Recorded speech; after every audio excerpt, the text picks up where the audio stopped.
36. How D'Artagnan drew, as a fairy would have done, a country seat from a deal box. The king's words regarding the wounded pride of Monck had inspired D'Artagnan with no small portion of apprehension.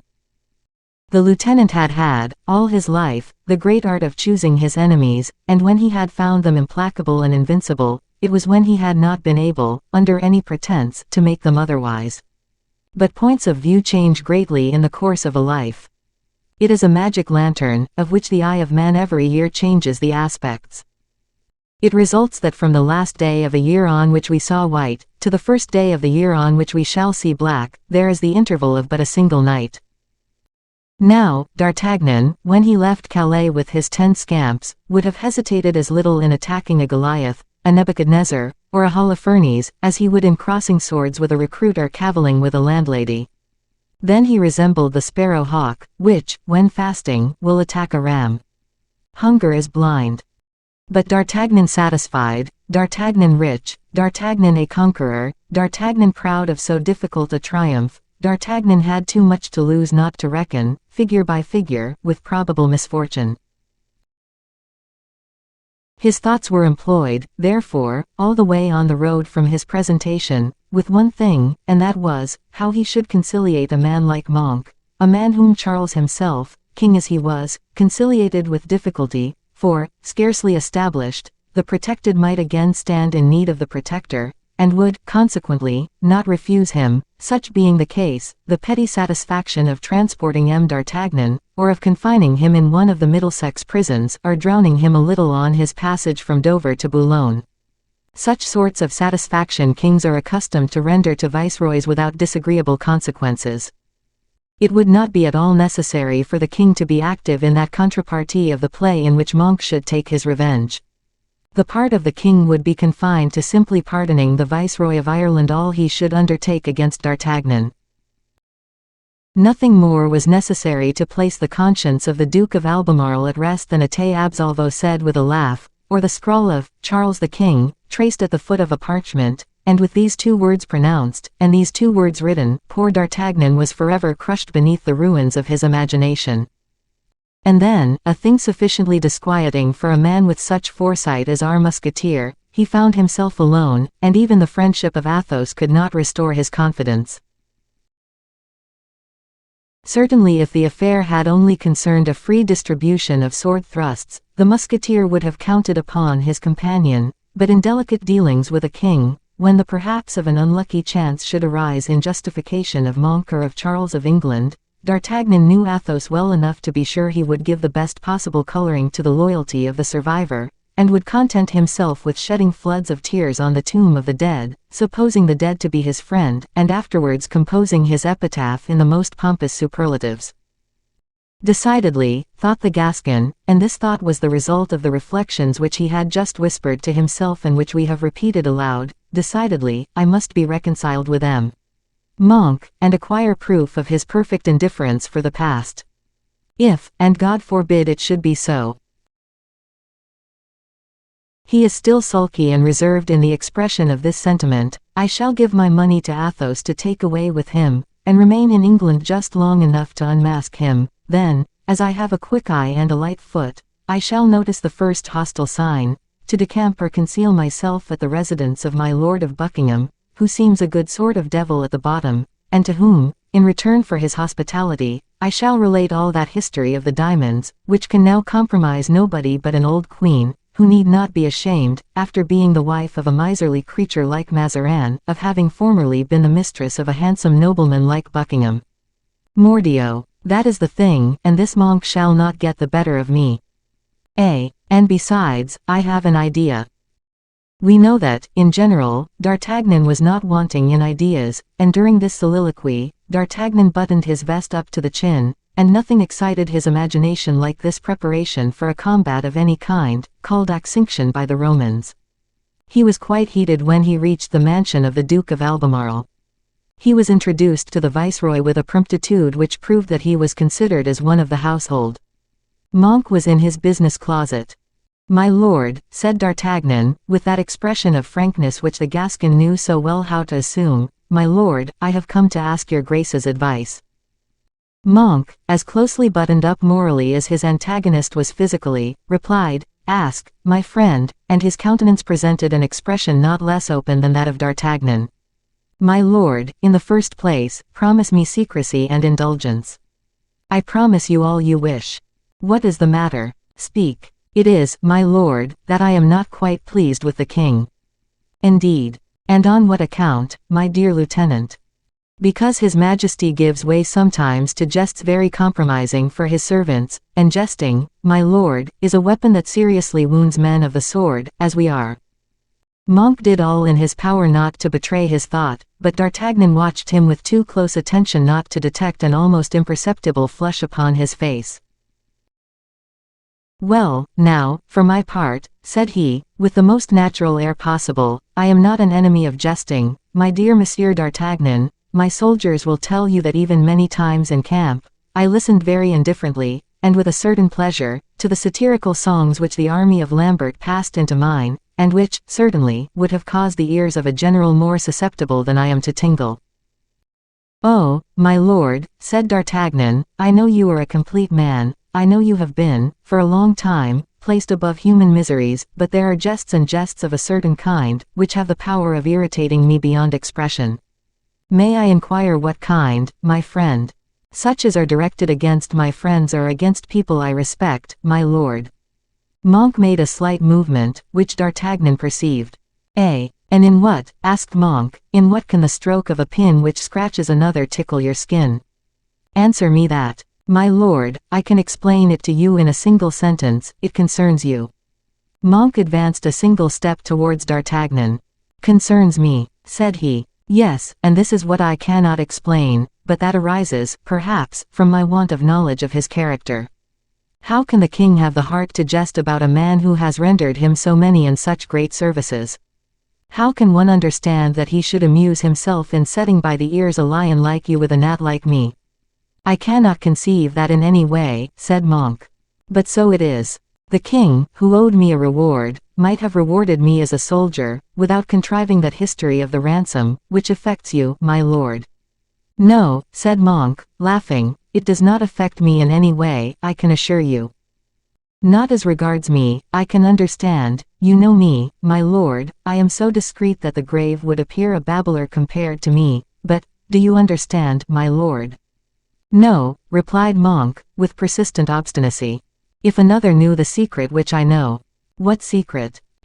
My lord, why, that unfortunate secret of Newcastle." "Oh, the million of the Comte de la Fere." "No, my lord, no, the enterprise made upon your grace's person." "It was well played, chevalier, that is all, and no more is to be said about it. You are a soldier, both brave and cunning, which proves that you unite the qualities of Fabius and Hannibal. You employed your means, force and cunning. There is nothing to be said against that. I ought to have been on guard." "Ah. Yes, I know, my lord, and I expected nothing less from your partiality, so that if it were only the abduction in itself, mordio. That would be nothing, but there are." "What?" "The circumstances of that abduction." "What circumstances?" "Oh, you know very well what I mean, my lord." "No, curse me if I do." "There is, in truth, it is difficult to speak it." "There is. Well, there is that devil of a box." Monck colored visibly. "Well, I have forgotten it." "Deal box," continued D'Artagnan, "with holes for the nose and mouth." "In truth, my lord, all the rest was well, but the box, the box. That was really a coarse joke." Monck fidgeted about in his chair. "And, notwithstanding my having done that," resumed D'Artagnan, "I, a soldier of fortune, it was quite simple, because by the side of that action, a little inconsiderate I admit, which I committed, but which the gravity of the case may excuse, I am circumspect and reserved." "Oh," said Monck, "believe me, I know you well, Monsieur d'Artagnan, and I appreciate you." D'Artagnan never took his eyes off Monck, studying all which passed in the mind of the general, as he prosecuted his idea. "But it does not concern me," resumed he. "Well, then, who does it concern?" said Monck, who began to grow a little impatient. "It relates to the king, who will never restrain his tongue." "Well, and suppose he should say all he knows?" said Monck, with a degree of hesitation. My lord, replied D'Artagnan, do not dissemble, I implore you, with a man who speaks so frankly as I do. You have a right to feel your susceptibility excited, however benignant it may be. What, the devil! It is not the place for a man like you, a man who plays with crowns and scepters as a bohemian plays with his balls. It is not the place of a serious man, I said, to be shut up in a box like some freak of natural history, for you must understand it would make all your enemies ready to burst with laughter, and you are so great, so noble, so generous, that you must have many enemies. This secret is enough to set half the human race laughing, if you were represented in that box. It is not decent to have the second personage in the kingdom laughed at. Monck was quite out of countenance at the idea of seeing himself represented in this box. Ridicule, as D'Artagnan had judiciously foreseen, acted upon him in a manner which neither the chances of war, the aspirations of ambition, nor the fear of death had been able to do. Good, thought the Gascon, he is frightened, I am safe. Oh, as to the king, said Monck, fear nothing, my dear Monsieur D'Artagnan, the king will not jest with Monck, I assure you. The momentary flash of his eye was noticed by D'Artagnan. Monck lowered his tone immediately. The king, continued he, is of too noble a nature, the king's heart is too high to allow him to wish ill to those who do him good. Oh, certainly, cried D'Artagnan. I am entirely of your grace's opinion with regard to his heart, but not as to his head. It is good, but it is trifling. The king will not trifle with Monck, be assured. Then you are quite at ease, my lord. On that side, at least. Yes, perfectly. Oh, I understand you, you are at ease as far as the king is concerned. I have told you I was. But you are not so much so on my account. I thought I had told you that I had faith in your loyalty and discretion. No doubt, but you must remember one thing. What is that? That I was not alone, that I had companions, and what companions? Oh, yes, I know them. And, unfortunately, my lord, they know you, too. Well, they are yonder, at Boulogne, waiting for me. And you fear? Yes, I fear that in my absence, parbleu. If I were near them, I could answer for their silence. Was I not right in saying that the danger, if there was any danger, would not come from His Majesty, however disposed he may be to jest, but from your companions, as you say? To be laughed at by a king may be tolerable, but by the horse boys and scamps of the army. Damn it. Yes, I understand, that would be unbearable. That is why, my lord, I came to say, do you not think it would be better for me to set out for France as soon as possible? Certainly, if you think your presence would impose silence upon those scoundrels. Oh, I am sure of that, my lord. Your presence will not prevent the report from spreading, if the tale has already transpired. Oh, it has not transpired, my lord, I will wager. At all events, be assured that I am determined upon one thing. What is that? To blow out the brains of the first who shall have propagated that report, and of the first who has heard it. After which I shall return to England to seek an asylum, and perhaps employment with your grace. Oh, come back, come back. Unfortunately, my lord, I am acquainted with nobody here but your grace, and if I should no longer find you, or if you should have forgotten me in your greatness. Listen to me, Monsieur d'Artagnan, replied Monck, you are a superior man, full of intelligence and courage, you deserve all the good fortune this world can bring you. Come with me into Scotland, and, I swear to you, I shall arrange for you a fate which all may envy. Oh, my lord, that is impossible. At present I have a sacred duty to perform. I have to watch over your glory, I have to prevent a low jester from tarnishing in the eyes of our contemporaries, who knows? In the eyes of posterity, the splendor of your name. Of posterity, Monsieur d'Artagnan. Doubtless. It is necessary, as regards posterity, that all the details of that history should remain a mystery, for, admit that this unfortunate history of the deal box should spread, and it should be asserted that you had not re-established the king loyally, and of your own free will, but in consequence of a compromise entered into at Scheveningen between you two.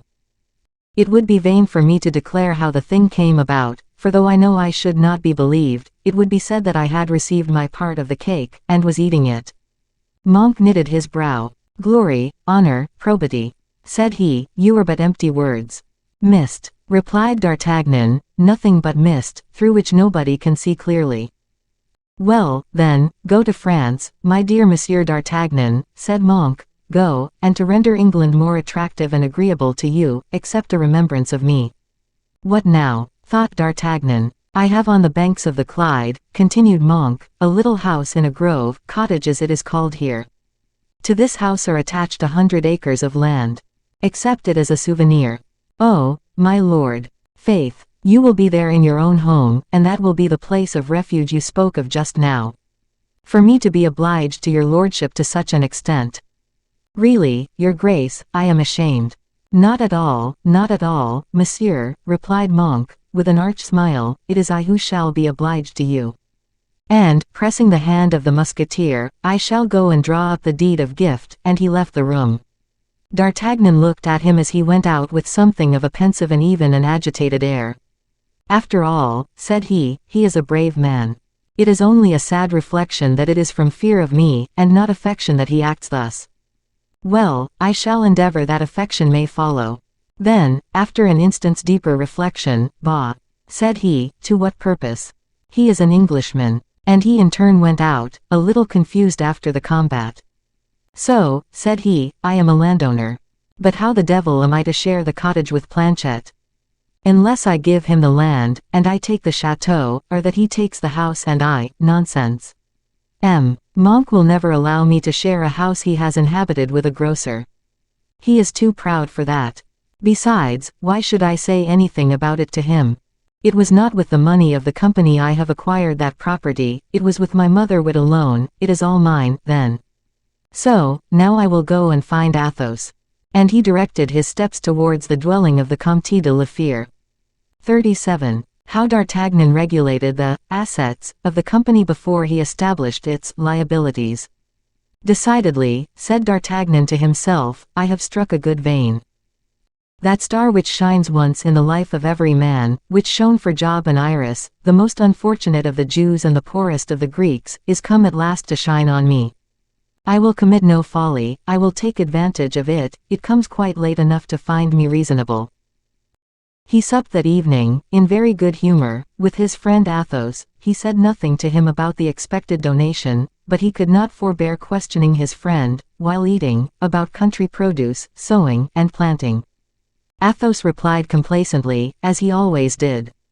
His idea was that D'Artagnan wished to become a landowner, only he could not help regretting, more than once, the absence of the lively humor and amusing sallies of the cheerful companion of former days. In fact, D'Artagnan was so absorbed, that, with his knife, he took advantage of the grease left at the bottom of his plate, to trace ciphers and make additions of surprising rotundity. The order, or rather license, for their embarkation, arrived at Athos's lodgings that evening. While this paper was remitted to the Comte, another messenger brought to D'Artagnan a little bundle of parchments, adorned with all the seals employed in setting off property deeds in England. Athos surprised him turning over the leaves of these different acts which establish the transmission of property. The prudent Monck, others would say the generous Monck, had commuted the donation into a sale, and acknowledged the receipt of the sum of 15,000 crowns as the price of the property ceded. The messenger was gone. D'Artagnan still continued reading. Athos watched him with a smile. D'Artagnan, surprising one of those smiles over his shoulder, put the bundle in its wrapper. I beg your pardon, said Athos. Oh, not at all, my friend, replied the lieutenant, I shall tell you. No, don't tell me anything, I beg you. Orders are things so sacred, that to one's brother, one's father, the person charged with such orders should never open his mouth. Thus I, who speak to you, and love you more tenderly than brother, father, or all the world. Except your Raoul. I shall love Raoul still better when he shall be a man, and I shall have seen him develop himself in all the phases of his character and his actions, as I have seen you, my friend. You said, then, that you had an order likewise, and that you would not communicate it to me. Yes, my dear D'Artagnan. The Gascon sighed. There was a time, said he, when you would have placed that order open upon the table, saying, D'Artagnan, read this scrawl to Porthos, Aramis, and to me. That is true. Oh, that was the time of youth, confidence, the generous season when the blood commands, when it is warmed by feeling. Well, Athos, will you allow me to tell you? Speak, my friend. That delightful time, that generous season, that ruling by warm blood, were all very fine things, no doubt, but I do not regret them at all.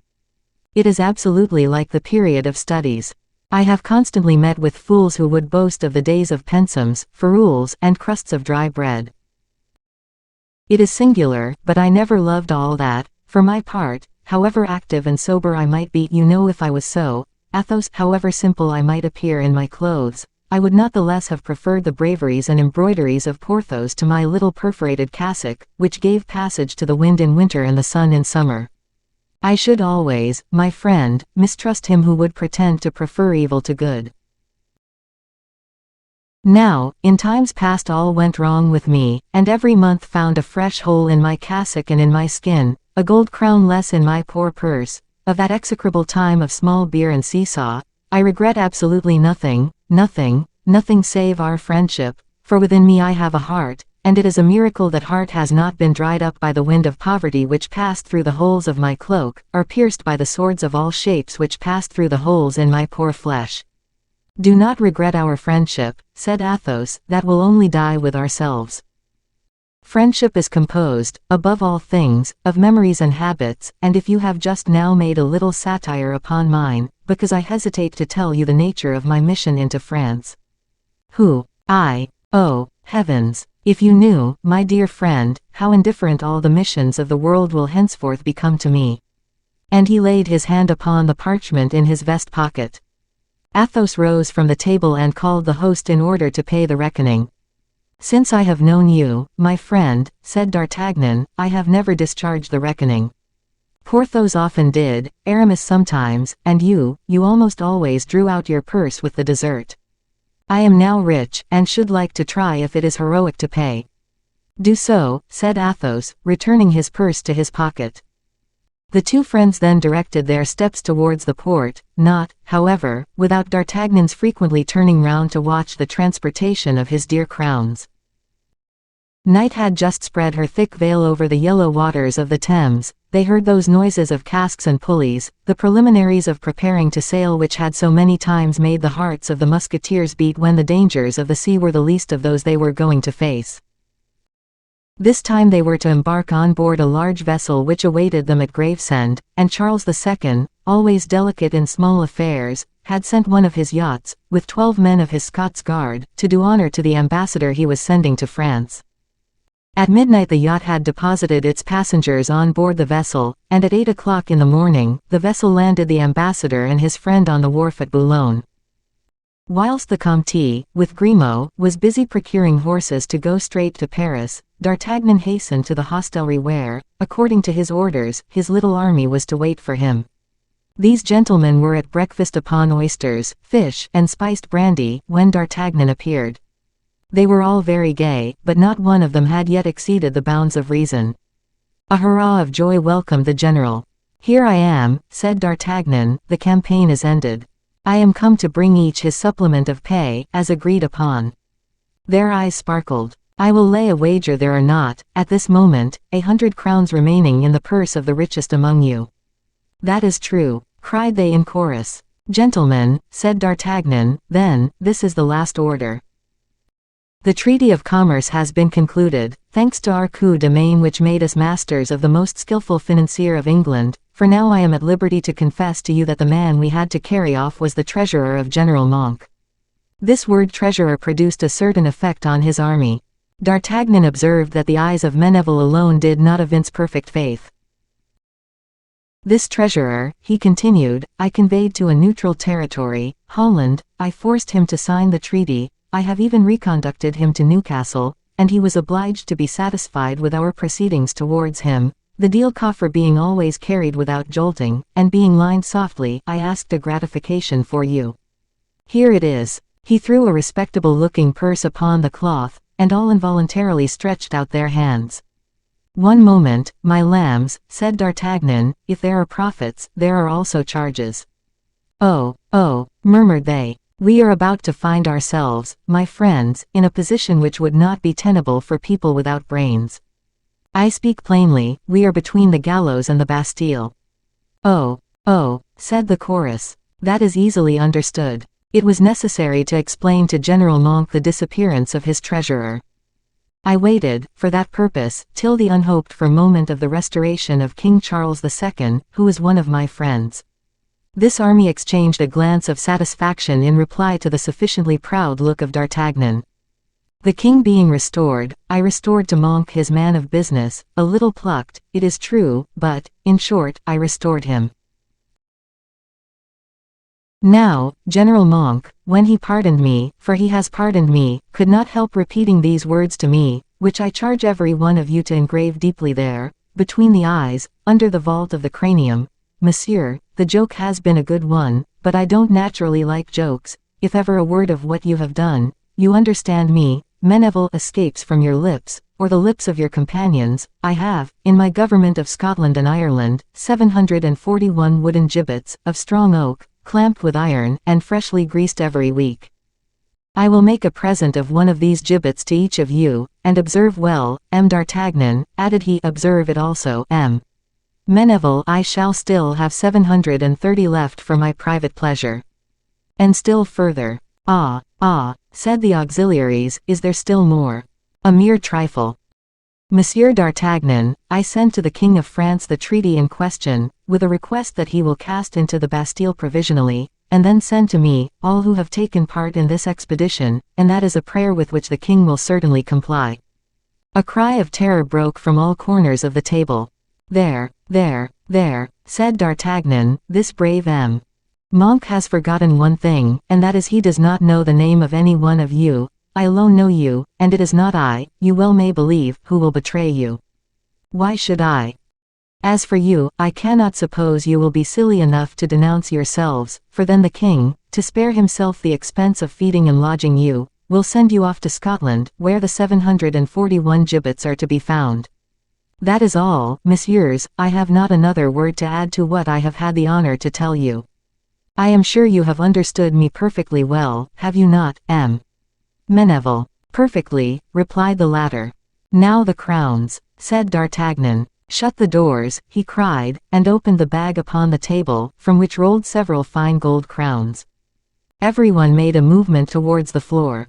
Gently, cried D'Artagnan. Let no one stoop, and then I shall not be out in my reckoning. He found it all right, gave 50 of those splendid crowns to each man, and received as many benedictions as he bestowed pieces. Now, said he, if it were possible for you to reform a little, if you could become good and honest citizens. That is rather difficult, said one of the troop. What then, captain? Said another. Because I might be able to find you again, and, who knows what other good fortune. He made a sign to Meneville, who listened to all he said with a composed air. Meneville, said he, come with me. Adieu, my brave fellows. I need not warn you to be discreet. Meneville followed him, whilst the salutations of the auxiliaries were mingled with the sweet sound of the money clinking in their pockets. Meneville, said D'Artagnan, when they were once in the street, you were not my dupe, beware of being so. You did not appear to have any fear of the gibbets of Monck, or the Bastille of His Majesty, King Louis XIV, but you will do me the favor of being afraid of me. Then listen, at the smallest word that shall escape you, I will kill you as I would a fowl. I have absolution from our Holy Father, the Pope, in my pocket. I assure you I know absolutely nothing, my dear M. D'Artagnan, and that your words have all been to me so many articles of faith. I was quite sure you were an intelligent fellow, said the musketeer, I have tried you for a length of time. These 50 crowns which I give you above the rest will prove the esteem I have for you. Take them. Thanks, Monsieur D'Artagnan, said Meneville. With that sum you can really become an honest man, replied D'Artagnan, in the most serious tone possible. It would be disgraceful for a mind like yours, and a name you no longer dare to bear, to sink forever under the rust of an evil life. Become a gallant man, Meneville, and live for a year upon those 100 gold crowns, it is a good provision, twice the pay of a high officer. In a year come to me, and, mordio, I will make something of you. Meneville swore, as his comrades had sworn, that he would be as silent as the grave. And yet someone must have spoken, and as, certainly, it was not one of the 9 companions, and quite as certainly, it was not Meneville, it must have been D'Artagnan, who, in his quality of a Gascon, had his tongue very near to his lips. For, in short, if it were not he, who could it be? And how can it be explained that the secret of the deal coffer pierced with holes should come to our knowledge, and in so complete a fashion that we have, as has been seen, related the history of it in all its most minute details, details which, besides, throw a light as new as unexpected upon all that portion of the history of England which has been left, up to the present day, completely in darkness by the historian of our neighbors. 38. In which it is seen that the French grocer had already been established in the 17th century. His accounts once settled, and his recommendations made, D'Artagnan thought of nothing but returning to Paris as soon as possible. Athos, on his part, was anxious to reach home and to rest a little. However whole the character and the man may remain after the fatigues of a voyage, the traveler perceives with pleasure, at the close of the day, even though the day has been a fine one, that night is approaching, and will bring a little sleep with it. So, from Boulogne to Paris, jogging on, side by side, the 2 friends, in some degree absorbed each in his individual thoughts, conversed of nothing sufficiently interesting for us to repeat to our readers. Each of them given up to his personal reflections, and constructing his future after his own fashion, was, above all, anxious to abridge the distance by speed. Athos and D'Artagnan arrived at the gates of Paris on the evening of the 4th day after leaving Boulogne. "Where are you going, my friend?" asked Athos. "I shall direct my course straight to my hotel." "And I straight to my partner's." "To Planchet's." "Yes, at the Pilon d'Or." "Well, but shall we not meet again?" "If you remain in Paris, yes, for I shall stay here." "No, after having embraced Raoul, with whom I have appointed a meeting at my hotel, I shall set out immediately for Le Fere." "Well, adieu, then, dear and true friend. Au revoir. I should rather say, for why can you not come and live with me at Blois? You are free, you are rich, I shall purchase for you, if you like, a handsome estate in the vicinity of Cheverny or of Bracieux. On the one side you will have the finest woods in the world, which join those of Chambord, on the other, admirable marshes. You who love sporting, and who, whether you admit it or not, are a poet, my dear friend, you will find pheasants, rail and teal, without counting sunsets and excursions on the water, to make you fancy yourself Nimrod and Apollo themselves. While awaiting the purchase, you can live at Le Fere, and we shall go together to fly our hawks among the vines, as Louis XIII used to do. That is a quiet amusement for old fellows like us." D'Artagnan took the hands of Athos in his own. "Dear Count," said he, "I shall say neither yes nor no. Let me pass in Paris the time necessary for the regulation of my affairs, and accustom myself, by degrees, to the heavy and glittering idea which is beating in my brain and dazzles me. I am rich, you see, and from this moment until the time when I shall have acquired the habit of being rich, I know myself, and I shall be an insupportable animal. Now, I am not enough of a fool to wish to appear to have lost my wits before a friend like you, Athos. The cloak is handsome, the cloak is richly gilded, but it is new, and does not seem to fit me." Athos smiled. "So be it," said he.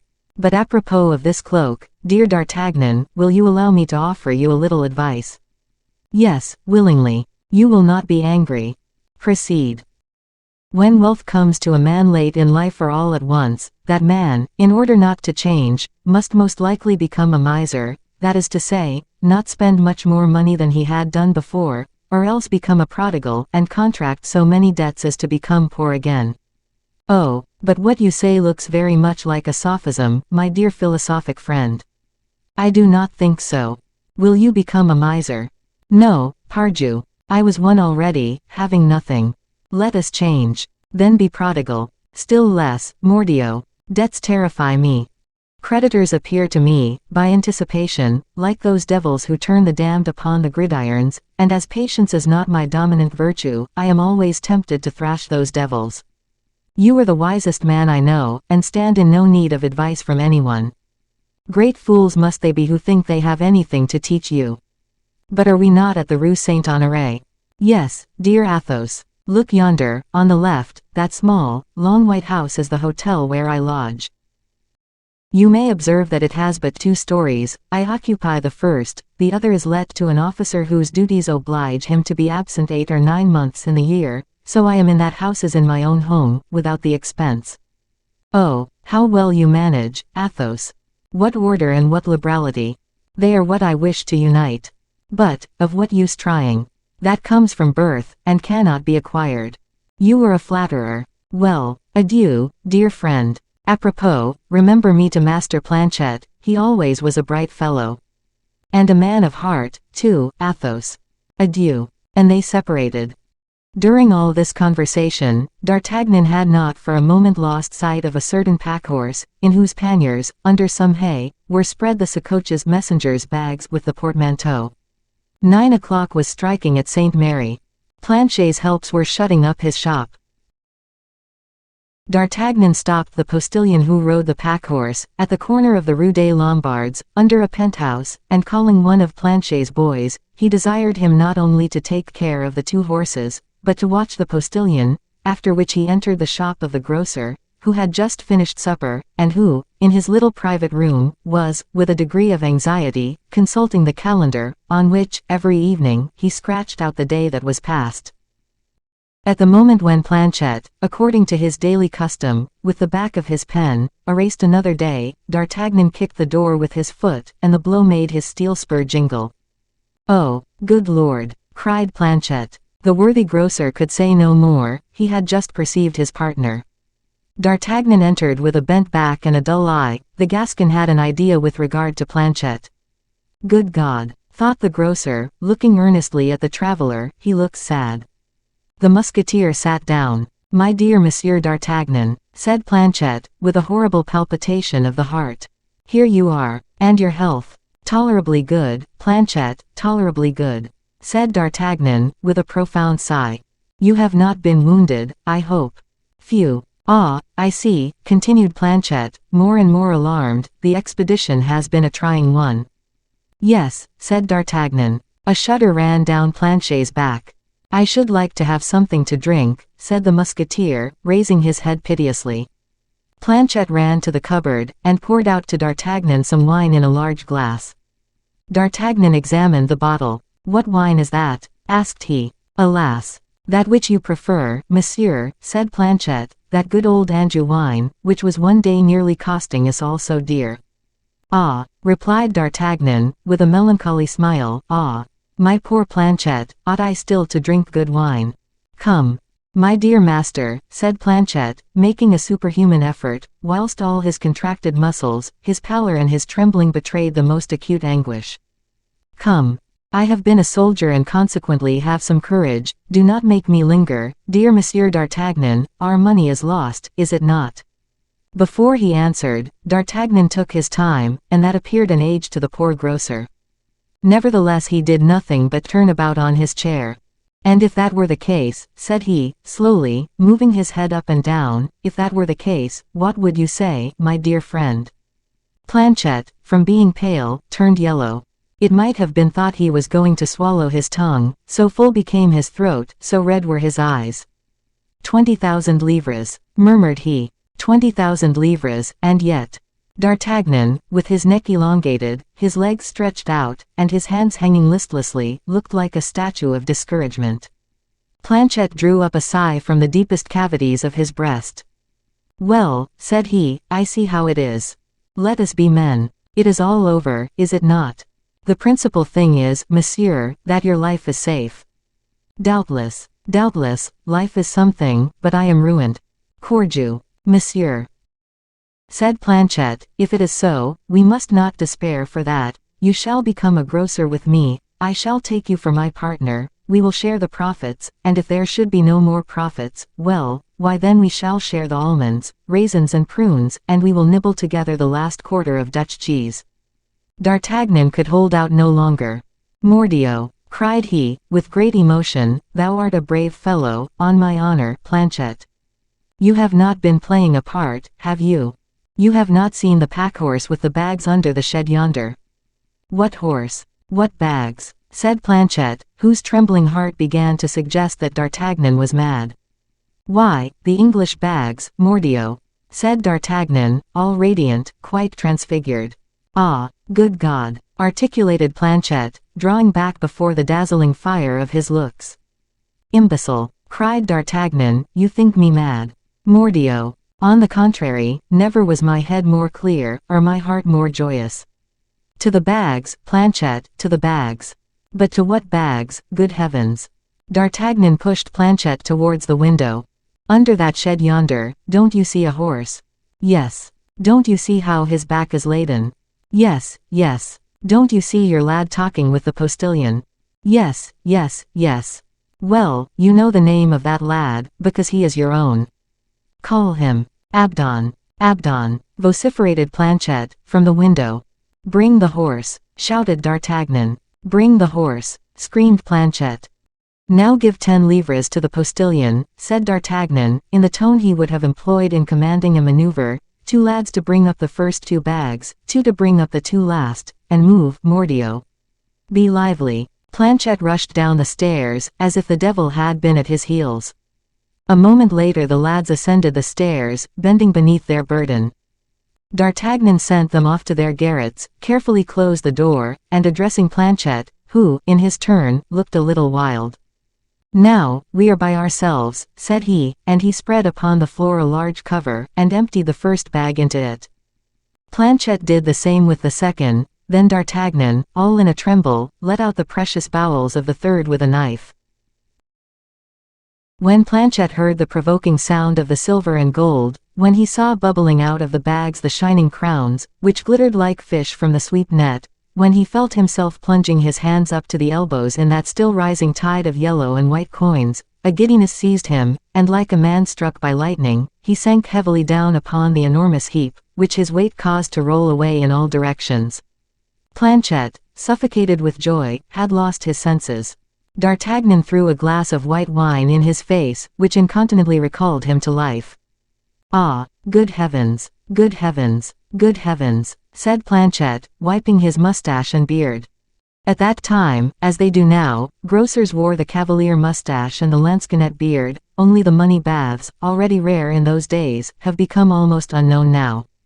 Mordioux, said D'Artagnan, there are 100,000 livres for you, partner. Draw your share, if you please, and I will draw mine. Oh, the lovely sum. Monsieur D'Artagnan, the lovely sum. I confess that half an hour ago I regretted that I had to give you so much, but now I no longer regret it. Thou art a brave grocer, Planchet. There, let us close our accounts, for, as they say, short reckonings make long friends. Oh, rather, in the first place, tell me the whole history, said Planchet, that must be better than the money. Ma foi, said D'Artagnan, stroking his mustache, I can't say no, and if ever the historian turns to me for information, he will be able to say he has not dipped his bucket into a dry spring. Listen, then, Planchet, I will tell you all about it. And I shall build piles of crowns, said Planchet. Begin, my dear master. Well, this is it, said D'Artagnan, drawing his breath. And that is it, said Planchet, picking up his first handful of crowns. 39. Mazarin's gaming party. In a large chamber of the Palais Royal, hung with a dark-colored velvet, which threw into strong relief the gilded frames of a great number of magnificent pictures, on the evening of the arrival of the 2 Frenchmen, the whole court was assembled before the alcove of M. le Cardinal de Mazarin, who gave a card party to the king and queen. A small screen separated 3 prepared tables. At one of these tables the king and the 2 queens were seated. Louis XIV, placed opposite to the young queen, his wife, smiled upon her with an expression of real happiness. Anne of Austria held the cards against the cardinal, and her daughter-in-law assisted her in the game, when she was not engaged in smiling at her husband. As for the cardinal, who was lying on his bed with a weary and careworn face, his cards were held by the Comtesse de Soissons, and he watched them with an incessant look of interest and cupidity. The cardinal's face had been painted by Bernouin, but the rouge, which glowed only on his cheeks, threw into stronger contrast the sickly pallor of his countenance and the shining yellow of his brow. His eyes alone acquired a more brilliant luster from this auxiliary, and upon those sick man's eyes were, from time to time, turned the uneasy looks of the king, the queen, and the courtiers. The fact is, that the two eyes of the Signor Mazarin were the stars more or less brilliant in which the France of the 17th century read its destiny every evening and every morning. Monseigneur neither won nor lost, he was, therefore, neither gay nor sad. It was a stagnation in which, full of pity for him, Anne of Austria would not have willingly left him, but in order to attract the attention of the sick man by some brilliant stroke, she must have either won or lost. To win would have been dangerous, because Mazarin would have changed his indifference into an ugly grimace. To lose would likewise have been dangerous, because she must have cheated, and the Infanta, who watched her game, would, doubtless, have exclaimed against her partiality for Mazarin. Profiting by this calm, the courtiers were chatting. When not in a bad humor, M. de Mazarin was a very debonair prince, and he, who prevented nobody from singing, provided they paid, was not tyrant enough to prevent people from talking, provided they made up their minds to lose. They were therefore chatting. At the first table, the king's younger brother, Philip, Duc d'Anjou, was admiring his handsome face in the glass of a box. His favorite, the Chevalier de Lorraine, leaning over the back of the prince's chair, was listening, with secret envy, to the Comte de Gouche, another of Philip's favorites, who was relating in choice terms the various vicissitudes of fortune of the royal adventurer Charles II. He told, as so many fabulous events, all the history of his peregrinations in Scotland, and his terrors when the enemy's party was so closely on his track, of nights spent in trees and days spent in hunger and combats. By degrees, the fate of the unfortunate king interested his auditors so greatly, that the play languished even at the royal table, and the young king, with a pensive look and downcast eye, followed, without appearing to give any attention to it, the smallest details of this odyssey, very picturesquely related by the Comte de Gouche. The Comtesse de Soissons interrupted the narrator. "Confess, Count, you are inventing." "Madam, I am repeating like a parrot all the stories related to me by different Englishmen. To my shame I am compelled to say, I am as exact as a copy. Charles II would have died before he could have endured all that." Louis XIV raised his intelligent and proud head. "Madam," said he, in a grave tone, still partaking something of the timid child, "Monsieur le Cardinal will tell you that during my minority the affairs of France were in jeopardy, and that if I had been older, and obliged to take sword in hand, it would sometimes have been for the purpose of procuring the evening meal." "Thanks to God," said the cardinal, who spoke for the first time, "your majesty exaggerates, and your supper has always been ready with that of your servants." The king colored. "Oh!" cried Philip, inconsiderately, from his place, and without ceasing to admire himself, "I recollect once, at Melun, the supper was laid for nobody, and that the king ate 2/3 of a slice of bread, and abandoned to me the other third." The whole assembly, seeing Mazarin smile, began to laugh. Courtiers flatter kings with the remembrance of past distresses, as with the hopes of future good fortune. It is not to be denied that the crown of France has always remained firm upon the heads of its kings, Anne of Austria hastened to say, and that it has fallen off of that of the King of England, and when by chance that crown oscillated a little, for there are throne quakes as well as earthquakes, every time, I say, that rebellion threatened it, a good victory restored tranquility. "With a few gems added to the crown," said Mazarin. The Comte de Gouche was silent. The king composed his countenance, and Mazarin exchanged looks with Anne of Austria, as if to thank her for her intervention. "It is of no consequence," said Philip, smoothing his hair, "my cousin Charles is not handsome, but he is very brave, and fought like a landsknecht, and if he continues to fight thus, no doubt he will finish by gaining a battle, like Rocroi." "He has no soldiers," interrupted the Chevalier de Lorraine. "The King of Holland, his ally, will give him some." "I would willingly have given him some if I had been King of France." Louis XIV blushed excessively. Mazarin affected to be more attentive to his game than ever. "By this time," resumed the Comte de Gouche, "the fortune of this unhappy prince is decided. If he has been deceived by Monck, he is ruined. Imprisonment, perhaps death, will finish what exiles, battles, and privations have commenced." Mazarin's brow became clouded. "It is certain," said Louis XIV, "that His Majesty Charles II has quitted the Hague." "Quite certain, your Majesty," replied the young man. "My father has received a letter containing all the details. It is even known that the king has landed at Dover. Some fishermen saw him entering the port, the rest is still a mystery." "I should like to know the rest," said Philip, impetuously. "You, my brother." Louis XIV colored again. That was the third time within an hour.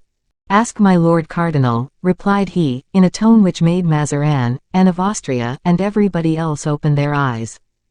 "That means, my son," said Anne of Austria, laughing, "that the king does not like affairs of state to be talked of out of the council." Philip received the reprimand with good grace, and bowed, first smiling at his brother, and then at his mother.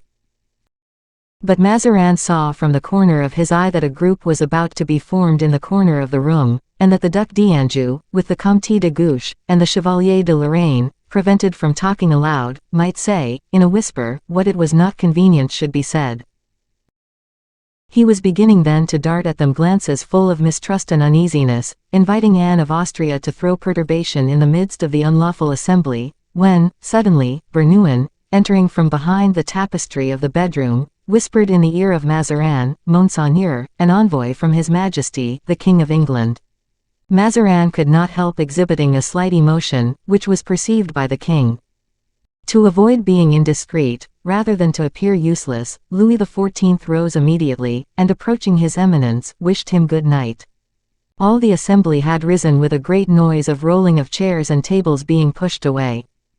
"Let everybody depart by degrees," said Mazarin in a whisper to Louis XIV, "and be so good as to excuse me a few minutes. I am going to dispatch an affair about which I wish to converse with your Majesty this very evening." "And the Queen's?" asked Louis XIV. "And le Duc d'Anjou," said his eminence. At the same time he turned round in his ruelle, the curtains of which, in falling, concealed the bed. The cardinal, nevertheless, did not lose sight of the conspirators. "Le Comte de Gouche," said he, in a fretful voice, whilst putting on, behind the curtain, his dressing gown, with the assistance of Bernouin.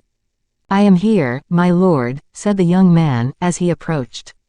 "Take my cards, you are lucky. Win a little money for me of these gentlemen." "Yes, my lord." The young man sat down at the table from which the king withdrew to talk with the two queens. A serious game was commenced between the Comte and several rich courtiers. In the meantime Philip was discussing the questions of dress with the Chevalier de Lorraine, and they had ceased to hear the rustling of the cardinal's silk robe from behind the curtain. His eminence had followed Bernouin into the closet adjoining the bedroom. 40. An affair of state. The cardinal, on passing into his cabinet, found the Comte de la Fère, who was waiting for him, engaged in admiring a very fine Raphael placed over a sideboard covered with a plate. His eminence came in softly, lightly, and as silently as a shadow, and surprised the countenance of the Comte, as he was accustomed to do, pretending to divine by the simple expression of the face of his interlocutor what would be the result of the conversation. But this time Mazarin was foiled in his expectation. He read nothing upon the face of Athos, not even the respect he was accustomed to see on all faces. Athos was dressed in black, with a simple lacing of silver. He wore the Holy Ghost, the Garter, and the Golden Fleece, 3 orders of such importance, that a king alone, or else a player, could wear them at once. Mazarin rummaged a long time in his somewhat troubled memory to recall the name he ought to give to this icy figure, but he did not succeed.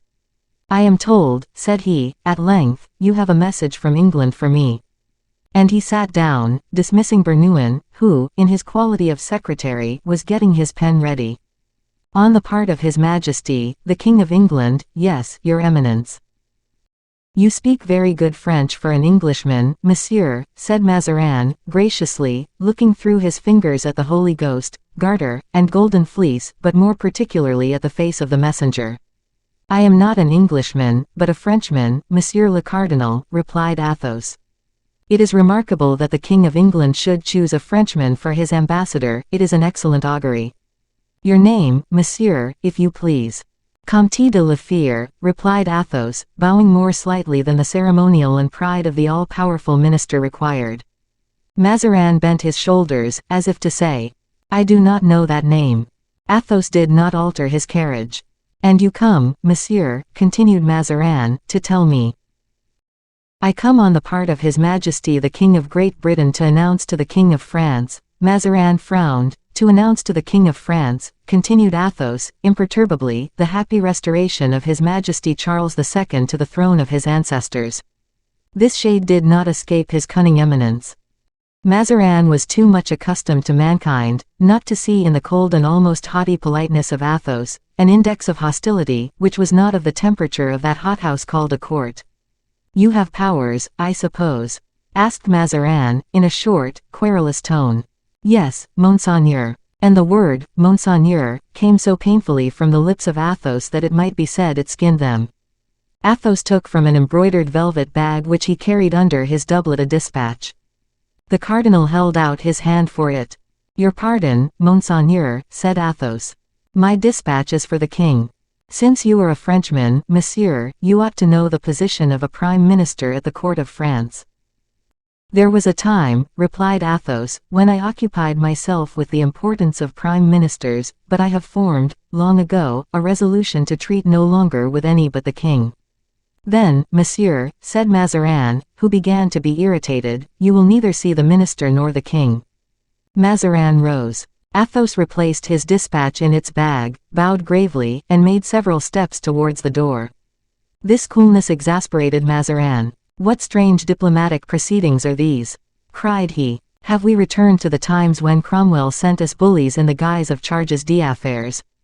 You want nothing, monsieur, but the steel cap on your head, and a Bible at your girdle." "Monsieur," said Athos, dryly, "I have never had, as you have, the advantage of treating with Cromwell, and I have only seen his charges d'affaires sword in hand. I am therefore ignorant of how he treated with prime ministers. As for the King of England, Charles II, I know that when he writes to His Majesty King Louis XIV, he does not write to His Eminence the Cardinal Mazarin. I see no diplomacy in that distinction." "Ah," cried Mazarin, raising his attenuated hand, and striking his head, "I remember now." Athos looked at him in astonishment. "Yes, that is it," said the cardinal, continuing to look at his interlocutor. "Yes, that is certainly it. I know you now, monsieur. Ah, diavolo, I am no longer astonished. In fact, I was astonished that, with your Eminence's excellent memory," replied Athos, smiling, "you had not recognized me before. Always refractory and grumbling. Monsieur, what do they call you?" "Stop, a name of a river, Potamos, no, the name of an island, Naxos, no, per Giove, the name of a mountain, Athos. Now I have it. Delighted to see you again, and to be no longer at Rueil, where you and your damned companions made me pay ransom. Fronde, still Fronde, accursed Fronde. Oh, what grudges! Why, monsieur, have your antipathies survived mine? If anyone has cause to complain, I think it could not be you, who got out of the affair not only in a sound skin, but with the cordon of the Holy Ghost around your neck." "My Lord Cardinal," replied Athos, "permit me not to enter into considerations of that kind. I have a mission to fulfill. Will you facilitate the means of my fulfilling that mission, or will you not?"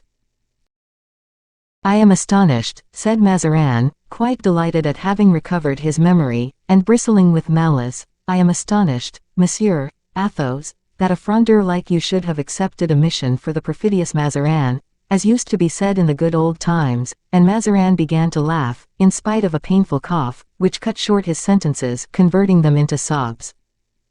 "I have only accepted the mission near the King of France, Monsieur le Cardinal," retorted the Comte, though with less asperity, for he thought he had sufficiently the advantage to show himself moderate. "And yet, Monsieur le Frondeur," said Mazarin, gaily, "the affair which you have taken in charge must, from the king, with which I have been given in charge, monseigneur. I do not run after affairs. Be it so. I say that this negotiation must pass through my hands. Let us lose no precious time, then. Tell me the conditions. I have had the honor of assuring your Eminence that only the letter of His Majesty King Charles II contains the revelation of his wishes." "Pooh, you are ridiculous with your obstinacy, Monsieur Athos. It is plain you have kept company with the Puritans yonder. As to your secret, I know it better than you do, and you have done wrongly, perhaps, in not having shown some respect for a very old and suffering man, who has labored much during his life, and kept the field for his ideas as bravely as you have for yours. You will not communicate your letter to me. You will say nothing to me. Very well. Come with me into my chamber, you shall speak to the king, and before the king. Now, then, one last word, who gave you the fleece? I remember you passed for having the garter, but as to the fleece, I do not know. Recently, my lord, Spain, on the occasion of the marriage of His Majesty Louis XIV, sent King Charles II a brevet of the fleece in blank. Charles II immediately transmitted it to me, filling up the blank with my name. Mazarin arose, and leaning on the arm of Bernouin, he returned to his ruelle at the moment the name of M. le Prince was being announced. The Prince de Condé, the first prince of the blood, the conqueror of Rocroi, Lens, and Nordlingen, was, in fact, entering the apartment of Monseigneur de Mazarin, followed by his gentlemen, and had already saluted the king, when the prime minister raised his curtain. Athos had time to see Raoul pressing the hand of the Comte de Guiche, and send him a smile in return for his respectful bow. He had time, likewise, to see the radiant countenance of the cardinal, when he perceived before him, upon the table, an enormous heap of gold, which the Comte de Guiche had won in a run of luck, after his eminence had confided his cards to him. So forgetting ambassador, embassy and prince, his first thought was of the gold. What? Cried the old man, all that, won. Some 50,000 crowns, yes, Monseigneur, replied the Comte de Guiche, rising. Must I give up my place to your eminence, or shall I continue? Give up, you were mad, you would lose all you have won. Peste, my lord, said the Prince de Condé, bowing. Good evening, Monsieur le Prince, said the minister, in a careless tone, it is very kind of you to visit an old sick friend. A friend, murmured the Comte de la Fère, at witnessing with stupor this monstrous alliance of words, friends. When the parties are Condé and Mazarin. Mazarin seemed to divine the thoughts of the Frondeur, for he smiled upon him with triumph, and immediately, sire, said he to the king, I have the honor of presenting to your majesty, Monsieur le Comte de la Fère, ambassador from his Britannic Majesty. An affair of state, gentlemen, added he, waving his hand to all who filled the chamber, and who, the Prince de Condé at their head, all disappeared at the simple gesture. Raoul, after a last look cast at the Comte, followed M. de Condé. Philip of Anjou and the Queen appeared to be consulting about departing. A family affair, said Mazarin, suddenly, detaining them in their seats. This gentleman is the bearer of a letter in which King Charles II, completely restored to his throne, demands an alliance between Monsieur, the brother of the king, and Mademoiselle Henrietta, granddaughter of Henry IV. Will you remit your letter of credit to the king, Monsieur le Comte? Athos remained for a minute stupefied. How could the minister possibly know the contents of the letter, which had never been out of his keeping for a single instant? Nevertheless, always master of himself, he held out the dispatch to the young king, Louis XIV, who took it with a blush.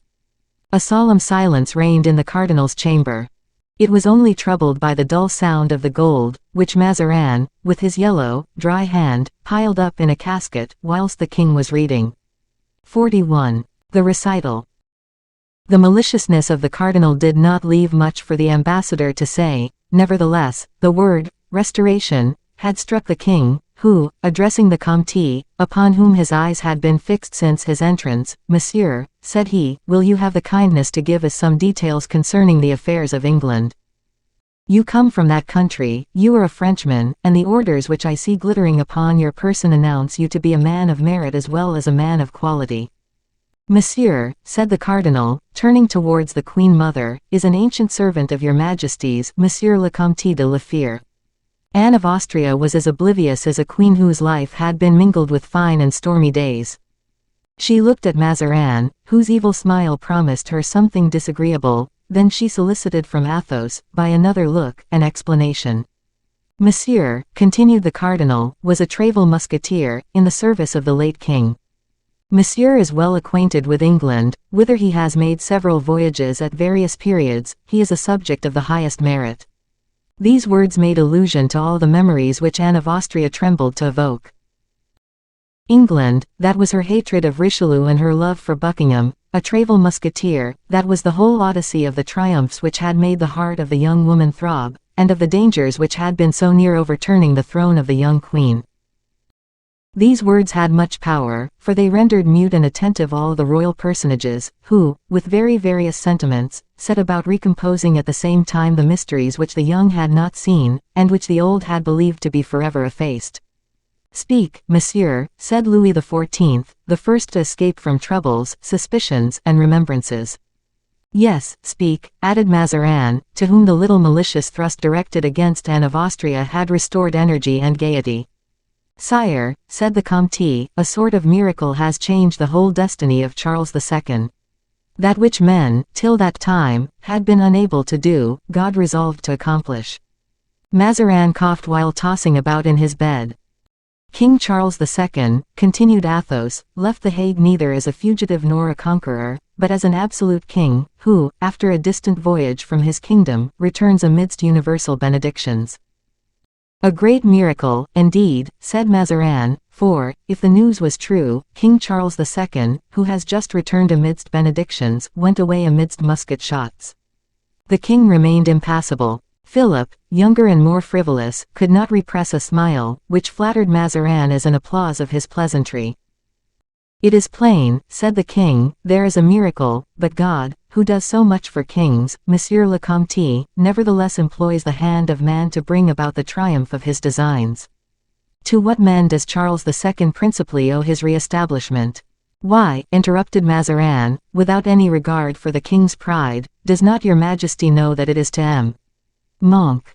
"I ought to know it," replied Louis XIV, resolutely, "and yet I ask my Lord Ambassador, the causes of the change in this General Monck." "And your majesty touches precisely the question," replied Athos, "for without the miracle of which I have had the honor to speak, General Monck would probably have remained an implacable enemy of Charles II. God willed that a strange, bold, and ingenious idea should enter into the mind of a certain man, whilst a devoted and courageous idea took possession of the mind of another man. The combinations of these two ideas brought about such a change in the position of Monck, that, from an inveterate enemy, he became a friend to the deposed king. These are exactly the details I asked for," said the king. "Who and what are the two men of whom you speak?" "Two Frenchmen, sire." "Indeed. I am glad of that." "And the two ideas," said Mazarin, "I am more curious about ideas than about men, for my part." "Yes," murmured the king. "The second idea, the devoted, reasonable idea, the least important, sir, was to go and dig up 1,000,000 in gold, buried by King Charles I at Newcastle, and to purchase with that gold the adherents of Monck." "Oh, oh," said Mazarin, reanimated by the word million. "But Newcastle was at the time occupied by Monck." "Yes, Monsieur le Cardinal, and that is why I venture to call the idea courageous as well as devoted. It was necessary, if Monck refused the offers of the negotiator, to reinstate King Charles II in possession of this million, which was to be torn, as it were, from the loyalty and not the loyalism of General Monck. This was effected in spite of many difficulties. The general proved to be loyal, and allowed the money to be taken away. It seems to me," said the timid, thoughtful king, "that Charles II could not have known of this million whilst he was in Paris." "It seems to me," rejoined the cardinal, maliciously, "that His Majesty the King of Great Britain knew perfectly well of this million, but that he preferred having 2 millions to having 1. "Sire," said Athos, firmly, "the King of England, whilst in France, was so poor that he had not even money to take the post, so destitute of hope that he frequently thought of dying. He was so entirely ignorant of the existence of the million at Newcastle, that but for a gentleman, one of your Majesty's subjects, the moral depositary of the million, who revealed the secret to King Charles II, that prince would still be vegetating in the most cruel forgetfulness." "Let us pass on to the strange, bold, and ingenious idea," interrupted Mazarin, whose sagacity foresaw a check. "What was that idea?" "This, Monck formed the only obstacle to the re-establishment of the fallen king. A Frenchman imagined the idea of suppressing this obstacle." Oh, but he is a scoundrel, that Frenchman," said Mazarin, "and the idea is not so ingenious as to prevent its author being tied up by the neck at the Place de Grève, by decree of the Parliament." "Your Eminence is mistaken," replied Athos, dryly. "I did not say that the Frenchman in question had resolved to assassinate Monck, but only to suppress him. The words of the French language have a value which the gentlemen of France know perfectly. Besides, this is an affair of war, and when men serve kings against their enemies they are not to be condemned by a parliament, God is their judge. This French gentleman, then, formed the idea of gaining possession of the person of Monck, and he executed his plan. The king became animated at the recital of great actions. The king's younger brother struck the table with his hand, exclaiming, "Ah! That is fine. He carried off Monck," said the king. "Why, Monck was in his camp.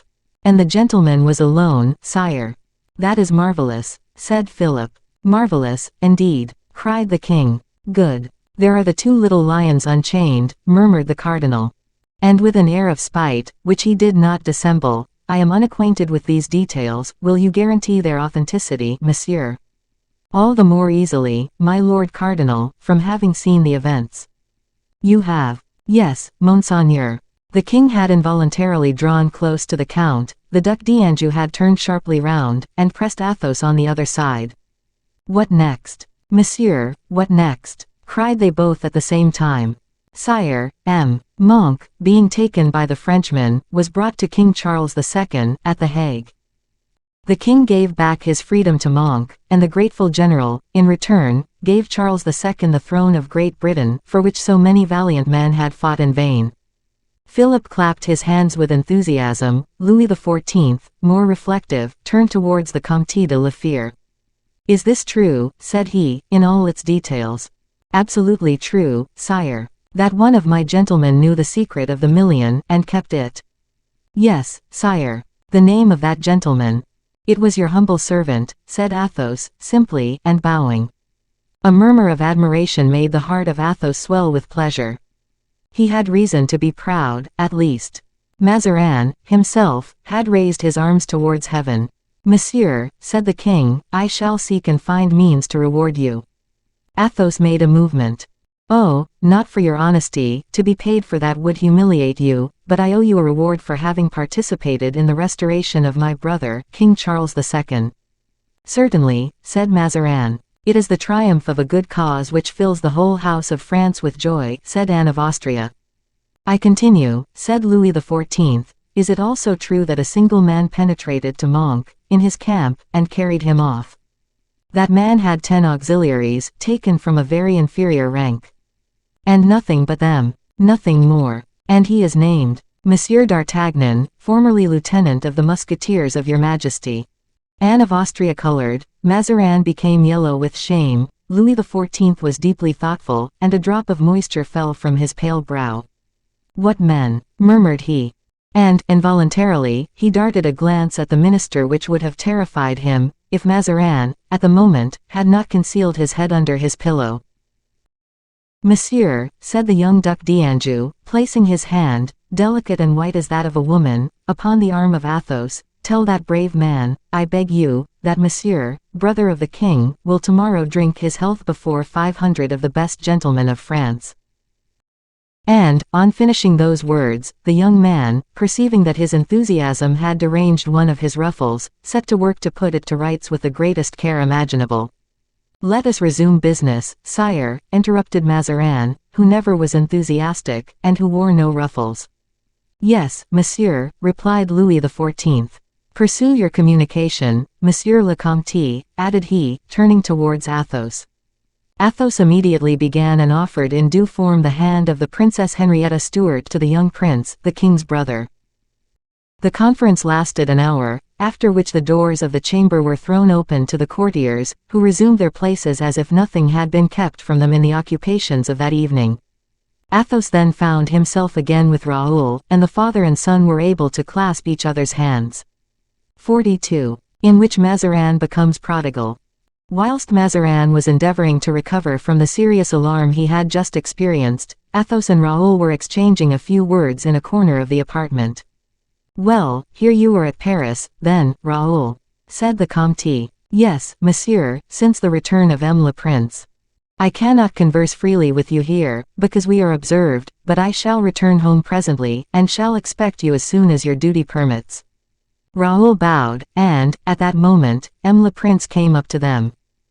The prince had that clear and keen look which distinguishes birds of prey of the noble species. His physiognomy itself presented several distinct traits of this resemblance. It is known that in the Prince de Condé, the aquiline nose rose out sharply and incisively from a brow slightly retreating, rather low than high, and according to the railers of the court, a pitiless race without mercy even for genius, constituted rather an eagle's beak than a human nose, in the air of the illustrious princes of the House of Condé. This penetrating look, this imperious expression of the whole countenance, generally disturbed those to whom the prince spoke, more than either majesty or regular beauty could have done in the Conqueror of Rocroi.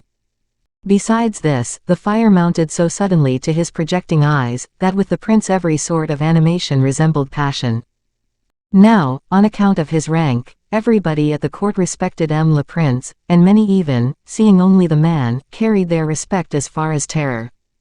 Louis de Condé then advanced towards the Comte de la Fère and Raoul, with the marked intention of being saluted by the one, and of speaking with the other. No man bowed with more reserved grace than the Comte de la Fère. He disdained to put into a salutation all the shades which a courtier ordinarily borrows from the same color, the desire to please.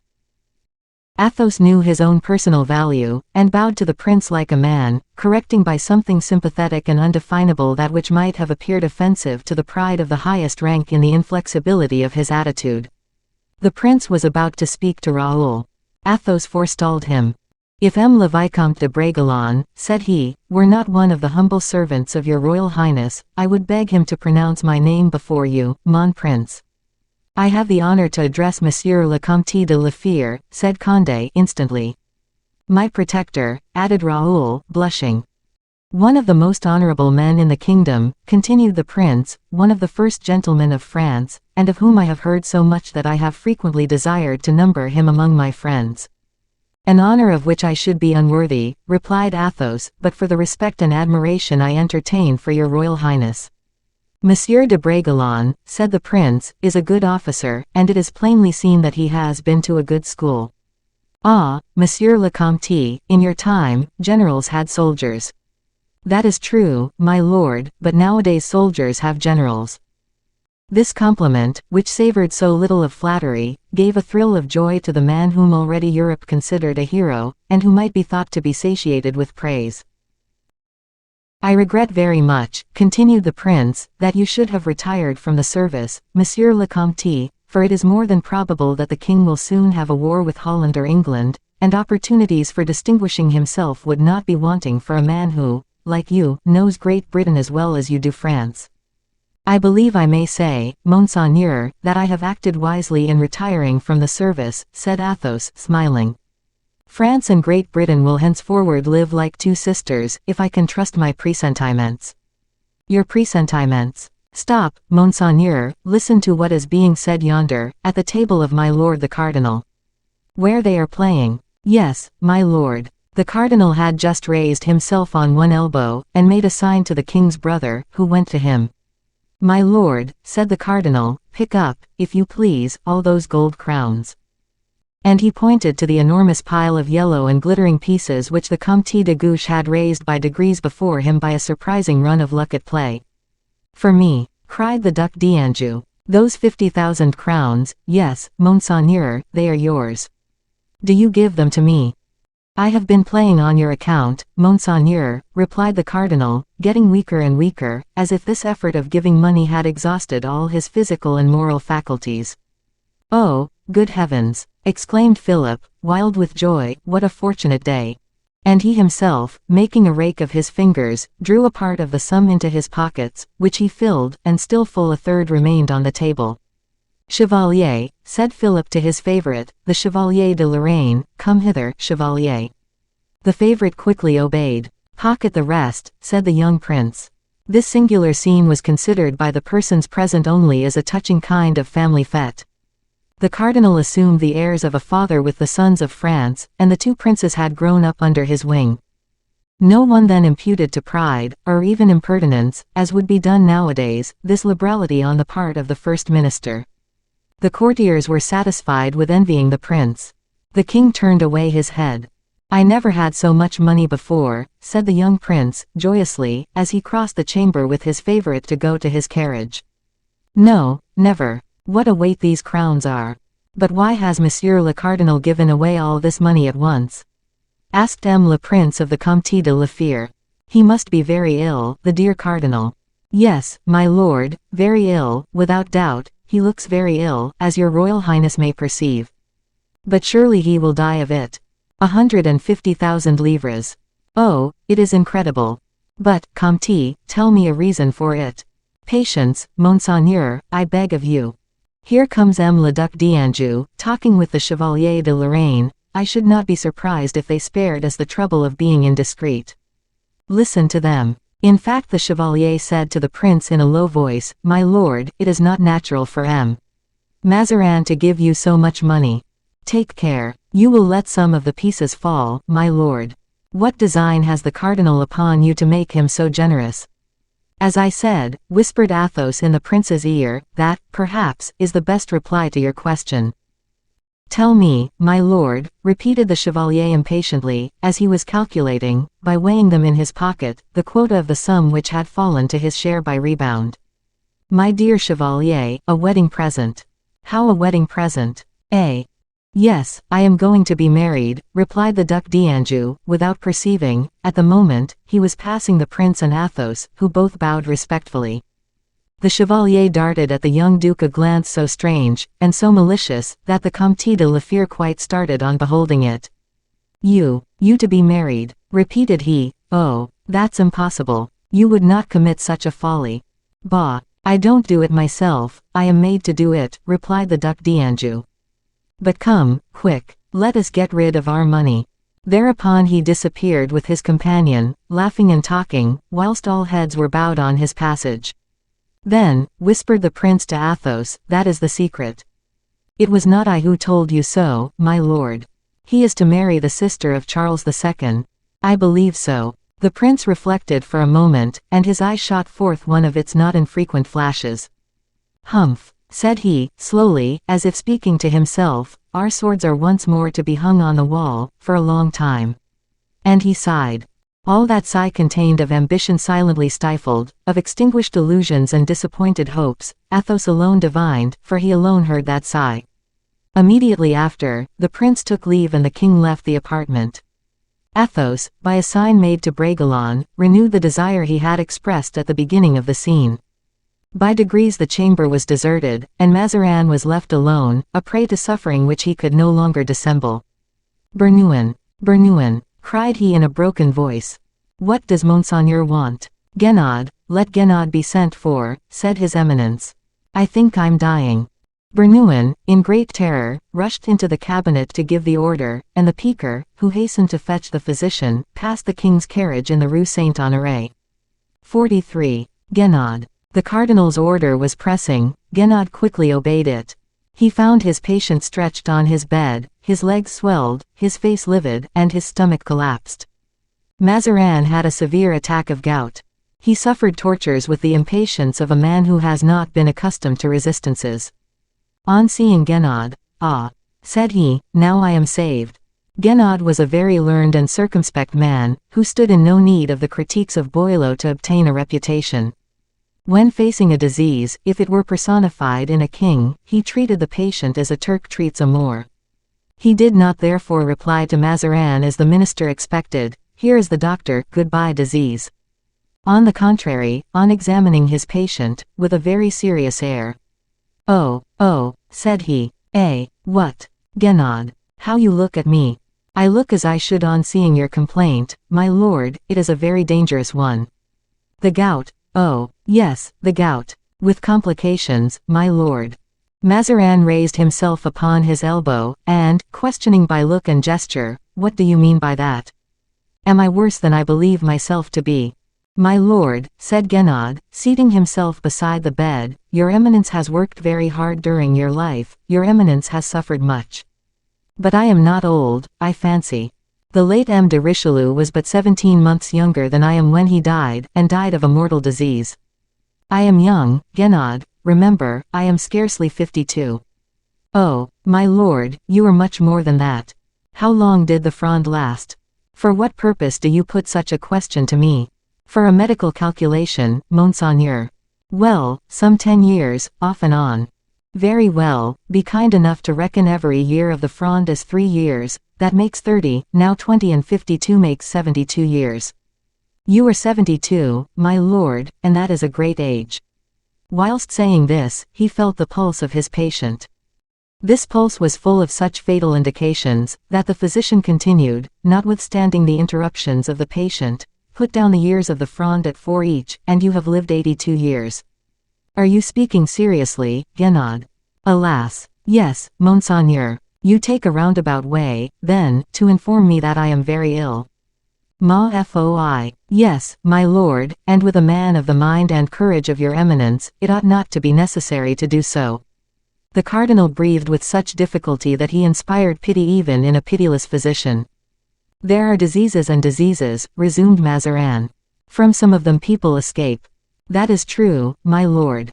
"Is it not?" cried Mazarin, almost joyously, for, in short, what else would be the use of power, of strength of will? What would the use of genius be, your genius, Genad? What would be the use of science and art, if the patient, who disposes of all that, cannot be saved from peril? Genad was about to open his mouth, but Mazarin continued. "Remember," said he, "I am the most confiding of your patients, remember I obey you blindly, and that consequently." "I know all that," said Genad. "I shall be cured, then."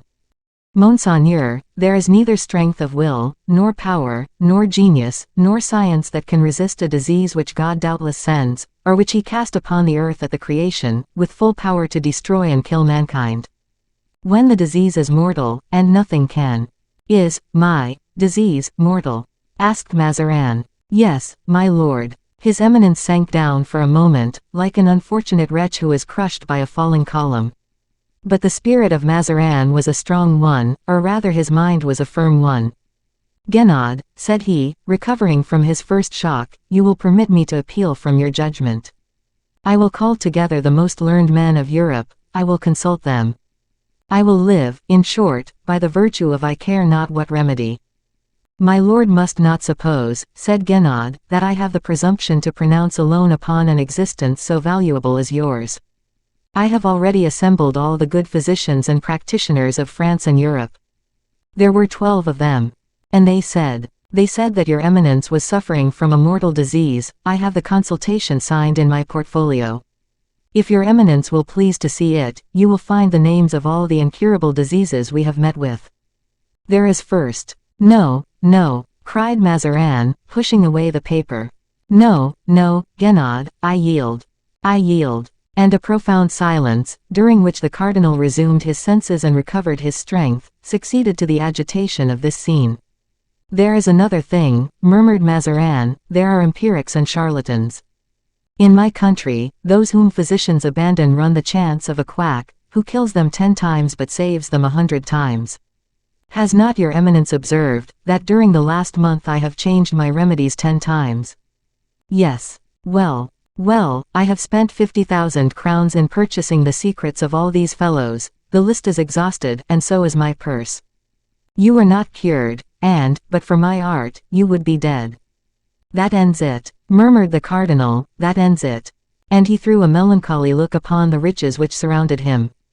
"And must I quit all that?" sighed he. "I am dying, Genad. I am dying." "Oh, not yet, my lord," said the physician. Mazarin seized his hand. "In what time?" asked he, fixing his 2 large eyes upon the impassible countenance of the physician. "My lord, we never tell that. To ordinary men, perhaps not, but to me, whose every minute is worth a treasure. Tell me, Genad, tell me." "No, no, my lord. I insist upon it, I tell you. Oh, give me a month, and for every one of those 30 days I will pay you 100,000 crowns." "My lord," replied Genad, in a firm voice, "it is God who can give you days of grace, and not I. God only allows you a fortnight." The cardinal breathed a painful sigh, and sank back down upon his pillow, murmuring, "Thank you, Genad, thank you." The physician was about to depart. The dying man, raising himself up, "Silence," said he, with flaming eyes, "silence. My lord, I have known this secret 2 months, you see that I have kept it faithfully. Go, Genad, I will take care of your fortunes, go, and tell Brienne to send me a clerk called M. Colbert. Go." 44. Colbert. Colbert was not far off. During the whole evening he had remained in one of the corridors, chatting with Bernouin and Brienne, and commenting, with the ordinary skill of people of court, upon the news which developed like air bubbles upon the water, on the surface of each event. It is doubtless time to trace, in a few words, one of the most interesting portraits of the age, and to trace it with as much truth, perhaps, as contemporary painters have been able to do. Colbert was a man in whom the historian and the moralist have an equal right. He was 13 years older than Louis XIV, his future master. Of middle height, rather lean than otherwise, he had deep-set eyes, a mean appearance, his hair was coarse, black and thin, which, say the biographers of his time, made him take early to the skullcap. A look of severity, of harshness even, a sort of stiffness, which, with inferiors, was pride, with superiors an affectation of superior virtue, a surly cast of countenance upon all occasions, even when looking at himself in a glass alone, such is the exterior of his personage. As to the moral part of his character, the depth of his talent for accounts, and his ingenuity in making sterility itself productive, were much boasted of. Colbert had formed the idea of forcing governors of frontier places to feed the garrisons without pay, with what they drew from contributions. Such a valuable quality made Mazarin think of replacing Joubert, his intendant, who had recently died, by M. Colbert, who had such skill in nibbling down allowances. Colbert by degrees crept into court, notwithstanding his lowly birth, for he was the son of a man who sold wine as his father had done, but who afterwards sold cloth, and then silk stuffs. Colbert, destined for trade, had been clerk in Lyons to a merchant, whom he had quitted to come to Paris in the office of a Châtelet procureur named Bittern. It was here he learned the art of drawing up an account, and the much more valuable one of complicating it.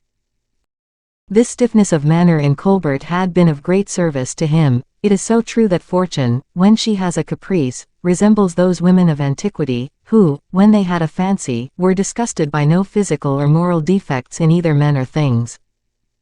Colbert, placed with Michel Letelier, Secretary of State in 1648, by his cousin Colbert, Seigneur de Saint-Penange, who protected him, received one day from the minister a commission for Cardinal Mazarin. His eminence was then in the enjoyment of flourishing health, and the bad years of the Fronde had not yet counted triple and quadruple for him.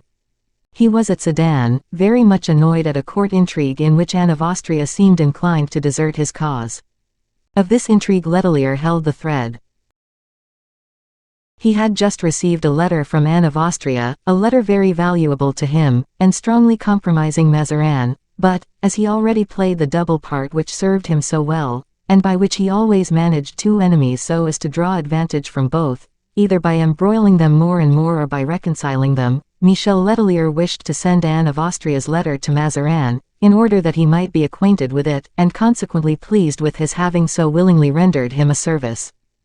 To send the letter was an easy matter, to recover it again, after having communicated it, that was the difficulty.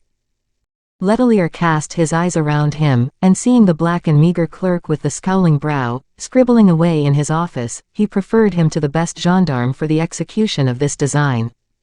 Colbert was commanded to set out for Sedan, with positive orders to carry the letter to Mazarin, and bring it back to Letelier. He listened to his orders with scrupulous attention, required the instructions to be repeated twice, and was particular in learning whether the bringing back was as necessary as the communicating, and Letelier replied sternly, more necessary. Then he set out, travelled like a courier, without any care for his body, and placed in the hands of Mazarin, first a letter from Letelier, which announced to the cardinal the sending of the precious letter, and then that letter itself. Mazarin colored greatly whilst reading Anne of Austria's letter, gave Colbert a gracious smile and dismissed him. "When shall I have the answer, Monseigneur?" "Tomorrow." "Tomorrow morning." "Yes, monsieur." The clerk turned upon his heel, after making his very best bow. The next day he was at his post at 7 o'clock. Mazarin made him wait till 10. He remained patiently in the antechamber. His turn having come, he entered. Mazarin gave him a sealed packet. On the envelope of this packet were these words, Monsieur Michel Letelier, etc. Colbert looked at the packet with much attention. The cardinal put on a pleasant countenance and pushed him towards the door. "And the letter of the Queen Mother, my lord?" asked Colbert. "It is in with the rest, in the packet," said Mazarin. "Oh, very well," replied Colbert, and placing his hat between his knees, he began to unseal the packet. Mazarin uttered a cry. "What are you doing?" said he, angrily. "I am unsealing the packet, my lord." "You mistrust me, then, master pedant, do you? Did anyone ever see such impertinence? Oh, my lord, do not be angry with me. It is certainly not your eminence's word I place in doubt, God forbid. What then? It is the carefulness of your chancery, my lord. What is a letter? A rag. May not a rag be forgotten? And look, my lord, look if I was not right. Your clerks have forgotten the rag, the letter is not in the packet." "You are an insolent fellow, and you have not looked," cried Mazarin, very angrily. "Begone and wait my pleasure." Whilst saying these words, with perfectly Italian subtlety he snatched the packet from the hands of Colbert, and re-entered his apartments. But this anger could not last so long as not to be replaced in time by reason. Mazarin, every morning, on opening his closet door, found the figure of Colbert like a sentinel behind the bench, and this disagreeable figure never failed to ask him humbly, but with tenacity, for the Queen Mother's letter. Mazarin could hold out no longer, and was obliged to give it up.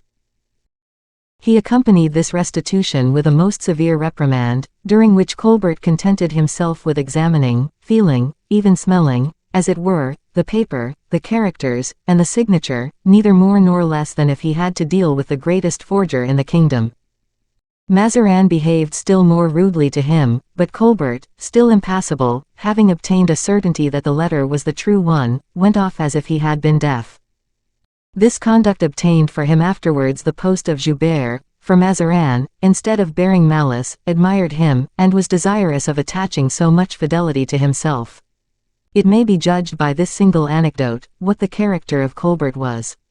Events, developing themselves, by degrees allowed all the powers of his mind to act freely. Colbert was not long in insinuating himself to the good graces of the cardinal, he became even indispensable to him. The clerk was acquainted with all his accounts without the cardinal's ever having spoken to him about them. This secret between them was a powerful tie, and this was why, when about to appear before the master of another world, Mazarin was desirous of taking good counsel in disposing the wealth he was so unwillingly obliged to leave in this world. After the visit of Guénaud, he therefore sent for Colbert, desired him to sit down, and said to him, "Let us converse, Monsieur Colbert, and seriously, for I am very ill, and I may chance to die." "Man is mortal," replied Colbert. "I have always remembered that, M. Colbert, and I have worked with that end in view. You know that I have amassed a little wealth. I know you have, Monseigneur. At how much do you estimate, as near as you can, the amount of this wealth, M. Colbert?" "At 40,560,200 livres, 9 cents, 8 farthings, replied Colbert. The cardinal heaved a deep sigh, and looked at Colbert with wonder, but he allowed a smile to steal across his lips. "Known money," added Colbert, in reply to that smile. The cardinal gave quite a start in bed. "What do you mean by that?" said he. "I mean," said Colbert, "that besides those 40,560,200 livres, 9 cents, 8 farthings, there are 13 millions that are not known." "Ouf!" sighed Mazarin, "what a man!" At this moment, the head of Bernouin appeared through the embrasure of the door. "What is it?" asked Mazarin, "and why do you disturb me?" "The Théatin father, your eminence's director, was sent for this evening, and he cannot come again to my lord till after tomorrow." Mazarin looked at Colbert, who rose and took his hat, saying, "I shall come again, my lord." Mazarin hesitated. "No, no," said he, "I have as much business to transact with you as with him. Besides, you are my other confessor, and what I have to say to one the other may hear. Remain where you are, Colbert. But my lord, if there be no secret of penitence, will the director consent to my being here?" "Do not trouble yourself about that, come into the ruelle. I can wait outside, Monseigneur." "No, no, it will do you good to hear the confession of a rich man." Colbert bowed and went into the ruelle. "Introduce the Théatin father," said Mazarin, closing the curtains. 45. Confession of a man of wealth. The Théatin entered deliberately, without being too much astonished at the noise and agitation which anxiety for the cardinal's health had raised in his household. "Come in, my reverend father," said Mazarin, after a last look at the Ruelle. "Come in and console me." "That is my duty, my lord," replied the Theatin. "Begin by sitting down, and making yourself comfortable, for I am going to begin with a general confession. You will afterwards give me a good absolution, and I shall believe myself more tranquil." "My lord," said the father, "you are not so ill as to make a general confession urgent, and it will be very fatiguing. Take care." "You suspect, then, that it may be long, father." "How can I think it otherwise, when a man has lived so completely as your eminence has done?" "Ah, that is true, yes, the recital may be long." "The mercy of God is great," snuffled the Theatin.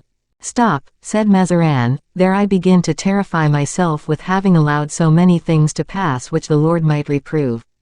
"Is that not always so?" said the Theatin naively, removing further from the lamp his thin pointed face, like that of a mole. "Sinners are so forgetful beforehand, and scrupulous when it is too late." "Sinners," replied Mazarin. "Do you use that word ironically, and to reproach me with all the genealogies I have allowed to be made on my account? I, the son of a fisherman, in fact." Quote 1. Said the Theatin. "That is a first sin, father, for I have allowed myself made to descend from 2 old Roman consuls, Gegonius Macerinus I, Macerinus II, and Proculus Macerinus III, of whom the Chronicle of Howlander speaks. From Macerinus to Mazarin the proximity was tempting.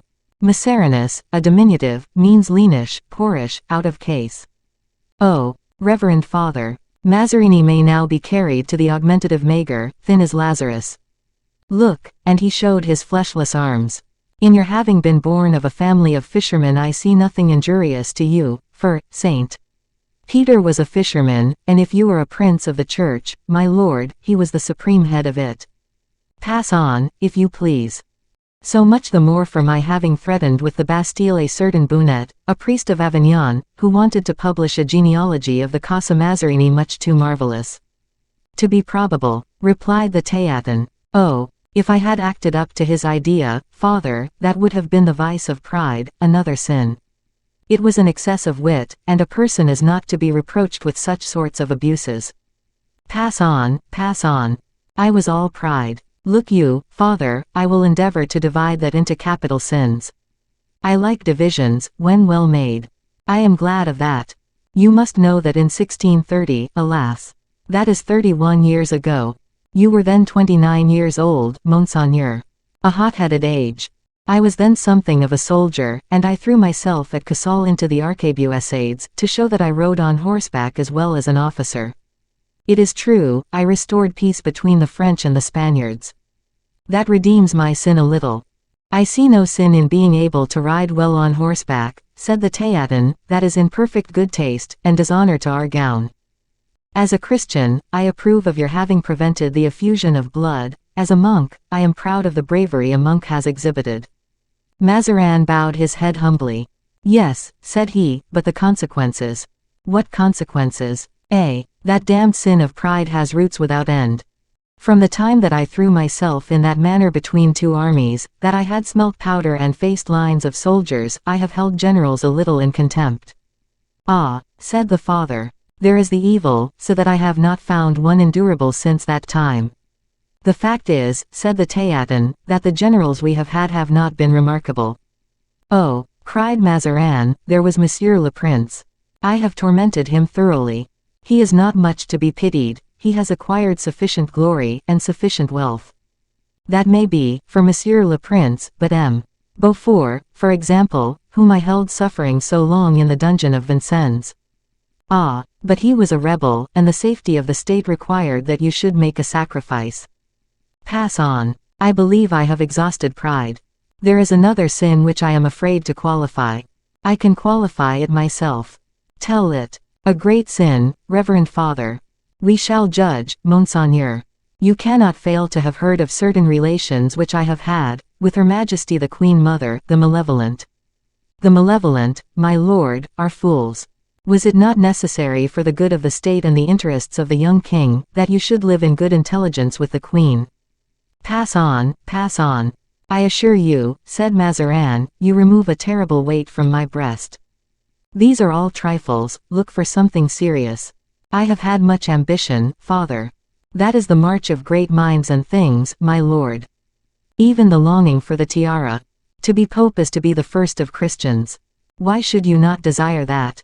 It has been printed that, to gain that object, I had sold Cambria to the Spaniards.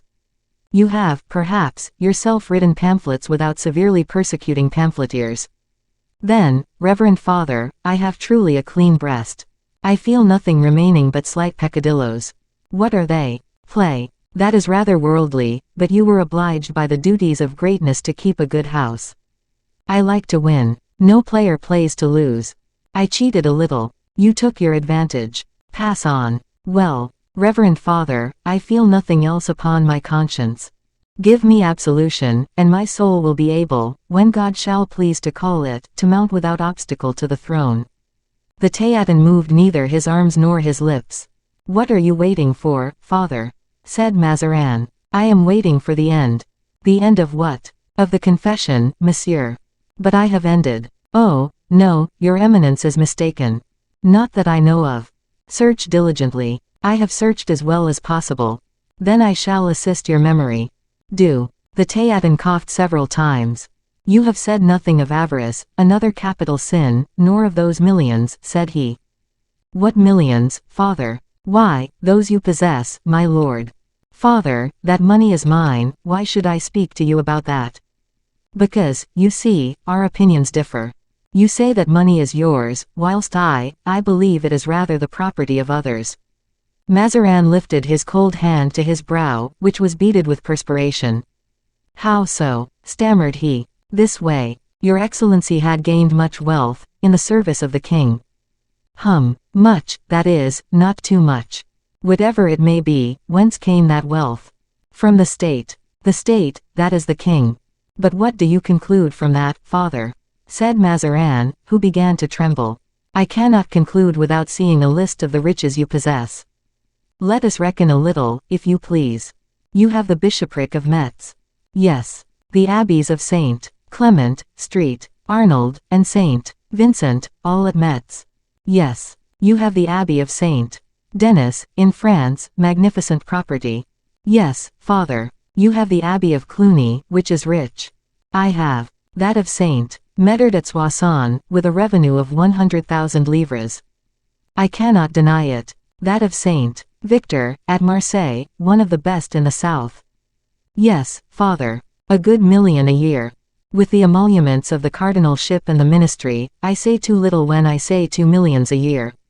In 10 years that is 20 millions, and 20 millions put out at 50% give, by progression, 23 millions in 10 years.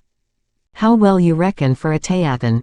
Since your eminence placed our order in the convent we occupy, near St. Germain-des-Prés, in 1644, I have kept the accounts of the society. And mine likewise, apparently, father.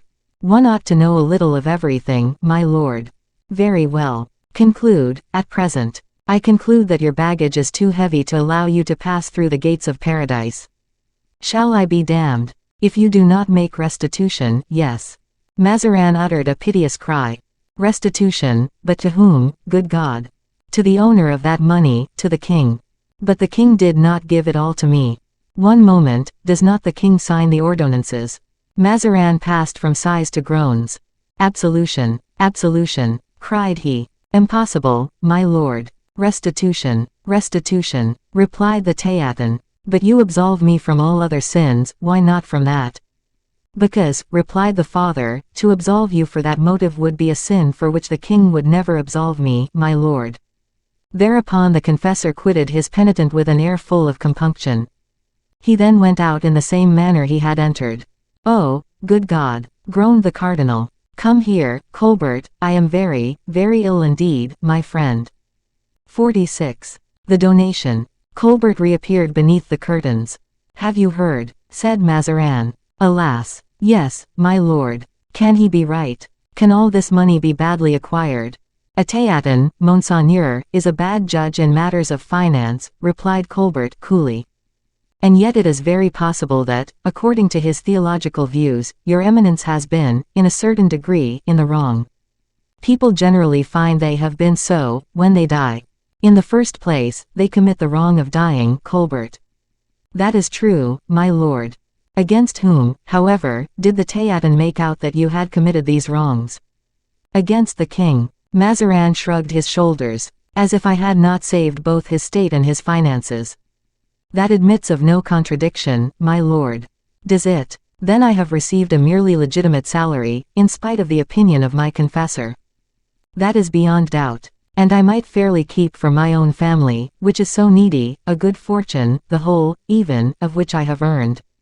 I see no impediment to that, Monseigneur. I felt assured that in consulting you, Colbert, I should have good advice, replied Mazarin, greatly delighted. Colbert resumed his pedantic look. My lord, interrupted he, I think it would be quite as well to examine whether what the Theatin said is not a snare. Oh, no, a snare. What for? The Theatin is an honest man. He believed your eminence to be at death's door, because your eminence consulted him. Did I not hear him say, distinguish that which the king has given you from that which you have given yourself? Recollect, my lord, if he did not say something a little like that to you, that is quite a theatrical speech. That is possible. In which case, my lord, I should consider you as required by the Theatin to make restitution, cried Mazarin, with great warmth. I do not say no. What, of all, you do not dream of such a thing. You speak just as the confessor did. To make restitution of a part, that is to say, His Majesty's part, and that, Monseigneur, may have its dangers. Your eminence is too skillful a politician not to know that, at this moment, the king does not possess 150,000 livres clear in his coffers. That is not my affair, said Mazarin, triumphantly, that belongs to le Surintendant Fouquet, whose accounts I gave you to verify some months ago. Colbert bit his lips at the name of Fouquet. His Majesty, said he, between his teeth, has no money but that which Fouquet collects. Your money, Monseigneur, would afford him a delicious banquet. Well, but I am not the superintendent of His Majesty's finances, I have my purse, surely I would do much for His Majesty's welfare, some legacy, but I cannot disappoint my family. The legacy of a part would dishonor you and offend the king. Leaving a part to His Majesty, is to avow that that part has inspired you with doubts as to the lawfulness of the means of acquisition. Monsieur Colbert, I thought your eminence did me the honor to ask my advice.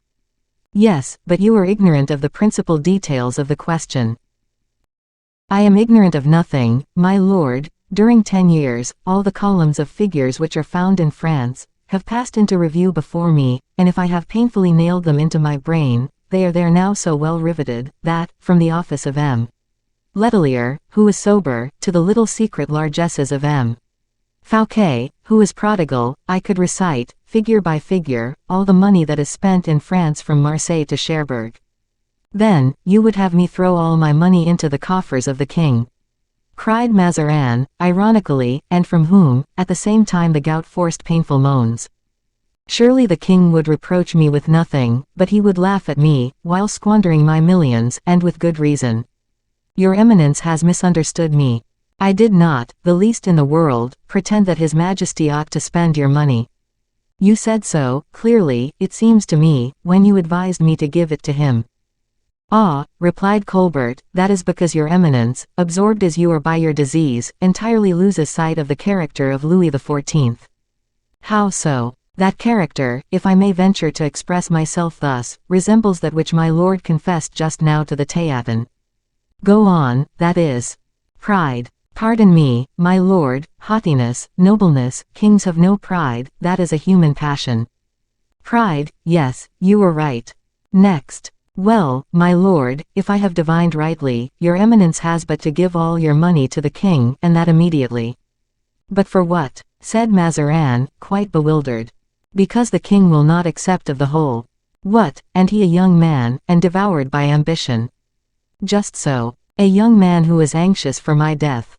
My lord. To inherit, yes, Colbert, yes, he is anxious for my death, in order to inherit. Triple fool that I am. I would prevent him. Exactly, if the donation were made in a certain form he would refuse it. Well, but how? That is plain enough.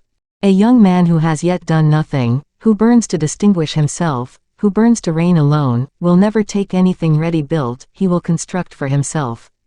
This prince, Monseigneur, will never be content with the Palais Royal, which M. de Richelieu left him, nor with the Palais Mazarin, which you have had so superbly constructed, nor with the Louvre, which his ancestors inhabited, nor with Saint Germain, where he was born.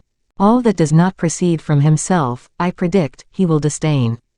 And you will guarantee, that if I give my 40 millions to the king, saying certain things to him at the same time, I guarantee he will refuse them. But those things, what are they? I will write them, if my lord will have the goodness to dictate them. Well, but, after all, what advantage will that be to me?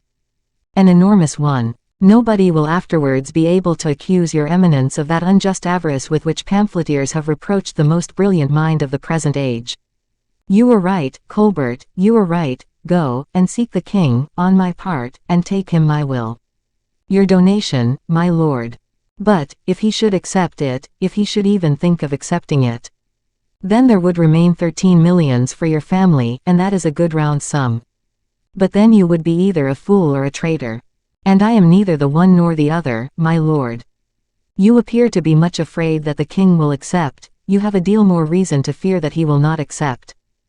But, see you, if he does not accept, I should like to guarantee my 13 reserved millions to him. Yes, I will do so, yes. But my pains are returning, I shall faint. I am very, very ill, Colbert, I am near my end. Colbert started. The cardinal was indeed very ill, large drops of sweat flowed down upon his bed of agony, and the frightful pallor of a face streaming with water was a spectacle which the most hardened practitioner could not have beheld without much compassion. Colbert was, without doubt, very much affected, for he quitted the chamber, calling Bernouin to attend to the dying man, and went into the corridor.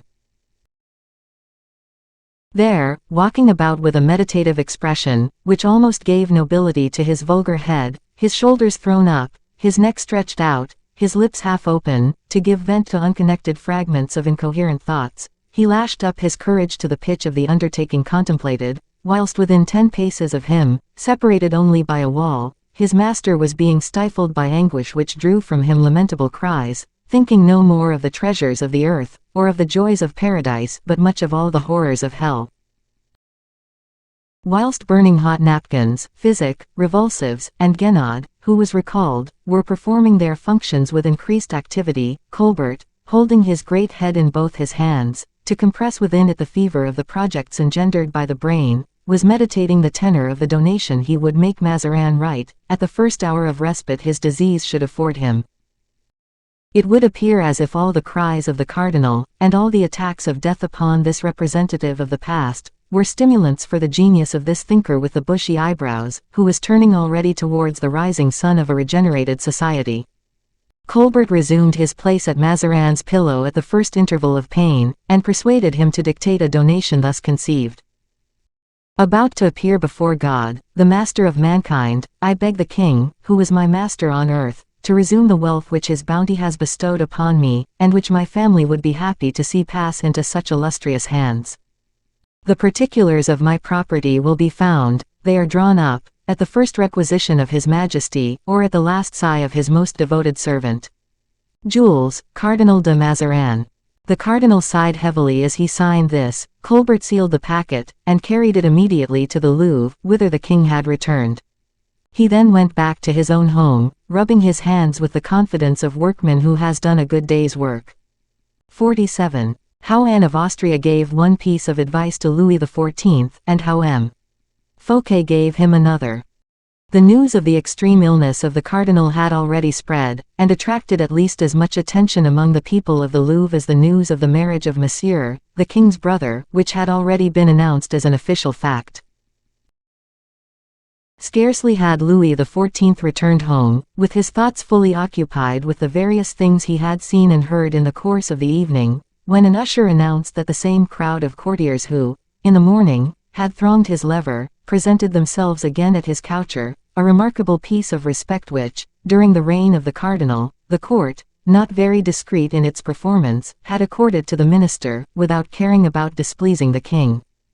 But the minister had, as we have said, an alarming attack of gout, and the tide of flattery was mounting towards the throne. Courtiers have a marvelous instinct in scenting the turn of events. Courtiers possess a supreme kind of science. They are diplomatists in throwing light upon the unraveling of complicated intrigues, captains in divining the issue of battles, and physicians in curing the sick. Louis XIV, to whom his mother had taught this axiom, together with many others, understood at once that the cardinal must be very ill.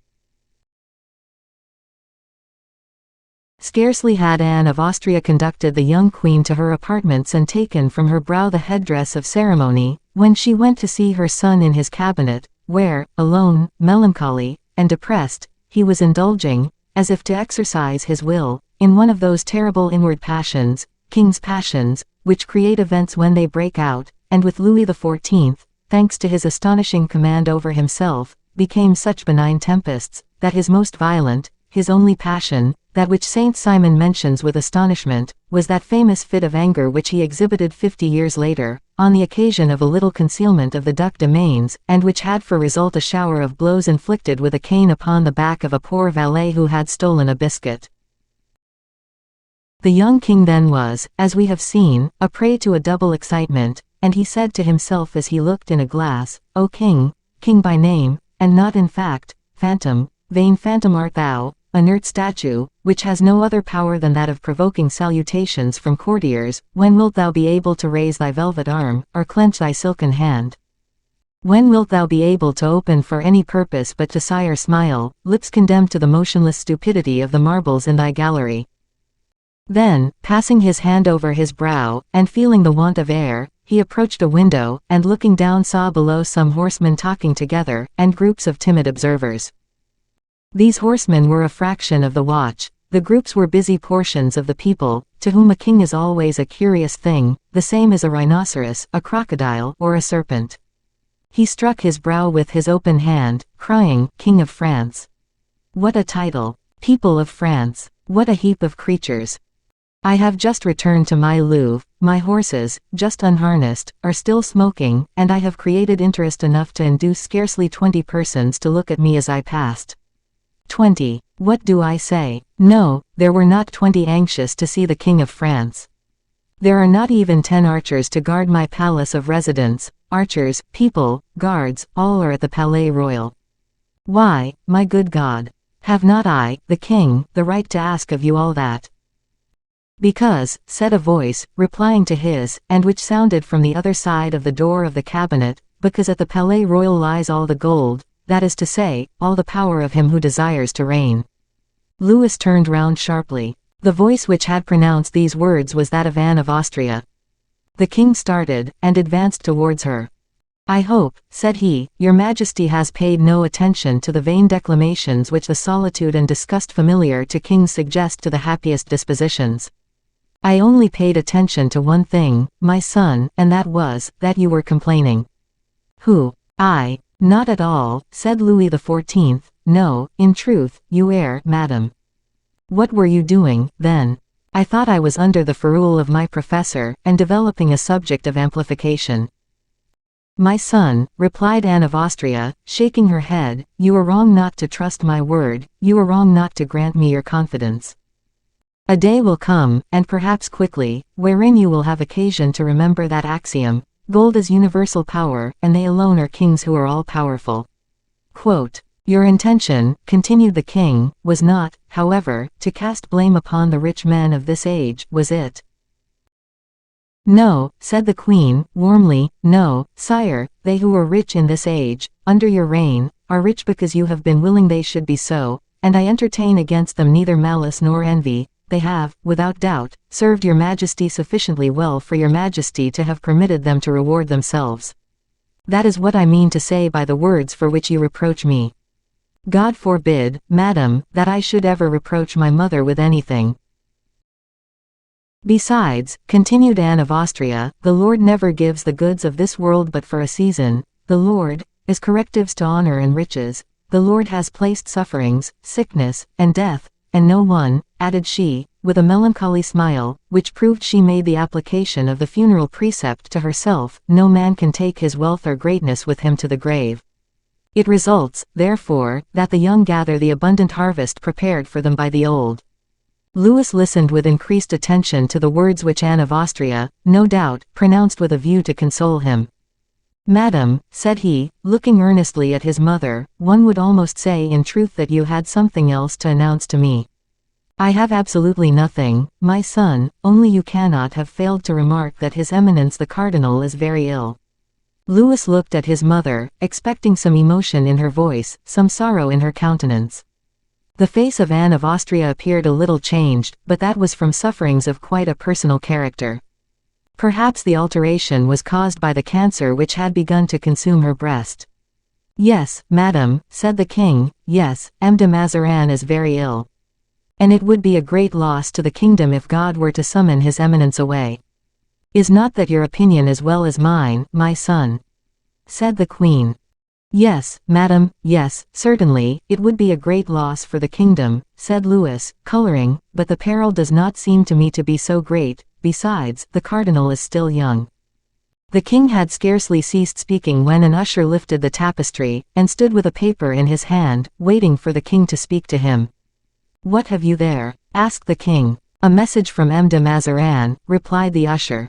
"Give it to me," said the king, and he took the paper.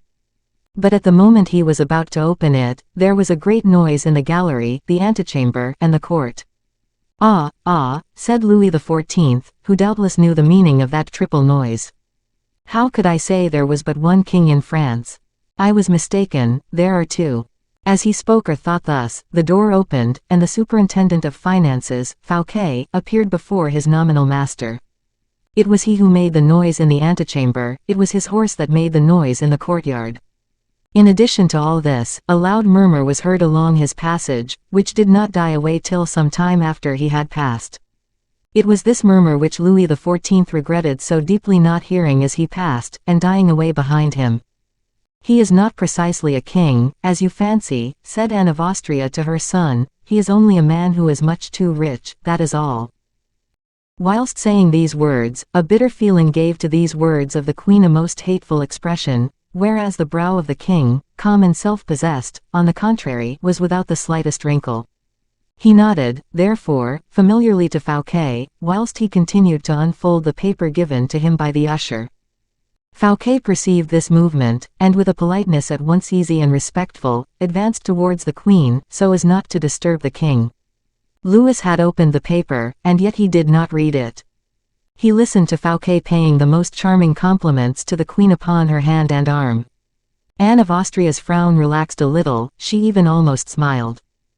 Fouquet perceived that the king, instead of reading, was looking at him. He turned half round, therefore, and while continuing his conversation with the queen, faced the king. "You know, Monsieur Fouquet," said Louis, "how ill M. Mazarin is." "Yes, sire, I know that," said Fouquet, "in fact, he is very ill. I was at my country house of Vaux when the news reached me, and the affair seemed so pressing that I left at once." "You left Vaux this evening, monsieur?" "An hour and a half ago, yes, your majesty," said Fouquet, consulting a watch, richly ornamented with diamonds. "An hour and a half," said the king, still able to restrain his anger, but not to conceal his astonishment. "I understand you, sire. Your majesty doubts my word, and you have reason to do so, but I have really come in that time, though it is wonderful. I received from England 3 pairs of very fast horses, as I had been assured. They were placed at distances of 4 leagues apart, and I tried them this evening. They really brought me from Vaux to the Louvre in an hour and a half, so your majesty sees I have not been cheated." The queen mother smiled with something like secret envy. But Fouquet caught her thought. "Thus, madam," he promptly said, "such horses are made for kings, not for subjects, for kings ought never to yield to anyone in anything." The king looked up. "And yet," interrupted Anne of Austria, "you are not a king, that I know of, M. Fouquet." "Truly not, madam, therefore the horses only await the orders of His Majesty to enter the royal stables, and if I allowed myself to try them, it was only for fear of offering to the king anything that was not positively wonderful." The king became quite red. "You know, Monsieur Fouquet," said the queen, "that at the court of France it is not the custom for a subject to offer anything to his king." Louis started. I hoped, madam, said Fouquet, much agitated, that my love for his majesty, my incessant desire to please him, would serve to compensate the want of etiquette. It was not so much a present that I permitted myself to offer, as the tribute I paid. Thank you, Monsieur Fouquet, said the king politely, and I am gratified by your intention, for I love good horses, but you know I am not very rich. You, who are my superintendent of finances, know it better than anyone else. I am not able, then, however willing I may be, to purchase such a valuable set of horses. Fouquet darted a haughty glance at the Queen Mother, who appeared to triumph at the false position in which the minister had placed himself, and replied, Luxury is the virtue of kings, sire. It is luxury which makes them resemble God, it is by luxury they are more than other men. With luxury a king nourishes his subjects, and honors them. Under the mild heat of this luxury of kings springs the luxury of individuals, a source of riches for the people. His Majesty, by accepting the gift of these 6 incomparable horses, would stimulate the pride of his own breeders, of Limousin, Perche, and Normandy, and this emulation would have been beneficial to all. But the king is silent, and consequently I am condemned. During this speech, Louis was, unconsciously, folding and unfolding Mazarin's paper, upon which he had not cast his eyes. At length he glanced upon it, and uttered a faint cry at reading the first line. What is the matter, my son? Asked the queen, anxiously, and going towards the king. From the cardinal, replied the king, continuing to read. Yes, yes, it is really from him. Is he worse, then? Read, said the king, passing the parchment to his mother, as if he thought that nothing less than reading would convince Anne of Austria of a thing so astonishing as was conveyed in that paper. Anne of Austria read in turn, and as she read, her eyes sparkled with joy all the greater from her useless endeavor to hide it, which attracted the attention of Fouquet. Oh, a regularly drawn-up deed of gift, said she. A gift, repeated Fouquet. Yes, said the king, replying pointedly to the superintendent of finances, yes, at the point of death, Monsieur le Cardinal makes me a donation of all his wealth. 40 millions, cried the queen. Oh, my son. This is very noble on the part of his eminence, and will silence all malicious rumors. 40 millions scraped together slowly, coming back all in one heap to the treasury. It is the act of a faithful subject and a good Christian. And having once more cast her eyes over the act, she restored it to Louis XIV, whom the announcement of the sum greatly agitated. Fouquet had taken some steps backwards and remained silent. The king looked at him, and held the paper out to him, in turn. The superintendent only bestowed a haughty look of a second upon it, then bowing, Yes, sire, said he, a donation, I see. You must reply to it, my son, said Anne of Austria, you must reply to it, and immediately. But how, madam? By a visit to the cardinal. Why, it is but an hour since I left his eminence, said the king. Right, then, sire. Right, said the young king, with evident repugnance. Well, replied Anne of Austria, it seems to me, my son, that a man who has just made such a present, has a good right to expect to be thanked for it with some degree of promptitude. Then turning towards Fouquet, is not that likewise your opinion, monsieur? That the present is worth the trouble? Yes, madam, said Fouquet, with a lofty air that did not escape the king. Accept, then, and thank him, insisted Anne of Austria. What says M. Fouquet? Asked Louis XIV. Does your majesty wish to know my opinion? Yes. Thank him, sire. Ah, said the queen. But do not accept, continued Fouquet. And why not? Asked the queen. You have yourself said why, madam, replied Fouquet, because kings cannot and ought not to receive presents from their subjects. The king remained silent between these two contrary opinions. But 40 millions, said Anne of Austria, in the same tone as that in which, at a later period, poor Marie Antoinette replied, you will tell me as much. I know, said Fouquet, laughing, 40 millions makes a good round sum, such a sum as could almost tempt a royal conscience.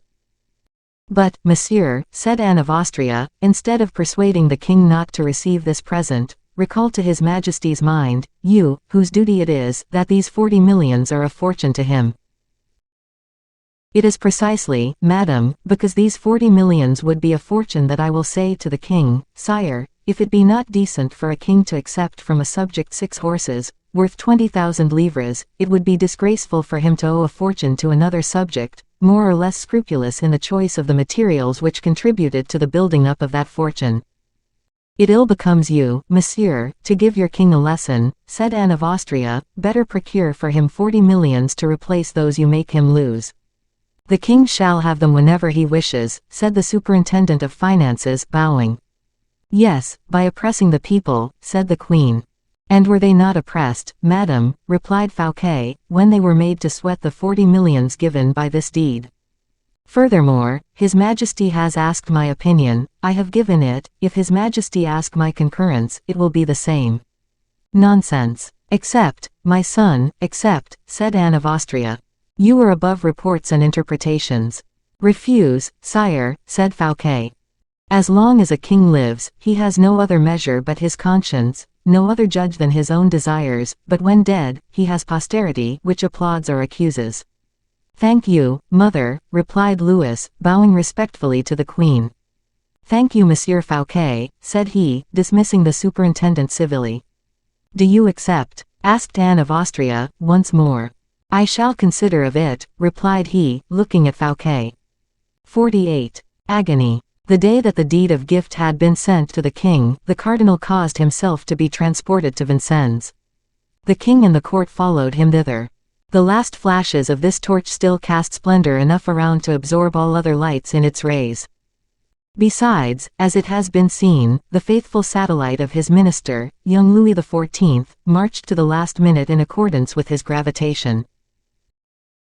The disease, as Guénaud had predicted, had become worse. It was no longer an attack of gout, it was an attack of death. Then there was another thing which made that agony more agonizing still, and that was the agitation brought into his mind by the donation he had sent to the king, and which, according to Colbert, the king ought to send back unaccepted to the cardinal.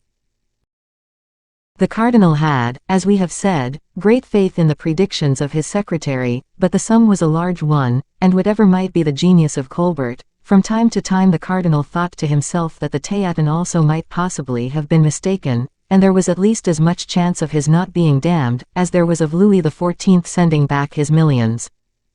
Besides, the longer the donation was in coming back, the more Mazarin thought that 40 millions were worth a little risk, particularly of so hypothetic a thing as the soul. Mazarin, in his character of cardinal and prime minister, was almost an atheist, and quite a materialist. Every time that the door opened, he turned sharply round towards that door, expecting to see the return of his unfortunate donation. Then, deceived in his hope, he fell back again with a sigh, and found his pain so much the greater for having forgotten them for an instant. Anne of Austria had also followed the cardinal. Her heart, though age had made it selfish, could not help evincing towards the dying man a sorrow which she owed him as a wife, according to some, and as a sovereign, according to others.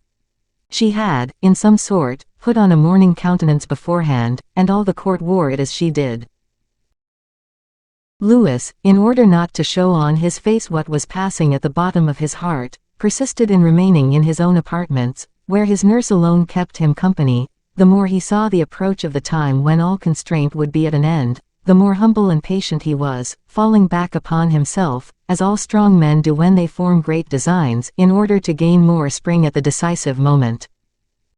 Extreme unction had been administered to the cardinal, who, faithful to his habits of dissimulation, struggled against appearances, and even against reality, receiving company in his bed, as if he only suffered from a temporary complaint.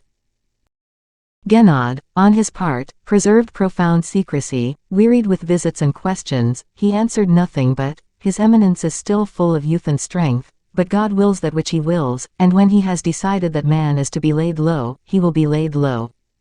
These words, which he scattered with a sort of discretion, reserve, and preference, were commented upon earnestly by two persons, the king and the cardinal. Mazarin, notwithstanding the prophecy of Guénaud, still lured himself with a hope, or rather played his part so well, that the most cunning, when saying that he lured himself, proved that they were his dupes. Louis, absent from the cardinal for 2 days, Louis, with his eyes fixed upon that same donation which so constantly preoccupied the cardinal, Louis did not exactly know how to make out Mazarin's conduct. The son of Louis XIII, following the paternal traditions, had, up to that time, been so little of a king that, whilst ardently desiring royalty, he desired it with that terror which always accompanies the unknown. Thus, having formed his resolution, which, besides, he communicated to nobody, he determined to have an interview with Mazarin. It was Anne of Austria, who, constant in her attendance upon the cardinal, first heard this proposition of the king's, and transmitted it to the dying man, whom it greatly agitated.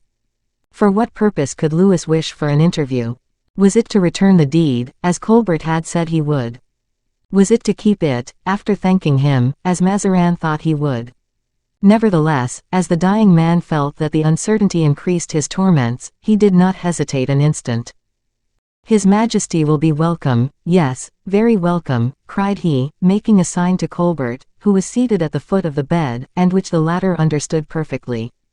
"Madam," continued Mazarin, "will your Majesty be good enough to assure the king yourself of the truth of what I have just said?" Anne of Austria rose. She herself was anxious to have the question of the 40 millions settled, the question which seemed to lie heavy on the mind of everyone. Anne of Austria went out. Mazarin made a great effort, and, raising himself up towards Colbert, "Well, Colbert," said he, "2 days have passed away, 2 mortal days, and, you see, nothing has been returned from yonder." "Patience, my lord," said Colbert. "Are you mad, you wretch? You advise me to have patience. Oh, in sad truth, Colbert, you are laughing at me. I am dying and you call out to me to wait." "My lord," said Colbert, with his habitual coolness, "it is impossible that things should not come out as I have said. His Majesty is coming to see you, and no doubt he brings back the deed himself." "Do you think so? Well, I, on the contrary, am sure that His Majesty is coming to thank me." At this moment Anne of Austria returned. On her way to the apartments of her son she had met with a new empiric. This was a powder which was said to have power to save the cardinal, and she brought a portion of this powder with her. But this was not what Mazarin expected, therefore he would not even look at it, declaring that life was not worth the pains that were taken to preserve it. But, whilst professing this philosophical axiom, his long-confined secret escaped him at last. "That, madam," said he, "that is not the interesting part of my situation. I made, 2 days ago, a little donation to the king. Up to this time, from delicacy, no doubt, His Majesty has not condescended to say anything about it, but the time for explanation is come, and I implore your Majesty to tell me if the king has made up his mind on that matter." Anne of Austria was about to reply, when Mazarin stopped her. "The truth, madam," said he, "in the name of heaven, the truth. Do not flatter a dying man with a hope that may prove vain." There he stopped, a look from Colbert telling him he was on the wrong track. "I know," said Anne of Austria, taking the cardinal's hand, "I know that you have generously made, not a little donation, as you modestly call it, but a magnificent gift. I know how painful it would be to you if the king—" Mazarin listened, dying as he was, as 10 living men could not have listened. "If the king," replied he. "If the king," continued Anne of Austria, "should not freely accept what you offer so nobly." Mazarin allowed himself to sink back upon his pillow-like pantaloon, that is to say, with all the despair of a man who bows before the tempest, but he still preserved sufficient strength and presence of mind to cast upon Colbert one of those looks which are well worth 10 sonnets, which is to say, 10 long poems. "Should you not," added the queen, "have considered the refusal of the king as a sort of insult?" Mazarin rolled his head about upon his pillow, without articulating a syllable. The queen was deceived, or feigned to be deceived, by this demonstration. "Therefore," resumed she, "I have circumvented him with good counsels, and as certain minds, jealous, no doubt, of the glory you are about to acquire by this generosity, have endeavored to prove to the king that he ought not to accept this donation. I have struggled in your favor, and so well I have struggled, that you will not have, I hope, that distress to undergo." "Ah," murmured Mazarin, with languishing eyes, "ah. That is a service I shall never forget for a single minute of the few hours I still have to live. I must admit," continued the queen, "that it was not without trouble I rendered it to your eminence." "Ah, peste! I believe that. Oh, good God! What is the matter? I am burning. Do you suffer much? As much as one of the damned?" Colbert would have liked to sink through the floor. So, then, resumed Mazarin, your Majesty thinks that the king, he stopped several seconds, that the king is coming here to offer me some small thanks. I think so, said Queen. Mazarin annihilated Colbert with his last look. At that moment the ushers announced that the king was in the antechambers, which were filled with people. This announcement produced a stir of which Colbert took advantage to escape by the door of the ruelle. Anne of Austria arose, and awaited her son, standing. Louis XIV appeared at the threshold of the door, with his eyes fixed upon the dying man, who did not even think it worthwhile to notice that Majesty from whom he thought he had nothing more to expect. An usher placed an armchair close to the bed. Louis bowed to his mother, then to the cardinal, and sat down. The queen took a seat in her turn. Then, as the king looked behind him, the usher understood that look, and made a sign to the courtiers who filled up the doorway to go out, which they instantly did. Silence fell upon the chamber with the velvet curtains. The king, still very young, and very timid in the presence of him who had been his master from his birth, still respected him much, particularly now, in the supreme majesty of death. He did not dare, therefore, to begin the conversation, feeling that every word must have its weight not only upon things of this world, but of the next. As to the cardinal, at that moment he had but one thought, his donation. It was not physical pain which gave him that air of despondency, and that lugubrious look, it was the expectation of the thanks that were about to issue from the king's mouth, and cut off all hope of restitution. Mazarin was the first to break the silence. "Is your Majesty come to make any stay at Vincennes?" said he. Louis made an affirmative sign with his head. "That is a gracious favor," continued Mazarin, "granted to a dying man, and which will render death less painful to him." "I hope," replied the king, "I am come to visit, not a dying man, but a sick man, susceptible of cure." Mazarin replied by a movement of the head. "Your Majesty is very kind, but I know more than you on that subject." "The last visit, sire," said he, "the last visit." "If it were so, Monsieur le Cardinal," said Louis, "I would come a last time to ask the counsels of a guide to whom I owe everything." Anne of Austria was a woman, she could not restrain her tears. Louis showed himself much affected, and Mazarin still more than his two guests, but from very different motives. Here the silence returned. The queen wiped her eyes, and the king resumed his firmness. "I was saying," continued the king, "that I owed much to your eminence." The eyes of the cardinal had devoured the king, for he felt the great moment had come. "And," continued Louis, "the principal object of my visit was to offer you very sincere thanks for the last evidence of friendship you have kindly sent me."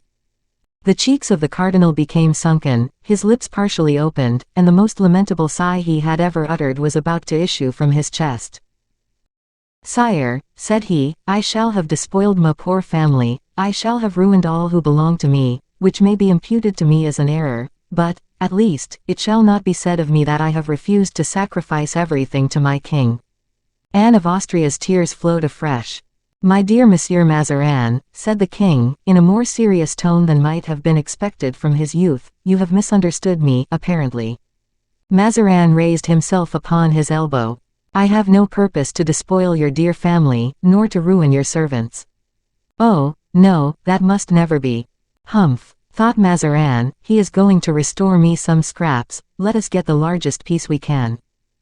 "The king is going to be foolishly affected and play generous," thought the queen, "he must not be allowed to impoverish himself, such an opportunity for getting a fortune will never occur again." "Sire," said the cardinal, aloud, "my family is very numerous, and my nieces will be destitute when I am gone." "Oh," interrupted the queen, eagerly, "have no uneasiness with respect to your family, dear Monsieur Mazarin, we have no friends dearer than your friends, your nieces shall be my children, the sisters of His Majesty, and if a favor be distributed in France, it shall be to those you love." "Smoke," thought Mazarin, who knew better than anyone the faith that can be put in the promises of kings. Louis read the dying man's thought in his face. "Be comforted, my dear Monsieur Mazarin," said he, with a half-smile, sad beneath its irony, "the Mesdemoiselles de Mancini will lose, in losing you, their most precious good, but they shall none the less be the richest heiresses of France, and since you have been kind enough to give me their dowry," the cardinal was panting, "I restore it to them," continued Louis, drawing from his breast and holding towards the cardinal's bed the parchment which contained the donation that, during 2 days, had kept alive such tempests in the mind of Mazarin. "What did I tell you, my lord?" murmured in the alcove a voice which passed away like a breath. "Your Majesty returns my donation," cried Mazarin, so disturbed by joy as to forget his character of a benefactor. "Your Majesty rejects the 40 millions," cried Anne of Austria, so stupefied as to forget her character of an afflicted wife, or queen. "Yes, my lord cardinal, yes, madam," replied Louis XIV, tearing the parchment which Mazarin had not yet ventured to clutch. "Yes, I annihilate this deed, which despoiled a whole family. The wealth acquired by his eminence in my service is his own wealth and not mine." "But, sire, does your Majesty reflect," said Anne of Austria, "that you have not 10,000 crowns in your coffers?" "Madam, I have just performed my first royal action, and I hope it will worthily inaugurate my reign." "Ah, sire, you were right," cried Mazarin, "that is truly great, that is truly generous which you have just done." And he looked, one after the other, at the pieces of the act spread over his bed, to assure himself that it was the original and not a copy that had been torn. At length his eyes fell upon the fragment which bore his signature, and recognizing it, he sunk back on his bolster in a swoon. Anne of Austria, without strength to conceal her regret, raised her hands and eyes towards heaven. "Oh, sire," cried Mazarin, "may you be blessed. My God, may you be beloved by all my family. Per Bacco, if ever any of those belonging to me should cause your displeasure, sire, only frown, and I will rise from my tomb." This pantalonnade did not produce all the effect Mazarin had counted upon. Louis had already passed to considerations of a higher nature, and as to Anne of Austria, unable to bear, without abandoning herself to the anger she felt burning within her, the magnanimity of her son and the hypocrisy of the cardinal, she arose and left the chamber, heedless of thus betraying the extent of her grief. Mazarin saw all this, and fearing that Louis XIV might repent his decision, in order to draw attention another way he began to cry out, as, at a later period, Scapin was to cry out, in that sublime piece of pleasantry with which the morose and grumbling Boileau dared to reproach Molière. His cries, however, by degrees, became fainter, and when Anne of Austria left the apartment, they ceased altogether. "Monsieur le Cardinal," said the king, "have you any recommendations to make me?" "Sire," replied Mazarin, "you are already wisdom itself, prudence personified. Of your generosity I shall not venture to speak. That which you have just done exceeds all that the most generous men of antiquity or of modern times have ever done." The king received this praise coldly. "So you confine yourself," said he, "to your thanks, and your experience, much more extensive than my wisdom, my prudence, or my generosity, does not furnish you with a single piece of friendly advice to guide my future." Mazarin reflected for a moment. "You have just done much for me, sire," said he, "that is, for my family." "Say no more about that," said the king. "Well," continued Mazarin, "I shall give you something in exchange for these 40 millions you have refused so royally." Louis XIV indicated by a movement that these flatteries were displeasing to him. "I shall give you a piece of advice," continued Mazarin. "Yes, a piece of advice, advice more precious than the 40 millions. "My lord cardinal," interrupted Louis. "Sire, listen to this advice." "I am listening." "Come nearer, sire, for I am weak. Nearer, sire, nearer." The king bent over the dying man. "Sire," said Mazarin, in so low a tone that the breath of his words arrived only like a recommendation from the tomb in the attentive ears of the king, "Sire, never have a prime minister." Louis drew back astonished. The advice was a confession, a treasure, in fact, was that sincere confession of Mazarin. The legacy of the cardinal to the young king was composed of 6 words only, but those 6 words, as Mazarin had said, were worth 40 millions. Louis remained for an instant bewildered. As for Mazarin, he appeared only to have said something quite natural. A little scratching was heard along the curtains of the alcove. Mazarin understood. "Yes, yes," cried he, warmly, "yes, sire, I recommend to you a wise man, an honest man, and a clever man. Tell me his name, my lord." "His name is yet almost unknown, sire, it is M. Colbert, my attendant." "Oh, Try him, added Mazarin, in an earnest voice, all that he has predicted has come to pass, he has a safe glance, he is never mistaken either in things or in men, which is more surprising still. Sire, I owe you much, but I think I acquit myself of all towards you in giving you Colbert. So be it, said Louis, faintly, for, as Mazarin had said, the name of Colbert was quite unknown to him, and he thought the enthusiasm of the cardinal partook of the delirium of a dying man. The cardinal sank back on his pillows. For the present, adieu, sire. Adieu, murmured Mazarin. I am tired, and I have yet a rough journey to take before I present myself to my new master. Adieu, sire. The young king felt the tears rise to his eyes, he bent over the dying man, already half a corpse, and then hastily retired. 49. The first appearance of Colbert. The whole night was passed in anguish, common to the dying man and to the king. The dying man expected his deliverance, the king awaited his liberty. Louis did not go to bed. An hour after leaving the chamber of the cardinal, he learned that the dying man, recovering a little strength, had insisted upon being dressed, adorned and painted, and seeing the ambassadors. Like Augustus, he no doubt considered the world a great stage, and was desirous of playing out the last act of the comedy. Anne of Austria reappeared no more in the cardinal's apartments, she had nothing more to do there. Propriety was the pretext for her absence. On his part, the cardinal did not ask for her, the advice the queen had given her son rankled in his heart. Towards midnight, while still painted, Mazarin's mortal agony came on.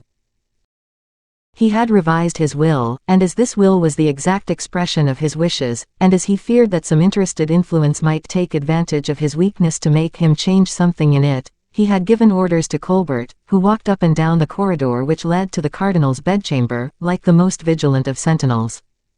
The king, shut up in his own apartment, dispatched his nurse every hour to Mazarin's chamber, with orders to bring him back an exact bulletin of the cardinal's state. After having heard that Mazarin was dressed, painted, and had seen the ambassadors, Louis heard that the prayers for the dying were being read for the cardinal. At 1 o'clock in the morning, Guénaud had administered the last remedy. This was a relic of the old customs of that fencing time, which was about to disappear to give place to another time, to believe that death could be kept off by some good secret thrust. Mazarin, after having taken the remedy, respired freely for nearly 10 minutes. He immediately gave orders that the news should be spread everywhere of a fortunate crisis. The king, on learning this, felt as if a cold sweat were passing over his brow. He had had a glimpse of the light of liberty, slavery appeared to him more dark and less acceptable than ever. But the bulletin which followed entirely changed the face of things. Mazarin could no longer breathe at all, and could scarcely follow the prayers which the curé of Saint Nicholas des Champs recited near him. The king resumed his agitated walk about his chamber, and consulted, as he walked, several papers drawn from a casket of which he alone had the key. A third time the nurse returned. De Mazarin had just uttered a joke, and had ordered his Flora, by Titian, to be revarnished. At length, towards 2 o'clock in the morning, the king could no longer resist his weariness, he had not slept for 24 hours. Sleep, so powerful at his age, overcame him for about an hour. But he did not go to bed for that hour, he slept in a fauteuil. About 4 o'clock his nurse awoke him by entering the room. "Well?" asked the king. "Well, my dear sire," said the nurse, clasping her hands with an air of commiseration. "Well, he is dead." The king arose at a bound, as if a steel spring had been applied to his legs. "Dead?" cried he. "Alas, yes." "Is it quite certain?" "Yes." "Official?" "Yes." "Has the news been made public?" "Not yet." "Who told you, then, that the cardinal was dead?" Colbert." Colbert." "Yes. And he was sure of what he said?" "He came out of the chamber, and had held a glass for some minutes before the cardinal's lips." "Ah," said the king. "And what is become of Colbert?" "He has just left his eminence's chamber." "Where is he?" "He followed me." "So that he is, sire, waiting at your door, till it shall be your good pleasure to receive him." Louis ran to the door, opened it himself, and perceived Colbert standing waiting in the passage. The king started at sight of this statue, all clothed in black. Colbert, bowing with profound respect, advanced 2 steps towards his majesty. Louis re-entered his chamber, making Colbert a sign to follow. Colbert entered. Louis dismissed the nurse, who closed the door as she went out. Colbert remained modestly standing near that door. "What do you come to announce to me, monsieur?" said Louis, very much troubled at being thus surprised in his private thoughts, which he could not completely conceal. "That Monsieur le Cardinal has just expired, sire, and that I bring your Majesty his last adieu." The king remained pensive for a minute, and during that minute he looked attentively at Colbert. It was evident that the cardinal's last words were in his mind. "Are you, then, M. Colbert?" asked he. "Yes, sire. His faithful servant, as his eminence himself told me."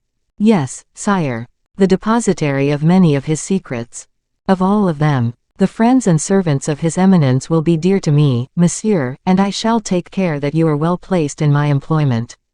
Colbert bowed. "You are a financier, monsieur, I believe." "Yes, sire." "And did Monsieur le Cardinal employ you in his stewardship?" "I had that honor, sire." "You never did anything personally for my household, I believe." "Pardon me, sire, it was I who had the honor of giving Monsieur le Cardinal the idea of an economy which puts 300,000 francs a year into your Majesty's coffers." "What economy was that, monsieur?" asked Louis XIV. "Your Majesty knows that the 100 Swiss have silver lace on each side of their ribbons." "Doubtless." "Well, sire, it was I who proposed that imitation silver lace should be placed upon these ribbons. It could not be detected, and 100,000 crowns served to feed a regiment during 6 months, and is the price of 10,000 good muskets or the value of a vessel of 10 guns, ready for sea." "That is true," said Louis XIV, considering more attentively, "and, ma foi. That was a well-placed economy. Besides, it was ridiculous for soldiers to wear the same lace as noblemen." "I am happy to be approved of by your Majesty." "Is that the only appointment you held about the cardinal?" asked the king. "It was I who was appointed to examine the accounts of the superintendent, sire." "Ah," said Louis, who was about to dismiss Colbert, but whom that word stopped. "Ah. It was you whom his eminence had charged to control M. Fouquet, was it? And the result of that examination is that there is a deficit, sire, but if your Majesty will permit me." "Speak, M. Colbert. I ought to give your Majesty some explanations." "Not at all, monsieur, it is you who have controlled these accounts. Give me the result." "That is very easily done, sire. Emptiness everywhere, money nowhere." "Beware, monsieur, you are roughly attacking the administration of M. Fouquet, who, nevertheless, I have heard say, is an able man." Colbert colored, and then became pale, for he felt that from that minute he entered upon a struggle with a man whose power almost equaled the sway of him who had just died. "Yes, sire, a very able man," repeated Colbert, bowing. "But if M. Fouquet is an able man, and, in spite of that ability, if money be wanting, whose fault is it?"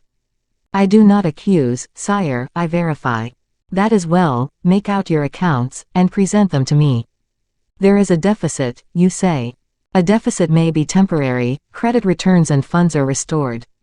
"No, sire. Upon this year, perhaps, I understand that, but upon next year." "Next year is eaten as bare as the current year." "But the year after, then, will be just like next year." "What do you tell me, Monsieur Colbert?" "I say there are 4 years engaged beforehand." "They must have a loan, then." "They must have 3, sire." "I will create offices to make them resign, and the salary of the post shall be paid into the treasury." "Impossible, sire, for there have already been creations upon creations of offices, the provisions of which are given in blank, so that the purchasers enjoy them without filling them. That is why your Majesty cannot make them resign. Further, upon each agreement M.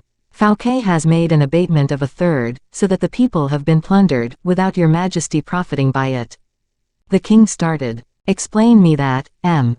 Colbert," he said. "Let your Majesty set down clearly your thought, and tell me what you wish me to explain."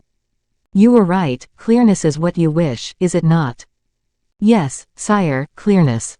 God is God above all things, because he made light." "Well, for example," resumed Louis. 14. If today, the cardinal being dead, and I being king, suppose I wanted money. Your Majesty would not have any." "Oh, that is strange, monsieur." "How? My superintendent would not find me any money." Colbert shook his large head. How is that? Said the king. Is the income of the state so much in debt that there is no longer any revenue? Yes, sire. The king started. Explain me that, M. Colbert, added he with a frown. If it be so, I will get together the ordonnances to obtain a discharge from the holders, a liquidation at a cheap rate. Impossible, for the ordonnances have been converted into bills, which bills, for the convenience of return and facility of transaction, are divided into so many parts that the originals can no longer be recognized. Louis, very much agitated, walked about, still frowning. But, if this is as you say, Monsieur Colbert, said he, stopping all at once, I shall be ruined before I begin to reign. You are, in fact, sire, said the impassible caster up of figures. Well, but yet, monsieur, the money is somewhere. Yes, sire, and even as a beginning, I bring your majesty a note of funds which le Cardinal Mazarin was not willing to set down in his testament, neither in any act whatever, but which he confided to me. To you. Yes, sire, with an injunction to remit it to your majesty. What? Besides the 40 millions of the testament? Yes, sire. M. de Mazarin had still other funds. Colbert bowed. Why, that man was a gulf, murmured the king. M. de Mazarin on one side, M. Fouquet on the other, more than 100 millions perhaps between them. No wonder my coffers should be empty. Colbert waited without stirring. And is the sum you bring me worth the trouble? Asked the king. Yes, sire, it is a round sum. Amounting to how much? To 13 millions of livres, sire. 13 millions, cried Louis, trembling with joy. Do you say 13 millions, Monsieur Colbert? I said 13 millions, yes, your majesty. Of which everybody is ignorant. Of which everybody is ignorant. Which are in your hands. In my hands, yes, sire. And which I can have. Within 2 hours, sire. But where are they, then? In the cellar of a house which the cardinal possessed in the city, and which he was so kind as to leave me by a particular clause of his will. You are acquainted with the cardinal's will, then? I have a duplicate of it, signed by his hand. A duplicate? Yes, sire, and here it is. Colbert drew the deed quietly from his pocket, and showed it to the king. The king read the article relative to the donation of the house. But, said he, there is no question here but of the house, there is nothing said of the money. Your pardon, sire, it is in my conscience. And Monsieur Mazarin has entrusted it to you. Why not, sire? He, a man mistrustful of everybody. He was not so of me, sire, as your majesty may perceive. Louis fixed his eyes with admiration upon that vulgar but expressive face. You are an honest man, M. Colbert, said the king. That is not a virtue, it is a duty, replied Colbert, coolly. But, added Louis, does not the money belong to the family? If this money belonged to the family it would be disposed of in the testament, as the rest of his fortune is. If this money belonged to the family, I, who drew up the deed of donation in favor of your majesty, should have added the sum of 13 millions to that of 40 millions which was offered to you. How? Exclaimed Louis XIV, was it you who drew up the deed of donation? Yes, sire. And yet the cardinal was attached to you, added the king, ingenuously. I had assured his eminence you would by no means accept the gift, said Colbert, in that same quiet manner we have described, and which, even in the common habits of life, had something solemn in it. Louis passed his hand over his brow. Oh, how young I am, murmured he, to have command of men. Colbert waited the end of this monologue. He saw Louis raise his head. At what hour shall I send the money to your majesty? Asked he. Tonight, at 11 o'clock, I desire that no one may know that I possess this money. Colbert made no more reply than if the thing had not been said to him. Is the amount in ingots, or coined gold? In coined gold, sire. That is well. Where shall I send it? To the Louvre. Thank you, M. Colbert. Colbert bowed and retired. 13 millions, exclaimed Louis, as soon as he was alone. This must be a dream.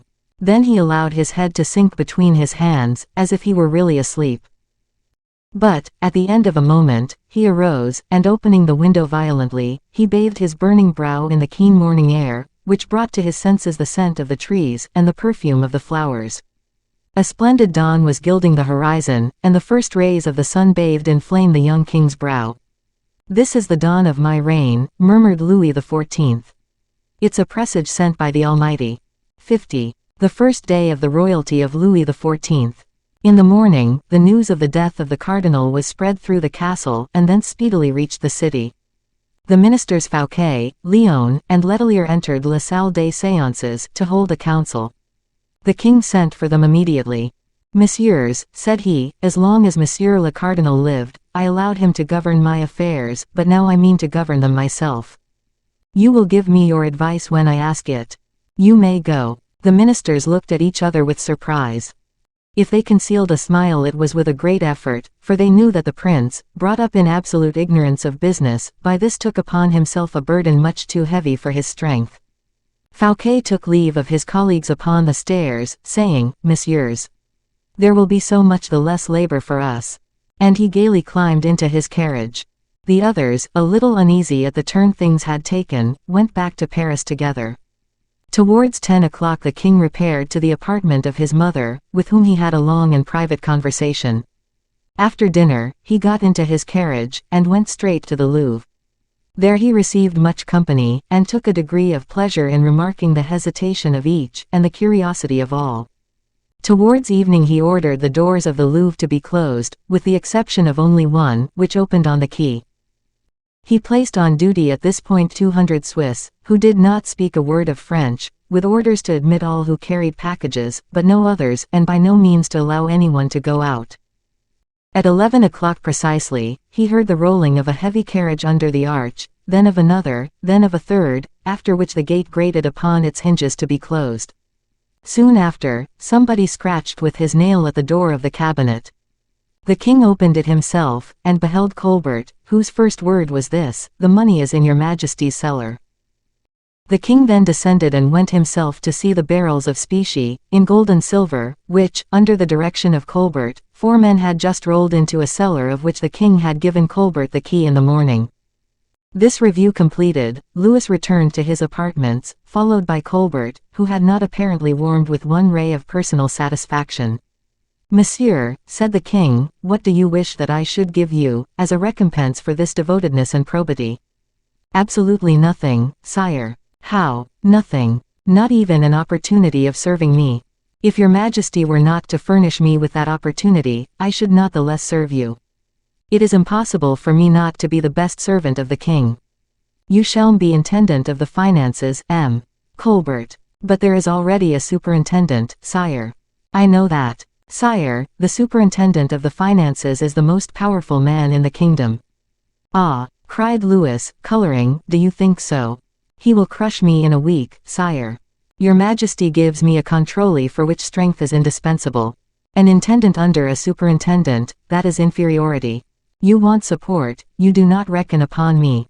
I had the honor of telling your Majesty, that during the lifetime of M. de Mazarin, M. Fouquet was the second man in the kingdom. Now M. de Mazarin is dead, M. Fouquet is become the first. Monsieur, I agree to what you told me of all things up to today, but tomorrow, please to remember, I shall no longer suffer it. Then I shall be of no use to your Majesty. You are already, since you fear to compromise yourself in serving me. I only fear to be placed so that I cannot serve your Majesty. What do you wish, then?" "I wish your Majesty to allow me assistance in the labors of the office of intendant. That post would lose its value. It would gain in security. Choose your colleagues. Messieurs Breteuil, Marin, Hervart. Tomorrow the ordonnance shall appear." "Sire, I thank you. Is that all you ask?" "No, sire, one thing more." "What is that?" "Allow me to compose a chamber of justice." "What would this chamber of justice do?" "Try the farmers general and contractors, who, during 10 years, have been robbing the state." "Well, but what would you do with them?" "Hang 2 or 3, and that would make the rest disgorge." "I cannot commence my reign with executions, Monsieur Colbert." "On the contrary, sire, you had better, in order not to have to end with them." The king made no reply. "Does your Majesty consent?" said Colbert. "I will reflect upon it, monsieur." "It will be too late when reflection may be made." "Why?" "Because you have to deal with people stronger than ourselves, if they are warned." "Compose that chamber of justice, monsieur." "I will, sire." "Is that all?" No, sire, there is still another important affair. What rights does your majesty attach to this office of intendant? Well, I do not know, the customary ones. Sire, I desire that this office be invested with the right of reading the correspondence with England. Impossible, monsieur, for that correspondence is kept from the council, monsieur le cardinal himself carried it on.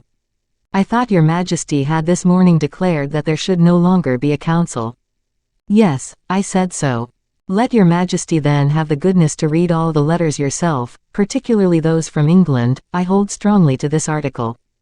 Monsieur, you shall have that correspondence, and render me an account of it. Now, sire, what shall I do with respect to the finances? Everything M. Fouquet has not done. That is all I ask of your majesty. Thanks, sire, I depart in peace, and at these words he took his leave. Louis watched his departure. Colbert was not yet 100 paces from the Louvre when the king received a courier from England. After having looked at and examined the envelope, the king broke the seal precipitately, and found a letter from Charles II. The following is what the English prince wrote to his royal brother. Your majesty must be rendered very uneasy by the illness of le Cardinal Mazarin, but the excess of danger can only prove of service to you. The cardinal is given over by his physician. I thank you for the gracious reply you have made to my communication touching the Princess Henrietta, my sister, and, in a week, the princess and her court will set out for Paris. It is gratifying to me to acknowledge the fraternal friendship you have evinced towards me, and to call you, more justly than ever, my brother. It is gratifying to me, above everything, to prove to your majesty how much I am interested in all that may please you. You were wrong in having Belle-Île-en-Mer secretly fortified. That is wrong. We shall never be at war against each other. That measure does not make me uneasy, it makes me sad. You are spending useless millions, tell your ministers so, and rest assured that I am well informed. Render me the same service, my brother, if occasion offers. The king rang his bell violently, and his valet de chambre appeared.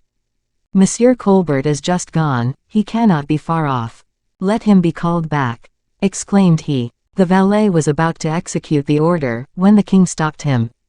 No, said he, no, I see the whole scheme of that man. Belle-Isle belongs to M.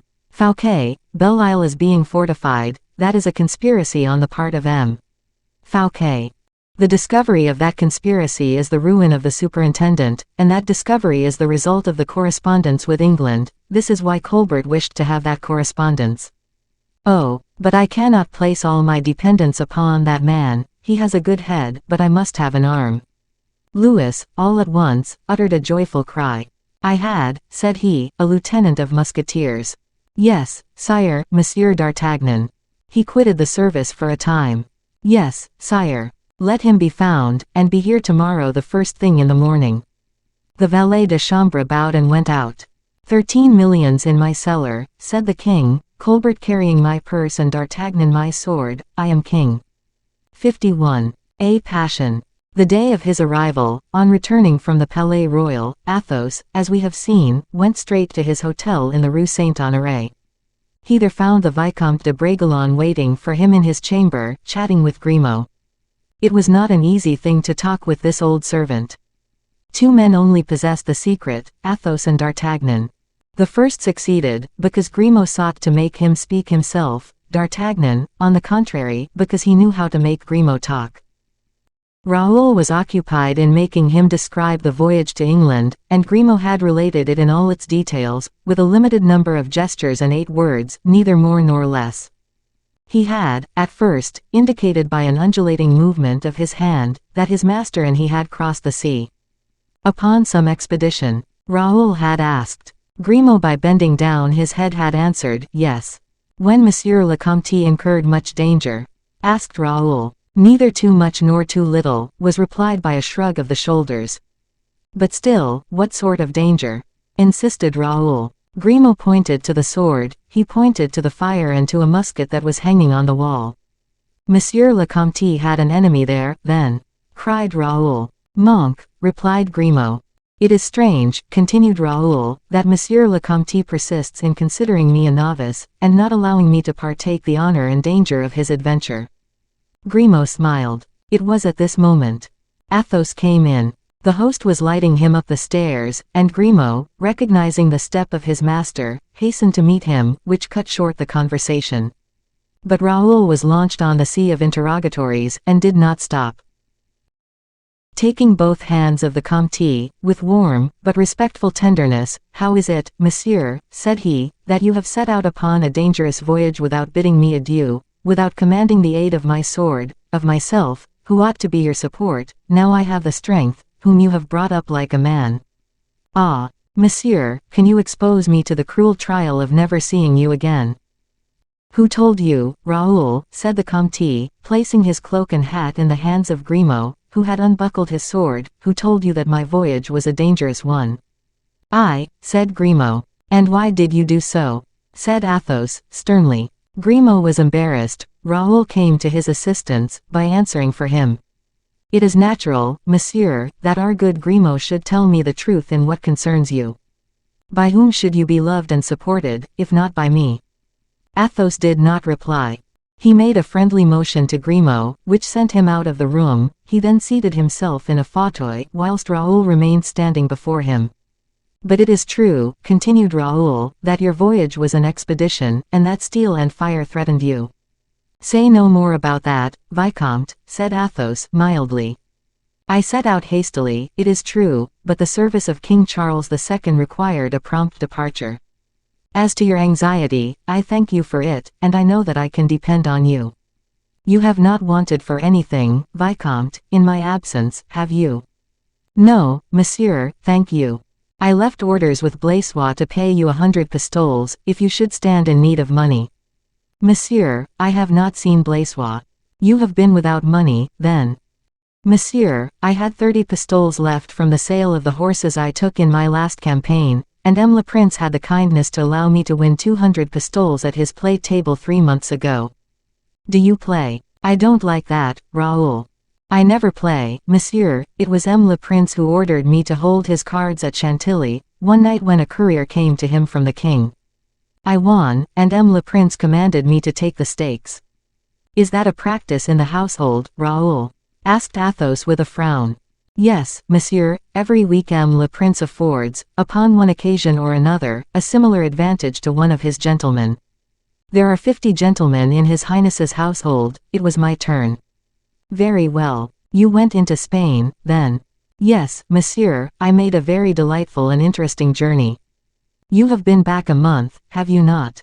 "Yes, monsieur. And in the course of that month?"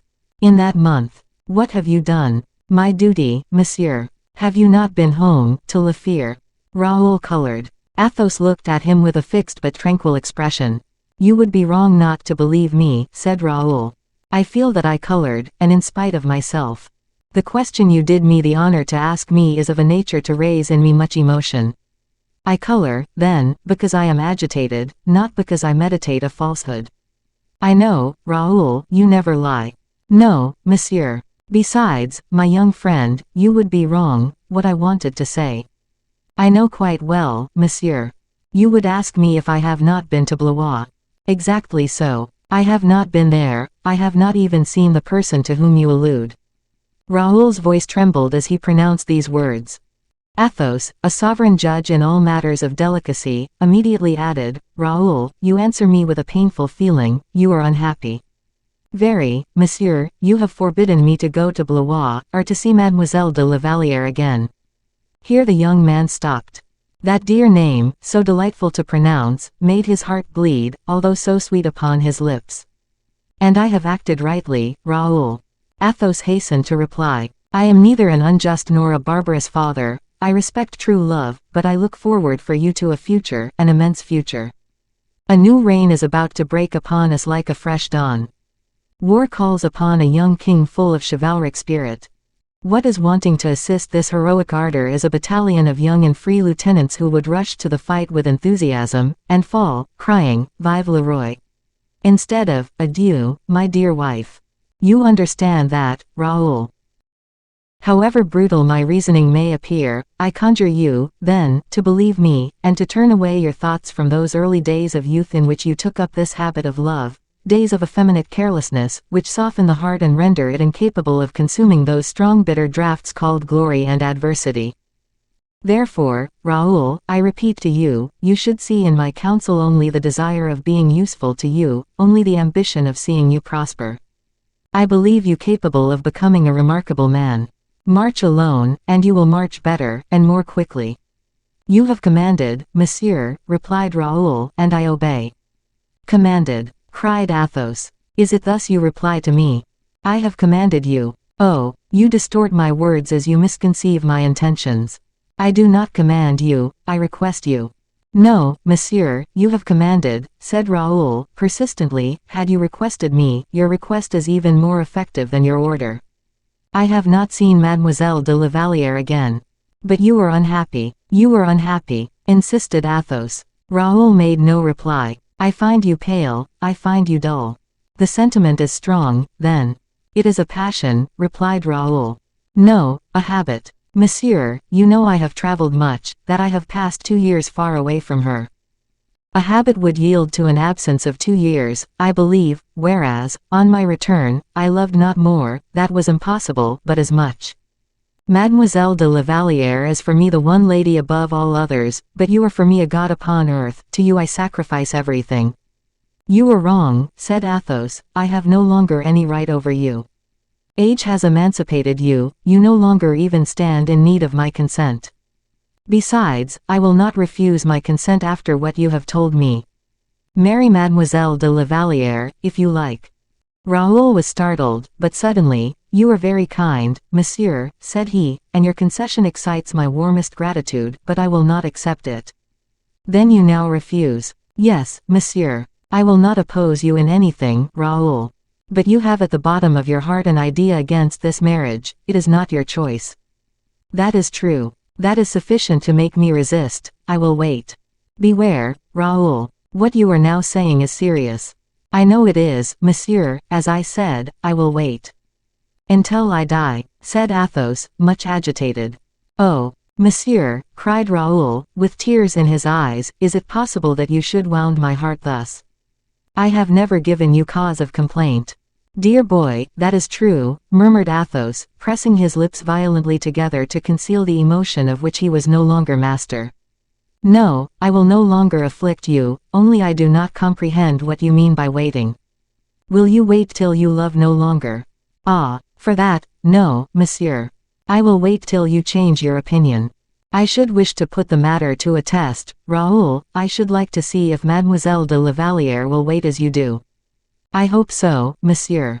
But, take care, Raoul. Suppose she did not wait.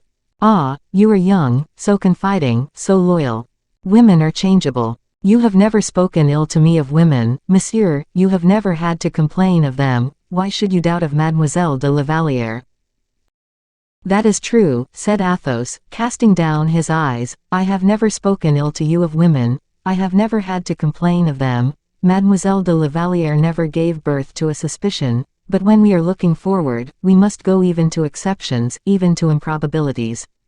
If, I say, Mademoiselle de la Vallière should not wait for you. How, monsieur? If she turned her eyes another way. If she looked favorably upon another, do you mean, monsieur? Said Raoul, pale with agony. Exactly. Well, monsieur, I would kill him, said Raoul, simply, and all the men whom Mademoiselle de la Vallière should choose, until one of them had killed me, or Mademoiselle de la Vallière had restored me her heart. Athos started. I thought, resumed he, in an agitated voice, that you called my just now your God, your law in this world. Oh, said Raoul, trembling, you would forbid me the duel. Suppose I did forbid it, Raoul. You would not forbid me to hope, monsieur, consequently you would not forbid me to die. Athos raised his eyes toward the Vicomte. He had pronounced these words with the most melancholy inflection, accompanied by the most melancholy look. Enough, said Athos, after a long silence, enough of this subject, upon which we both go too far. Live as well as you are able, Raoul, perform your duties, love Mademoiselle de la Vallière, in a word, act like a man, since you have attained the age of a man, only do not forget that I love you tenderly and that you profess to love me. Ah, Monsieur le Comte, cried Raoul, pressing the hand of Athos to his heart. Enough, dear boy, leave me, I want rest. Apropos, M. d'Artagnan has returned from England with me, you owe him a visit. I will pay it, monsieur, with great pleasure. I love Monsieur d'Artagnan exceedingly. You were right in doing so, he is a worthy man and a brave cavalier. Who loves you dearly. I am sure of that. Do you know his address? At the Louvre, I suppose, or wherever the king is. Does he not command the musketeers? No, at present M. d'Artagnan is absent on leave, he is resting for a while. Do not, therefore, seek him at the posts of his service. You will hear of him at the house of a certain Planchet. His former lackey. Exactly, turned grocer. I know, Rue des Lombards. Somewhere thereabouts, or Rue des Arcis. I will find it, monsieur, I will find it. You will say 1,000 kind things to him, on my part, and ask him to come and dine with me before I set out for Le Fier. Yes, monsieur. Good night, Raoul. Monsieur, I see you wear an order I never saw you wear before, accept my compliments. The fleece, that is true. A bauble, my boy, which no longer amuses an old child like myself. Good night, Raoul. 52. D'Artagnan's lesson. Raoul did not meet with D'Artagnan the next day, as he had hoped. He only met with Planchet, whose joy was great at seeing the young man again, and who contrived to pay him 2 or 3 little soldierly compliments, savoring very little of the grocer's shop. But as Raoul was returning the next day from Vincennes at the head of 50 dragoons confided to him by Monsieur le Prince, he perceived, in La Place Baudoyer, a man with his nose in the air, examining a house as we examine a horse we have a fancy to buy. This man, dressed in citizen costume buttoned up like a military pourpoint, a very small hat on his head, but a long shagreen-mounted sword by his side, turned his head as soon as he heard the steps of the horses, and left off looking at the house to look at the dragoons.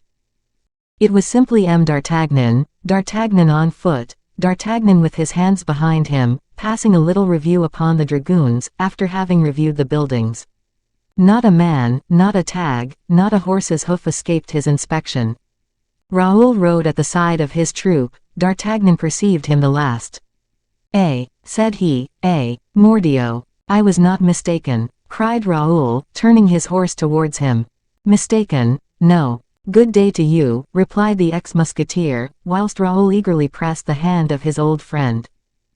Take care, Raoul, said D'Artagnan, the second horse of the 5th rank will lose a shoe before he gets to the Pont Marie, he has only 2 nails left in his off forefoot. Wait a minute, I will come back, said Raoul. Can you quit your detachment? The cornet is there to take my place. Then you will come and dine with me. Most willingly, Monsieur d'Artagnan. Be quick, then, leave your horse, or make them give me one. I prefer coming back on foot with you.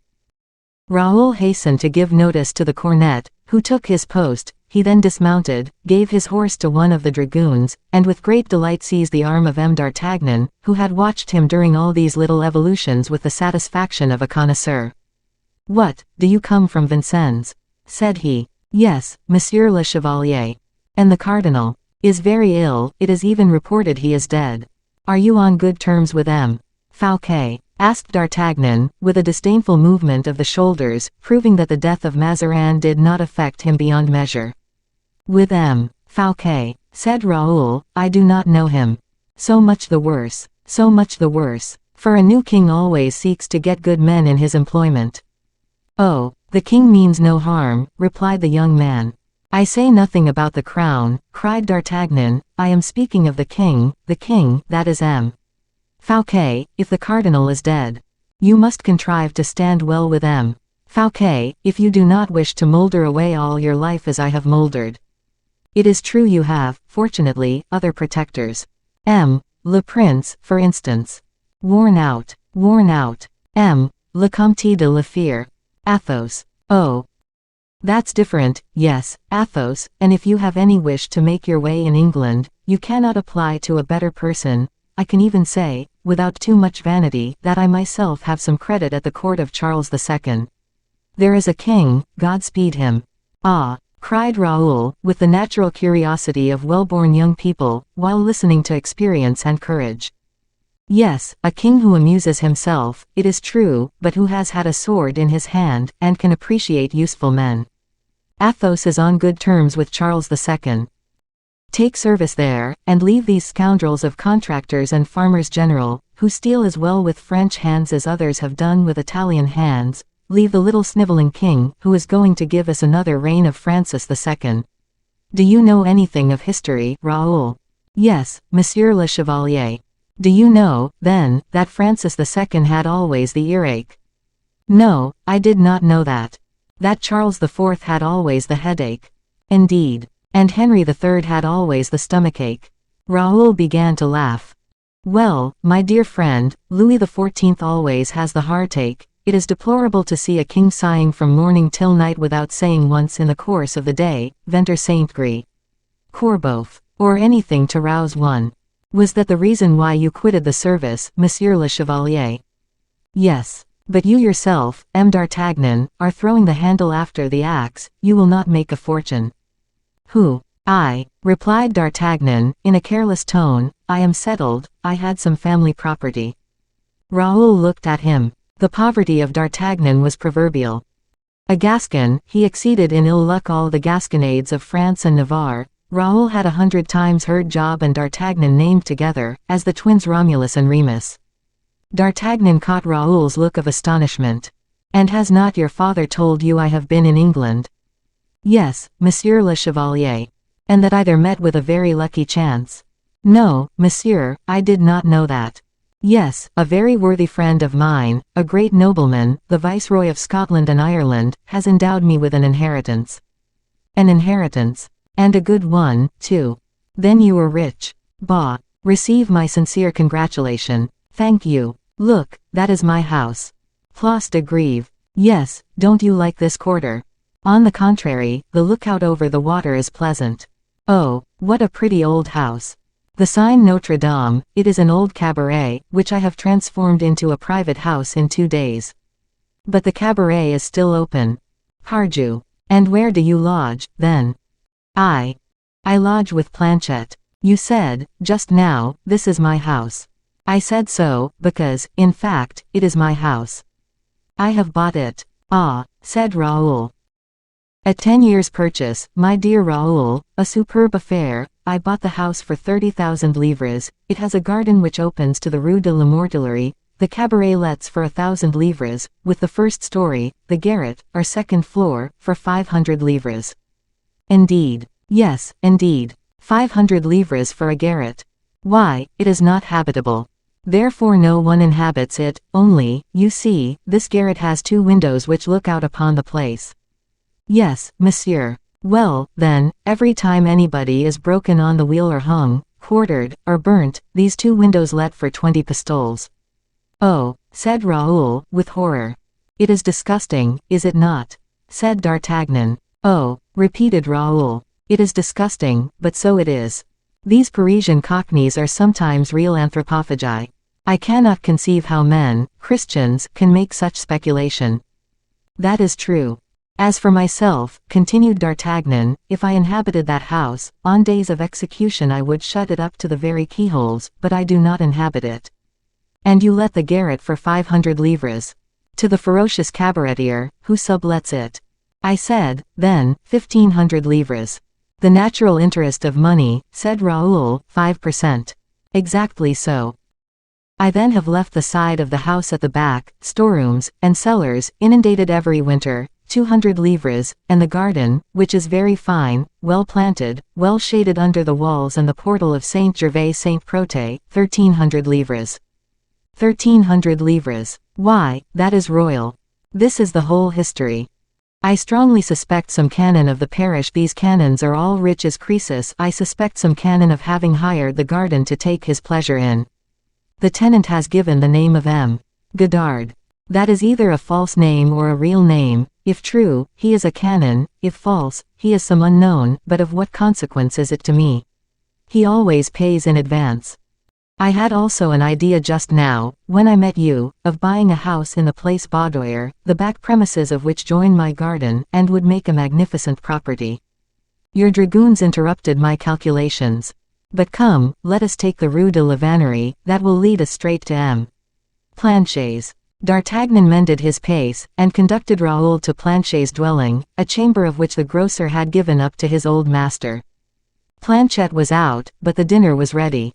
There was a remains of military regularity and punctuality preserved in the grocer's household.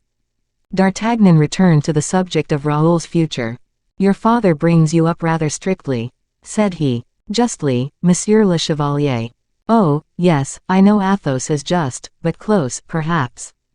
"A royal hand, Monsieur d'Artagnan." "Well, never want, my boy. If ever you stand in need of a few pistoles, the old musketeer is at hand." "My dear Monsieur d'Artagnan, do you play a little?" "Never." "Successful with the ladies, then?" "Oh, my little Aramis. That, my dear friend, costs even more than play. It is true we fight when we lose, that is a compensation."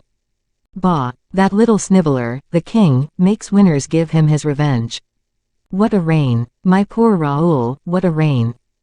When we think that, in my time, the musketeers were besieged in their houses like Hector and Priam in the city of Troy, and the women wept, and then the walls laughed, and then 500 beggarly fellows clapped their hands and cried, 'Kill! Kill!' when not one musketeer was hurt. Mordioux, you will never see anything like that. You are very hard upon the king, my dear Monsieur d'Artagnan, and yet you scarcely know him." Listen, Raoul. Day by day, hour by hour, take note of my words, I will predict what he will do. The cardinal being dead, he will fret. Very well, that is the least silly thing he will do, particularly if he does not shed a tear.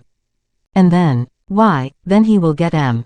Fouquet to allow him a pension, and will go and compose verses at Fontainebleau, upon some Mancini or other, whose eyes the queen will scratch out. She is a Spaniard, you see, this queen of ours, and she has, for mother-in-law, Madame Anne of Austria. I know something of the Spaniards of the House of Austria. And next? Well, after having torn the silver lace from the uniforms of his Swiss, because lace is too expensive, he will dismount the musketeers, because oats and hay of a horse cost 5 sols a day. Oh, do not say that. Of what consequence is it to me? I am no longer a musketeer, am I? Let them be on horseback, let them be on foot, let them carry a larding pin, a spit, a sword, or nothing, what is it to me? My dear Monsieur d'Artagnan, I beseech you speak no more ill of the king. I am almost in his service, and my father would be very angry with me for having heard, even from your mouth, words injurious to his majesty. Your father, eh? He is a knight in every bad cause. Pardieu. Yes, your father is a brave man, a Caesar, it is true, but a man without perception. Now, my dear Chevalier, exclaimed Raoul, laughing, are you going to speak ill of my father, of him you call the great Athos? Truly you are in a bad vein today, riches render you as sour as poverty renders other people. Pardieu, you were right. I am a rascal and in my dotage, I am an unhappy wretch grown old, a tent cord untwisted, a pierced cuirass, a boot without a sole, a spur without a rowel, but do me the pleasure to add one thing. What is that, my dear Monsieur d'Artagnan? Simply say, Mazarin was a pitiful wretch. Perhaps he is dead. More the reason, I say was, if I did not hope that he was dead, I would entreat you to say, Mazarin is a pitiful wretch. Come, say so, for love of me. Well, I will. Say it. Mazarin was a pitiful wretch, said Raoul, smiling at the musketeer, who roared with laughter, as in his best days. A moment, said the latter, you have spoken my first proposition, here is the conclusion of it, repeat, Raoul, repeat. But I regret Mazarin. Chevalier. You will not say it. Well, then, I will say it twice for you. But you would regret Mazarin. And they were still laughing and discussing this profession of principles, when one of the shop boys entered. A letter, monsieur, said he, for M. d'Artagnan. Thank you, give it me, cried the musketeer. The handwriting of Monsieur le Comte, said Raoul. Yes, yes. And d'Artagnan broke the seal. Dear friend, said Athos, a person has just been here to beg me to seek for you, on the part of the king. Seek me, said d'Artagnan, letting the paper fall upon the table. Raoul picked it up, and continued to read aloud. Make haste. His Majesty is very anxious to speak to you, and expects you at the Louvre. Expects me, again repeated the musketeer. Laughed Raoul. Oh, replied d'Artagnan. What the devil can this mean? 53. The king. The first moment of surprise over, d'Artagnan reperused Athos's note. It is strange, said he, that the king should send for me. Why so? Said Raoul, do you not think, monsieur, that the king must regret such a servant as you? Oh, oh, cried the officer, laughing with all his might, you are poking fun at me, Master Raoul. If the king had regretted me, he would not have let me leave him. No, no, I see in it something better, or worse, if you like. Worse. What can that be, Monsieur le Chevalier? You are young, you are a boy, you are admirable. Oh, how I should like to be as you are. To be but 24, with an unfortunate brow, under which the brain is void of everything but women, love, and good intentions. Oh, Raoul, as long as you have not received the smiles of kings, the confidence of queens, as long as you have not had 2 cardinals killed under you, the one a tiger, the other a fox, as long as you have not, but what is the good of all this trifling? We must part, Raoul. How you say the word. What a serious face. But the occasion is worthy of it. Listen to me. I have a very good recommendation to tender you. I am all attention, Monsieur d'Artagnan. You will go and inform your father of my departure. Your departure. Pardieu. You will tell him I am gone into England, and that I am living in my little country house. In England, you. And the king's orders. You get more and more silly. Do you imagine that I am going to the Louvre, to place myself at the disposal of that little crowned wolf cub? The king a wolf cub? Why, Monsieur le Chevalier, you are mad. On the contrary, I never was so sane. You do not know what he wants to do with me, this worthy son of Louis le Just. But, mordio, that is policy. He wishes to ensconce me snugly in the Bastille, purely and simply, look you. What for? Cried Raoul, terrified at what he heard. On account of what I told him one day at Blois. I was warm, he remembers it. You told him what? That he was mean, cowardly, and silly. Good God, cried Raoul, is it possible that such words should have issued from your mouth? Perhaps I don't give the letter of my speech, but I give the sense of it. But did not the king have you arrested immediately? By whom? It was I who commanded the musketeers, he must have commanded me to convey myself to prison, I would never have consented, I would have resisted myself. And then I went into England, no more d'Artagnan. Now, the cardinal is dead, or nearly so, they learn that I am in Paris, and they lay their hands on me. The cardinal was your protector. The cardinal knew me, he knew certain particularities of me, I also knew some of his, we appreciated each other mutually. And then, on rendering his soul to the devil, he would recommend Anne of Austria to make me the inhabitant of a safe place.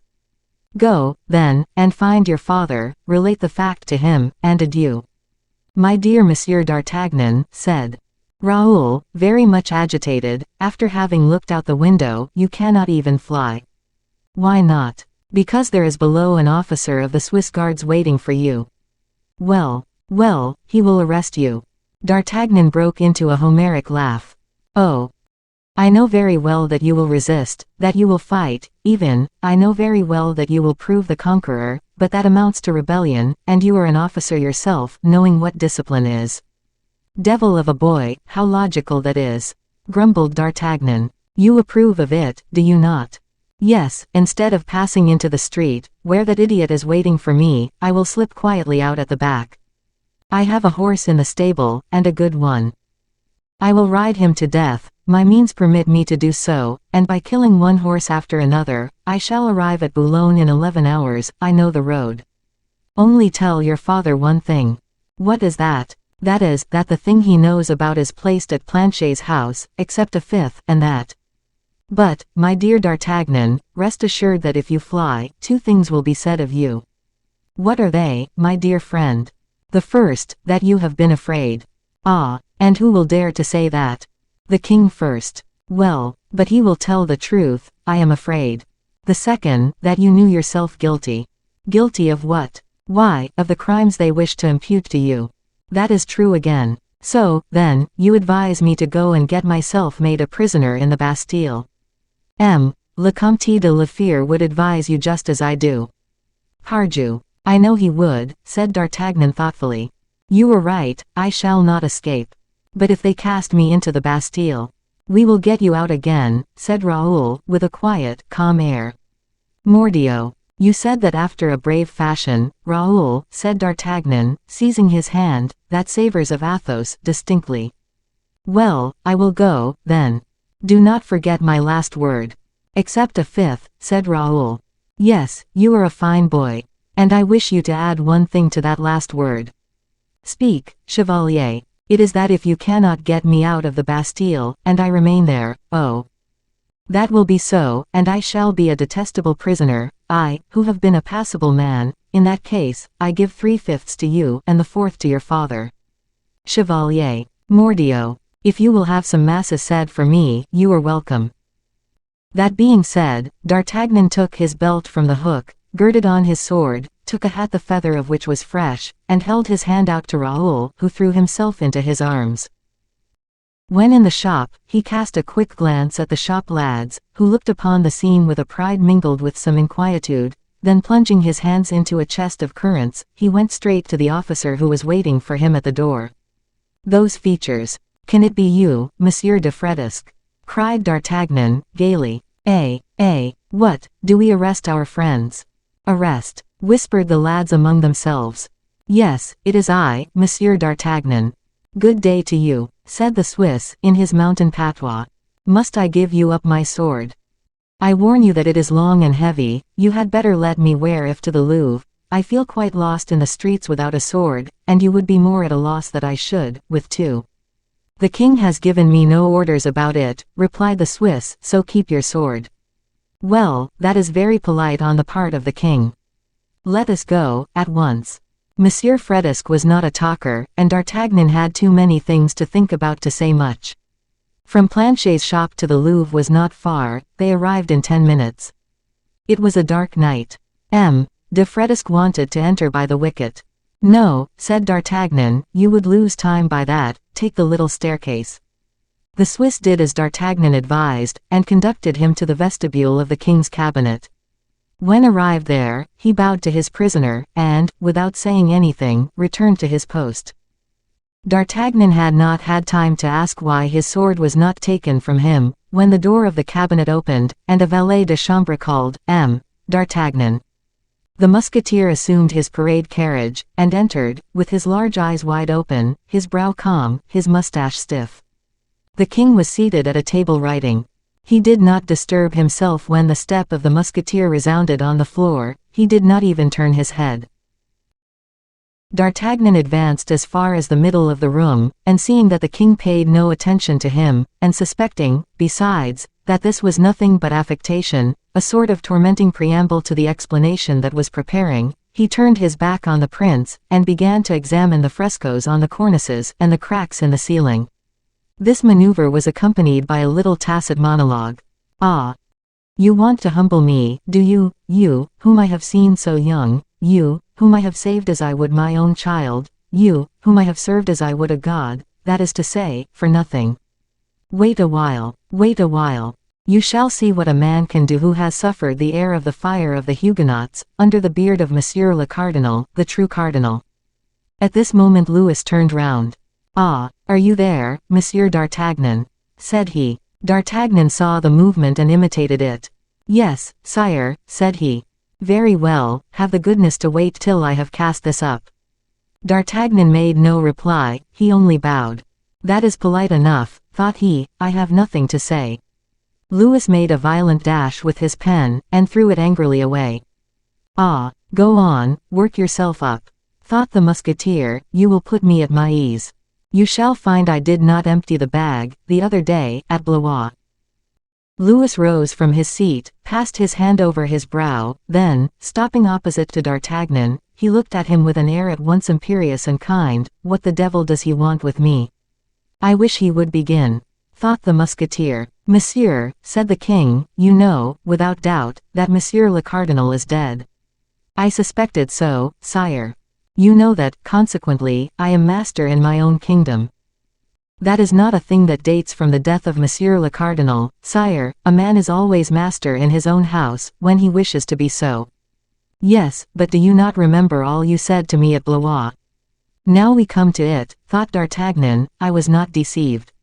Well, so much the better, it is a sign that my scent is tolerably keen yet. You do not answer me, said Louis. Sire, I think I recollect. You only think. It is so long ago. If you do not remember, I do. You said to me, listen with attention. Ah.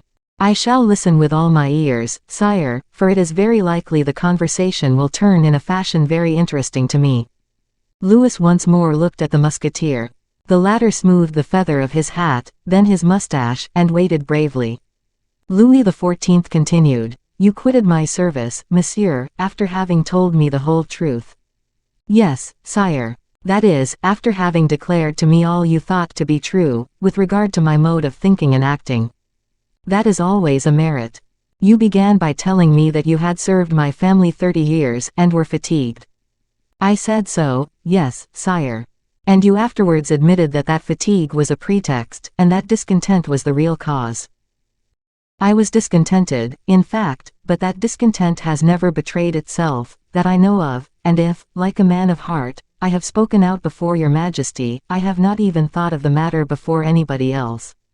Do not excuse yourself, D'Artagnan, but continue to listen to me. When making me the reproach that you were discontented, you received in reply a promise, wait. Is that not true? Yes, sire, as true as what I told you. You answered me, hereafter. No, now, immediately. Do not excuse yourself, I tell you. It was natural, but you had no charity for your poor prince, Monsieur d'Artagnan. Sire, charity for a king, on the part of a poor soldier. You understand me very well, you knew that I stood in need of it, you knew very well that I was not master, you knew very well that my hope was in the future. Now, you answered me when I spoke of the future, my discharge, and that directly. Quote, That is true, murmured D'Artagnan, biting his mustache. You did not flatter me when I was in distress, added Louis. But, said D'Artagnan, raising his head nobly, if I did not flatter your majesty when poor, neither did I betray you. I have shed my blood for nothing, I have watched like a dog at a door, knowing full well that neither bread nor bone would be thrown to me. I, although poor likewise, asked nothing of your majesty but the discharge you speak of. I know you are a brave man, but I was a young man, and you ought to have had some indulgence for me. What had you to reproach the king with? That he left King Charles II without assistance, let us say further, that he did not marry Mademoiselle de Mancini. When saying these words, the king fixed upon the musketeer a searching look. Ah, thought the latter, he is doing far more than remembering, he divines. The devil. Your sentence, continued Louis, fell upon the king and fell upon the man. But, Monsieur d'Artagnan, that weakness, for you considered it a weakness, D'Artagnan made no reply. You reproached me also with regard to Monsieur, the defunct cardinal. Now, Monsieur le Cardinal, did he not bring me up, did he not support me, elevating himself and supporting himself at the same time, I admit, but the benefit was discharged. As an ingrate or an egotist, would you, then, have better loved or served me? Sire, we will say no more about it, monsieur, it would only create in you too many regrets, and me too much pain. D'Artagnan was not convinced. The young king, in adopting a tone of hauteur with him, did not forward his purpose. You have since reflected, resumed Louis. Upon what, sire? Asked D'Artagnan, politely. Why, upon all that I have said to you, monsieur. Yes, sire, no doubt. And you have only waited for an opportunity of retracting your words. Sire, you hesitate, it seems. I do not understand what your majesty did me the honor to say to me. Louis's brow became cloudy. Have the goodness to excuse me, sire, my understanding is particularly thick, things do not penetrate it without difficulty, but it is true, once they get in, they remain there. Yes, you appear to have a memory. Almost as good a one as your majesty's. Then give me quickly one solution. My time is valuable. What have you been doing since your discharge? Making my fortune, sire. The expression is crude, Monsieur d'Artagnan. Your majesty takes it in bad part, certainly. I entertain nothing but the profoundest respect for the king, and if I have been impolite, which might be excused by my long sojourn in camps and barracks, your majesty is too much above me to be offended at a word that innocently escapes from a soldier. In fact, I know you performed a brilliant action in England, monsieur. I only regret that you have broken your promise. I, cried D'Artagnan. Doubtless. You engaged your word not to serve any other prince on quitting my service. Now it was for King Charles II that you undertook the marvelous carrying off of M. Monck. Pardon me, sire, it was for myself. And did you succeed? Like the captains of the 15th century, whose domain and adventures? What do you call succeeding? A fortune. 100,000 crowns, sire, which I now possess, that is, in 1 week 3 times as much money as I ever had in 50 years. It is a handsome sum. But you are ambitious, I perceive. Sire. The quarter of that would be a treasure, and I swear to you I have no thought of augmenting it. What? You contemplate remaining idle? Yes, sire. You mean to drop the sword? That I have already done. Impossible, Monsieur d'Artagnan, said Louis, firmly. But, sire. Well, and why, sire? Because it is my wish you should not, said the young prince, in a voice so stern and imperious that D'Artagnan evinced surprise and even uneasiness. Will your majesty allow me 1 word of reply? Said he. Speak. I formed that resolution when I was poor and destitute. So be it. Go on. Now, when by my energy I have acquired a comfortable means of subsistence, would your majesty despoil me of my liberty? Your majesty would condemn me to the lowest, when I have gained the highest. Who gave you permission, monsieur, to fathom my designs, or to reckon with me? Replied Louis, in a voice almost angry. Who told you what I shall do or what you will yourself do? Sire, said the musketeer, quietly, as far as I see, freedom is not the order of the conversation, as it was on the day we came to an explanation at Blois. No, monsieur, everything is changed. I tender your majesty my sincere compliments upon that, but you don't believe it. I am not a great statesman, and yet I have my eye upon affairs. It seldom fails. Now, I do not see exactly as your majesty does, sire. The reign of Mazarin is over, but that of the financiers is begun. They have the money, your majesty will not often see much of it. To live under the paw of these hungry wolves is hard for a man who reckoned upon independence. At this moment someone scratched at the door of the cabinet. The king raised his head proudly. Your pardon, Monsieur d'Artagnan, said he, it is M. Colbert, who comes to make me a report. Come in, M. Colbert. D'Artagnan drew back. Colbert entered with papers in his hand, and went up to the king. There can be little doubt that the Gascon did not lose the opportunity of applying his keen, quick glance to the new figure which presented itself. Is the inquiry made? Yes, sire. And the opinion of the inquisitors is that the accused merit confiscation and death. Ah, said the king, without changing countenance, and casting an oblique look at D'Artagnan. And your own opinion, M. Colbert, said he. Colbert looked at D'Artagnan in his turn. That imposing countenance checked the words upon his lips. Louis perceived this. Do not disturb yourself, said he, it is M. D'Artagnan. Do you not know M. D'Artagnan again? These 2 men looked at each other, D'Artagnan, with eyes open and bright as the day, Colbert, with his half-closed, and dim. The frank intrepidity of the financier annoyed the other, the circumspection of the financier disgusted the soldier. This is the gentleman who made that brilliant stroke in England, said Colbert. And he bowed slightly to D'Artagnan. Said the Gascon, this is the gentleman who clipped off the lace from the uniform of the Swiss. A praiseworthy piece of economy. The financier thought to pierce the musketeer, but the musketeer ran the financier through. Monsieur d'Artagnan, resumed the king, who had not remarked all the shades of which Mazarin would have missed not one, this concerns the farmers of the revenue who have robbed me, whom I am hanging, and whose death warrants I am about to sign. Oh, said D'Artagnan, starting. What did you say? Oh, nothing, sire. This is no business of mine. The king had already taken up the pen, and was applying it to the paper. Sire, said Colbert in a subdued voice, I beg to warn your majesty, that if an example be necessary, there will be difficulty in the execution of your orders. What do you say? Said Louis. You must not conceal from yourself, continued Colbert quietly, that attacking the farmers general is attacking the superintendents. The 2 unfortunate guilty men in question are the particular friends of a powerful personage, and the punishment, which otherwise might be comfortably confined to the Châtelet, will doubtless be a signal for disturbances.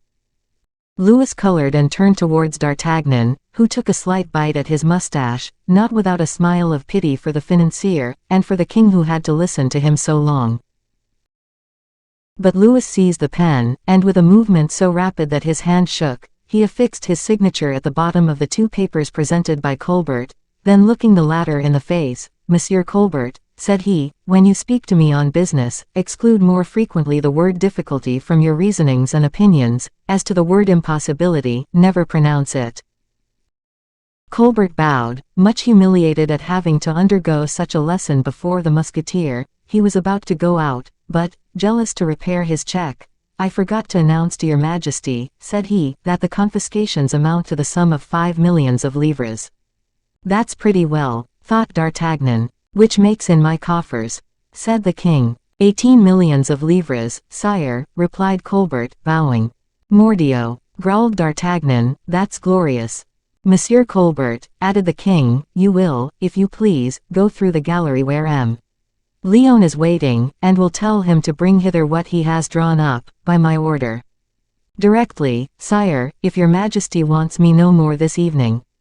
"No, monsieur, good night." And Colbert went out. "Now, let us return to our affair, M. D'Artagnan," said the king, as if nothing had happened. "You see that, with respect to money, there is already a notable change." "Something to the tune of from 0 to 18 millions, replied the musketeer gaily. "Ah, that was what your Majesty wanted the day King Charles II came to Blois. The 2 states would not have been embroiled today, for I must say, that there also I see another stumbling block." "Well, in the first place," replied Louis, "you are unjust, monsieur, for, if Providence had made me able to give my brother the million that day, you would not have quitted my service, and, consequently, you would not have made your fortune, as you told me just now you have done. But, in addition to this, I have had another piece of good fortune, and my difference with Great Britain need not alarm you." A valet de chambre interrupted the king by announcing M. Leon. "Come in, monsieur," said the king, "you are punctual, that is like a good servant. Let us see your letter to my brother Charles II. D'Artagnan pricked up his ears. "A moment, monsieur," said Louis carelessly to the Gascon, "I must expedite to London my consent to the marriage of my brother, M. le Duc d'Anjou, with the Princess Henrietta Stuart." "He is knocking me about, it seems," murmured D'Artagnan, whilst the king signed the letter, and dismissed M. de Leon, "but ma foi. The more he knocks me about in this manner, the better I like it." The king followed M. de Leon with his eyes, till the door was closed behind him. He even made 3 steps, as if he would follow the minister, but, after these 3 steps, stopping, passing, and coming back to the musketeer, "Now, monsieur," said he, "let us hasten to terminate our affair. You told me the other day, at Blois, that you were not rich. But I am now, sire." "Yes, but that does not concern me, you have your own money, not mine, that does not enter into my account." "I do not well understand what your Majesty means." "Then, instead of leaving you to draw out words, speak spontaneously. Should you be satisfied with 20,000 livres a year as a fixed income?"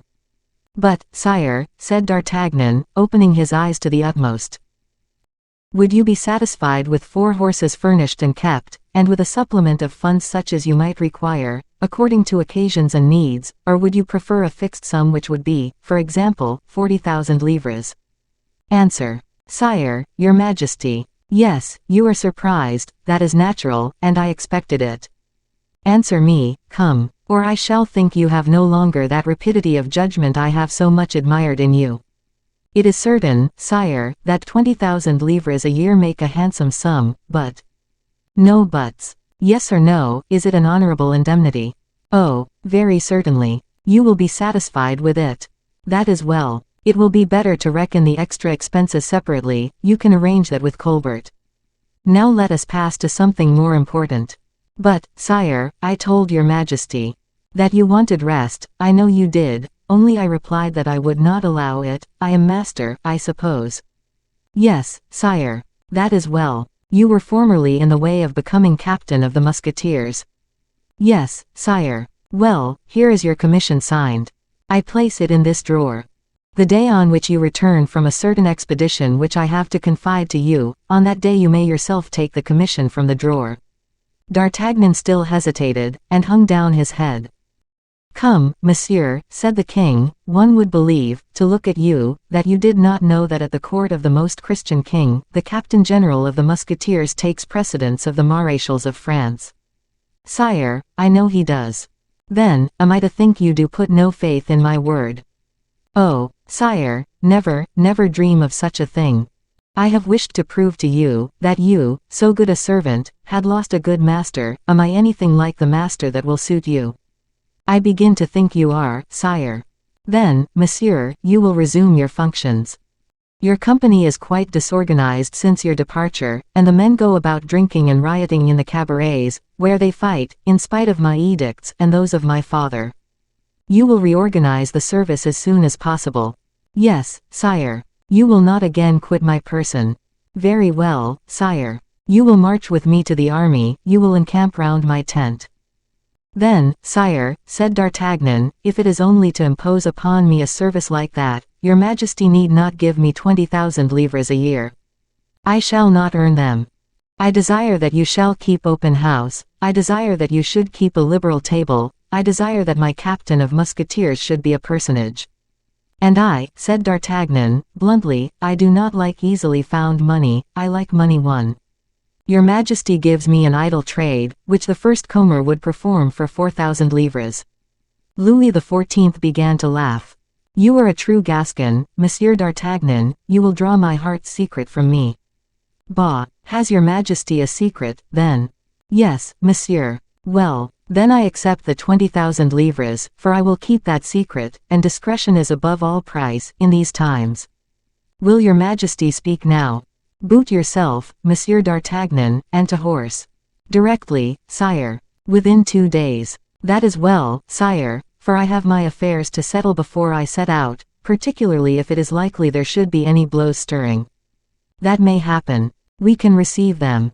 "But, sire, you have addressed yourself to avarice, to ambition, you have addressed yourself to the heart of M. d'Artagnan, but you have forgotten one thing." "What is that?" "You have said nothing to his vanity. When shall I be a knight of the king's orders?" "Does that interest you?" "Why, yes, sire. My friend Athos is quite covered with orders, and that dazzles me." "You shall be a knight of my order a month after you have taken your commission of captain." "Ah, said the officer, thoughtfully, "after the expedition." "Precisely. Where is your majesty going to send me?" "Are you acquainted with Bretagne?" "No, sire." "Have you any friends there?" "In Bretagne?" "No, ma foi. So much the better. Do you know anything about fortifications?" "I believe I do, sire," said D'Artagnan, smiling. "That is to say you can readily distinguish a fortress from a simple fortification, such as is allowed to chatelains or vassals." "I distinguish a fort from a rampart as I distinguish a cuirass from a raised pie crust, sire." "Is that sufficient?" "Yes, monsieur." "You will set out, then?" "For Bretagne?" "Yes." "Alone?" "Absolutely alone. That is to say, you must not even take a lackey with you." "May I ask your majesty for what reason?" "Because, monsieur, it will be necessary to disguise yourself sometimes, as the servant of a good family. Your face is very well known in France, M. d'Artagnan. And then, sire, and then you will travel slowly through Bretagne, and will examine the fortifications of that country." "The coasts?" "Yes, and the isles, commencing by Belle-Île and Mer." "Ah, which belongs to M. Fouquet," said D'Artagnan, in a serious tone, raising his intelligent eye to Louis XIV. "I fancy you are right, monsieur, and that Belle-Île does belong to M. Fouquet, in fact. Then your majesty wishes me to ascertain if Belle-Île is a strong place." "Yes." "If the fortifications of it are new or old?" "Precisely." "And if the vassals of M. Fouquet are sufficiently numerous to form a garrison?" "That is what I want to know. You have placed your finger on the question." "And if they are not fortifying, sire?" "You will travel about Bretagne, listening and judging." "Then I am a king's spy," said D'Artagnan, bluntly, twisting his mustache.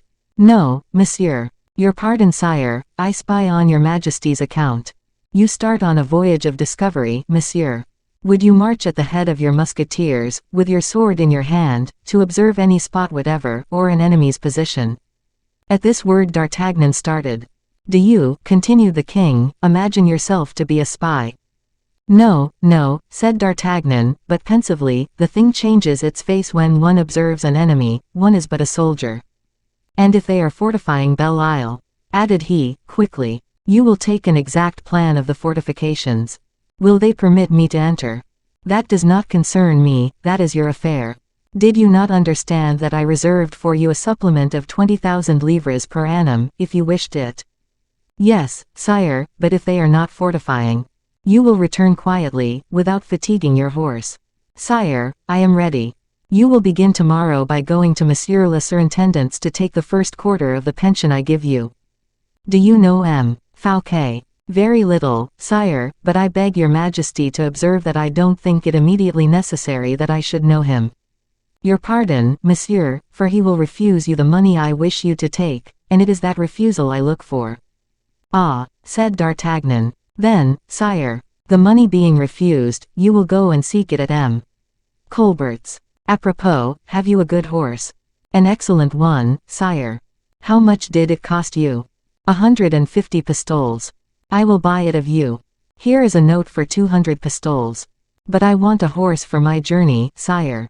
Well, well, and you take mine from me. Not at all. On the contrary, I give it you. Only as it is now mine and not yours, I am sure you will not spare it. Your Majesty is in a hurry, then. A great hurry. Then what compels me to wait 2 days? Reasons known to myself. That's a different affair. The horse may make up the 2 days, in the 8 he has to travel, and then there is the post. No, no, the post compromises, Monsieur d'Artagnan. Begone and do not forget you are my servant. Sire, it is not my duty to forget it. At what hour tomorrow shall I take my leave of your Majesty? Whence do you lodge? I must henceforward lodge at the Louvre. That must not be now, keep your lodgings in the city, I will pay for them.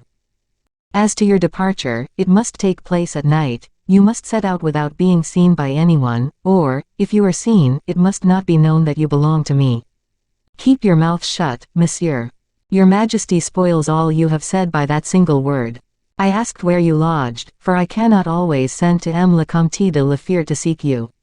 I lodge with M. Planchet, a grocer, Rue des Lombards, at the sign of the Pilon d'Or. Go out but little, show yourself less, and await my orders. And yet, sire, I must go for the money. That is true, but when going to the superintendent's, where so many people are constantly going, you must mingle with the crowd. I want the notes, sire, for the money. Here they are. The king signed them, and D'Artagnan looked on, to assure himself of their regularity. Adieu. Monsieur d'Artagnan, added the king, I think you have perfectly understood me. I understand that your Majesty sends me to Belle-Île-en-Mer, that is all. To learn how M. Fouquet's works are going on, that is all. Very well, I admit you may be taken. And I do not admit it, replied the Gascon, boldly. I admit you may be killed, continued the king. That is not probable, sire. In the first case, you must not speak, in the second there must be no papers found upon you. D'Artagnan shrugged his shoulders without ceremony, and took leave of the king, saying to himself, the English shower continues, let us remain under the spout. 54. The houses of M. Fouquet.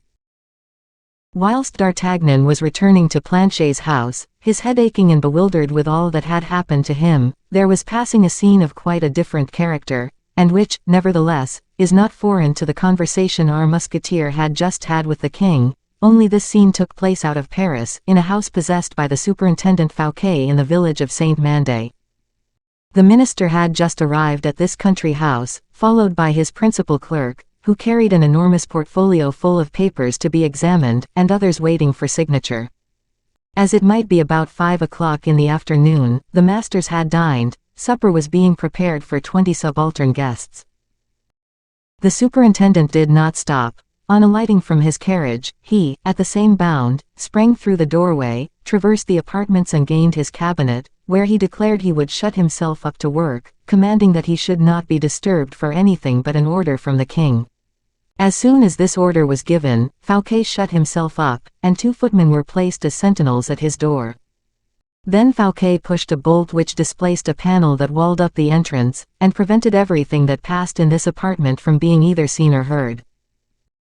But, against all probability, it was only for the sake of shutting himself up that Fouquet shut himself up thus, for he went straight to a bureau, seated himself at it, opened the portfolio, and began to make a choice amongst the enormous mass of papers it contained.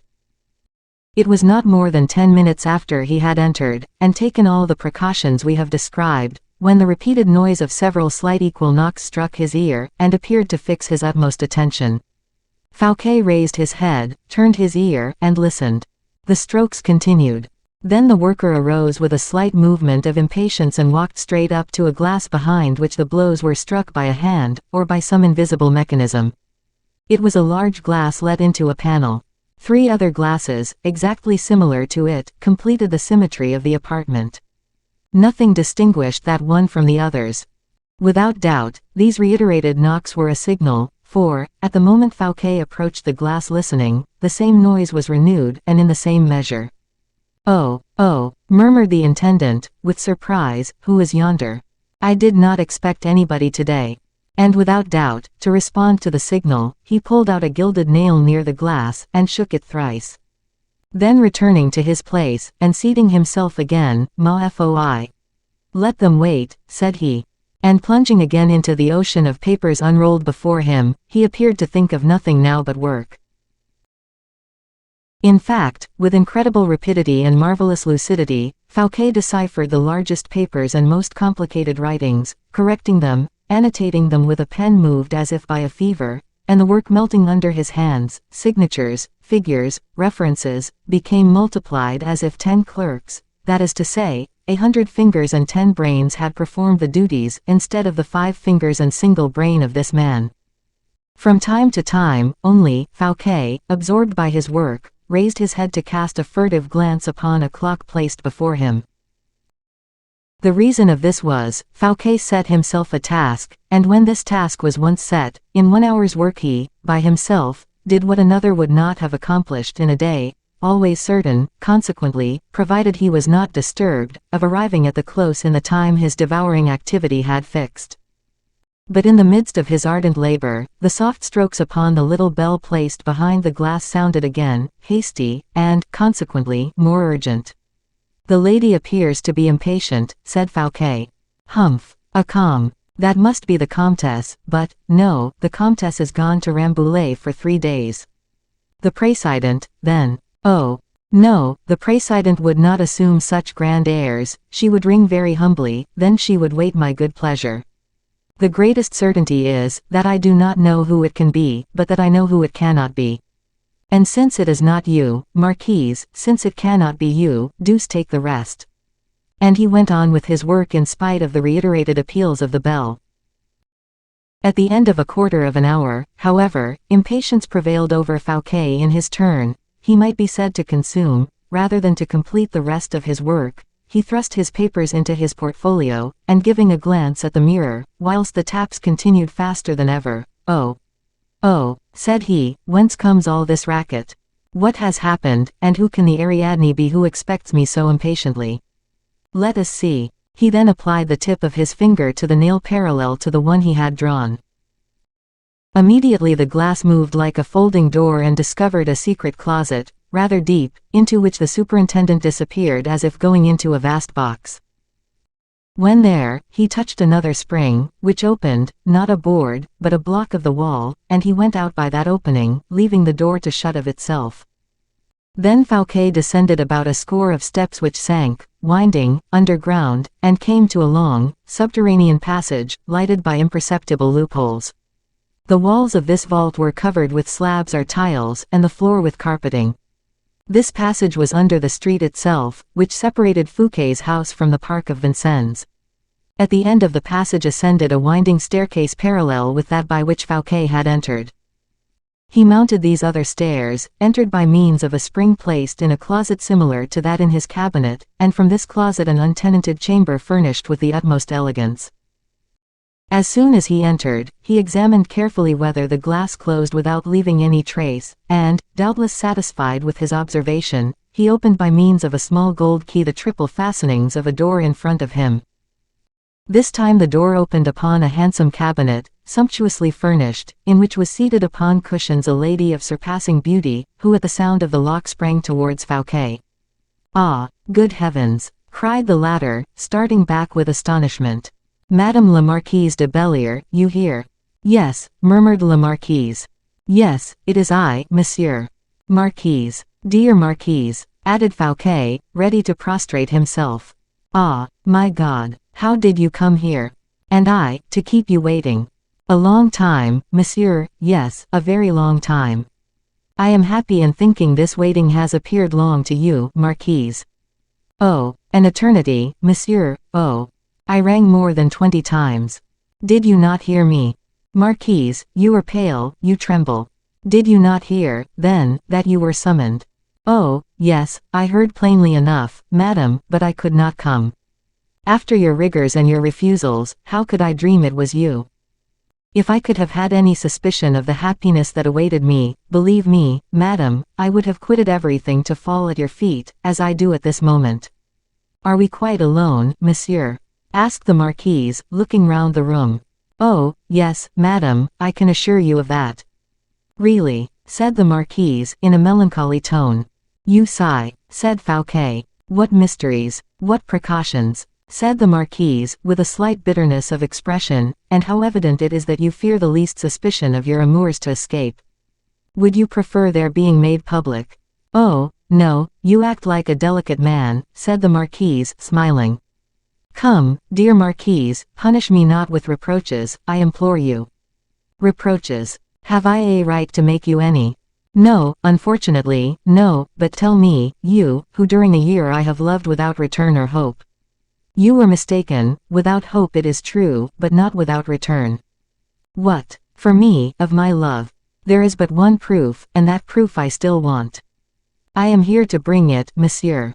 Fouquet wished to clasp her in his arms, but she disengaged herself with a gesture. "You persist in deceiving yourself, monsieur, and will never accept of me the only thing I am willing to give you, devotion." "Ah, then, you do not love me. Devotion is but a virtue, love is a passion. Listen to me, I implore you. I should not have come hither without a serious motive. You are well assured of that, are you not? The motive is of very little consequence, so that you are but here, so that I see you, so that I speak to you. You are right, the principal thing is that I am here without anyone having seen me, and that I can speak to you." Fouquet sank on his knees before her. "Speak, speak, madam," said he, "I listen to you." The marquise looked at Fouquet, on his knees at her feet, and there was in the looks of the woman a strange mixture of love and melancholy. "Oh," at length murmured she, "would that I were she who has the right of seeing you every minute, of speaking to you every instant. Would that I were she who might watch over you, she who would have no need of mysterious springs to summon and cause to appear, like a sylph, the man she loves, to look at him for an hour, and then see him disappear in the darkness of a mystery, still more strange at his going out than at his coming in. Oh, that would be to live like a happy woman. Do you happen, marquise," said Fouquet, smiling, "to be speaking of my wife?" "Yes, certainly, of her I spoke." "Well, you need not envy her lot, marquise. Of all the women with whom I have had any relations, Madame Fouquet is the one I see the least of, and who has the least intercourse with me.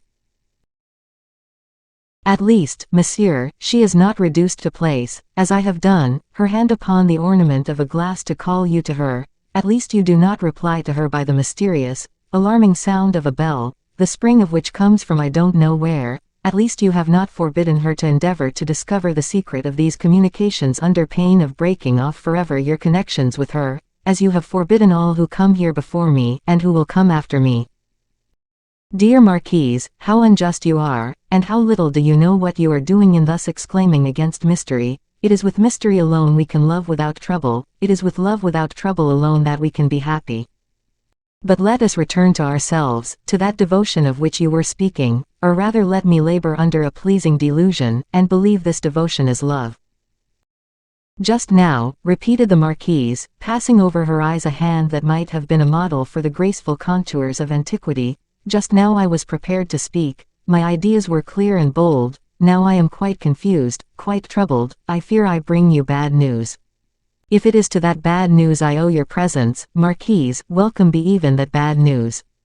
Or rather, Marquise, since you allow that I am not quite indifferent to you, let me hear nothing of the bad news, but speak of yourself. No, no, on the contrary, demand it of me, require me to tell it to you instantly, and not to allow myself to be turned aside by any feeling whatever. Fouquet, my friend, it is of immense importance. You astonish me, Marquise, I will even say you almost frighten me. You, so serious, so collected, you who know the world we live in so well. Is it, then, important? Oh, very important. In the first place, how did you come here? You shall know that presently, but first to something of more consequence. Speak, Marquise, speak. I implore you, have pity on my impatience. Do you know that Colbert is made intendant of the finances? Bah! Colbert, little Colbert. Yes, Colbert, little Colbert. Mazarin's factotum. The same. Well, what do you see so terrific in that, dear Marquise? Little Colbert as intendant, that is astonishing I confess, but is not terrible. Do you think the king has given, without pressing motive, such a place to one you call a little Castret? In the first place, is it positively true that the king has given it to him? It is so said. Aye, but who says so? Everybody. Everybody, that's nobody, mention someone likely to be well informed who says so. Madame Vanel. Ah. Now you begin to frighten me in earnest, said Fouquet, laughing. If anyone is well informed, or ought to be well informed, it is the person you name. Do not speak ill of poor Marguerite, Monsieur Fouquet, for she still loves you. Bah, indeed. That is scarcely credible.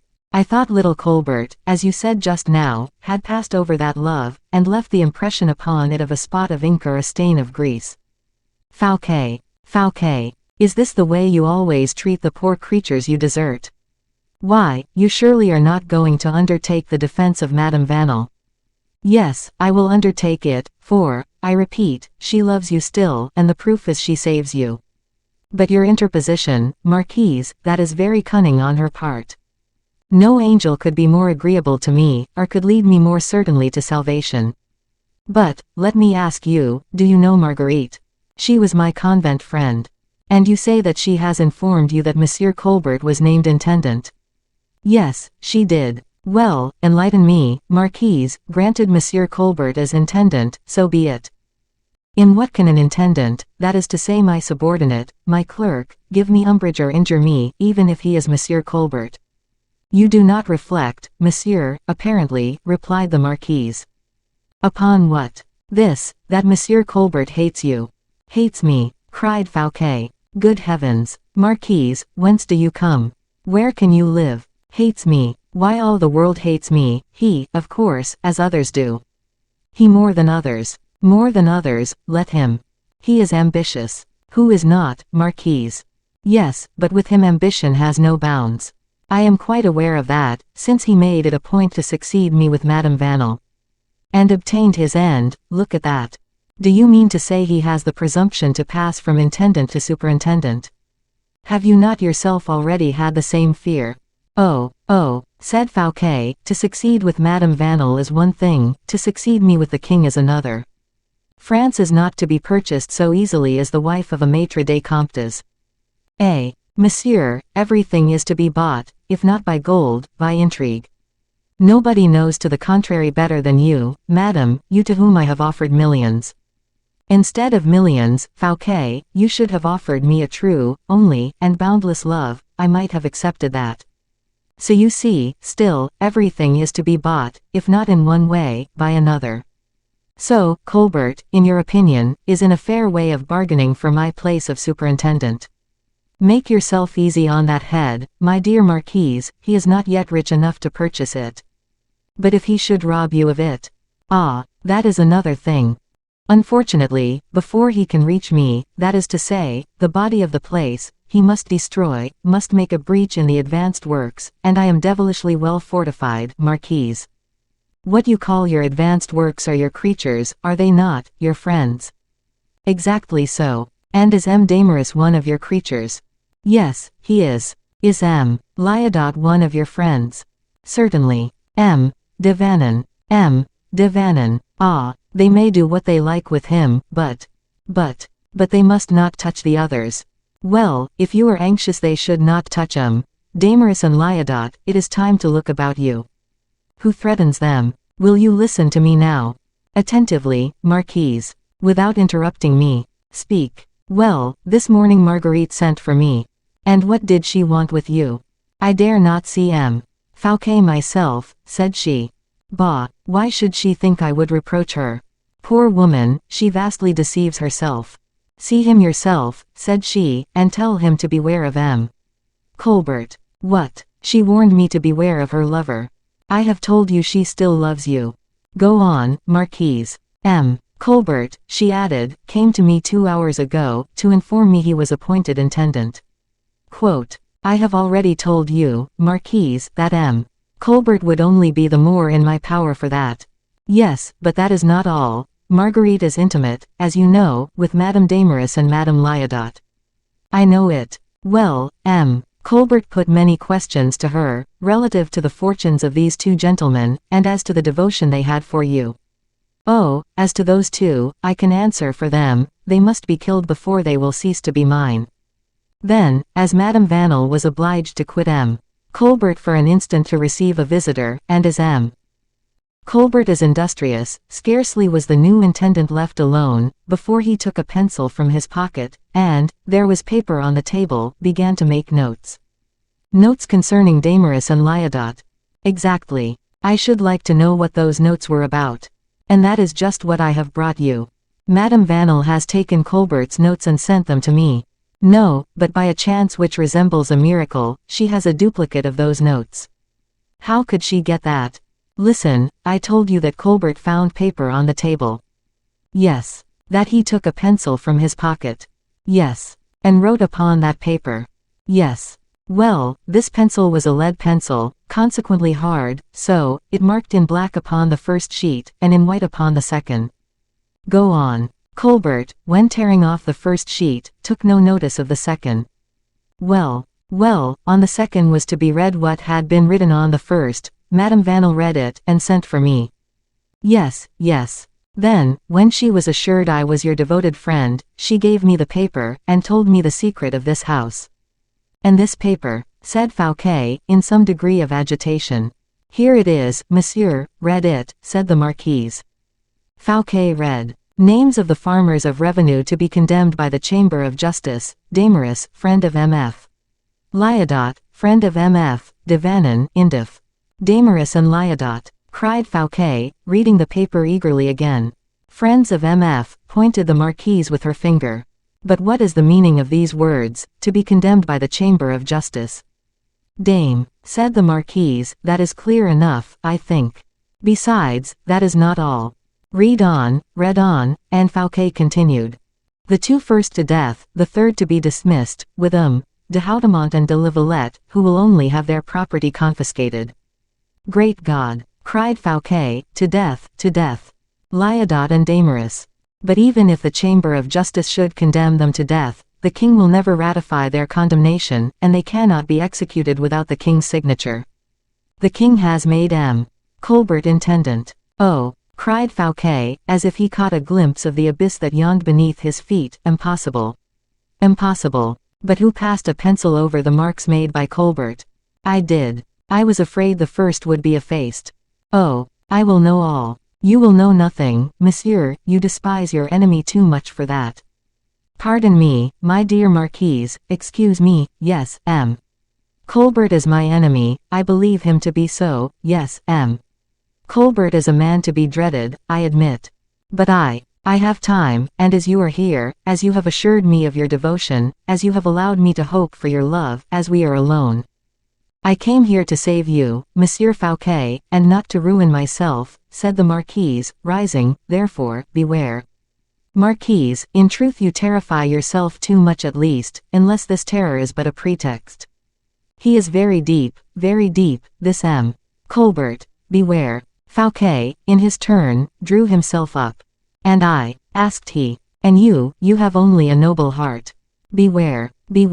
So, I have done what was right, my friend, at the risk of my reputation. Adieu. Not adieu, au revoir. Perhaps, said the marquise, giving her hand to Fouquet to kiss, and walking towards the door with so firm a step, that he did not dare to bar her passage. As to Fouquet, he retook, with his head hanging down and a fixed cloud on his brow, the path of the subterranean passage along which ran the metal wires that communicated from one house to the other, transmitting, through 2 glasses, the wishes and signals of hidden correspondence. 55. The Abbé Fouquet. Fouquet hastened back to his apartment by the subterranean passage, and immediately closed the mirror with the spring. He was scarcely in his closet, when he heard someone knocking violently at the door, and a well-known voice crying, "Open the door, Monseigneur, I entreat you, open the door." Fouquet quickly restored a little order to everything that might have revealed either his absence or his agitation. He spread his papers over the desk, took up a pen, and, to gain time, said, through the closed door, "Who is there?"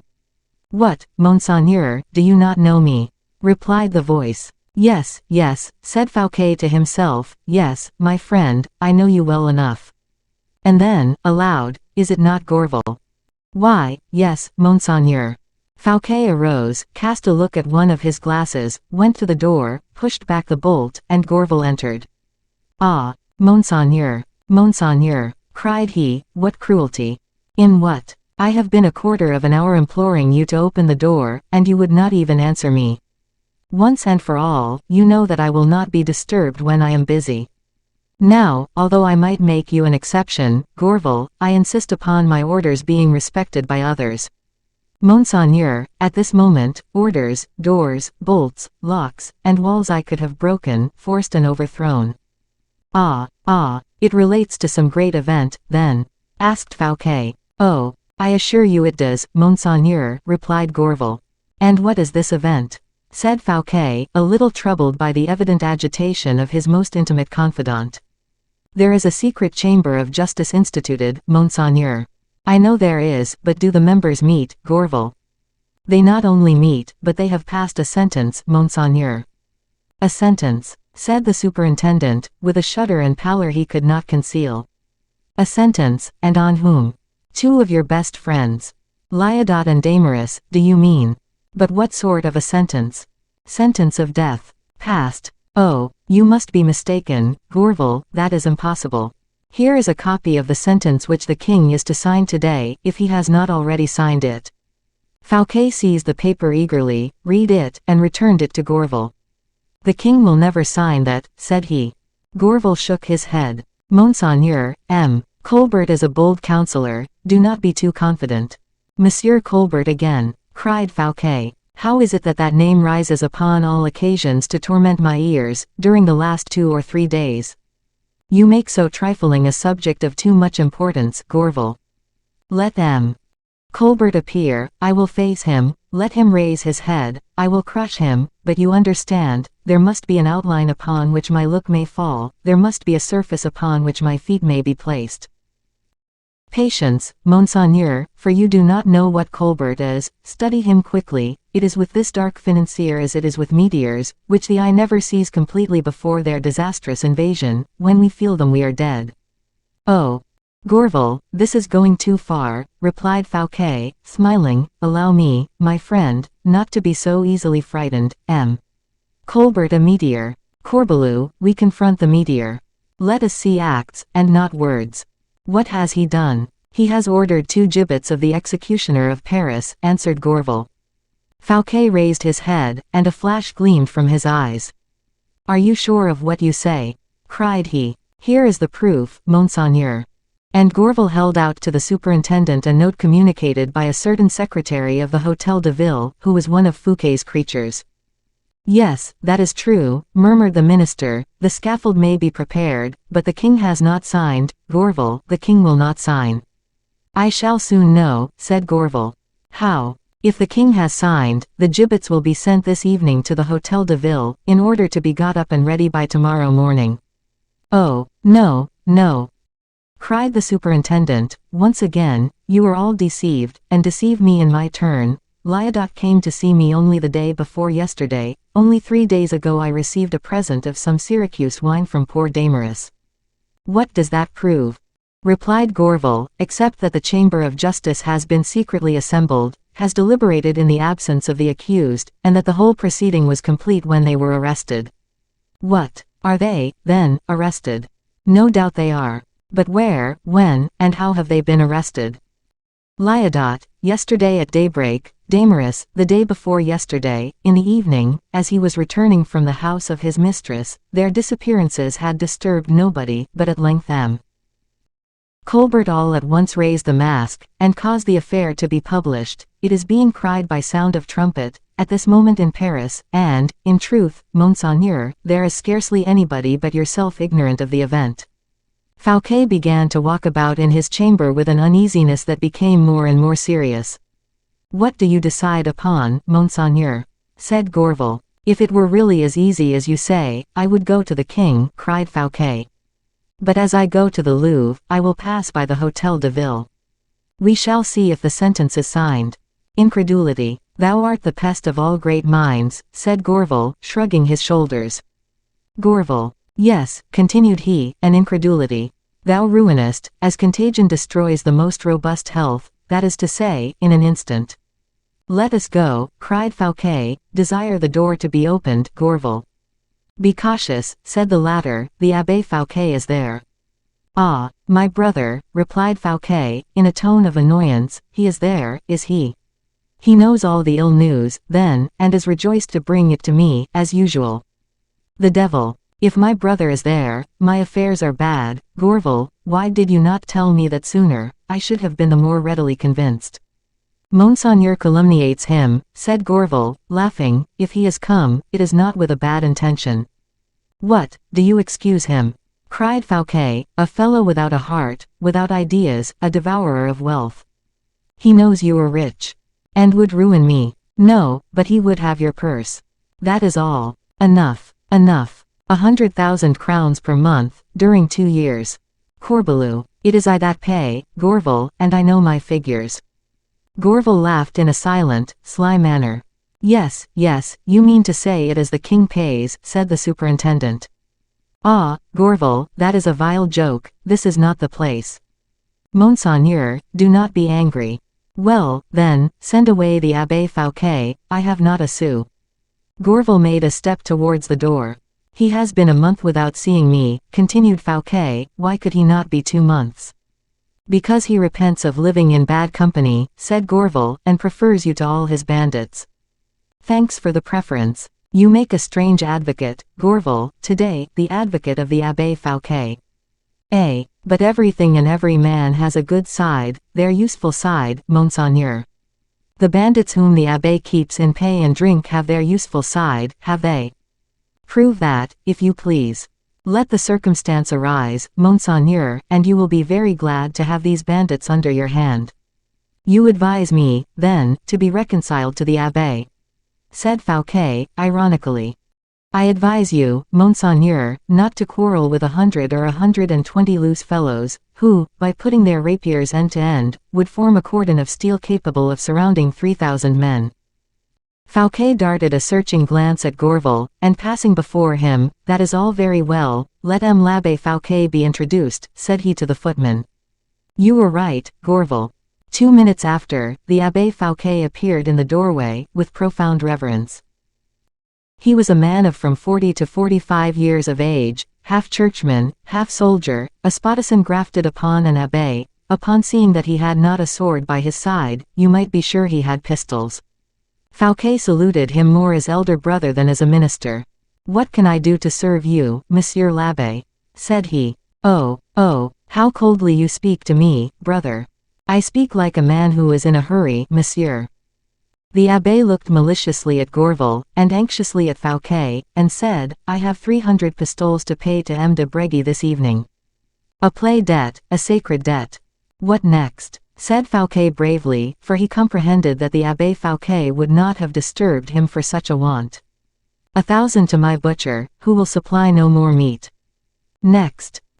1,200 to my tailor, continued the Abbé. The fellow has made me take back 7 suits of my people's, which compromises my liveries, and my mistress talks of replacing me by a farmer of the revenue, which would be a humiliation for the church.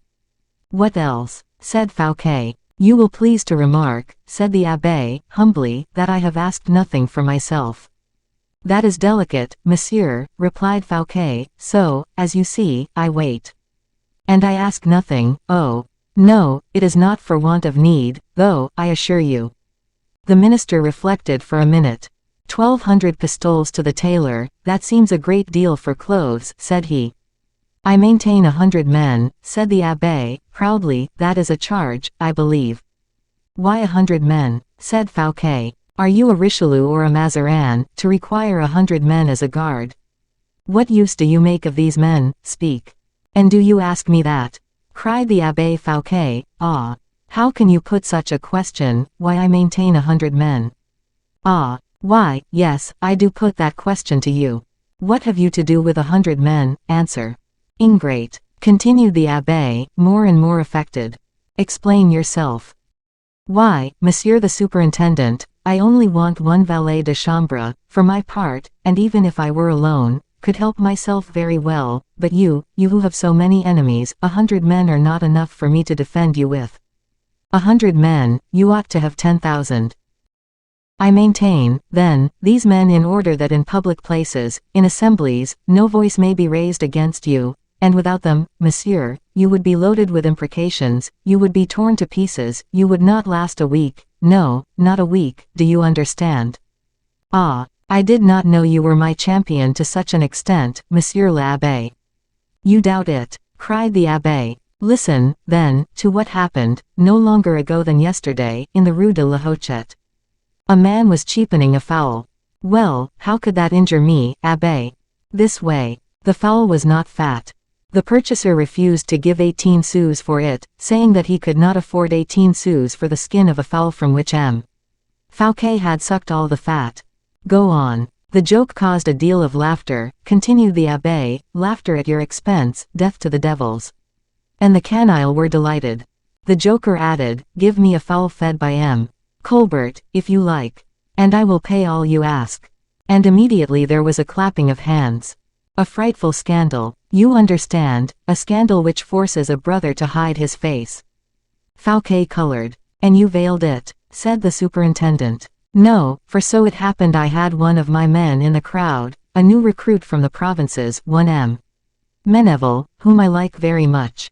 He made his way through the press, saying to the joker, Mille barbes. Monsieur the false joker, here's a thrust for Colbert.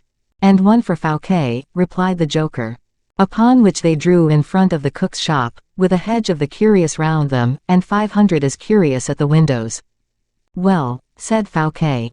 Well, monsieur, my Meneville spitted the joker, to the great astonishment of the spectators, and said to the cook, take this goose, my friend, for it is fatter than your fowl.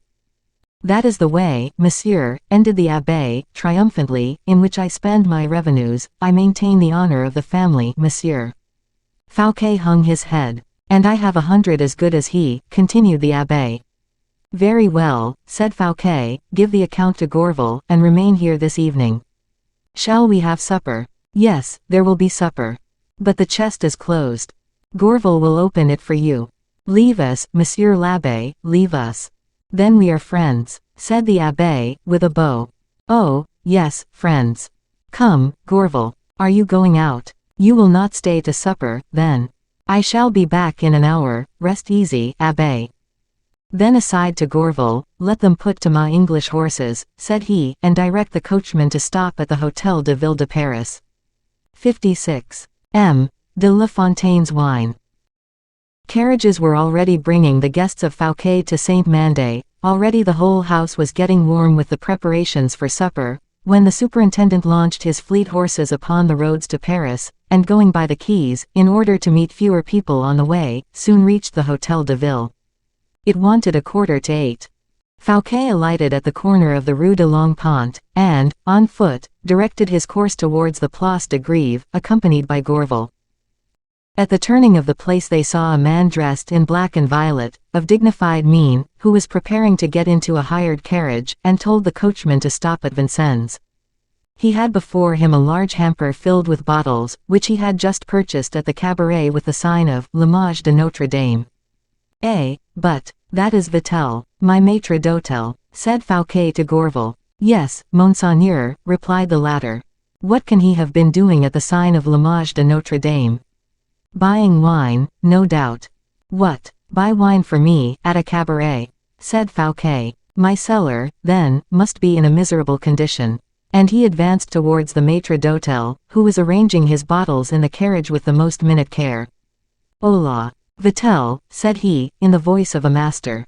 Take care, Monseigneur, said Gourville, you will be recognized. Very well. Of what consequence? Vitel. The man dressed in black and violet turned round. He had a good and mild countenance, without expression, a mathematician minus the pride. A certain fire sparkled in the eyes of this personage, a rather sly smile played round his lips, but the observer might soon have remarked that this fire and this smile applied to nothing, enlightened nothing. Vitel laughed like an absent man, and amused himself like a child. At the sound of his master's voice he turned round, exclaiming, "Oh, Monseigneur! Yes, it is I. What the devil are you doing here, Vitel? Wine. You are buying wine at a cabaret in the Place de Grève." "But, Monseigneur," said Vitel, quietly after having darted a hostile glance at Gourville, "why am I interfered with here? Is my cellar kept in bad order?" "No, certes, Vitel, no, but—" "But what?" replied Vitel. Gourville touched Fouquet's elbow. "Don't be angry, Vitel, I thought my cellar, your cellar, sufficiently well stocked for us to be able to dispense with recourse to the cellar of L'Image de Notre Dame." "Eh, monsieur," said Vitel, shrinking from Monseigneur to monsieur with a degree of disdain, "your cellar is so well stocked that when certain of your guests dine with you they have nothing to drink." Fouquet, in great surprise, looked at Gourville. "What do you mean by that?" "I mean that your butler had not wine for all tastes, monsieur, and that M. de La Fontaine, M. Pelisson, and M. Conrart, do not drink when they come to the house. These gentlemen do not like strong wine." "What is to be done, then?" "Well, and therefore—" "Well, then, I have found here a vin de Joigny, which they like. I know they come here once a week to drink at the Image de Notre Dame. That is the reason I am making this provision." Fouquet had no more to say, he was convinced. Vitel, on his part, had much more to say, without doubt, and it was plain he was getting warm. "It is just as if you would reproach me, Monseigneur, for going to the Rue Planche Milbray, to fetch, myself, the cider M. Lauret drinks when he comes to dine at your house." "Lauret drinks cider at my house," cried Fouquet, laughing. "Certainly he does, monsieur, and that is the reason why he dines there with pleasure." "Vitel," cried Fouquet, pressing the hand of his maître d'hôtel, "you are a man. I thank you, Vitel, for having understood that at my house M. de La Fontaine, M. Conrart, and M. Lauret are as great as dukes and peers, as great as princes, greater than myself. Vitel, you are a good servant, and I double your salary." Vitel did not even thank his master, he merely shrugged his shoulders a little, murmuring this superb sentiment, to be thanked for having done one's duty is humiliating. "He is right," said Gourville, as he drew Fouquet's attention, by a gesture, to another point. He showed him a low-built tumbril, drawn by 2 horses, upon which rocked 2 strong gibbets, bound together, back to back, by chains, whilst an archer, seated upon the crossbeam, suffered, as well as he could, with his head cast down, the comments of 100 vagabonds, who guessed the destination of the gibbets and were escorting them to the Hôtel de Ville. Fouquet started. "It is decided, you see," said Gourville. "But it is not done," replied Fouquet. "Oh, do not flatter yourself, Monseigneur, if they have thus lulled your friendship and suspicions, if things have gone so far, you will be able to undo nothing. But I have not given my sanction. M. de Lyonne has ratified for you. I will go to the Louvre." "Oh, no, you will not. Would you advise such baseness?" cried Fouquet. "Would you advise me to abandon my friends? Would you advise me, whilst able to fight, to throw the arms I hold in my hand to the ground? I do not advise you to do anything of the kind, Monseigneur. Are you in a position to quit the post of superintendent at this moment?" "No." "Well, if the king wishes to displace you, he will displace me absent as well as present." "Yes, but you will not have insulted him." "Yes, but I shall have been base. Now I am not willing that my friends should die, and they shall not die. For that it is necessary you should go to the Louvre, is it not?" Gourville. Beware. Once at the Louvre, you will be forced to defend your friends openly, that is to say, to make a profession of faith, or you will be forced to abandon them irrevocably. Never. Pardon me, the king will propose the alternative to you, rigorously, or else you will propose it to him yourself. That is true. That is the reason why conflict must be avoided. Let us return to Saint Mandé, Monseigneur. Gourville, I will not stir from this place, where the crime is to be carried out, where my disgrace is to be accomplished. I will not stir, I say, till I have found some means of combating my enemies. Monseigneur, replied Gourville, you would excite my pity, if I did not know you for one of the great spirits of this world. You possess 150 millions, you are equal to the king in position, and 150 millions his superior in money. Colbert has not even had the wit to have the will of Mazarin accepted. Now, when a man is the richest person in a kingdom, and will take the trouble to spend the money, if things are done he does not like, it is because he is a poor man. Let us return to Saint Mandé, I say. To consult with Pelisson, we will. No, Monseigneur, to count your money. So be it, said Fouquet, with angry eyes, yes, yes, to Saint Mandé. He got into his carriage again, and Gourville with him. Upon their road, at the end of the Faubourg Saint-Antoine, they overtook the humble equipage of Vitel, who was quietly conveying home his vin de Joigny. The black horses, going at a swift pace, alarmed, as they passed, the timid hack of the maître d'hôtel, who, putting his head out at the window, cried, in a fright, "Take care of my bottles." 57. The Gallery of Saint Mandé. 50 persons were waiting for the superintendent. He did not even take the time to place himself in the hands of his valet de chambre for a minute, but from the perron went straight into the premier salon. There his friends were assembled in full chat.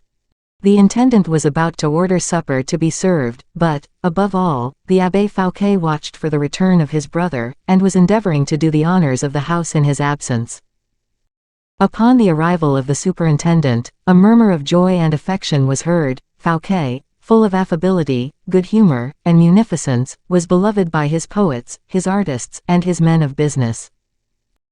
His brow, upon which his little court read, as upon that of a god, all the movements of his soul, and thence drew rules of conduct, his brow, upon which affairs of state never impressed a wrinkle, was this evening paler than usual, and more than one friendly eye remarked that pallor. Fouquet placed himself at the head of the table, and presided gaily during supper. He recounted Vitel's expedition to La Fontaine, he related the history of Méneval and the skinny fowl to Pelisson, in such a manner that all the table heard it. A tempest of laughter and jokes ensued, which was only checked by a serious and even sad gesture from Pelisson. The Abbé Fouquet, not being able to comprehend why his brother should have led the conversation in that direction, listened with all his ears, and sought in the countenance of Gourville, or in that of his brother, an explanation which nothing afforded him. Pelisson took up the matter. Did they mention Colbert, then? Said he. Why not? Replied Fouquet, if true, as it is said to be, that the king has made him his intendant. Scarcely had Fouquet uttered these words, with a marked intention, than an explosion broke forth among the guests. The miser, said one. The mean, pitiful fellow, said another. The hypocrite, said a third. Pelisson exchanged a meaning look with Fouquet. Messieurs, said he, in truth we are abusing a man whom no one knows. It is neither charitable nor reasonable, and here is Monsieur le Surintendant, who, I am sure, agrees with me. Entirely, replied Fouquet. Let the fat fowls of Colbert alone. Our business today is with the façons truffes of Vitel. This speech stopped the dark cloud which was beginning to throw its shade over the guests. Gourville succeeded so well in animating the poets with the vin de Joigny, the abbé, intelligent as a man who stands in need of his host's money, so enlivened the financiers and the men of the sword, that, amidst the vapors of this joy and the noise of conversation, inquietudes disappeared completely. The will of Cardinal Mazarin was the text of the conversation at the second course and dessert. Then Fouquet ordered bowls of sweetmeats and fountains of liquor to be carried into the salon adjoining the gallery. He led the way thither, conducting by the hand a lady, the queen, by his preference, of the evening.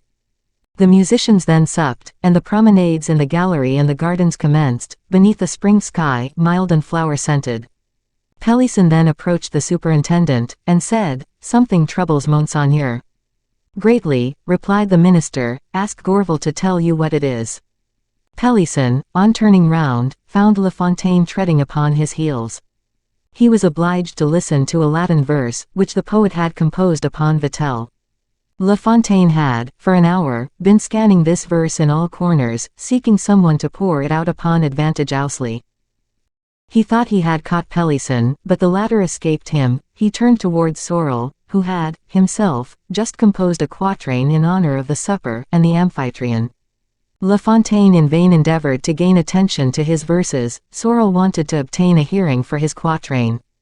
He was obliged to retreat before le Comte de Charost, whose arm Fouquet had just taken. L'Abbé Fouquet perceived that the poet, absent-minded as usual, was about to follow the two talkers, and he interposed. La Fontaine seized upon him, and recited his verses. The abbé, who was quite innocent of Latin, nodded his head, in cadence, at every roll which La Fontaine impressed upon his body, according to the undulations of the dactyls and spondees. While this was going on, behind the confiture basins, Fouquet related the event of the day to his son-in-law, M. de Charost. "We will send the idle and useless to look at the fireworks," said Pelisson to Gourville, "whilst we converse here." "So be it," said Gourville, addressing 4 words to Vatel. The latter then led towards the gardens the major part of the beaux, the ladies and the chatterers, whilst the men walked in the gallery, lighted by 300 wax lights. In the sight of all, the admirers of fireworks all ran away towards the garden. Gourville approached Fouquet, and said, "Monsieur, we are here." "All," said Fouquet. "Yes, count." The superintendent counted. There were 8 persons. Pelisson and Gourville walked arm in arm, as if conversing upon vague and frivolous subjects. Sorel and 2 officers imitated them, and in an opposite direction. The Abbé Fouquet walked alone. Fouquet, with M. de Charost, walked as if entirely absorbed in the conversation of his son-in-law. "Messieurs," said he, "let no one of you raise his head as he walks, or appear to pay attention to me. Continue walking, we are alone, listen to me." A perfect silence ensued, disturbed only by the distant cries of the joyous guests, from the groves whence they beheld the fireworks. It was a whimsical spectacle this, of these men walking in groups, as if each one was occupied about something, whilst lending attention really only to one amongst them, who, himself, seemed to be speaking only to his companion.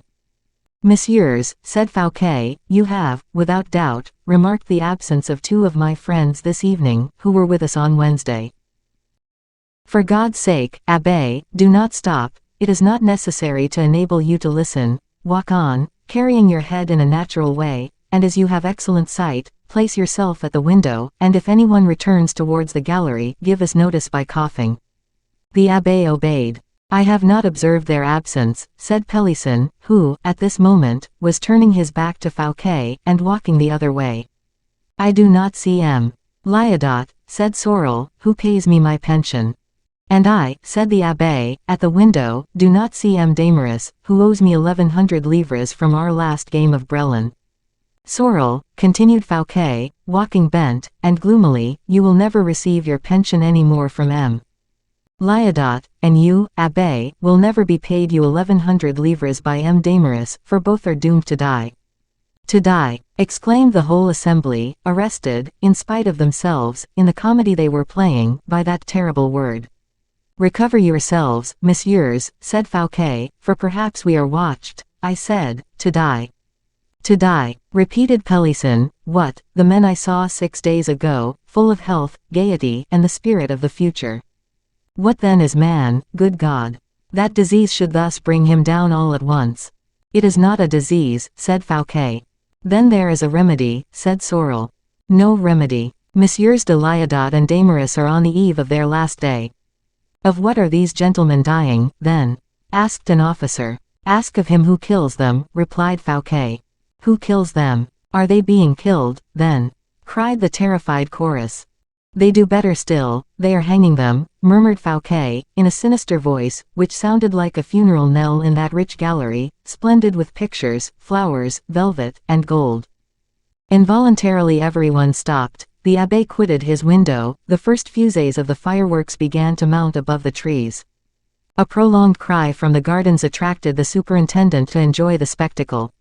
He drew near to a window, and his friends placed themselves behind him, attentive to his least wish. "Messieurs," said he, Colbert has cause to be arrested, tried and will execute my 2 friends, what does it become me to do?" "Mordieu!" exclaimed the abbé, the first one to speak, "run Colbert through the body." "Monseigneur," said Pelisson, "you must speak to his majesty. The king, my dear Pelisson, himself signed the order for the execution." "Well," said the Comte de Charost, "the execution must not take place, then, that is all." "Impossible," said Gourville, "unless we could corrupt the jailers." "Or the governor," said Fouquet. "This night the prisoners might be allowed to escape. Which of you will take charge of the transaction?" "I," said the abbé, "will carry the money." "And I," said Pelisson, "will be the bearer of the words." "Words and money," said Fouquet, 500,000 livres to the governor of the conciergerie, that is sufficient, nevertheless, it shall be 1,000,000, if necessary." "1,000,000, cried the abbé, "why, for less than half, I would have half Paris sacked." "There must be no disorder," said Pelisson. The governor being gained, the 2 prisoners escape. Once clear of the fangs of the law, they will call together the enemies of Colbert, and prove to the king that his young justice, like all other monstrosities, is not infallible. "Go to Paris, then, Pelisson," said Fouquet, "and bring hither the 2 victims, tomorrow we shall see." Gourville gave Pelisson the 500,000 livres. "Take care the wind does not carry you away," said the abbé, "what a responsibility." "Peste! Let me help you a little." "Silence," said Fouquet, "somebody is coming. Ah, the fireworks are producing a magical effect." At this moment a shower of sparks fell rustling among the branches of the neighboring trees. Pelisson and Gourville went out together by the door of the gallery. Fouquet descended to the garden with the 5 last plotters. 58. Epicureans. As Fouquet was giving, or appearing to give, all his attention to the brilliant illuminations, the languishing music of the violins and hautboys, the sparkling sheaves of the artificial fires, which, inflaming the heavens with glowing reflections, marked behind the trees the dark profile of the donjon of Vincennes, as, we say, the superintendent was smiling on the ladies and the poets, the fête was every whit as gay as usual, and Vitel, whose restless, even jealous look, earnestly consulted the aspect of Fouquet, did not appear dissatisfied with the welcome given to the ordering of the evening's entertainment. The fireworks over, the company dispersed about the gardens and beneath the marble porticos with the delightful liberty which reveals in the master of the house so much forgetfulness of greatness, so much courteous hospitality, so much magnificent carelessness. The poets wandered about, arm in arm, through the groves, some reclined upon beds of moss, to the great damage of velvet clothes and curled heads, into which little dried leaves and blades of grass insinuated themselves. The ladies, in small numbers, listened to the songs of the singers and the verses of the poets, others listened to the prose, spoken with much art, by men who were neither actors nor poets, but to whom youth and solitude gave an unaccustomed eloquence, which appeared to them better than everything else in the world. "Why," said La Fontaine, "does not our master Epicurus descend into the garden?" "Epicurus never abandoned his pupils, the master is wrong." "Monsieur," said Conrart, "you yourself are in the wrong persisting in decorating yourself with the name of an Epicurean. Indeed, nothing here reminds me of the doctrine of the philosopher of Gargetta." "Bah," said La Fontaine, "is it not written that Epicurus purchased a large garden and lived in it tranquilly with his friends?" "That is true." "Well, has not M. Fouquet purchased a large garden at Saint Mandé, and do we not live here very tranquilly with him and his friends?" "Yes, without doubt. Unfortunately it is neither the garden nor the friends which constitute the resemblance." "Now, what likeness is there between the doctrine of Epicurus and that of M. Fouquet?" "This, pleasure gives happiness." "Next." "Well, I do not think we ought to consider ourselves unfortunate, for my part, at least. A good repast, vin de foigny, which they have the delicacy to go and fetch for me from my favorite cabaret, not one impertinence heard during a supper an hour long, in spite of the presence of 10 millionaires and 20 poets. I stop you there. You mentioned vin de foigny, and a good repast, do you persist in that?" "I persist, Anteco, as they say at Port Royal." Then please to recollect that the great Epicurus lived, and made his pupils live, upon bread, vegetables, and water. That is not certain, said La Fontaine, and you appear to me to be confounding Epicurus with Pythagoras, my dear Conrart. Remember, likewise, that the ancient philosopher was rather a bad friend of the gods and the magistrates. Oh, that is what I will not admit, replied La Fontaine. Epicurus was like M. Fouquet. Do not compare him to Monsieur le Surintendant, said Conrart, in an agitated voice, or you would accredit the reports which are circulating concerning him and us. What reports? That we are bad Frenchmen, lukewarm with regard to the king, deaf to the law. I return, then, to my text, said La Fontaine. Listen, Conrart, this is the morality of Epicurus, whom, besides, I consider, if I must tell you so, as a myth. Antiquity is mostly mythical. Jupiter, if we give a little attention to it, is life. Alcides is strength. The words are there to bear me out. Zeus, that is, Zen, to live. Alcides, that is, Alce, vigor.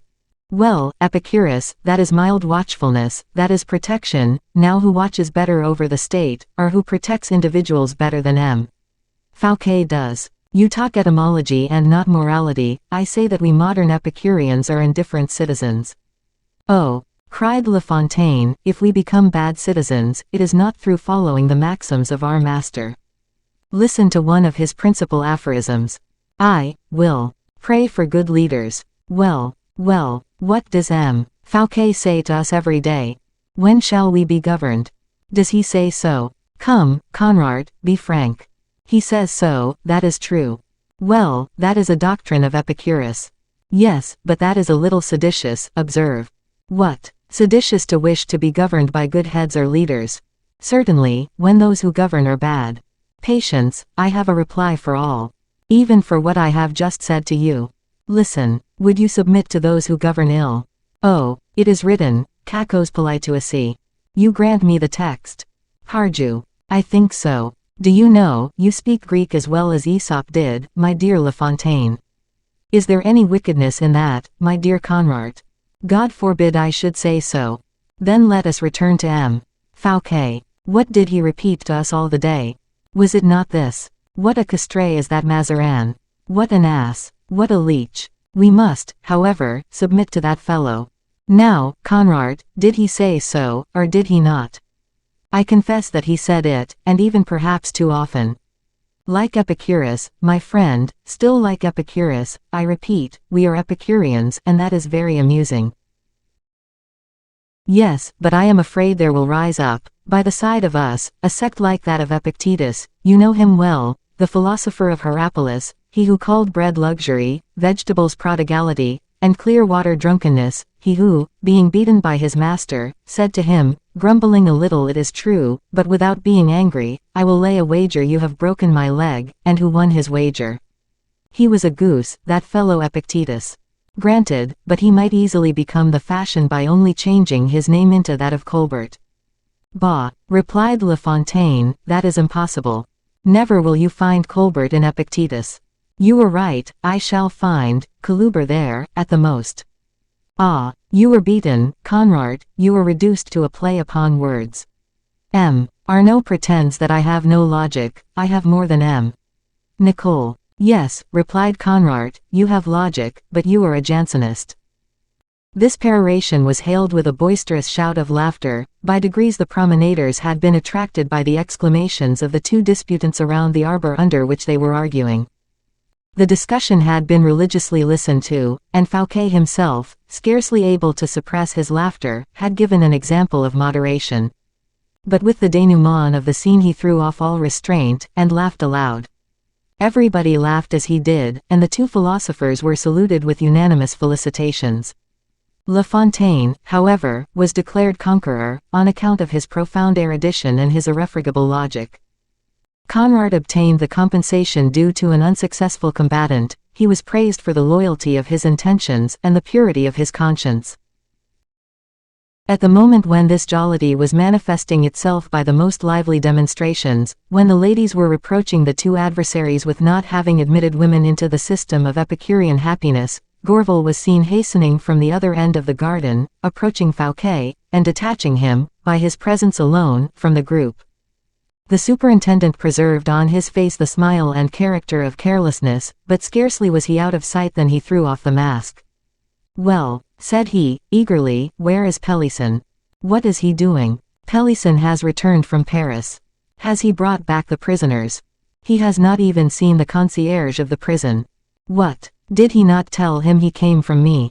"He told him so, but the concierge sent him this reply: if anyone came to me from M. Fouquet, he would have a letter from M. Fouquet." "Oh," cried the latter, "if a letter is all he wants."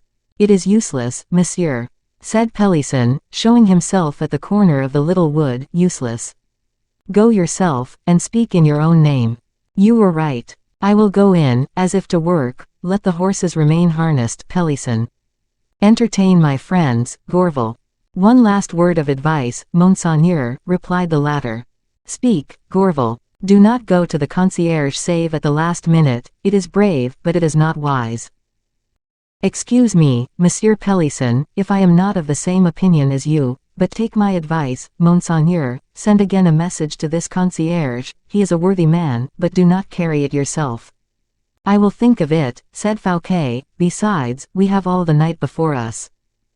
Do not reckon too much on time. Were the hours we have twice as many as they are, they would not be too much," replied Pelisson. "It is never a fault to arrive too soon." "Adieu," said the superintendent. "Come with me, Pelisson. Gourville, I commend my guests to your care." And he set off. The Epicureans did not perceive that the head of the school had left them. The violins continued playing all night long. 59. A quarter of an hour's delay. Fouquet, on leaving his house for the second time that day, felt himself less heavy and less disturbed than might have been expected. He turned towards Pelisson, who was meditating in the corner of the carriage some good arguments against the violent proceedings of Colbert. "My dear Pelisson," said Fouquet, "it is a great pity you are not a woman." "I think, on the contrary, it is very fortunate," replied Pelisson, "for, monseigneur, I am excessively ugly." "Pelisson, Pelisson," said the superintendent, laughing, "you repeat too often, you are ugly, not to leave people to believe that it gives you much pain." "In fact it does, monseigneur, much pain. There is no man more unfortunate than I. I was handsome, the smallpox rendered me hideous, I am deprived of a great means of attraction. Now, I am your principal clerk, or something of that sort. I take great interest in your affairs, and if, at this moment, I were a pretty woman, I could render you an important service." "What?" "I would go and find the concierge of the Palais. I would seduce him, for he is a gallant man, extravagantly partial to women, then I would get away our two prisoners." "I hope to be able to do so myself, although I am not a pretty woman," replied Fouquet. "Granted, monseigneur, but you are compromising yourself very much." "Oh!" cried Fouquet, suddenly, with one of those secret transports which the generous blood of youth, or the remembrance of some sweet emotion, infuses into the heart. "Oh! I know a woman who will enact the personage we stand in need of, with the lieutenant governor of the conciergerie. And, on my part, I know 50, monseigneur, 50 trumpets, which will inform the universe of your generosity, of your devotion to your friends, and, consequently, will ruin you sooner or later in ruining themselves." "I do not speak of such women, Pelisson, I speak of a noble and beautiful creature who joins to the intelligence and wit of her sex the valor and coolness of ours. I speak of a woman, handsome enough to make the walls of a prison bow down to salute her, discreet enough to let no one suspect by whom she has been sent." "A treasure," said Pelisson. "You would make a famous present to monsieur the governor of the conciergerie." "Peste! Monseigneur, he might have his head cut off, but he would, before dying, have had such happiness as no man had enjoyed before him." "And I add," said Fouquet, "that the concierge of the Palais would not have his head cut off, for he would receive of me my horses, to effect his escape, and 500,000 livres wherewith to live comfortably in England. I add, that this lady, my friend, would give him nothing but the horses and the money. Let us go and seek her, Pelisson." The superintendent reached forth his hand towards the golden and silken cord placed in the interior of his carriage, but Pelisson stopped him.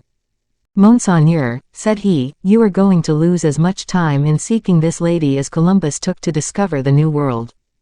Now, we have but 2 hours in which we can possibly succeed. The concierge once gone to bed, how shall we get at him without making a disturbance? When daylight dawns, how can we conceal our proceedings?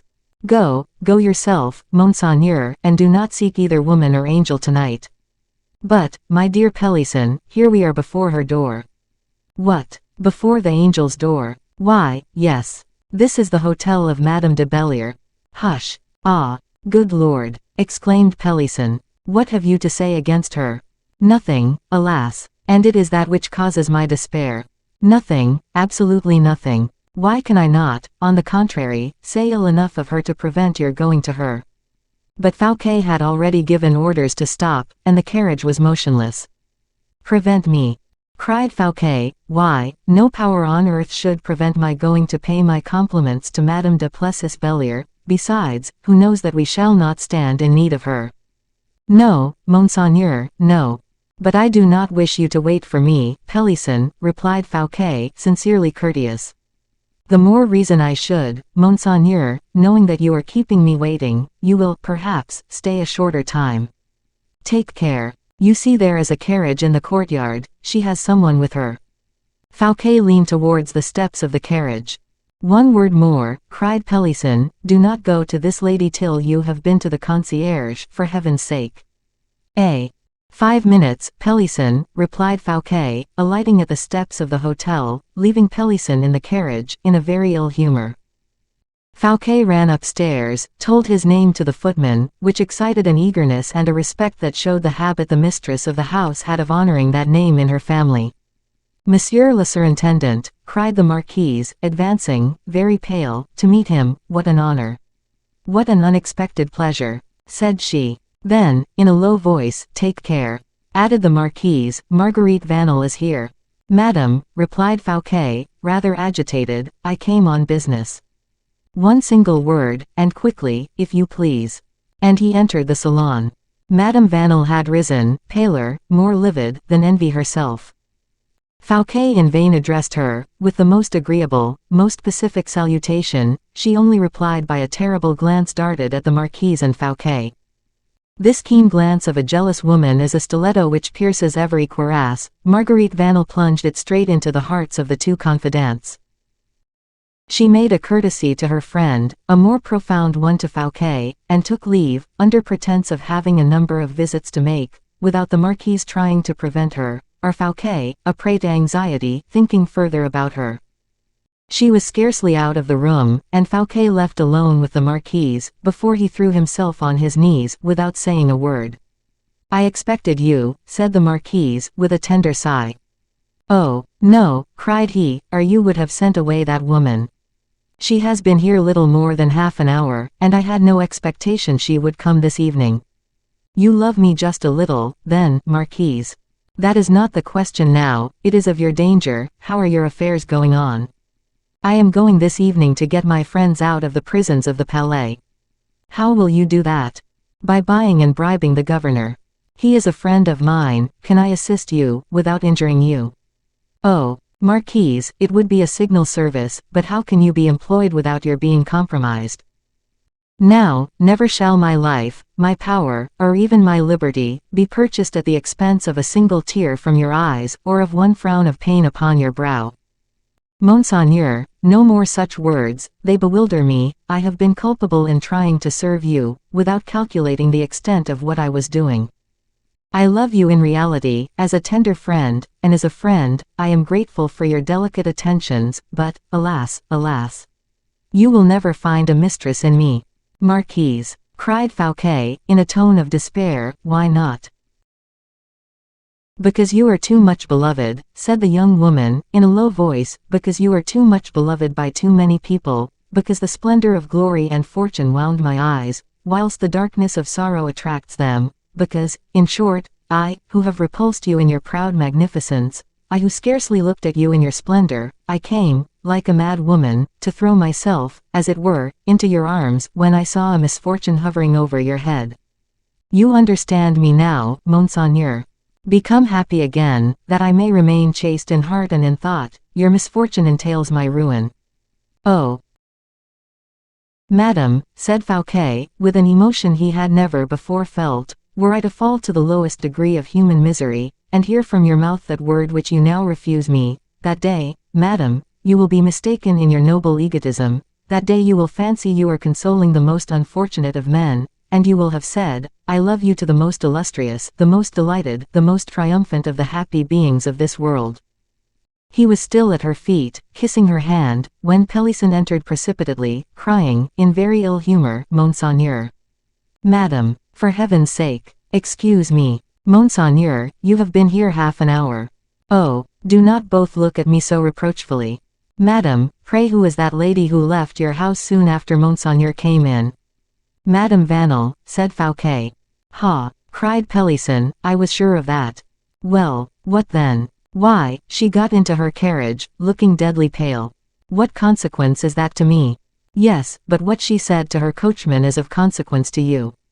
Kind heaven, cried the marquise, what was that? To M. Colbert's, said Pelisson, in a hoarse voice. Bon Dieu, begone, Monseigneur, replied the marquise, pushing Fouquet out of the salon, whilst Pelisson dragged him by the hand. Am I, then, indeed, said the superintendent, become a child, to be frightened by a shadow? You are a giant, said the marquise, whom a viper is trying to bite in the heel. Pelisson continued to drag Fouquet to the carriage. To the Palais at full speed, cried Pelisson to the coachman. The horses set off like lightning, no obstacle relaxed their pace for an instant. Only, at the Arcade Saint-Jean, as they were coming out upon the Place de Grève, a long file of horsemen, barring the narrow passage, stopped the carriage of the superintendent. There was no means of forcing this barrier, it was necessary to wait till the mounted archers of the watch, for it was they who stopped the way, had passed with the heavy carriage they were escorting, and which ascended rapidly towards the Place Baudoyer. Fouquet and Pelisson took no further account of this circumstance beyond deploring the minute's delay they had thus to submit to. They entered the habitation of the concierge du Palais 5 minutes after. That officer was still walking about in the front court. At the name of Fouquet, whispered in his ear by Pelisson, the governor eagerly approached the carriage, and, hat in hand, was profuse in his attentions. What an honor for me, Monseigneur, said he. One word, Monsieur le Governor, will you take the trouble to get into my carriage? The officer placed himself opposite Fouquet in the coach. Monsieur, said Fouquet, I have a service to ask of you. Speak, Monseigneur. A service that will be compromising for you, Monsieur, but which will assure to you forever my protection and my friendship. Were it to cast myself into the fire for you, Monseigneur, I would do it. That is well, said Fouquet, what I require is much more simple. That being so, Monseigneur, what is it? To conduct me to the chamber of Messieurs Liaudot and Desmarais. Will Monseigneur have the kindness to say for what purpose? I will tell you that in their presence, Monsieur, at the same time that I will give you ample means of palliating this escape. Escape? Why, then, Monseigneur does not know. What? That Messieurs Liaudot and Desmarais are no longer here. Since when? Cried Fouquet, in great agitation. About a quarter of an hour. Whither have they gone, then? To Vincennes, to the donjon. Who took them from here? An order from the king. Oh, woe, woe, exclaimed Fouquet, striking his forehead. Woe. And without saying a single word more to the governor, he threw himself back into his carriage, despair in his heart, and death on his countenance. Well, said Pelisson, with great anxiety. Our friends are lost. Colbert is conveying them to the donjon. They crossed our path under the Arcade Saint-Jean. Pelisson, struck as by a thunderbolt, made no reply. With a single reproach he would have killed his master. Where is Monseigneur going? Said the footman. Home, to Paris. You, Pelisson, return to Saint-Mandé, and bring the Abbé Fouquet to me within an hour. Begone. 60. Plan of battle. The night was already far advanced when the Abbé Fouquet joined his brother. Gourville had accompanied him. These 3 men, pale with dread of future events, resembled less 3 powers of the day than 3 conspirators, united by one single thought of violence. Fouquet walked for a long time, with his eyes fixed upon the floor, striking his hands one against the other. At length, taking courage, in the midst of a deep sigh, "Abbé," said he, "you were speaking to me only today of certain people you maintain." "Yes, monsieur," replied the abbé. "Tell me precisely who are these people." The abbé hesitated. "Come, no fear, I am not threatening, no romancing, for I am not joking. Since you demand the truth, monseigneur, here it is. I have 120 friends or companions of pleasure, who are sworn to me as the thief is to the gallows. And you think you can depend on them? Entirely. And you will not compromise yourself? I will not even make my appearance. Are they men of resolution? They would burn Paris, if I promised them they should not be burnt in turn." "The thing I ask of you, abbé," said Fouquet, wiping the sweat which fell from his brow, "is to throw your 120 men upon the people I will point out to you, at a certain moment given. Is it possible?" "It will not be the first time such a thing has happened to them, monseigneur." "That is well, but would these bandits attack an armed force?" "They are used to that." "Then get your 120 men together, abbé." "Directly." "But where?" "On the road to Vincennes, tomorrow, at 2 o'clock precisely. To carry off Lyodot and Damaris. There will be blows to be got. A number, no doubt. Are you afraid?" "Not for myself, but for you. Your men will know, then, what they have to do. They are too intelligent not to guess it. Now, a minister who gets up a riot against his king, exposes himself. Of what importance is that to you, I pray? Besides, if I fall, you fall with me. It would then be more prudent, monsieur, not to stir in the affair, and leave the king to take this little satisfaction. Think well of this, abbé. Lyodot and Damaris at Vincennes are a prelude of ruin for my house. I repeat it, I arrested, you will be imprisoned, I imprisoned, you will be exiled. Monsieur, I am at your orders, have you any to give me? What I told you, I wish that, tomorrow, the 2 financiers of whom they mean to make victims, whilst there remain so many criminals unpunished, should be snatched from the fury of my enemies. Take your measures accordingly. Is it possible? It is possible. Describe your plan. It is of rich simplicity. The ordinary guard at executions consists of 12 archers. There will be 100 tomorrow. I reckon so. I even say more, there will be 200.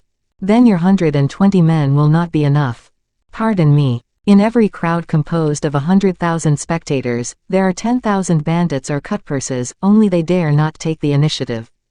Well, there will then be, tomorrow, on the Place de Grève, which I choose as my battlefield, 10,000 auxiliaries to my 120 men. The attack commenced by the latter, the others will finish it. That all appears feasible. But what will be done with regard to the prisoners upon the Place de Grève? This, they must be thrust into some house, that will make a siege necessary to get them out again. And stop.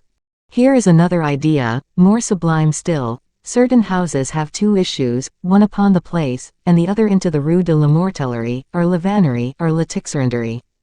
The prisoners entering by one door will go out at another. Yes, but fix upon something positive. I am seeking to do so. And I, cried Fouquet, I have found it.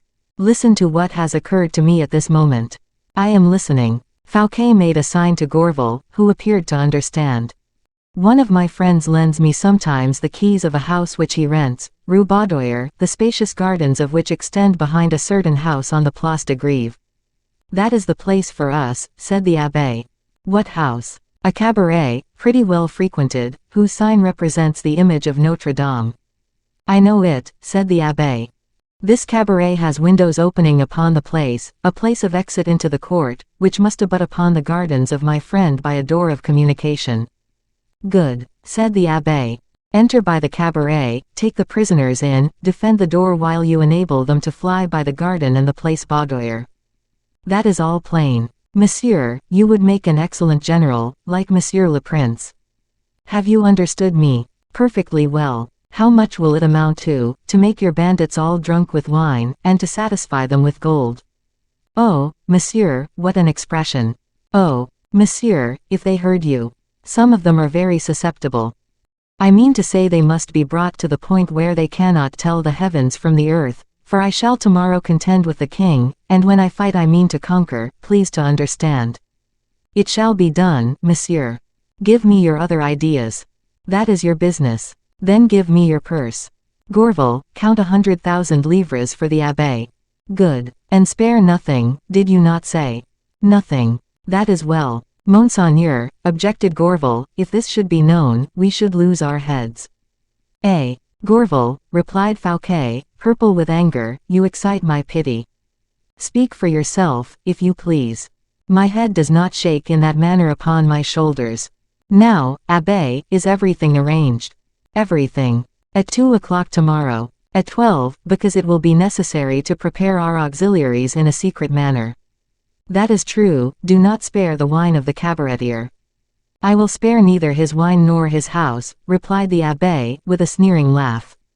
I have my plan, I tell you, leave me to set it in operation, and you shall see. Where shall you be yourself? Everywhere, nowhere. And how shall I receive information? By a courier whose horse shall be kept in the very same garden of your friend. Apropos, the name of your friend. Fouquet looked again at Gourville.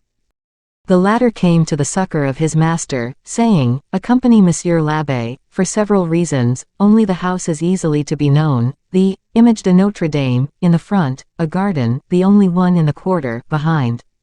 Good, good. I will go and give notice to my soldiers. Accompany him, Gourville, said Fouquet, and count him down the money. One moment, abbé, one moment, Gourville, what name will be given to this carrying off? A very natural one, monsieur, the riot. The riot on account of what? For, if ever the people of Paris are disposed to pay their court to the king, it is when he hangs financiers. I will manage that, said the abbé. Yes, but you may manage it badly, and people will guess. Not at all, not at all. I have another idea. What is that? My men shall cry out, Colbert, vive Colbert. And shall throw themselves upon the prisoners as if they would tear them in pieces, and shall force them from the gibbets, as too mild a punishment. Ah, that is an idea, said Gourville. Peste. Monsieur l'Abbé, what an imagination you have. Monsieur, we are worthy of our family, replied the abbé, proudly. Strange fellow, murmured Fouquet. Then he added, that is ingenious. Carry it out, but shed no blood. Gourville and the abbé set off together, with their heads full of the meditated riot. The superintendent laid himself down upon some cushions, half valiant with respect to the sinister projects of the morrow, half dreaming of love. 61. The Cabaret of the Image de Notre Dame. At 2 o'clock the next day 50,000 spectators had taken their position upon the place, around the two gibbets which had been elevated between the Quai de la Grève and the Quai Pelletier, one close to the other, with their backs to the embankment of the river. In the morning also, all the sworn criers of the good city of Paris had traversed the quarters of the city, particularly the Halles and the faubourgs, announcing with their hoarse and indefatigable voices the great justice done by the king upon two speculators, two thieves, devourers of the people. And these people, whose interests were so warmly looked after, in order not to fail in respect for their king, quitted shops, stalls, and ateliers, to go and evince a little gratitude to Louis XIV, absolutely like invited guests, who feared to commit an impoliteness in not repairing to the house of him who had invited them. According to the tenor of the sentence, which the criers read aloud and incorrectly, two farmers of the revenues, monopolists of money, dilapidators of the royal provisions, extortioners, and forgers, were about to undergo capital punishment on the Place de Grève, with their names blazoned over their heads, according to their sentence. As to those names, the sentence made no mention of them. The curiosity of the Parisians was at its height, and, as we have said, an immense crowd waited with feverish impatience the hour fixed for the execution. The news had already spread that the prisoners, transferred to the Château of Vincennes, would be conducted from that prison to the Place de Grève. Consequently, the Faubourg and the Rue Saint-Antoine were crowded, for the population of Paris in those days of great executions was divided into two categories: those who came to see the condemned pass, these were of timid and mild hearts, but philosophically curious, and those who wished to see the condemned die, these had hearts that hungered for sensation. On this day D'Artagnan received his last instructions from the king, and made his adieus to his friends, the number of whom was, at the moment, reduced to planchette. Then he traced the plan of his day, as every busy man whose moments are counted ought to do, because he appreciates their importance. My departure is to be, said he, at break of day, 3 o'clock in the morning. I have then 15 hours before me. Take from them the 6 hours of sleep which are indispensable for me. 6. 1 hour for repasts. 7. 1 hour for a farewell visit to Athos. 8. 2 hours for chance circumstances. Total, 10. There are then 5 hours left.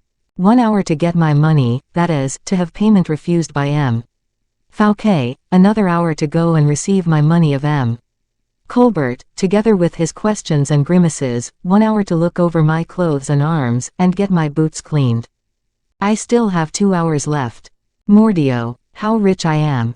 And so saying, D'Artagnan felt a strange joy, a joy of youth, a perfume of those great and happy years of former times mount into his brain and intoxicate him. During these 2 hours I will go, said the musketeer, and take my quarter's rent of the Image de Notre Dame. That will be pleasant. 375 livres. Mordioux, but that is astonishing. If the poor man who has but 1 livre in his pocket, found a livre and 12 deniers, that would be justice, that would be excellent, but never does such a godsend fall to the lot of the poor man. The rich man, on the contrary, makes himself revenue with his money, which he does not even touch. Here are 375 livres which fall to me from heaven. I will go then to the Image de Notre Dame, and drink a glass of Spanish wine with my tenant, which he cannot fail to offer me. But order must be observed, Monsieur d'Artagnan, order must be observed. Let us organize our time, then, and distribute the employment of it.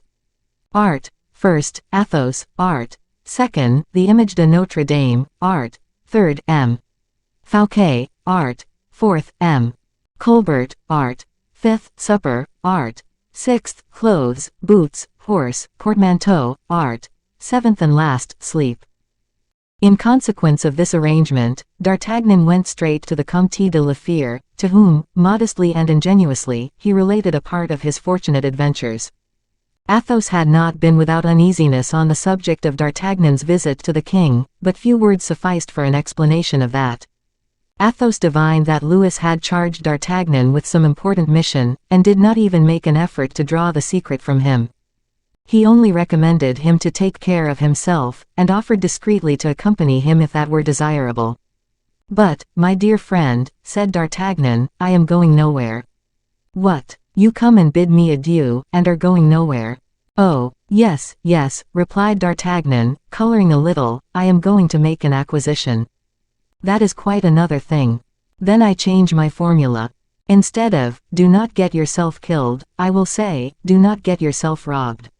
Quote, my friend, I will inform you if I set eyes on any property that pleases me, and shall expect you will favor me with your opinion. Yes, yes, said Athos, too delicate to permit himself even the consolation of a smile. Raoul imitated the paternal reserve. But D'Artagnan thought it would appear too mysterious to leave his friends under a pretense, without even telling them the route he was about to take. I have chosen Le Mans, said he to Athos. It is a good country. Excellent, my friend, replied the Count, without making him observe that Le Mans was in the same directions as La Touraine, and that by waiting 2 days, at most, he might travel with a friend. But D'Artagnan, more embarrassed than the Count, dug, at every explanation, deeper into the mud, into which he sank by degrees. I shall set out tomorrow at daybreak, said he at last. Till that time, will you come with me, Raoul? Yes, Monsieur le Chevalier, said the young man, if Monsieur le Comte does not want me.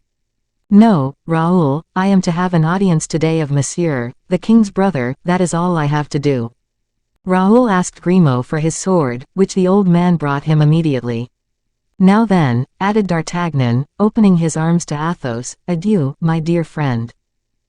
Athos held him in a long embrace, and the musketeer, who knew his discretion so well, murmured in his ear, an affair of state, to which Athos only replied by a pressure of the hand, still more significant. They then separated. Raoul took the arm of his old friend, who led him along the Rue Saint-Honoré. I am conducting you to the abode of the god Plutus, said D'Artagnan to the young man, prepare yourself. The whole day you will witness the piling up of crowns. Heavens, how I am changed. Oh, what numbers of people there are in the street, said Raoul. Is there a procession today? Asked D'Artagnan of a passerby. Monsieur, it is a hanging, replied the man. What, a hanging at the Greve? Said D'Artagnan. Yes, monsieur. The devil take the rogue who gets himself hung the day I want to go and take my rent. Cried D'Artagnan. Raoul, did you ever see anybody hung? Never, monsieur, thank God. Oh, how young that sounds. If you were on guard in the trenches, as I was, and a spy. But, pardon me, Raoul, I am doting, you are quite right, it is a hideous sight to see a person hung. At what hour do they hang them, monsieur, if you please? Monsieur, replied the stranger respectfully, delighted at joining conversation with two men of the sword, it will take place at about 3 o'clock. Aha! It is now only 1:30. Let us step out, we shall be there in time to touch my 375 livres, and get away before the arrival of the malefactor. Malefactors, monsieur, continued the bourgeois, there are 2 of them.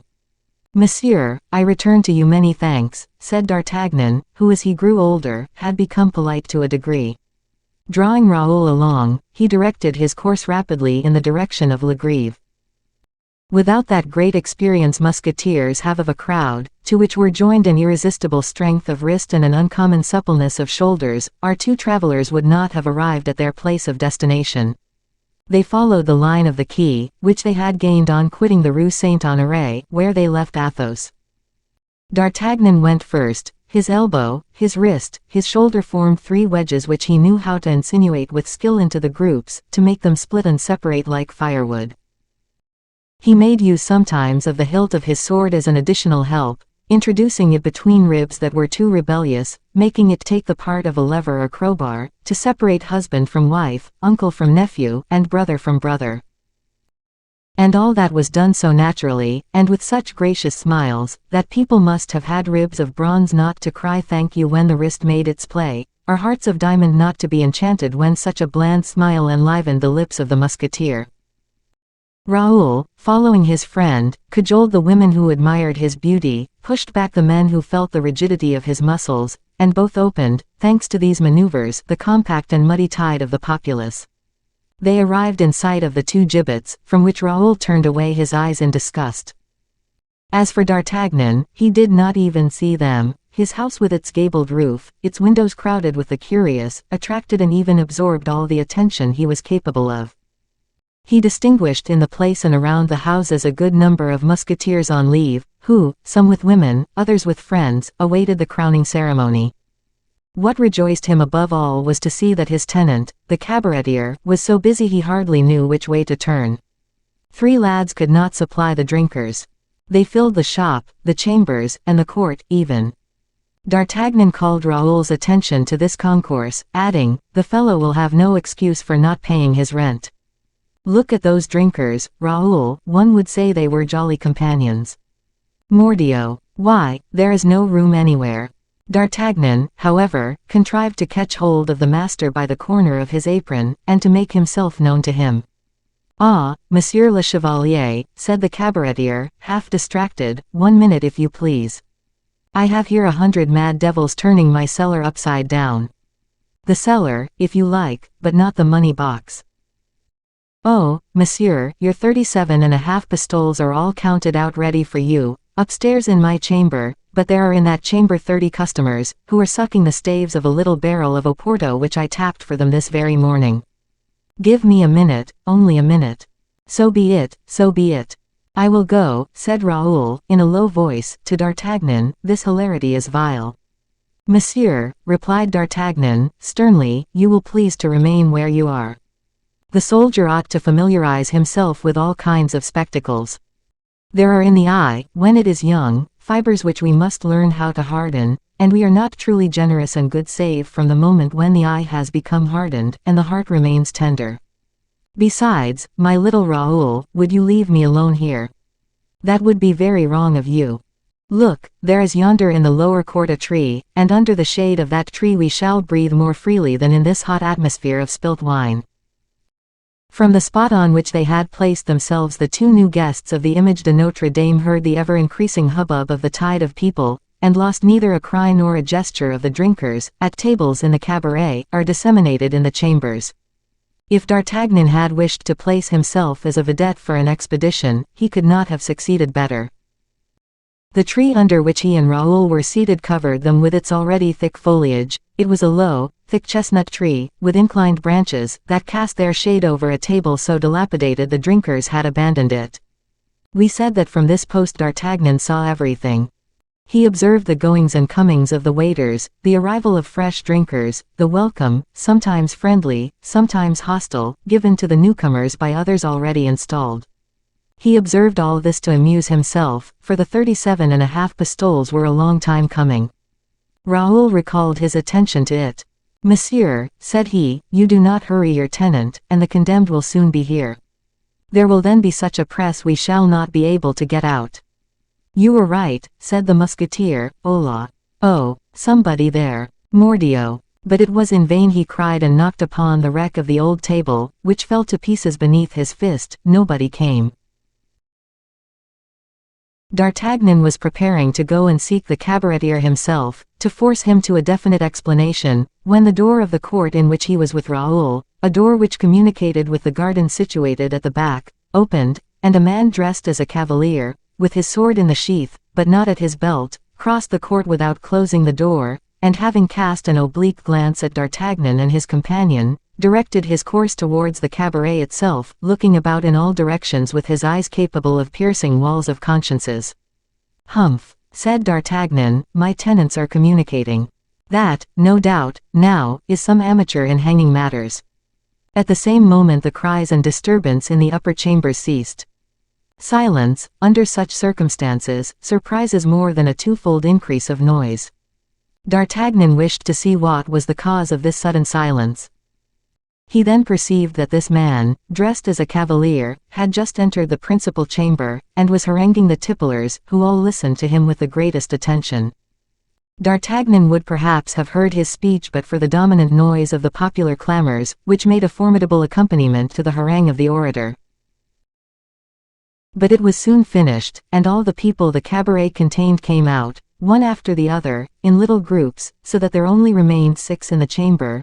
One of these 6, the man with the sword, took the cabaretier aside, engaging him in discourse more or less serious, whilst the others lit a great fire in the chimney place, a circumstance rendered strange by the fine weather and the heat. "It is very singular," said D'Artagnan to Raoul, "but I think I know those faces yonder." "Don't you think you can smell the smoke here?" said Raoul. "I rather think I can smell a conspiracy," replied D'Artagnan. He had not finished speaking, when 4 of these men came down into the court, and without the appearance of any bad design, mounted guard at the door of communication, casting, at intervals, glances at D'Artagnan, which signified many things. "Mordioux," said D'Artagnan, in a low voice, "there is something going on." "Are you curious, Raoul?" "According to the subject, Chevalier." "Well, I am as curious as an old woman. Come a little more in front, we shall get a better view of the place. I would lay a wager that view will be something curious. But you know, Monsieur le Chevalier, that I am not willing to become a passive and indifferent spectator of the death of the 2 poor devils. And I, then, do you think I am a savage? We will go in again, when it is time to do so. Come along." And they made their way towards the front of the house, and placed themselves near the window which, still more strangely than the rest, remained unoccupied. The 2 last drinkers, instead of looking out at this window, kept up the fire. On seeing D'Artagnan and his friend enter, "Ah, a reinforcement," murmured they. D'Artagnan jogged Raoul's elbow. "Yes, my braves, a reinforcement," said he, "cordial. There is a famous fire. Whom are you going to cook?" The 2 men uttered a shout of jovial laughter, and, instead of answering, threw on more wood. D'Artagnan could not take his eyes off them. "I suppose," said one of the fire-makers, "they sent you to tell us the time, did not they?" "Without doubt they have," said D'Artagnan, anxious to know what was going on. "Why should I be here else, if it were not for that? Then place yourself at the window, if you please, and observe." D'Artagnan smiled in his mustache, made a sign to Raoul, and placed himself at the window. 62. Vive Colbert. The spectacle which the Grève now presented was a frightful one. The heads, leveled by the perspective, extended afar, thick and agitated as the ears of corn in a vast plain. From time to time a fresh report, or a distant rumor, made the heads oscillate and thousands of eyes flash. Now and then there were great movements. All those ears of corn bent, and became waves more agitated than those of the ocean, which rolled from the extremities to the center, and beat, like the tides, against the hedge of archers who surrounded the gibbets. Then the handles of the halberds were let fall upon the heads and shoulders of the rash invaders. At times, also, it was the steel as well as the wood, and, in that case, a large empty circle was formed around the guard, a space conquered upon the extremities, which underwent, in their turn the oppression of the sudden movement, which drove them against the parapets of the Seine. From the window, that commanded a view of the whole place, D'Artagnan saw, with interior satisfaction, that such of the musketeers and guards as found themselves involved in the crowd, were able, with blows of their fists and the hilts of their swords, to keep room.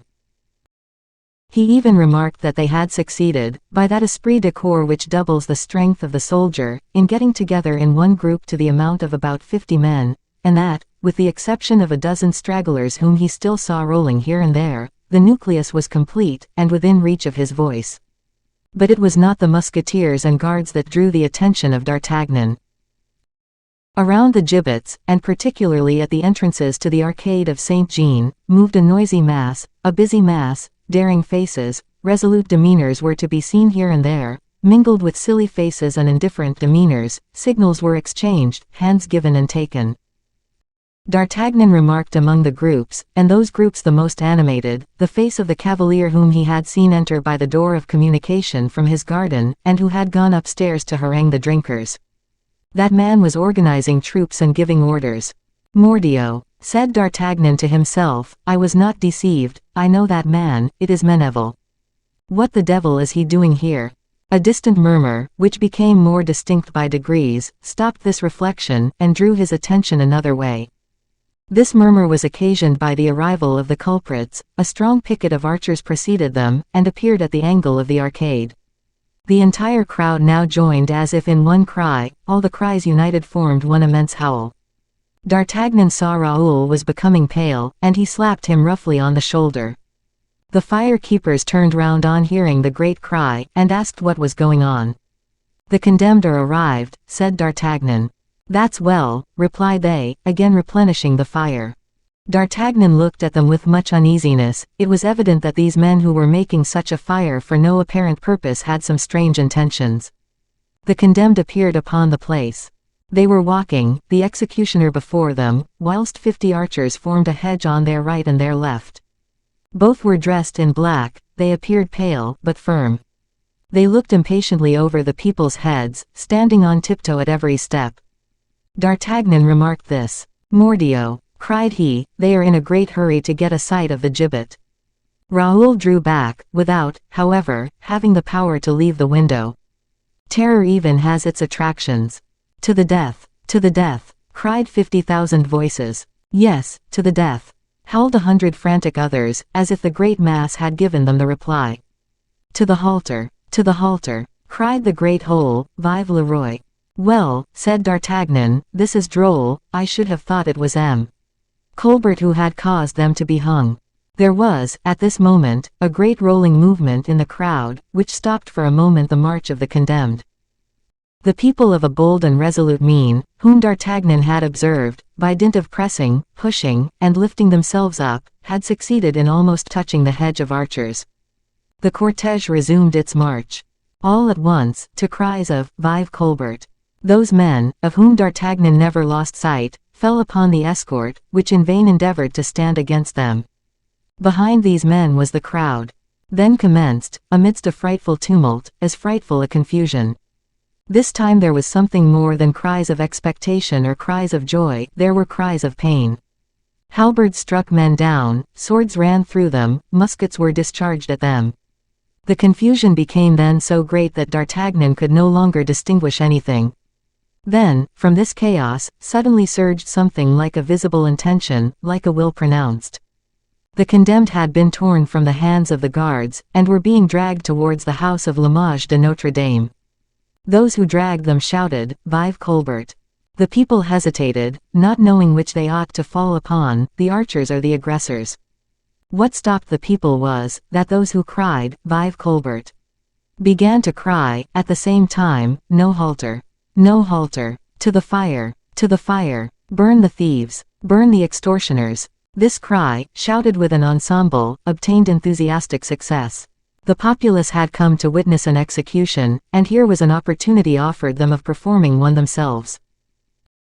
It was this that must be most agreeable to the populace, therefore, they ranged themselves immediately on the party of the aggressors against the archers, crying with the minority, which had become, thanks to them, the most compact majority, yes, yes, to the fire with the thieves.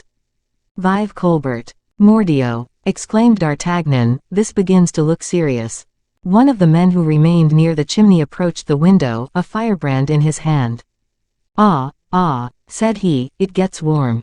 Then, turning to his companion, there is the signal, added he, and he immediately applied the burning brand to the wainscoting. Now, this cabaret of the Image de Notre Dame was not a very newly built house, and therefore, did not require much entreating to take fire. In a second the boards began to crackle, and the flames arose sparkling to the ceiling. A howling from without replied to the shouts of the incendiaries.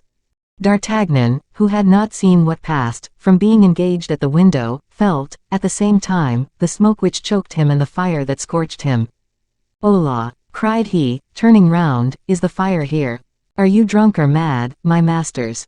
The two men looked at each other with an air of astonishment. "In what?" asked they of D'Artagnan, "was it not a thing agreed upon?" "A thing agreed upon that you should burn my house," vociferated D'Artagnan, snatching the brand from the hand of the incendiary, and striking him with it across the face. The second wanted to assist his comrade, but Raoul, seizing him by the middle, threw him out of the window, whilst D'Artagnan pushed his man down the stairs. Raoul, first disengaged, tore the burning wainscoting down, and threw it flaming into the chamber. At a glance D'Artagnan saw there was nothing to be feared from the fire, and sprang to the window. The disorder was at its height. The air was filled with simultaneous cries of, "To the fire! To the death! To the halter! To the stake! Vive Colbert! Vive Leroy!" The group which had forced the culprits from the hands of the archers had drawn close to the house, which appeared to be the goal towards which they dragged them. Menneville was at the head of this group, shouting louder than all the others, "To the fire! To the fire! Vive Colbert!" D'Artagnan began to comprehend what was meant. They wanted to burn the condemned, and his house was to serve as a funeral pile. "Halt, there!" cried he, sword in hand, and one foot upon the window. "Menneville, what do you want to do?" "Monsieur d'Artagnan," cried the latter, give way, give way. To the fire with the thieves. Vive Colbert!" These cries exasperated D'Artagnan. "Mordioux!" said he. "What? Burn the poor devils who are only condemned to be hung? That is infamous." Before the door, however, the mass of anxious spectators, rolled back against the walls, had become more thick, and closed up the way. Menneville and his men, who were dragging along the culprits, were within 10 paces of the door. Menneville made a last effort. "Passage! Passage!" cried he, pistol in hand. "Burn them! Burn them!" repeated the crowd. "The Image de Notre Dame is on fire. Burn the thieves! Burn the monopolists in the Image de Notre Dame." There now remained no doubt, it was plainly D'Artagnan's house that was their object. D'Artagnan remembered the old cry, always so effective from his mouth, "A moi! Mousquetaire!" shouted he, with the voice of a giant, with one of those voices which dominate over cannon, the sea, the tempest. "A moi! Mousquetaire!" And suspending himself by the arm from the balcony, he allowed himself to drop amidst the crowd, which began to draw back form a house that rained men. Raoul was on the ground as soon as he, both sword in hand. All the musketeers on the place heard that challenging cry, all turned round at that cry, and recognized D'Artagnan. To the captain," cried they, in their turn. And the crowd opened before them as though before the prow of a vessel. At that moment D'Artagnan and Menneville found themselves face to face. "Passage! Passage!" cried Menneville, seeing that he was within an arm's length from the door. "No one passes here," said D'Artagnan. "Take that, then," said Menneville, firing his pistol almost within an arm's length. But before the cock fell, D'Artagnan had struck up Menneville's arm with the hilt of his sword and passed the blade through his body. "I told you plainly to keep yourself quiet," said D'Artagnan to Menneville, who rolled at his feet. "Passage! Passage!" cried the companions of Meneval, at first terrified, but soon recovering, when they found they had only to do with 2 men. But those 2 men were 100-armed giants, the swords flew about in their hands like the burning glaive of the archangel.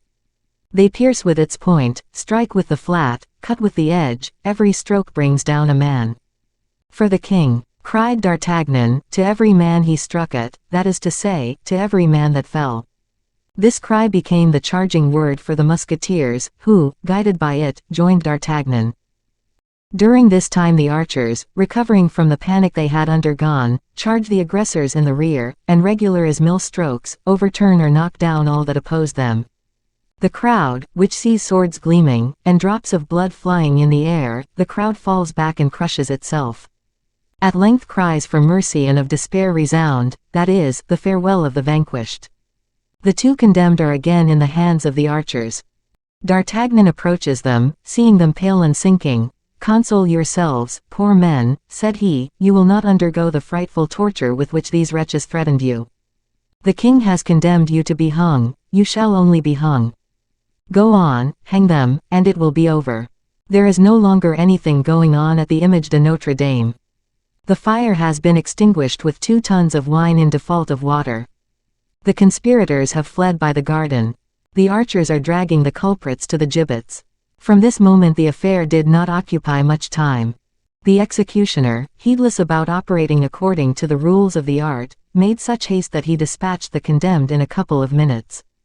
In the meantime the people gathered around D'Artagnan, they felicitated, they cheered him. He wiped his brow, streaming with sweat, and his sword, streaming with blood. He shrugged his shoulders at seeing Meneval writhing at his feet in the last convulsions. And, while Raoul turned away his eyes in compassion, he pointed to the musketeers the gibbets laden with their melancholy fruit. "Poor devils," said he, "I hope they died blessing me, for I saved them with great difficulty." These words caught the ear of Meneval at the moment when he himself was breathing his last sigh. A dark, ironical smile flitted across his lips. He wished to reply, but the effort hastened the snapping of the cord of life. He expired.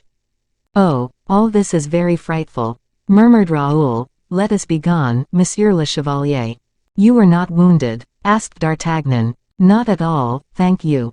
"That's well. Thou art a brave fellow, Mordioux.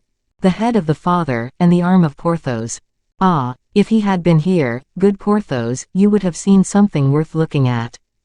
Then as if by way of remembrance. "But where the devil can that brave Porthos be?" murmured D'Artagnan. "Come, Chevalier, pray come away," urged Raoul.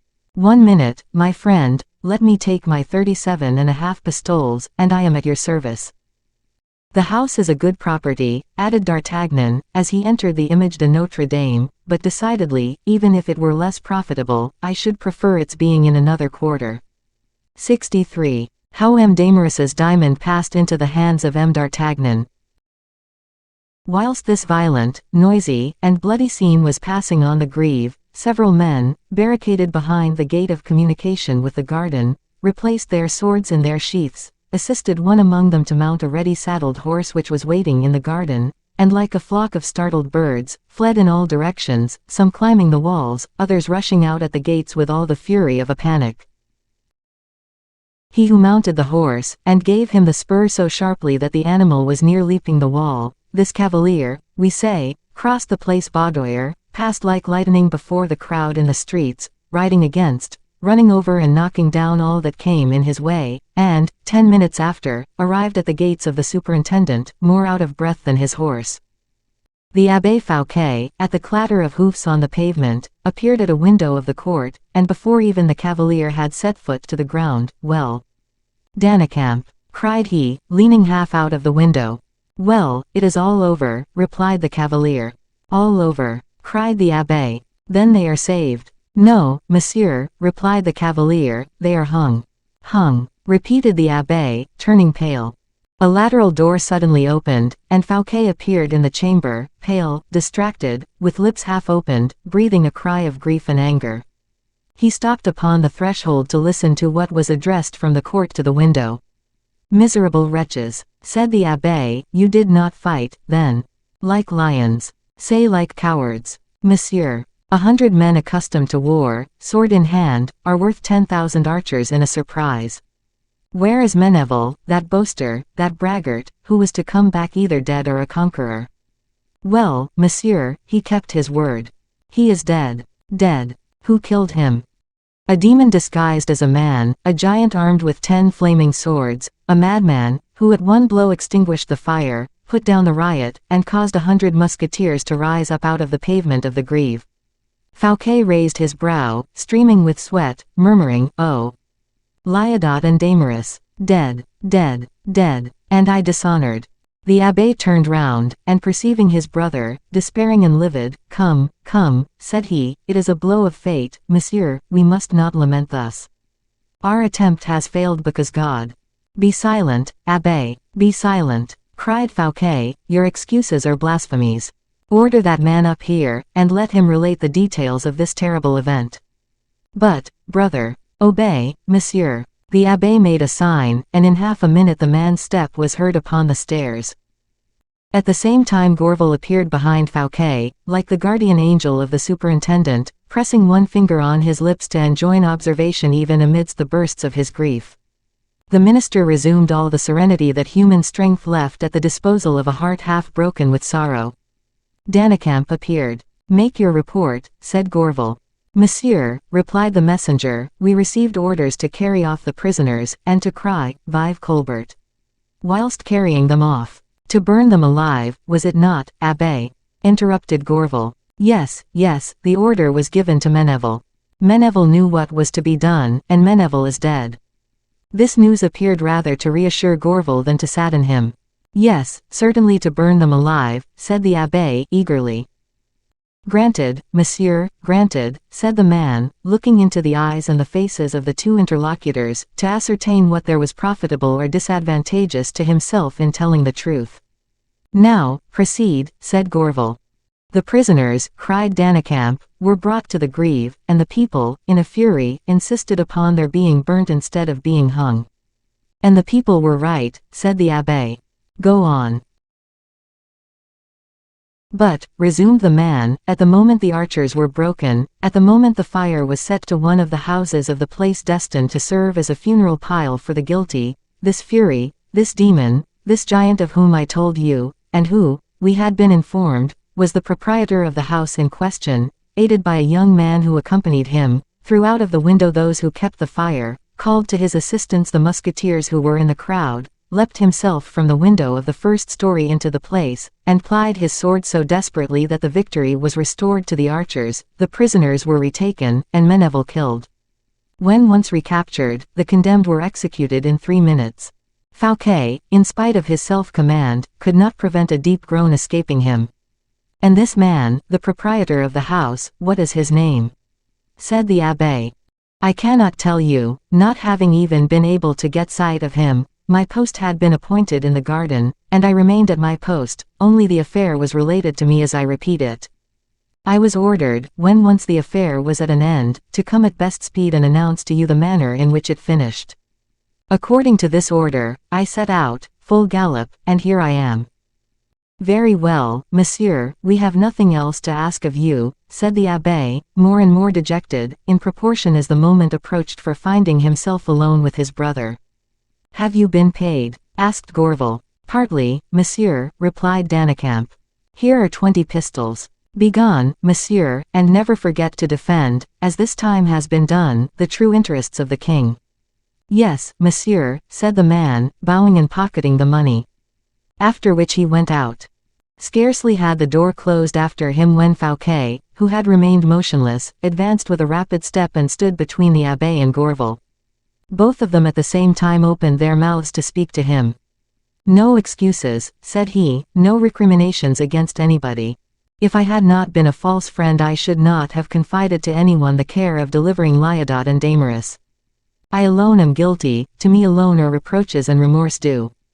Leave me, abbé." "And yet, monsieur, you will not prevent me," replied the latter, "from endeavoring to find out the miserable fellow who has intervened to the advantage of M.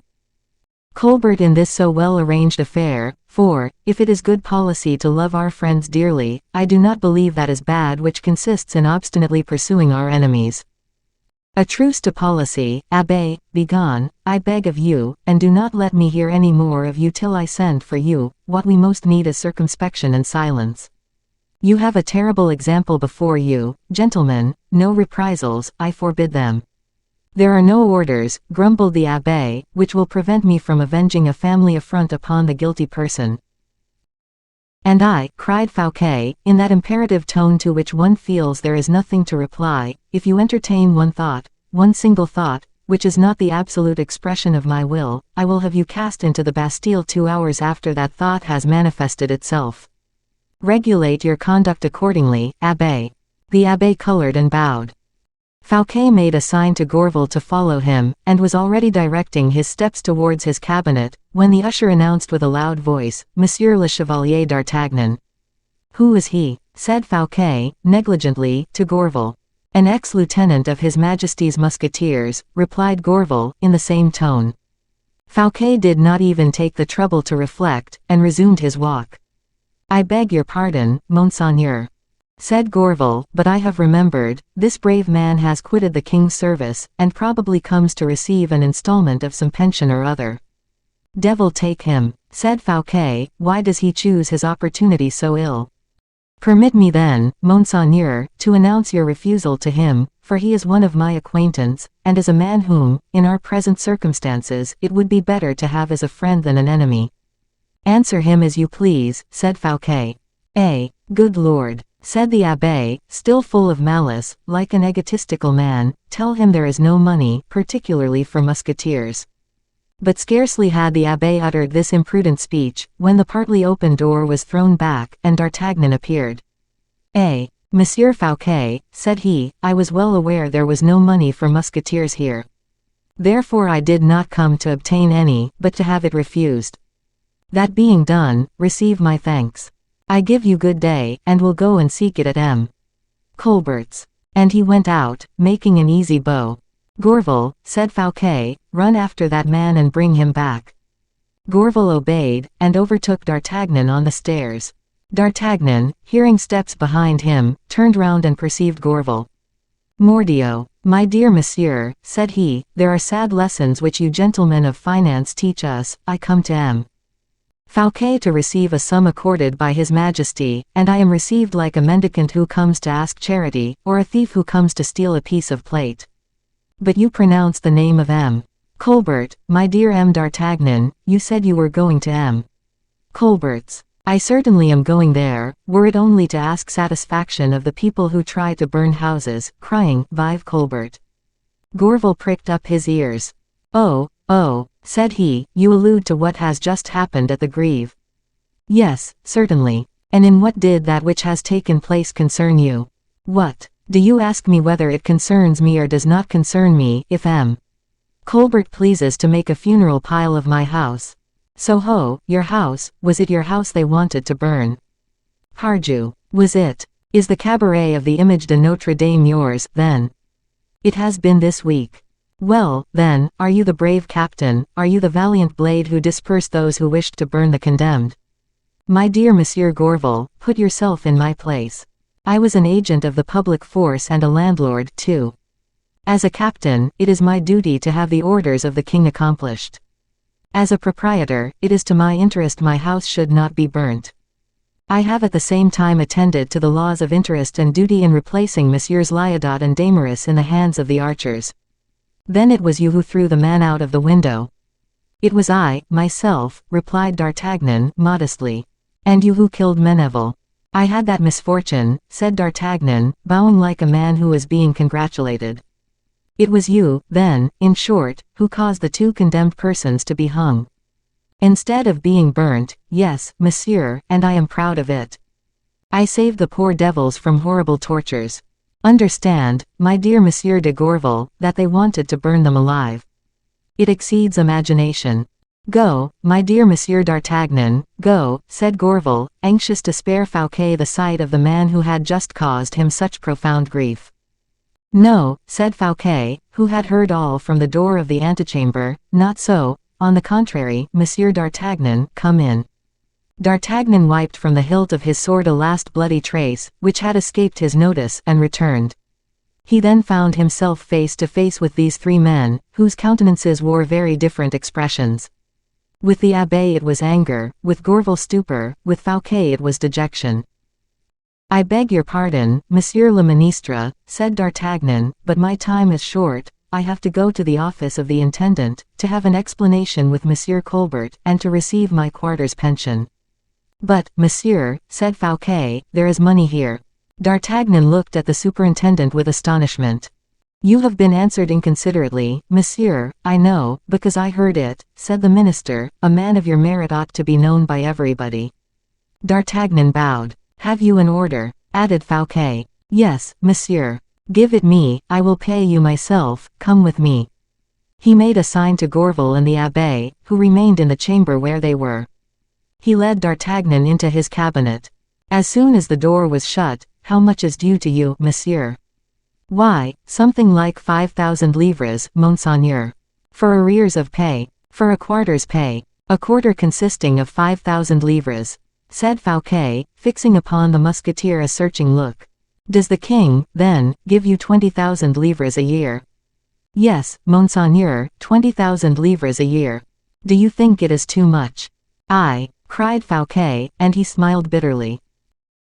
"If I had any knowledge of mankind, if I were, instead of being a frivolous, inconsequent, and vain spirit, of a prudent and reflective spirit, if, in a word, I had, as certain persons have known how, regulated my life, you would not receive 20,000 livres a year, but 100,000, and you would belong not to the king but to me."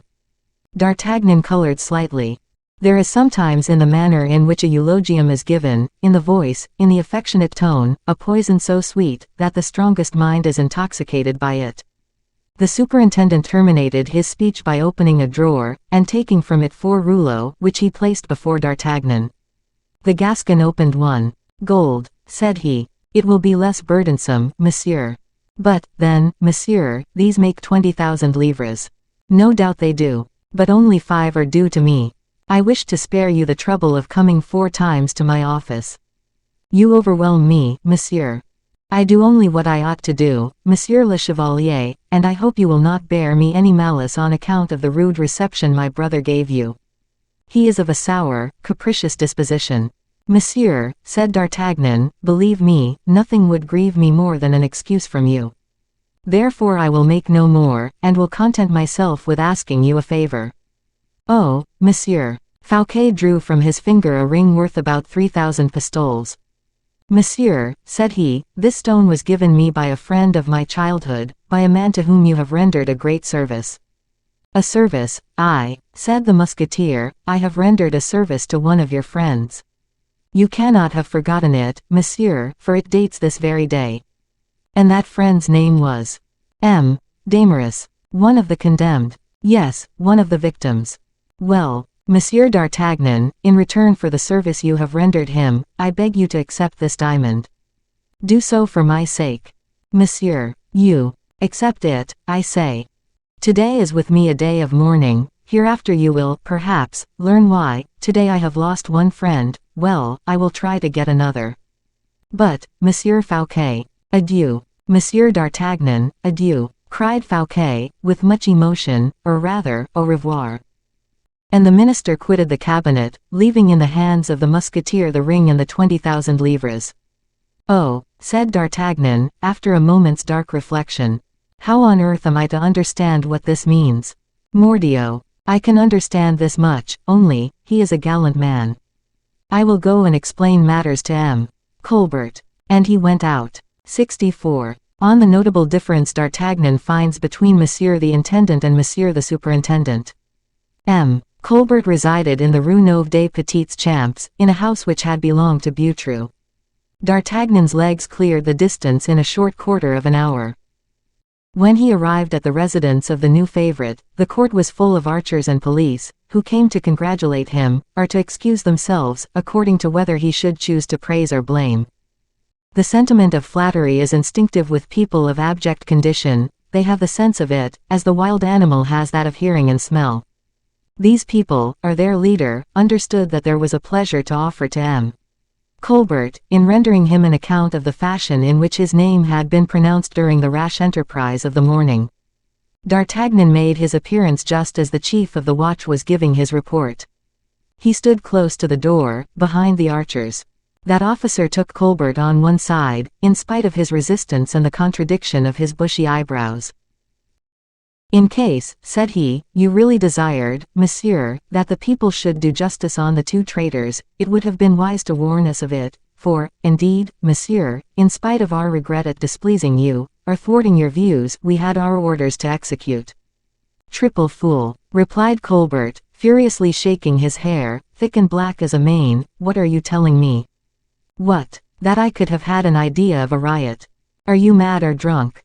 "But, monsieur," they cried. "Vive Colbert," replied the trembling watch. "A handful of conspirators." "No, no, a mass of people."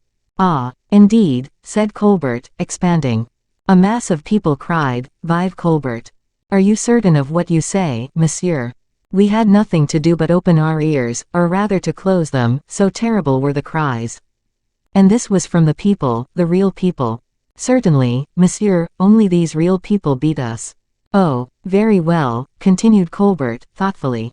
"Then you suppose it was the people alone who wished to burn the condemned?"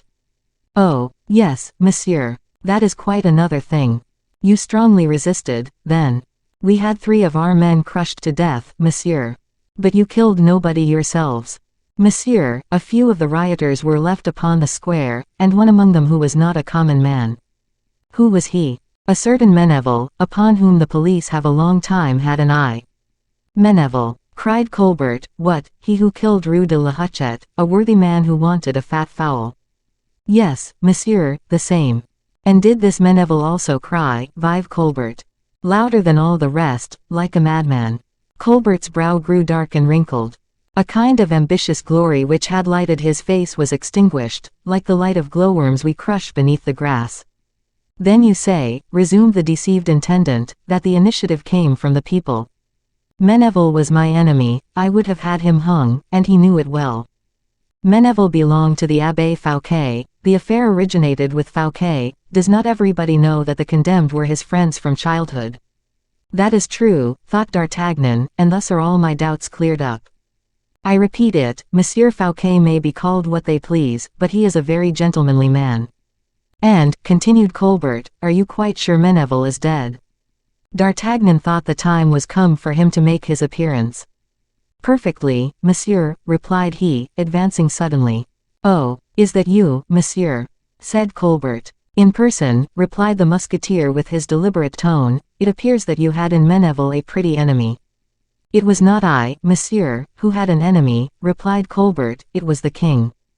"Double brute," thought D'Artagnan, "to think to play the great man and the hypocrite with me.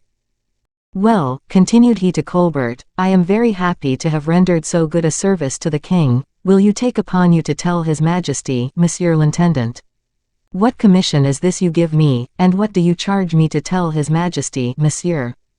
"Be precise, if you please," said Colbert, in a sharp voice, tuned beforehand to hostility. "I give you no commission," replied D'Artagnan, with that calmness which never abandons the banterer. "I thought it would be easy for you to announce to his majesty that it was I who, being there by chance, did justice upon Meneville and restored order to things."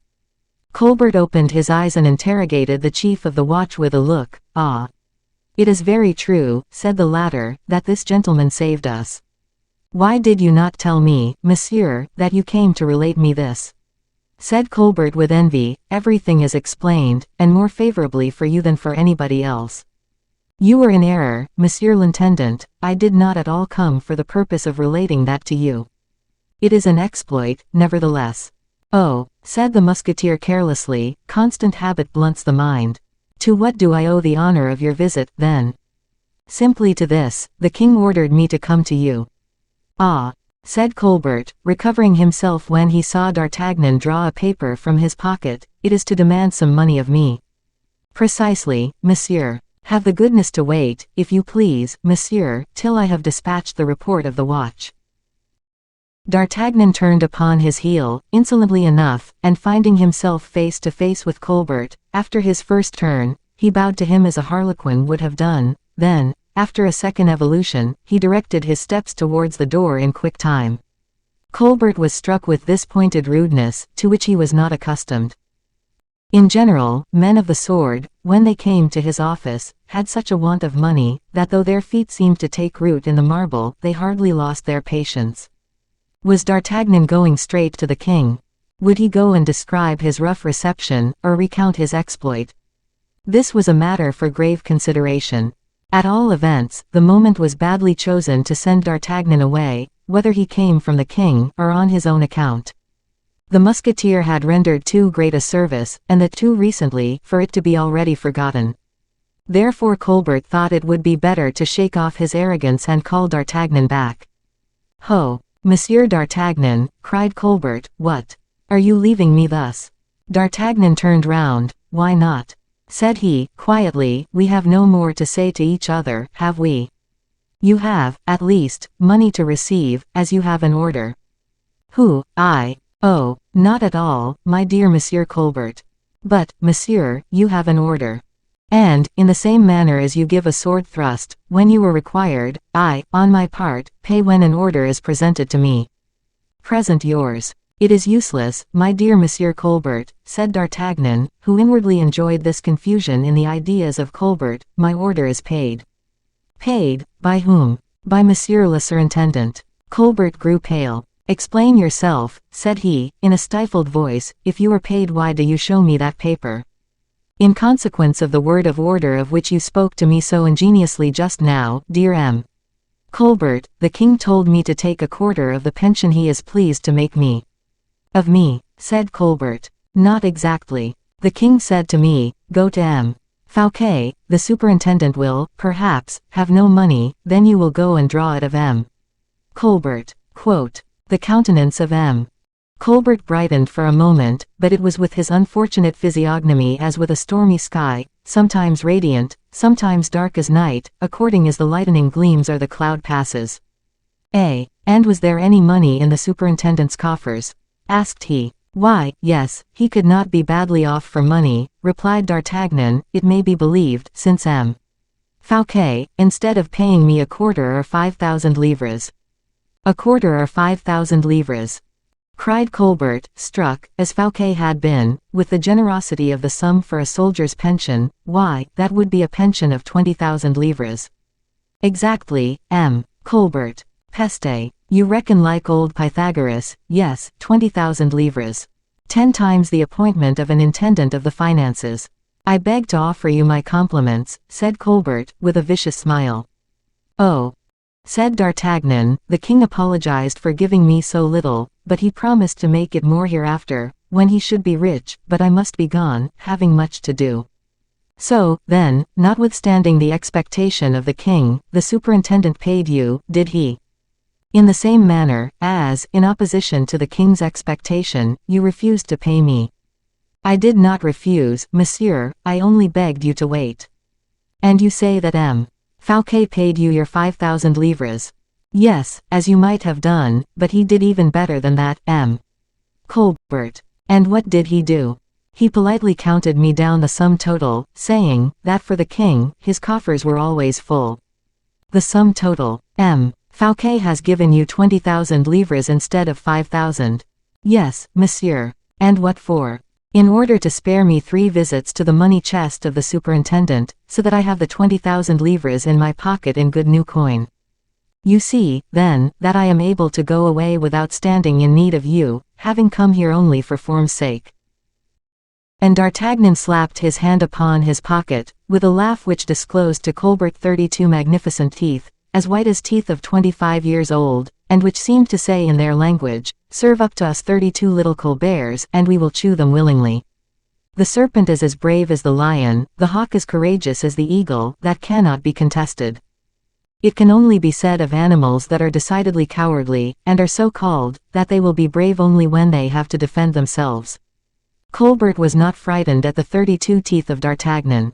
He recovered, and suddenly, "Monsieur," said he, "Monsieur le Surintendant has done what he had no right to do." "What do you mean by that?" replied D'Artagnan. "I mean that your note, will you let me see your note, if you please?" "Very willingly, here it is." Colbert seized the paper with an eagerness which the musketeer did not remark without uneasiness, and particularly without a certain degree of regret at having trusted him with it. "Well, monsieur, the royal order says thus. At sight, I command that there be paid to M. d'Artagnan the sum of 5,000 livres, forming a quarter of the pension I have made him." "So, in fact, it is written," said D'Artagnan, affecting calmness. "Very well, the king only owed you 5,000 livres, why has more been given to you?"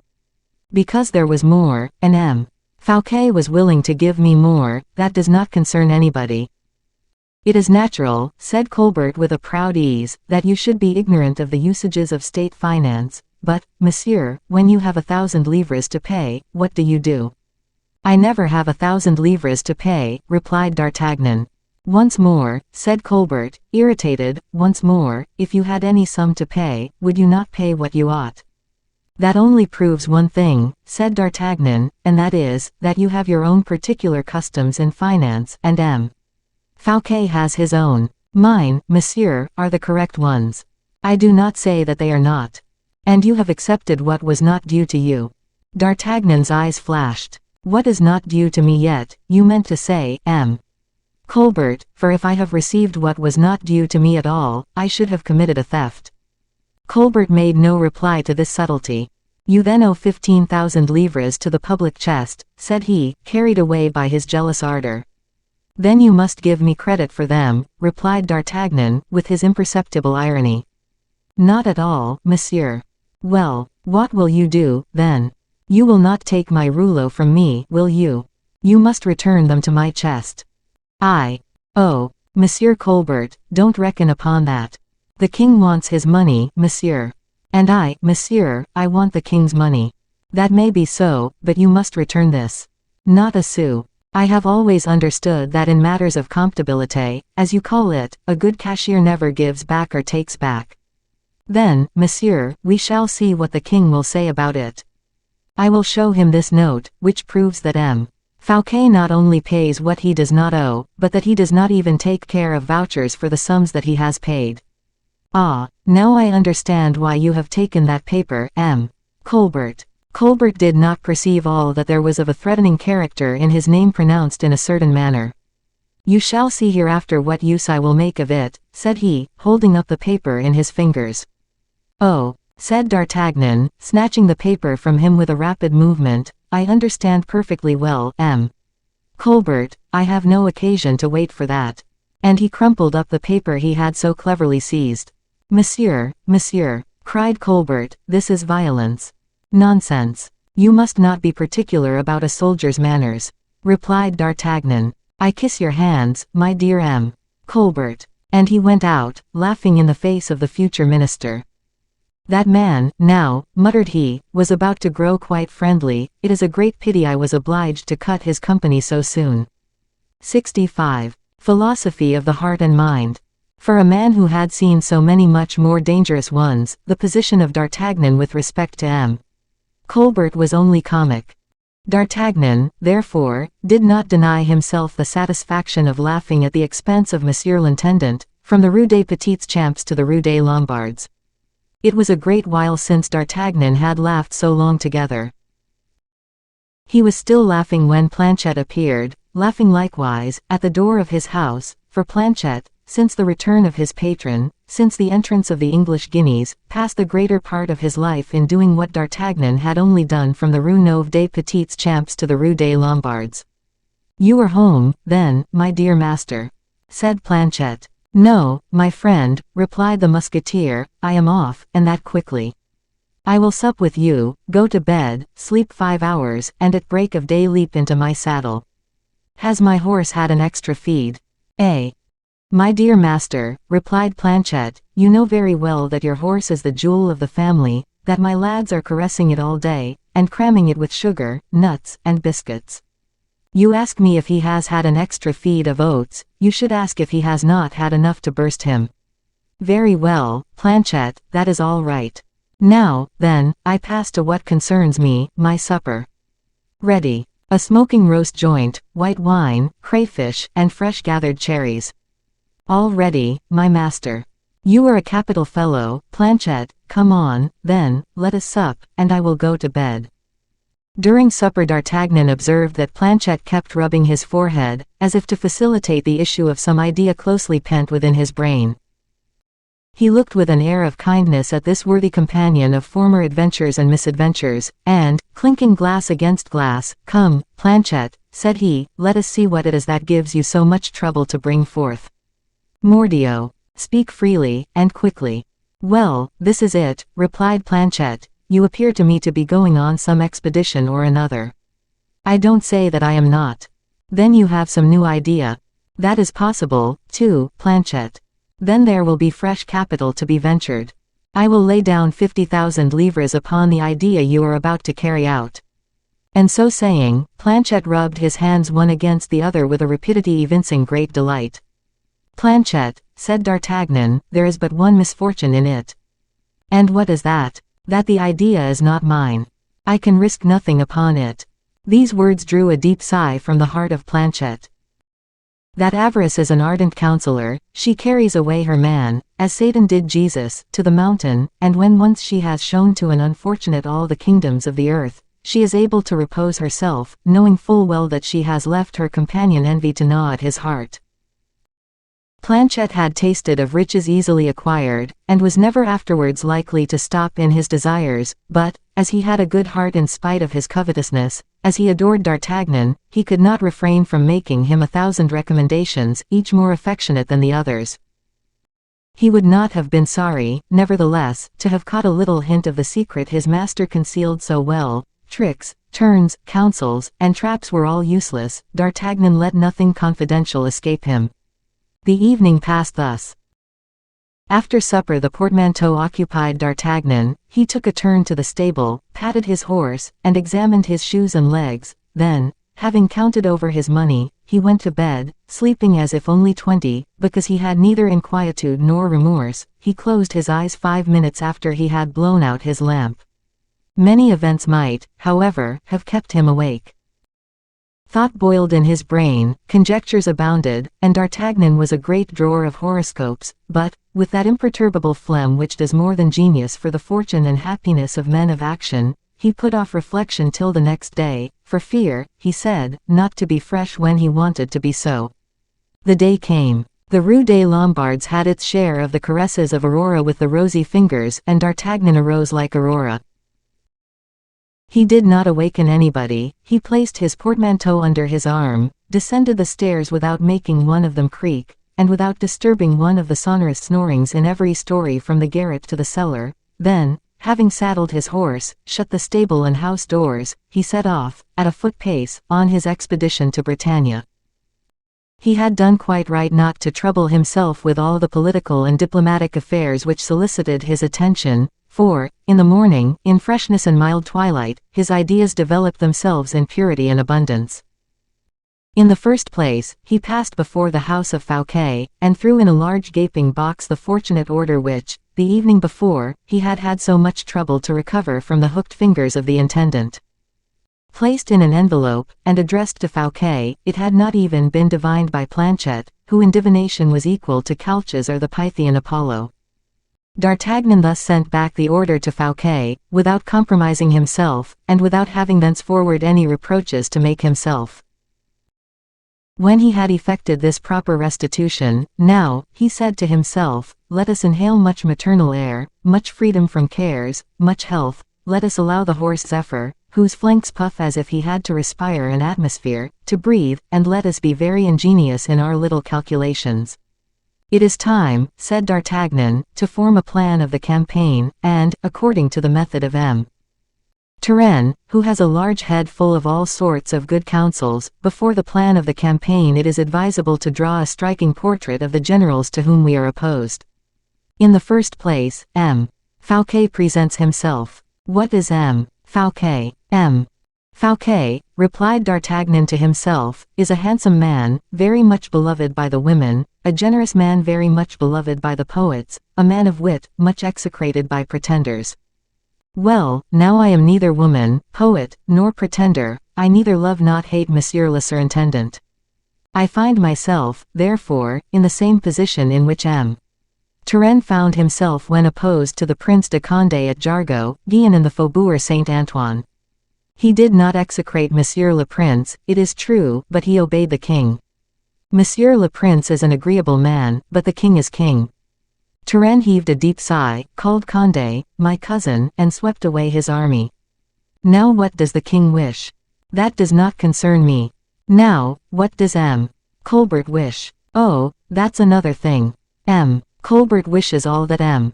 Fouquet does not wish. Then what does M. Fouquet wish? Oh, that is serious. M. Fouquet wishes precisely for all the king wishes.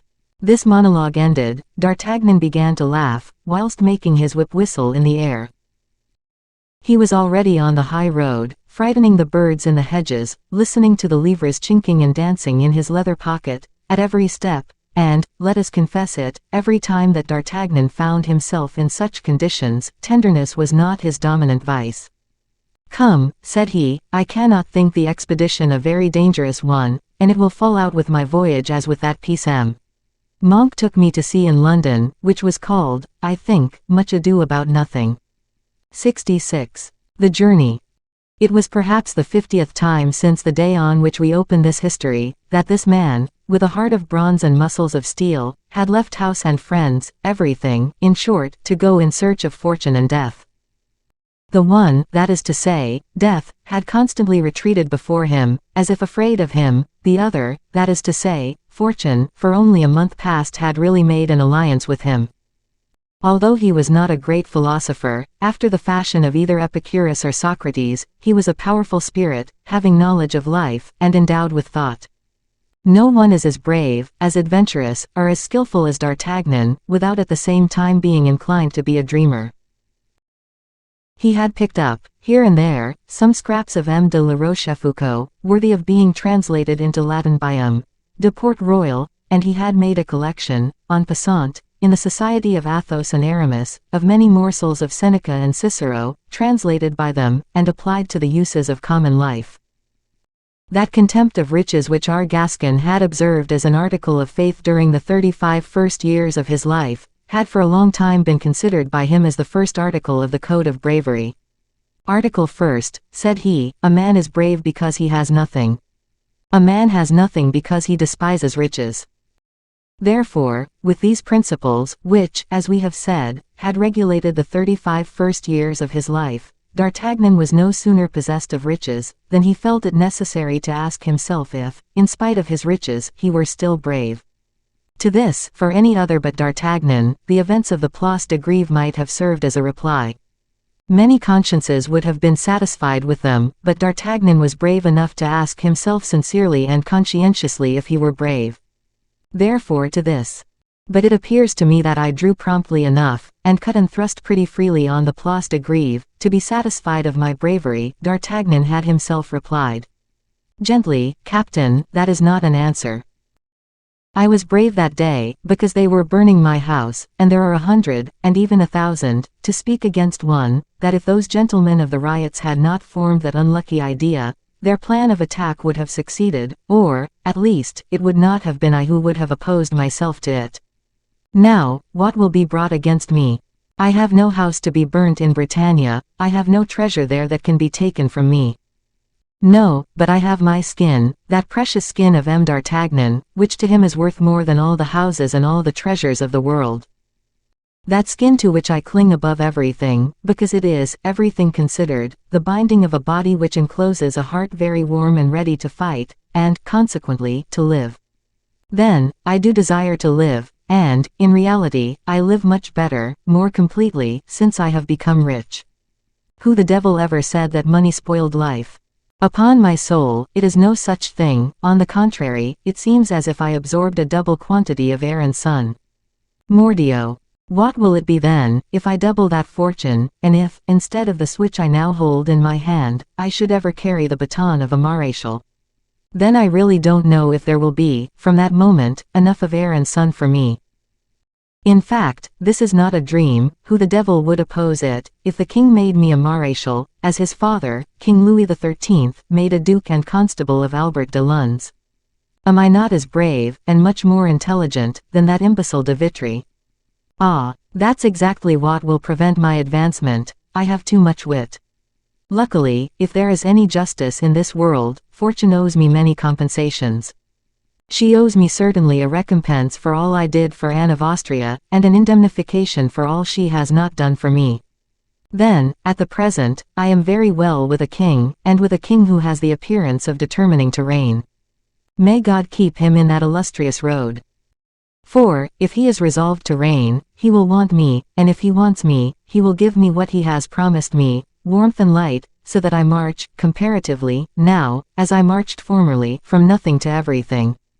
Only the nothing of today is the all of former days, there has only this little change taken place in my life. And now let us see. Let us take the part of the heart, as I just now was speaking of it. But in truth, I only spoke of it from memory. And the Gascon applied his hand to his breast, as if he were actually seeking the place where his heart was. Ah, wretch, murmured he, smiling with bitterness. Ah, poor mortal species. You hoped, for an instant, that you had not a heart, and now you find you have one, bad courtier as thou art, and even one of the most seditious. You have a heart which speaks to you in favor of M. Faux, UK. And what is M. Fouquet, when the king is in question? A conspirator, a real conspirator, who did not even give himself the trouble to conceal his being a conspirator. Therefore, what a weapon would you not have against him, if his good grace and his intelligence had not made a scabbard for that weapon? An armed revolt, for, in fact, M. Fouquet has been guilty of an armed revolt. Thus, while the king vaguely suspects M. Fouquet of rebellion, I know it, I could prove that M.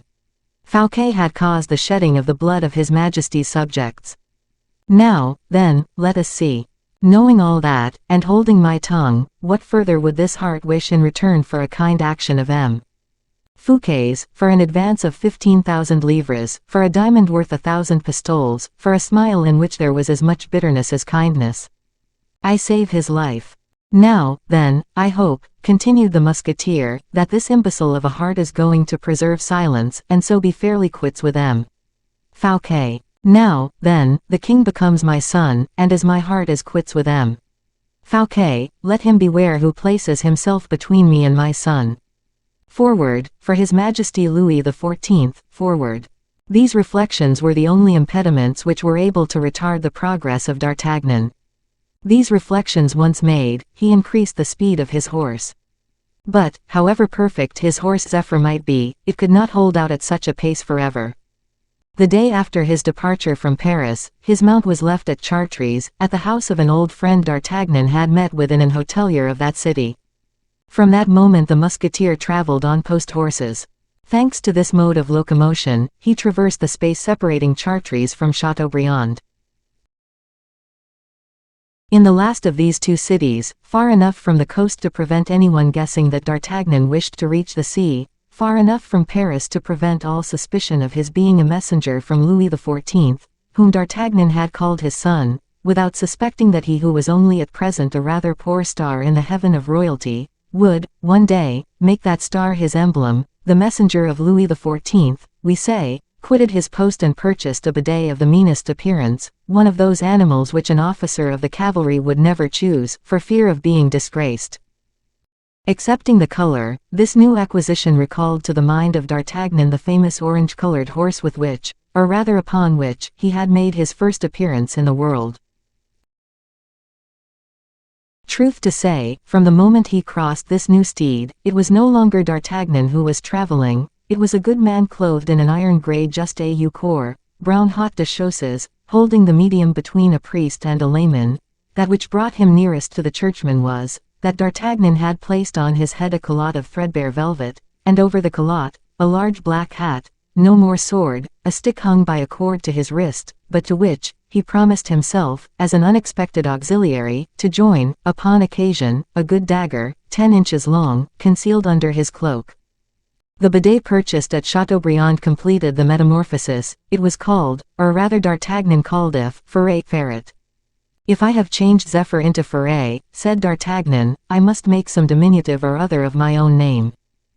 So, instead of D'Artagnan, I will be Agnan, short. That is a concession which I naturally owe to my grey coat, my round hat, and my rusty calotte.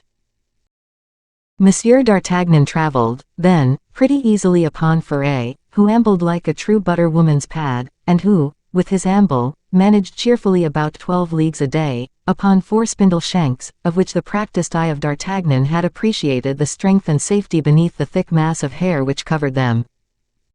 Jogging along, the traveller took notes, studied the country, which he traversed reserved and silent, ever seeking the most plausible pretext for reaching Belle-Île-en-Mer, and for seeing everything without arousing suspicion. In this manner, he was enabled to convince himself of the importance the event assumed in proportion as he drew near to it. In this remote country, in this ancient duchy of Bretagne, which was not France at that period, and is not so even now, the people knew nothing of the King of France. They not only did not know him, but were unwilling to know him. One face, a single one, floated visibly for them upon the political current. Their ancient dukes no longer ruled them, government was a void, nothing more. In place of the sovereign duke, the seigneurs of parishes reigned without control, and, above these seigneurs, God, who has never been forgotten in Bretagne. Among these suzerains of chateaux and belfries, the most powerful, the richest, the most popular, was M. Fouquet, seigneur of Belle-Isle. Even in the country, even within sight of that mysterious isle, legends and traditions consecrate its wonders. Everyone might not penetrate it. The isle, of an extent of 6 leagues in length, and 6 in breadth, was a seigneurial property, which the people had for a long time respected, covered as it was with the name of Retz, so redoubtable in the country. Shortly after the erection of this seigneury into a marquistate, Belle-Isle passed to M. Fouquet. The celebrity of the isle did not date from yesterday. Its name, or rather its qualification, is traced back to the remotest antiquity. The ancients called it Colonies, from 2 Greek words, signifying beautiful isle. Thus, at a distance of 1800 years, it had borne, in another idiom, the same name it still bears. There was, then, something in itself in this property of M. Fouquet's, besides its position of 6 leagues off the coast of France, a position which makes it a sovereign in its maritime solitude, like a majestic ship which disdains roads, and proudly casts anchor in mid-ocean. D'Artagnan learnt all this without appearing the least in the world astonished. He also learnt the best way to get intelligence was to go to La Roche-Bernard, a tolerably important city at the mouth of the Vilaine. Perhaps there he could embark; if not, crossing the salt marshes, he would repair to Guérande or Le Croisic, to wait for an opportunity to cross over to Belle-Isle. He had discovered, besides, since his departure from Chateaubriand, that nothing would be impossible for Ferret under the impulsion of M. Agnan, and nothing to M. Agnan through the initiative of Ferret. He prepared, then, to sup off a teal and a torteau, in a hotel of La Roche-Bernard, and ordered to be brought from the cellar, to wash down these 2 breaden dishes, some cider, which, the moment it touched his lips, he perceived to be more breaden still. 67. How D'Artagnan became acquainted with a poet, who had turned printer for the sake of printing his own verses. Before taking his place at table, D'Artagnan acquired, as was his custom, all the information he could, but it is an axiom of curiosity, that every man who wishes to question well and fruitfully ought in the first place to lay himself open to questions. D'Artagnan sought, then, with his usual skill, a promising questioner in the hostelry of La Roche-Bernard. At the moment, there were in the house, on the first story, 2 travelers either preparing for supper, or at supper itself. D'Artagnan had seen their nags in the stable, and their equipages in the salle. One travelled with a lackey, undoubtedly a person of consideration. 2 perch mares, sleek, sound beasts, were suitable means of locomotion. The other, a little fellow, a traveller of meagre appearance, wearing a dusty surtout, dirty linen, and boots more worn by the pavement than the stirrup, had come from Nantes with a cart drawn by a horse so like Ferret in colour, that D'Artagnan might have gone 100 miles without finding a better match.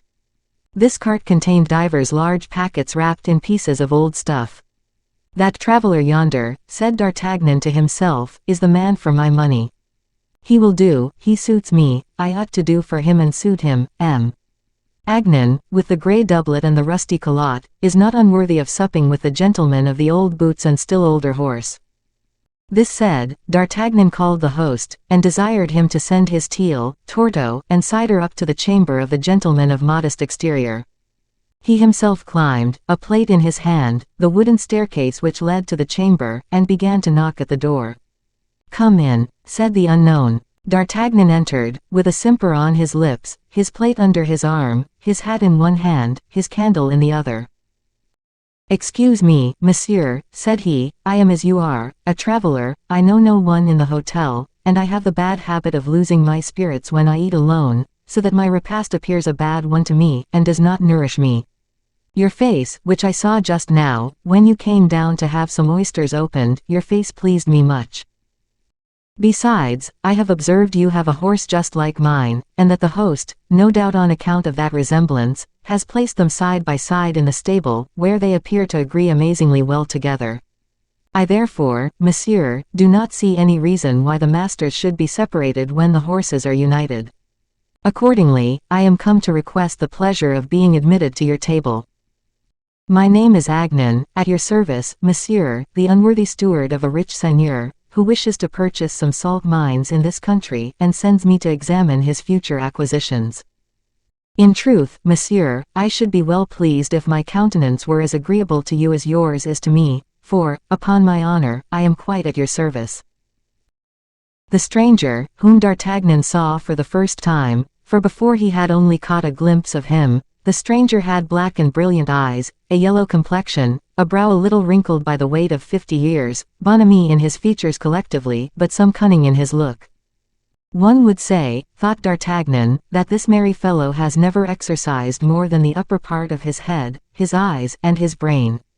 He must be a man of science, his mouth, nose, and chin signify absolutely nothing.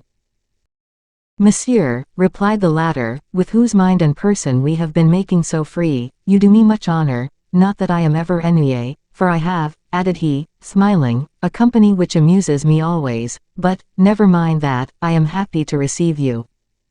But when saying this, the man with the worn boots cast an uneasy look at his table, from which the oysters had disappeared, and upon which there was nothing left but a morsel of salt bacon. "Monsieur," D'Artagnan hastened to say, "the host is bringing me up a pretty piece of roasted poultry and a superb torteau." D'Artagnan had read in the look of his companion, however rapidly it disappeared, the fear of an attack by a parasite, he divined justly.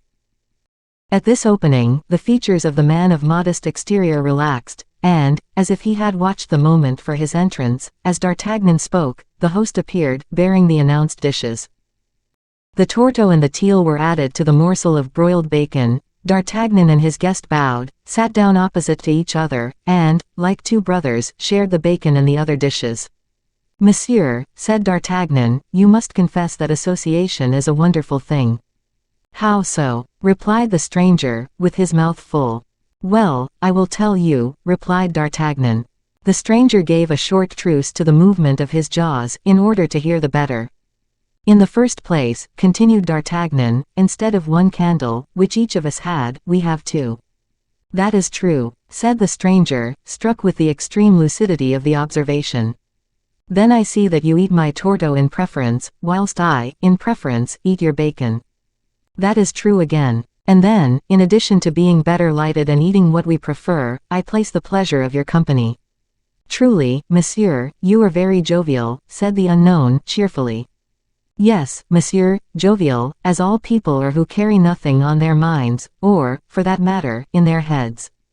"Oh, I can see it is quite another sort of thing with you," continued D'Artagnan, "I can read in your eyes all sorts of genius." "Oh, monsieur. Come, confess one thing." "What is that?" "That you are a learned man."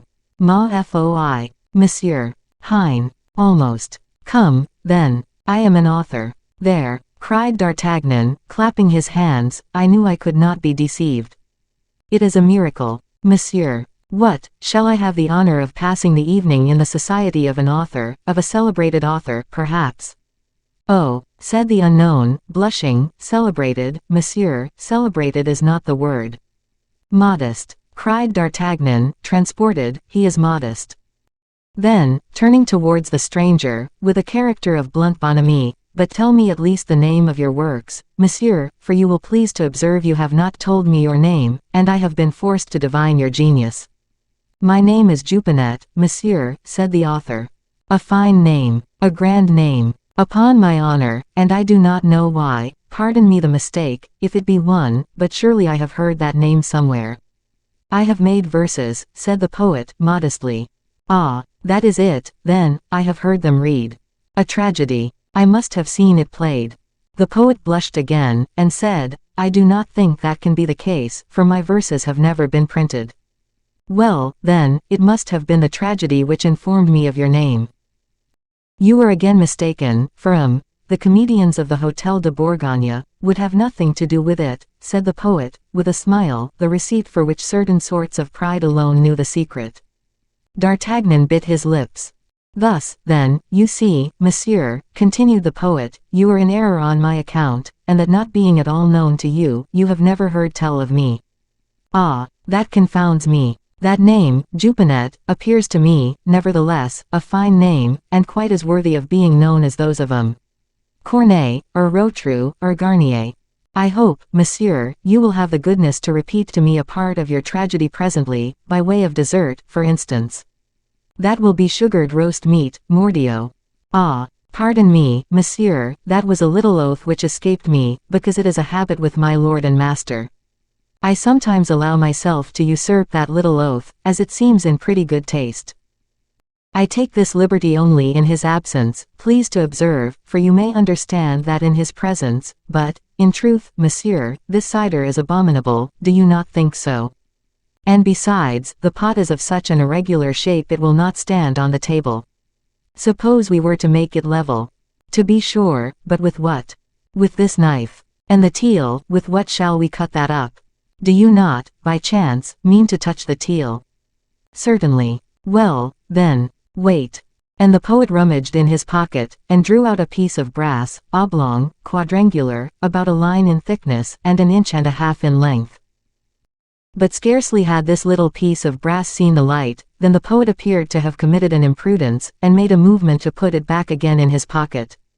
D'Artagnan perceived this, for he was a man that nothing escaped. He stretched forth his hand towards the piece of brass. Humph. That which you hold in your hand is pretty, will you allow me to look at it? Certainly, said the poet, who appeared to have yielded too soon to a first impulse. Certainly, you may look at it, but it will be in vain for you to look at it, added he, with a satisfied air, if I were not to tell you its use, you would never guess it. D'Artagnan had seized as an avowal the hesitation of the poet, and his eagerness to conceal the piece of brass which a first movement had induced him to take out of his pocket. His attention, therefore, once awakened on this point, he surrounded himself with a circumspection which gave him a superiority on all occasions. Besides, whatever Jupinet might say about it, by a simple inspection of the object, he perfectly well knew what it was. It was a character in printing. Can you guess, now, what this is? Continued the poet. No, said D'Artagnan, no, ma foi. Well, monsieur, said Jupinet, this little piece of metal is a printing letter. Bah, a capital. Stop, stop, stop, said D'Artagnan, opening his eyes very innocently. Yes, monsieur, a capital, the first letter of my name. And this is a letter, is it? Yes, monsieur. Well, I will confess one thing to you. And what is that? No, I will not, I was going to say something stupid. No, no, said Master Jupinet, with a patronizing air. Well, then, I cannot comprehend, if that is a letter, how you can make a word. A word. Yes, a printed word. Oh, that's very easy. Let me see. Does it interest you? Enormously. Well, I will explain the thing to you.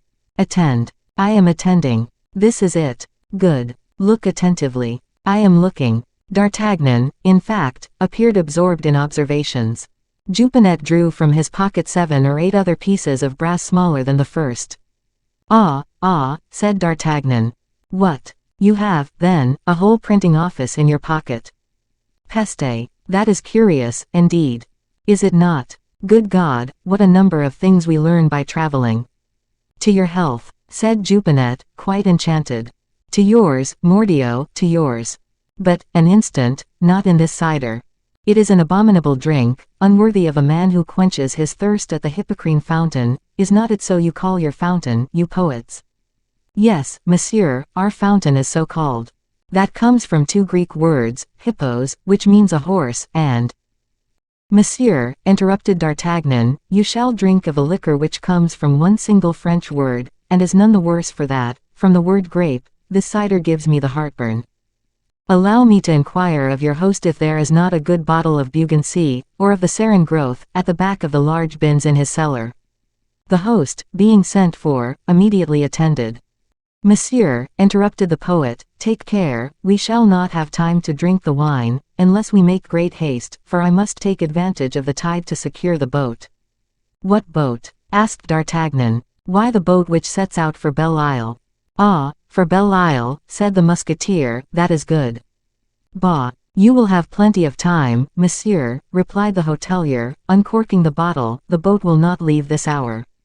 But who will give me notice? Said the poet. Your fellow traveler, replied the host. But I scarcely know him. When you hear him departing, it will be time for you to go. Is he going to Belle Isle, likewise, then? Yes. The traveler who has a lackey? Asked D'Artagnan. He is some gentleman, no doubt. I know nothing of him.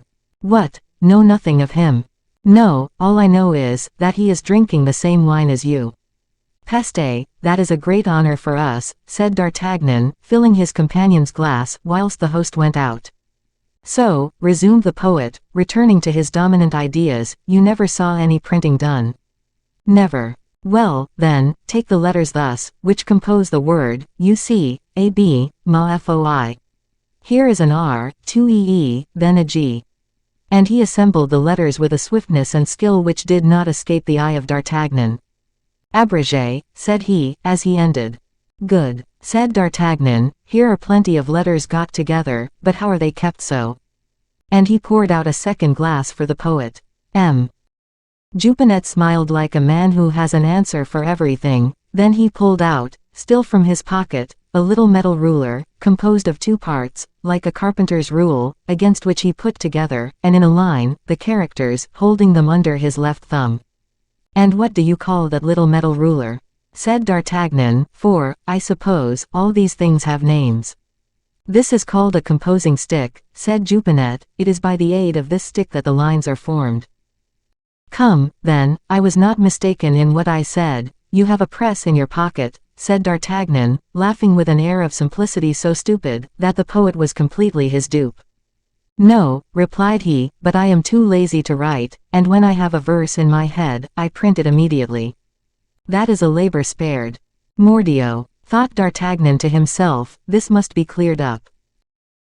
And under a pretext, which did not embarrass the musketeer, who was fertile in expedients, he left the table, went downstairs, ran to the shed under which stood the poet's little cart, and poked the point of his poniard into the stuff which enveloped one of the packages, which he found full of types, like those which the poet had in his pocket.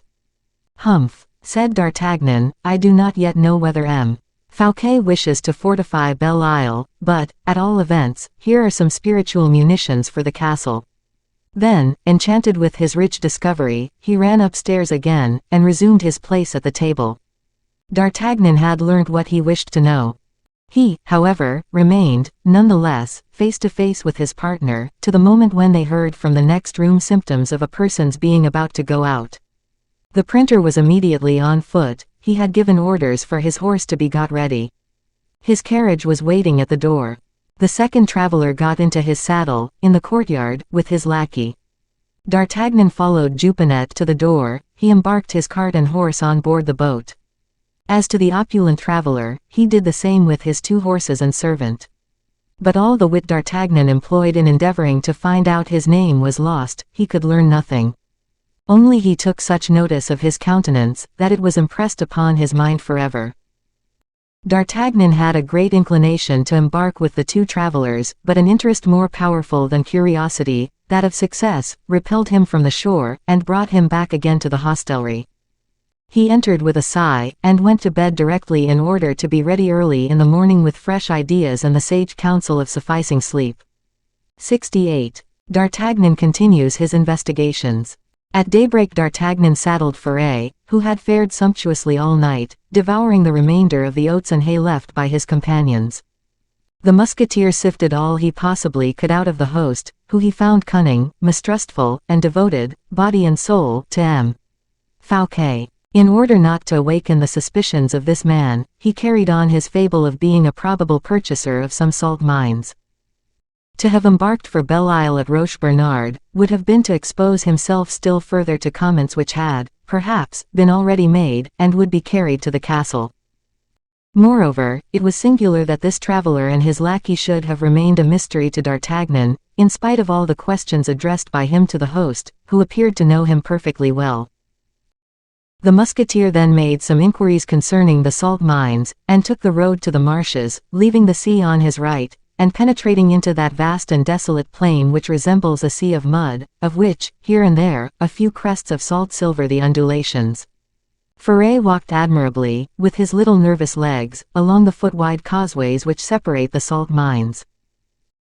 D'Artagnan, aware of the consequences of a fall, which would result in a cold bath, allowed him to go as he liked, contenting himself with looking at, on the horizon, 3 rocks, that rose up like lance blades from the bosom of the plain, destitute of verdure. Piriac, the bourgs of Batz and Le Croisic, exactly resembling each other, attracted and suspended his attention.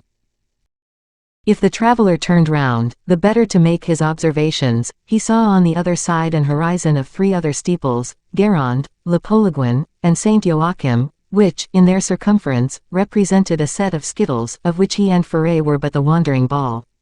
Piriac was the first little port on his right.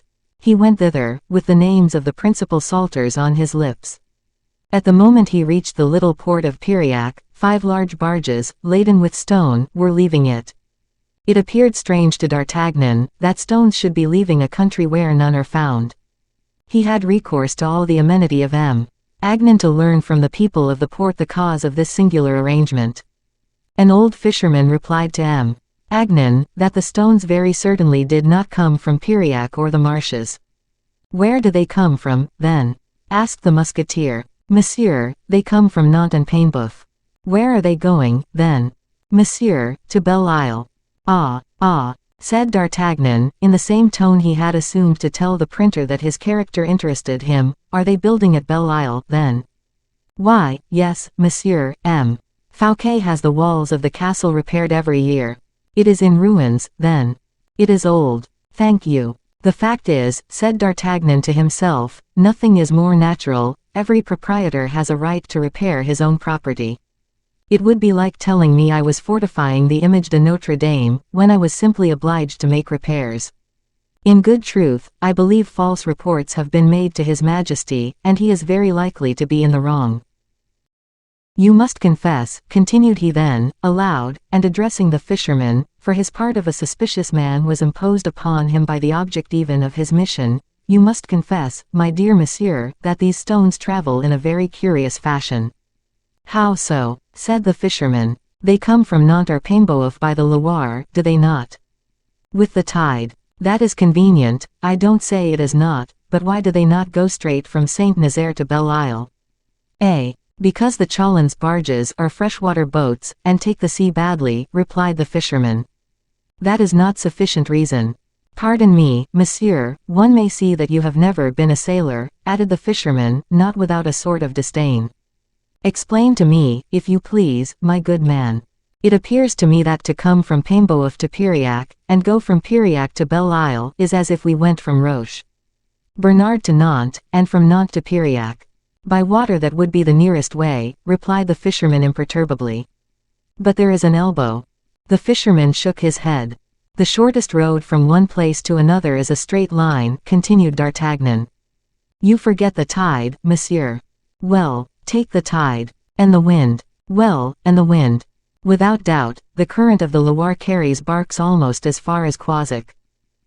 If they want to lie by a little, or to refresh the crew, they come to Piriac along the coast. From Piriac they find another inverse current, which carries them to the Isle du Mont, 2 leagues and a half. Granted. There the current of the Vilaine throws them upon another isle, the Isle of Hodic. I agree with that. Well, monsieur, from that isle to Belle Isle the way is quite straight. The sea, broken both above and below, passes like a canal, like a mirror between the two isles, the chalons glide along upon it like ducks upon the Loire, that's how it is. It does not signify, said the obstinate M. Agnan, it is a long way round. Ah, yes, but M. Fouquet will have it so, replied, as conclusive, the fisherman, taking off his woolen cap at the enunciation of that respected name. A look from D'Artagnan, a look as keen and piercing as a sword blade, found nothing in the heart of the old man but a simple confidence, on his features nothing but satisfaction and indifference. He said, M. Fouquet will have it so, as he would have said, God has willed it. D'Artagnan had already advanced too far in this direction. Besides, the chalons being gone, there remained nothing at Piriac but a single bark, that of the old man, and it did not look fit for sea without great preparation. D'Artagnan therefore patted Ferret, who, as a new proof of his charming character, resumed his march with his feet in the salt mines, and his nose to the dry wind, which bends the furs and the broom of this country. They reached Le Croisic about 5 o'clock. If D'Artagnan had been a poet, it was a beautiful spectacle, the immense strand of a league or more, the sea covers at high tide, and which, at the reflux, appears grey and desolate, strewed with polypi and seaweed, with pebbles sparse and white, like bones in some vast old cemetery.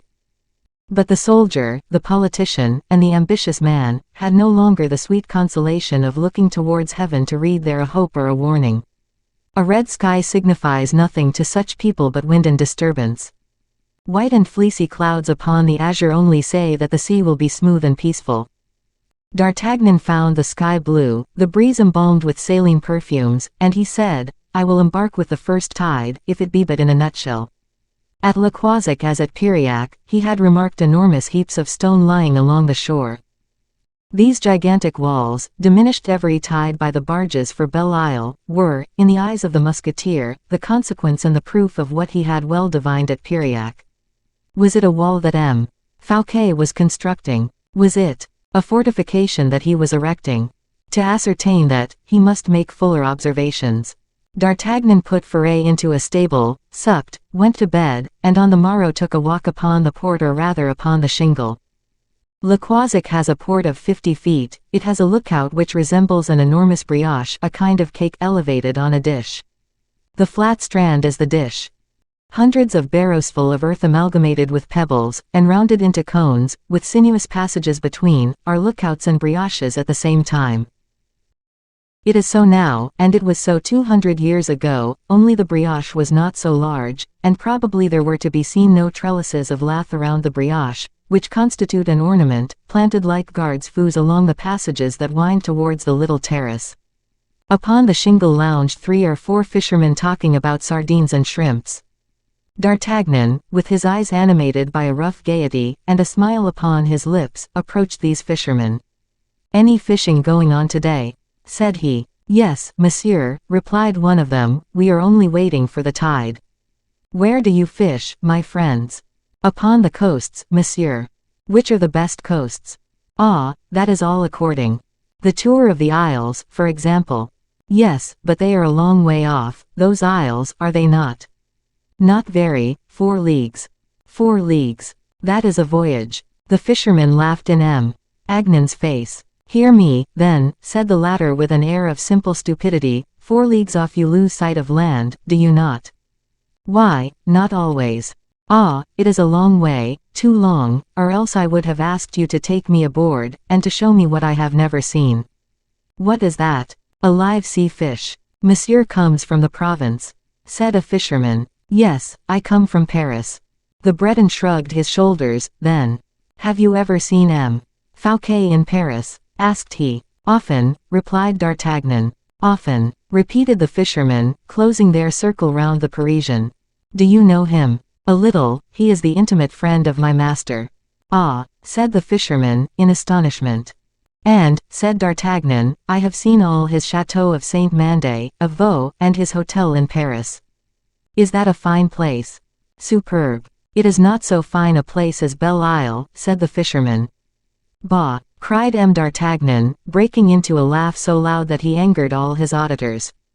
It is very plain that you have never seen Belle Isle, said the most curious of the fishermen. Do you know that there are 6 leagues of it, and that there are such trees on it as cannot be equalled even at Nantes-sur-le-Fosse? Trees in the sea, cried D'Artagnan. Well, I should like to see them. That can be easily done. We are fishing at the Isle de Hodoc. Come with us. From that place you will see, as a paradise, the black trees of Belle Isle against the sky. You will see the white line of the castle, which cuts the horizon of the sea like a blade. Oh, said D'Artagnan, that must be very beautiful. But do you know there are 100 belfries at M. Fouquet's chateau of Vaux? The Breton raised his head in profound admiration, but he was not convinced.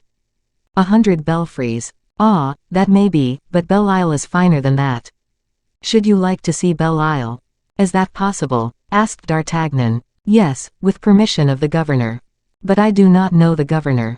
As you know M. Fouquet, you can tell your name.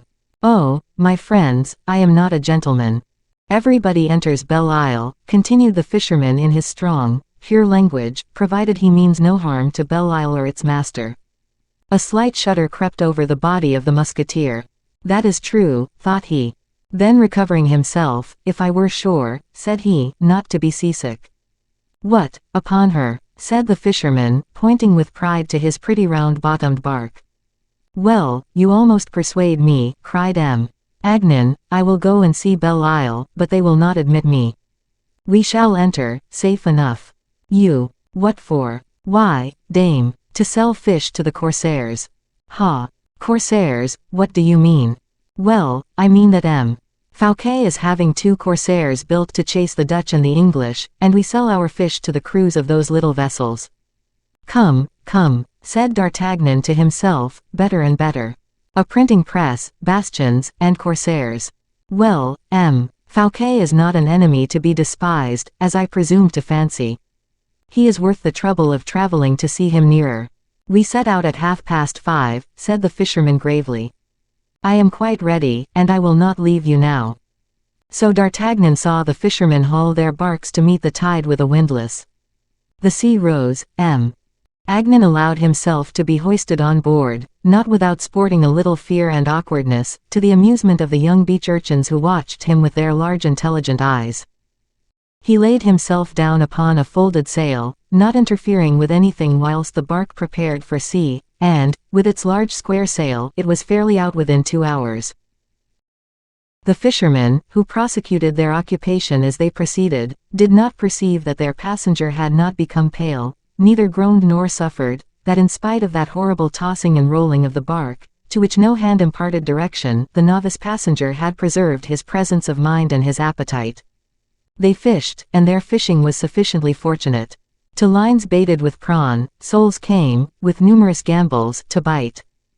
2 nets had already been broken by the immense weight of congers and haddocks, 3 sea eels ploughed the hold with their slimy folds and their dying contortions. D'Artagnan brought them good luck, they told him so.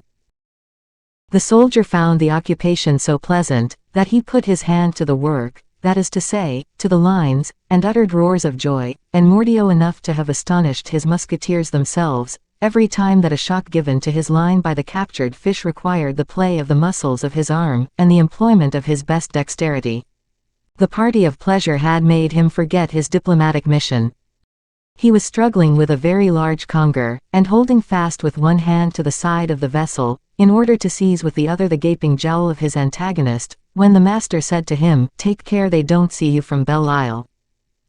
These words produced the same effect upon D'Artagnan as the hissing of the first bullet on a day of battle. He let go of both line and conger, which, dragging each other, returned again to the water.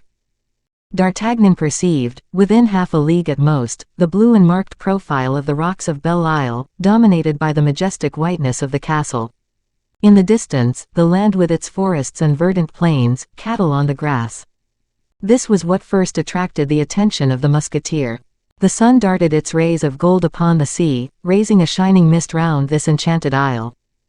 Little could be seen of it, owing to this dazzling light, but the salient points, every shadow was strongly marked, and cut with bands of darkness the luminous fields and walls. Said D'Artagnan, at the aspect of those masses of black rocks, these are fortifications which do not stand in need of any engineer to render a landing difficult. How the devil can a landing be effected on that isle which God has defended so completely? This way, replied the patron of the bark, changing the sail, and impressing upon the rudder a twist which turned the boat in the direction of a pretty little port, quite coquettish, round, and newly battlemented. What the devil do I see yonder? Said D'Artagnan. You see Locmaria, replied the fisherman. Well, but there, that is Bangor, and further on, Sazan, and then Le Palais. Mordio, it is a world. Ah, there are some soldiers. There are 1,700 men in Belle Isle, monsieur, replied the fisherman, proudly. Do you know that the least garrison is of 20 companies of infantry? Mordio, cried D'Artagnan, stamping with his foot. His Majesty was right enough. They landed. 69. In which the reader, no doubt, will be as astonished as D'Artagnan was to meet an old acquaintance.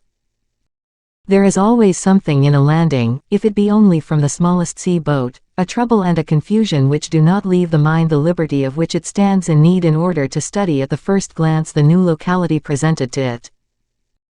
The movable bridges, the agitated sailors, the noise of the water on the pebbles, the cries and importunities of those who wait upon the shores, are multiplied details of that sensation which is summed up in one single result, hesitation. It was not, then, till after standing several minutes on the shore that D'Artagnan saw upon the port, but more particularly in the interior of the isle, an immense number of workmen in motion. At his feet D'Artagnan recognized the 5 chalons laden with rough stone he had seen leave the port of Piriac. The smaller stones were transported to the shore by means of a chain formed by 25 or 30 peasants. The large stones were loaded on trolleys which conveyed them in the same direction as the others, that is to say, towards the works, of which D'Artagnan could as yet appreciate neither the strength nor the extent. Everywhere was to be seen an activity equal to that which Telemachus observed on his landing at Salentum. D'Artagnan felt a strong inclination to penetrate into the interior, but he could not, under the penalty of exciting mistrust, exhibit too much curiosity. He advanced then little by little, scarcely going beyond the line formed by the fishermen on the beach, observing everything, saying nothing, and meeting all suspicion that might have been excited with a half-silly question or a polite bow. And yet, whilst his companions carried on their trade, giving or selling their fish to the workmen or the inhabitants of the city, D'Artagnan had gained ground by degrees, and, reassured by the little attention paid to him, he began to cast an intelligent and confident look upon the men and things that appeared before his eyes. And his very first glance fell on certain movements of earth about which the eye of a soldier could not be mistaken. At the 2 extremities of the port, in order that their fires should converge upon the great axis of the ellipse formed by the basin, in the first place, 2 batteries had been raised, evidently destined to receive flank pieces, for D'Artagnan saw the workmen finishing the platform and making ready the demi-circumference in wood upon which the wheels of the pieces might turn to embrace every direction over the epaulement. By the side of each of these batteries other workmen were strengthening gabions filled with earth, the lining of another battery. The latter had embrasures, and the overseer of the works called successively men who, with cords, tied the saucisons and cut the lozenges and right angles of turfs destined to retain the matting of the embrasures. By the activity displayed in these works, already so far advanced, they might be considered as finished. They were not yet furnished with their cannons, but the platforms had their gîtes and their madriers all prepared. The earth, beaten carefully, was consolidated, and supposing the artillery to be on the island, in less than 2 or 3 days the port might be completely armed. That which astonished D'Artagnan, when he turned his eyes from the coast batteries to the fortifications of the city, was to see that Belle Isle was defended by an entirely new system, of which he had often heard the Comte de la Fère speak as a wonderful advance, but of which he had as yet never seen the application. These fortifications belonged neither to the Dutch method of Marolles, nor to the French method of the Chevalier Antoine de Ville, but to the system of Manasson Mallet, a skillful engineer, who about 6 or 8 years previously had quitted the service of Portugal to enter that of France. The works had this peculiarity, that instead of rising above the earth, as did the ancient ramparts destined to defend a city from escalades, they, on the contrary, sank into it, and what created the height of the walls was the depth of the ditches. It did not take long to make D'Artagnan perceive the superiority of such a system, which gives no advantage to cannon. Besides, as the fosses were lower than, or on a level with, the sea, these fosses could be instantly inundated by means of subterranean sluices. Otherwise, the works were almost complete, and a group of workmen, receiving orders from a man who appeared to be conductor of the works, were occupied in placing the last stones. A bridge of planks thrown over the fosses for the greater convenience of the maneuvers connected with the barrows joined the interior to the exterior. With an air of simple curiosity, D'Artagnan asked if he might be permitted to cross the bridge, and he was told that no order prevented it. Consequently, he crossed the bridge, and advanced towards the group. This group was superintended by the man whom D'Artagnan had already remarked, and who appeared to be the engineer-in-chief. A plan was lying open before him upon a large stone forming a table, and at some paces from him a crane was in action. This engineer, who by his evident importance first attracted the attention of D'Artagnan, wore a just au corps, which, from its sumptuousness, was scarcely in harmony with the work he was employed in, that rather necessitated the costume of a master mason than of a noble.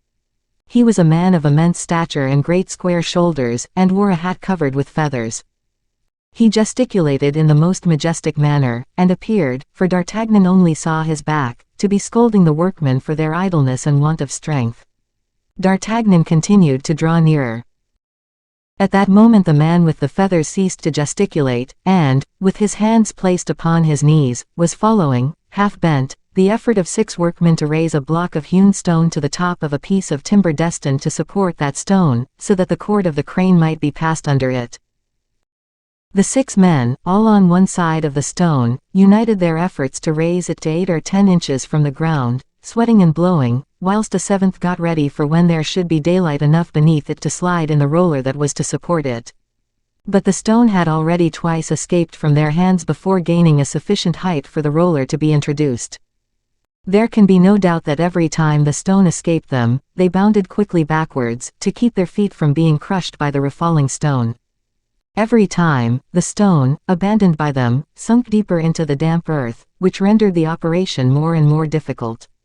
A third effort was followed by no better success, but with progressive discouragement.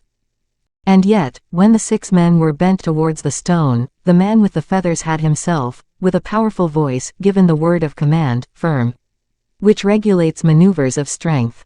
Then he drew himself up. Oh, said he, what is this all about?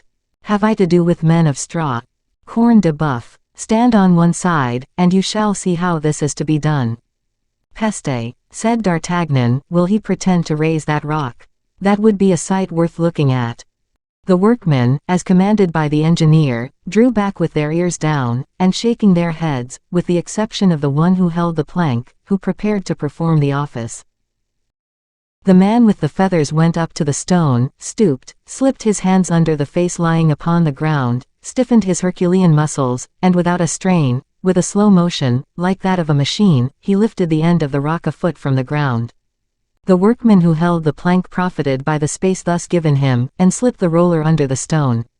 That's the way, said the giant, not letting the rock fall again, but placing it upon its support. Mordioux, cried D'Artagnan, I know but one man capable of such a feat of strength. Hein, cried the Colossus, turning round. Porthos, murmured D'Artagnan, seized with stupor, Porthos at Belle-Isle. On his part, the man with the feathers fixed his eyes upon the disguised lieutenant, and, in spite of his metamorphosis, recognized him. D'Artagnan, cried he, and the color mounted to his face. Hush, said he to D'Artagnan. Hush, in his turn, said the musketeer. In fact, if Porthos had just been discovered by D'Artagnan, D'Artagnan had just been discovered by Porthos. The interest of the particular secret of each struck them both at the same instant. Nevertheless, the first movement of the 2 men was to throw their arms around each other.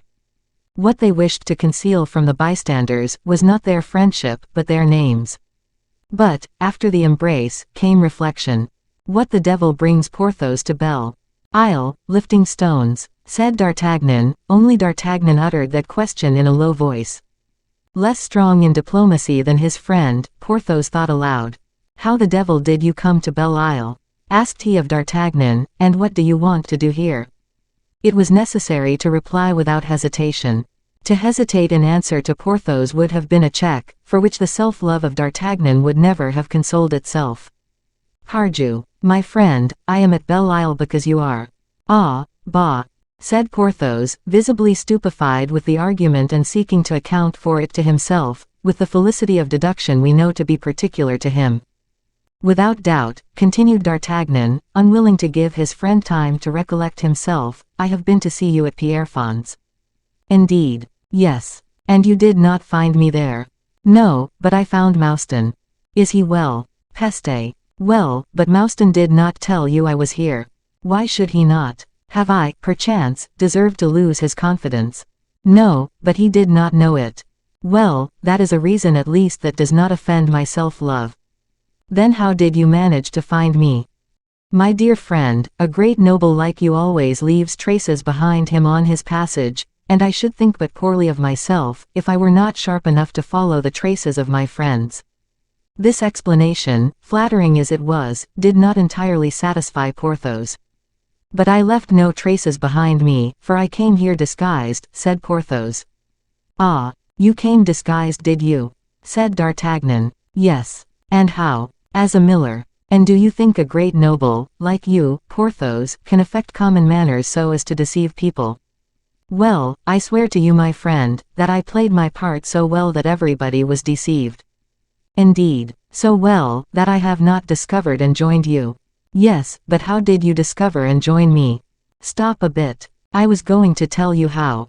Do you imagine Mouston?" "Ah, it was that fellow, Mouston," said Porthos, gathering up those two triumphant arches which served him for eyebrows.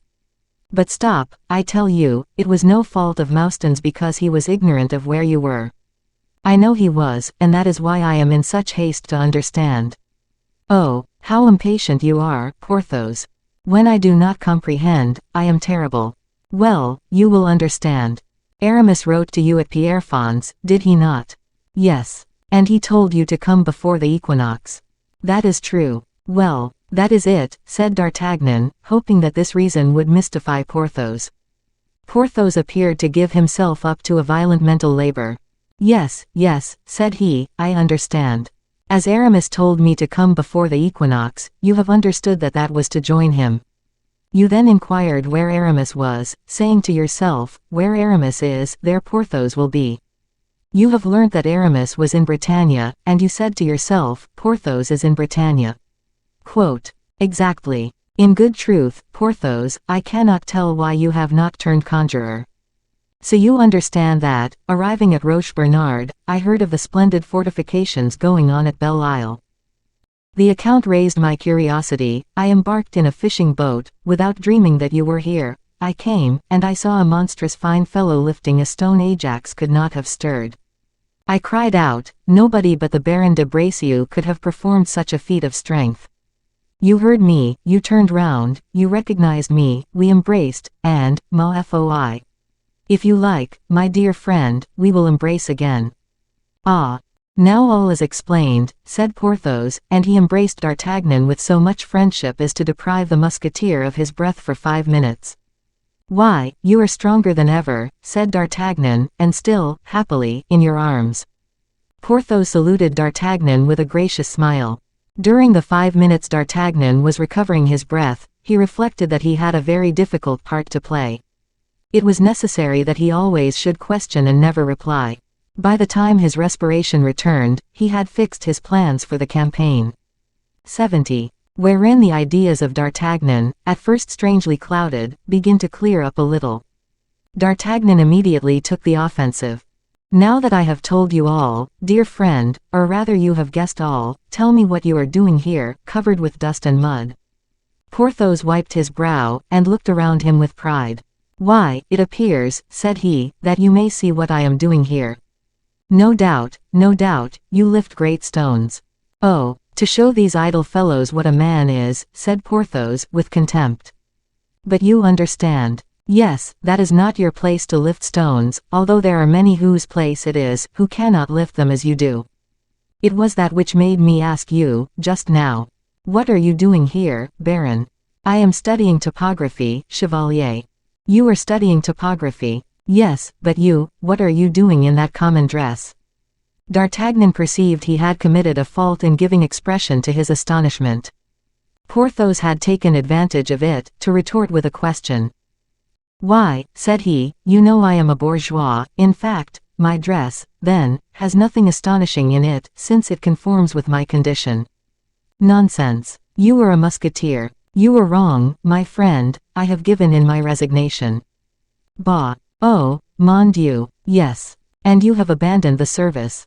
"I have quitted it." "You have abandoned the king."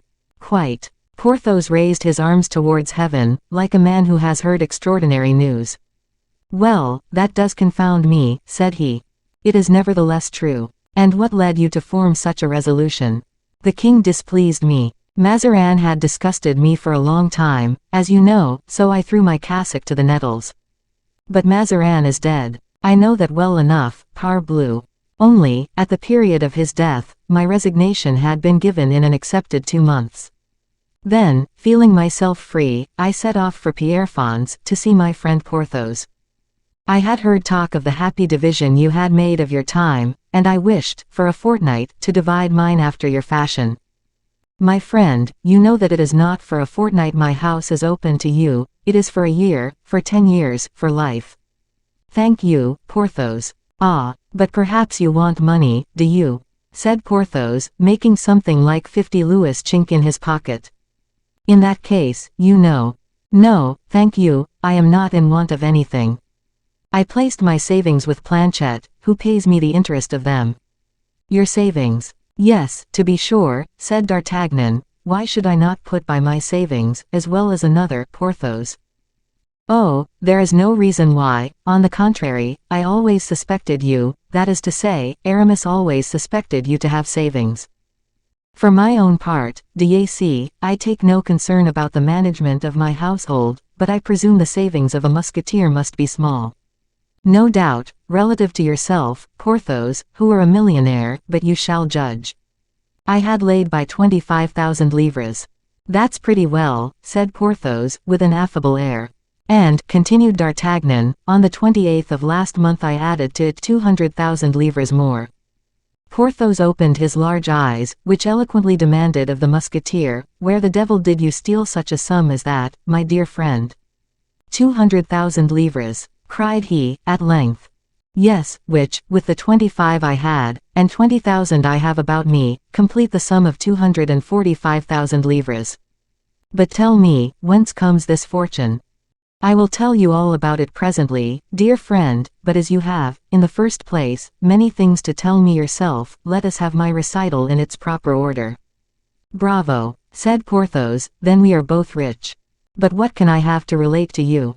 You have to relate to me how Aramis came to be named."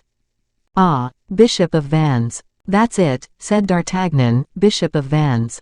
Dear Aramis, do you know how he succeeded so well?" "Yes, yes, without reckoning that he does not mean to stop there." "What, do you mean he will not be contented with violet stockings, and that he wants a red hat?"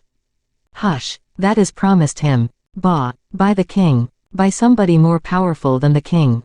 "Ah, the devil. Porthos, what incredible things you tell me, my friend." "Why incredible? Is there not always somebody in France more powerful than the king?" "Oh, yes, in the time of King Louis XIII it was Cardinal Richelieu, in the time of the Regency it was Cardinal Mazarin. In the time of Louis XIV it is M. Go on." "It is M. Fouquet." "Jove, you have hit it the first time. So, then, I suppose it is M. Fouquet who has promised Aramis the red hat." Porthos assumed an air of reserve. "Dear friend," said he, "God preserve me from meddling with the affairs of others, above all from revealing secrets it may be to their interest to keep. When you see Aramis, he will tell you all he thinks he ought to tell you." "You were right, Porthos, and you are quite a padlock for safety. But, to revert to yourself." "Yes," said Porthos. "You said just now you came hither to study topography." "I did so." "Tudieu, my friend, what fine things you will do." "How do you mean?" "Why, these fortifications are admirable." "Is that your opinion?" "Decidedly it is. In truth, to anything but a regular siege, Belle Isle is absolutely impregnable." Porthos rubbed his hands. "That is my opinion," said he. "But who the devil has fortified this paltry little place in this manner?" Porthos drew himself up proudly. Did I not tell you who? No. Do you not suspect? No, all I can say is that he is a man who has studied all the systems, and who appears to me to have stopped at the best. Hush, said Porthos, consider my modesty, my dear D'Artagnan. In truth, replied the Musketeer, can it be you, who, oh, pray, my dear friend, you who have imagined, traced, and combined between these bastions, these redans, these curtains, these half-moons, and are preparing that covered way. I beg you, you who have built that lunette with its retiring angles and its salient angles. My friend, you who have given that inclination to the openings of your embrasures, by means of which you so effectively protect the men who serve the guns. Mon Dieu, yes. Oh, Porthos, Porthos, I must bow down before you, I must admire you. But you have always concealed from us this superb, this incomparable genius. I hope, my dear friend, you will show me all this in detail. Nothing more easy. Here lies my original sketch, my plan. Show it me. Porthos led D'Artagnan towards the stone that served him for a table, and upon which the plan was spread. At the foot of the plan was written, in the formidable writing of Porthos, writing of which we have already had occasion to speak. Instead of making use of the square or rectangle, as has been done to this time, you will suppose your place enclosed in a regular hexagon, this polygon having the advantage of offering more angles than the quadrilateral one. Every side of your hexagon, of which you will determine the length in proportion to the dimensions taken upon the place, will be divided into two parts, and upon the middle point you will elevate a perpendicular towards the center of the polygon, which will equal in length the sixth part of the side. By the extremities of each side of the polygon, you will trace two diagonals, which will cut the perpendicular. These will form the precise lines of your defense. The devil, said D'Artagnan, stopping at this point of the demonstration. Why, this is a complete system, Porthos. Entirely, said Porthos. Continue. No, I have read enough of it, but, since it is you, my dear Porthos, who direct the works, what need have you of setting down your system so formally in writing? Oh, my dear friend, death. How, death? Why, we are all mortal, are we not? That is true, said D'Artagnan, you have a reply for everything, my friend. And he replaced the plan upon the stone. But however short the time he had the plan in his hands, D'Artagnan had been able to distinguish, under the enormous writing of Porthos, a much more delicate hand, which reminded him of certain letters to Marie Michon, with which he had been acquainted in his youth. Only the India rubber had passed and repassed so often over this writing that it might have escaped a less practiced eye than that of our Musketeer. Bravo, my friend, bravo, said D'Artagnan. And now you know all that you want to know, do you not? Said Porthos, wheeling about. Mordioux, yes, only do me one last favor, dear friend. Speak, I am master here. Do me the pleasure to tell me the name of that gentleman who is walking yonder. Where, there, behind the soldiers, followed by a lackey. Exactly. In company with a mean sort of fellow, dressed in black. Yes, I mean him. That is M. Jetard. And who is Jetard, my friend? He is the architect of the house. Of what house? Of M. Fouquet's house. Ah, cried D'Artagnan, you are of the household of M. Fouquet, then, Porthos. Aye, what do you mean by that? Said the topographer, blushing to the top of his ears. Why, you say the house, when speaking of Belle Isle, as if you were speaking of the chateau of Pierrefonds. Porthos bit his lip. Belle Isle, my friend, said he, belongs to M. Fouquet, does it not? Yes, I believe so. As Pierrefonds belongs to me. I told you I believed so, there are no two words to that. Did you ever see a man there who is accustomed to walk about with a ruler in his hand? No, but I might have seen him there, if he really walked there. Well, that gentleman is M. Boulingrin. Who is M. Boulingrin? Now we are coming to it. If, when this gentleman is walking with a ruler in his hand, anyone should ask me, who is M. Boulingrin, I should reply, he is the architect of the house. Well, M. Jetard is the Boulingrin of M. Fouquet. But he has nothing to do with the fortifications, which are my department alone, do you understand? Mine, absolutely mine. Ah, Porthos, cried D'Artagnan, letting his arms fall as a conquered man gives up his sword, ah. My friend, you are not only a Herculean topographer, you are, still further, a dialectician of the first water. Is it not powerfully reasoned? Said Porthos, and he puffed and blew like the conger which D'Artagnan had let slip from his hand. And now, said D'Artagnan, that shabby-looking man, who accompanies M. Jetard, is he also of the household of M. Fouquet? Oh, yes, said Porthos, with contempt, it is one M. Juponet, or Juponet, a sort of poet. Who is come to establish himself here? I believe so. I thought M. Fouquet had poets enough, yonder, Scudéry, Lauret, Pelisson, La Fontaine. If I must tell you the truth, Porthos, that poet disgraces you. Eh, my friend, but what saves us is that he is not here as a poet. As what, then, is he? As printer. And you make me remember, I have a word to say to the Castret. Say it, then. Porthos made a sign to Juponet, who perfectly recollected D'Artagnan, and did not care to come nearer, which naturally produced another sign from Porthos. This was so imperative, he was obliged to obey. As he approached, "Come hither," said Porthos. "You only landed yesterday and you have begun your tricks already." "How so, Monsieur le Baron?" asked Juponet, trembling. "Your press was groaning all night, monsieur," said Porthos, "and you prevented my sleeping, corne de boeuf."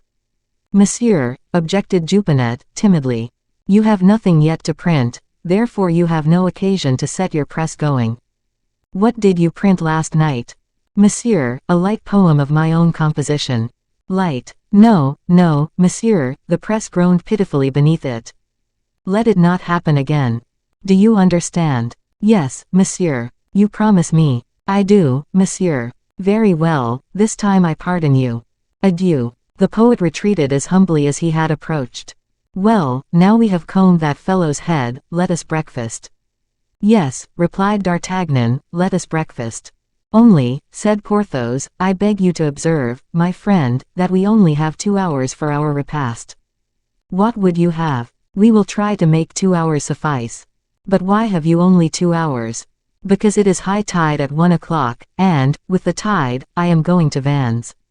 "But, as I shall return tomorrow, my dear friend, you can stay here, you shall be master, I have a good cook and a good cellar." "No," interrupted D'Artagnan, "better than that." "What? You are going to Vannes, you say?" "To a certainty. To see Aramis." "Yes. Well, I came from Paris on purpose to see Aramis." "That's true. I will go with you then." "Do, that's the thing. Only, I ought to have seen Aramis first, and you after." "But man proposes, and God disposes. I have begun with you, and will finish with Aramis." "Very well. And in how many hours can you go from here to Vannes?" "Oh, pardieu, in 6 hours. 3 hours by sea to Sarzeau, 3 hours by road from Sarzeau to Vannes." "How convenient that is. Being so near to the bishopric, do you often go to Vannes?" "Yes, once a week." "But, stop till I get my plan." Porthos picked up his plan, folded it carefully, and engulfed it in his large pocket. "Good," said D'Artagnan aside, "I think I now know the real engineer who is fortifying Belle Isle." 2 hours after, at high tide, Porthos and D'Artagnan set out for Sarzeau. 71. A procession at Vannes. The passage from Belle Isle to Sarzeau was made rapidly enough, thanks to one of those little corsairs of which D'Artagnan had been told during his voyage, and which, shaped for fast sailing and destined for the chase, were sheltered at that time in the roadstead of Locmaria, where one of them, with a quarter of its war crew, performed duty between Belle Isle and the continent. D'Artagnan had an opportunity of convincing himself that Porthos, though engineer and topographer, was not deeply versed in affairs of state. His perfect ignorance, with any other, might have passed for well-informed dissimulation. But D'Artagnan knew too well all the folds and refolds of his Porthos, not to find a secret if there were one there, like those regular, minute-old bachelors, who know how to find, with their eyes shut, each book on the shelves of their library and each piece of linen in their wardrobe. So if he had found nothing, our cunning D'Artagnan, in rolling and unrolling his Porthos, it was because, in truth, there was nothing to be found. "Be it so," said D'Artagnan, "I shall get to know more at Vannes in half an hour than Porthos has discovered at Belle Isle in 2 months." Only, in order that I may know something, it is important that Porthos should not make use of the only stratagem I leave at his disposal. He must not warn Aramis of my arrival. All the care of the musketeer was then, for the moment, confined to the watching of Porthos. And let us hasten to say, Porthos did not deserve all this mistrust. Porthos thought of no evil. Perhaps, on first seeing him, D'Artagnan had inspired him with a little suspicion, but almost immediately D'Artagnan had reconquered in that good and brave heart the place he had always occupied, and not the least cloud darkened the large eye of Porthos, fixed from time to time with tenderness on his friend. On landing, Porthos inquired if his horses were waiting and soon perceived them at the crossing of the road that winds round Sarzeau, and which, without passing through that little city, leads towards Vannes. These horses were 2 in number, one for M. de Valon, and one for his EQU. Airy, for Porthos had an equerry since Mouston was only able to use a carriage as a means of locomotion. D'Artagnan expected that Porthos would propose to send forward his equerry upon one horse to bring back another, and he, D'Artagnan, had made up his mind to oppose this proposition. But nothing D'Artagnan had expected happened. Porthos simply told the equerry to dismount and await his return at Sarzeau, whilst D'Artagnan would ride his horse, which was arranged. But you are quite a man of precaution, my dear Porthos, said D'Artagnan to his friend, when he found himself in the saddle, upon the equerry's horse. Yes, but this is a kindness on the part of Aramis. I have not my stud here, and Aramis has placed his stables at my disposal. Good horses for bishop's horses, mordio, said D'Artagnan. It is true, Aramis is a bishop of a peculiar kind. He is a holy man, replied Porthos, in a tone almost nasal, and with his eyes raised towards heaven. Then he is much changed, said D'Artagnan, you and I have known him passably profane. Grace has touched him, said Porthos. Bravo, said D'Artagnan, that redoubles my desire to see my dear old friend. And he spurred his horse, which sprang off into a more rapid pace. Peste, said Porthos, if we go on at this rate, we shall only take 1 hour instead of 2. To go how far, do you say, Porthos? 4 leagues and a half. That will be a good pace. I could have embarked you on the canal, but the devil take rowers and boat horses. The first are like tortoises, the second like snails, and when a man is able to put a good horse between his knees, that horse is better than rowers or any other means. You were right, you above all, Porthos, who always look magnificent on horseback. Rather heavy, my friend, I was weighed the other day. And what do you weigh? 300 weight, said Porthos, proudly. Bravo. So that you must perceive, I am forced to choose horses whose loins are straight and wide, otherwise I break them down in 2 hours. Yes, giant's horses you must have, must you not? You are very polite, my friend, replied the engineer, with affectionate majesty. As a case in point, replied D'Artagnan, your horse seems to sweat already. Dame, it is hot. Ah, do you see Vannes now?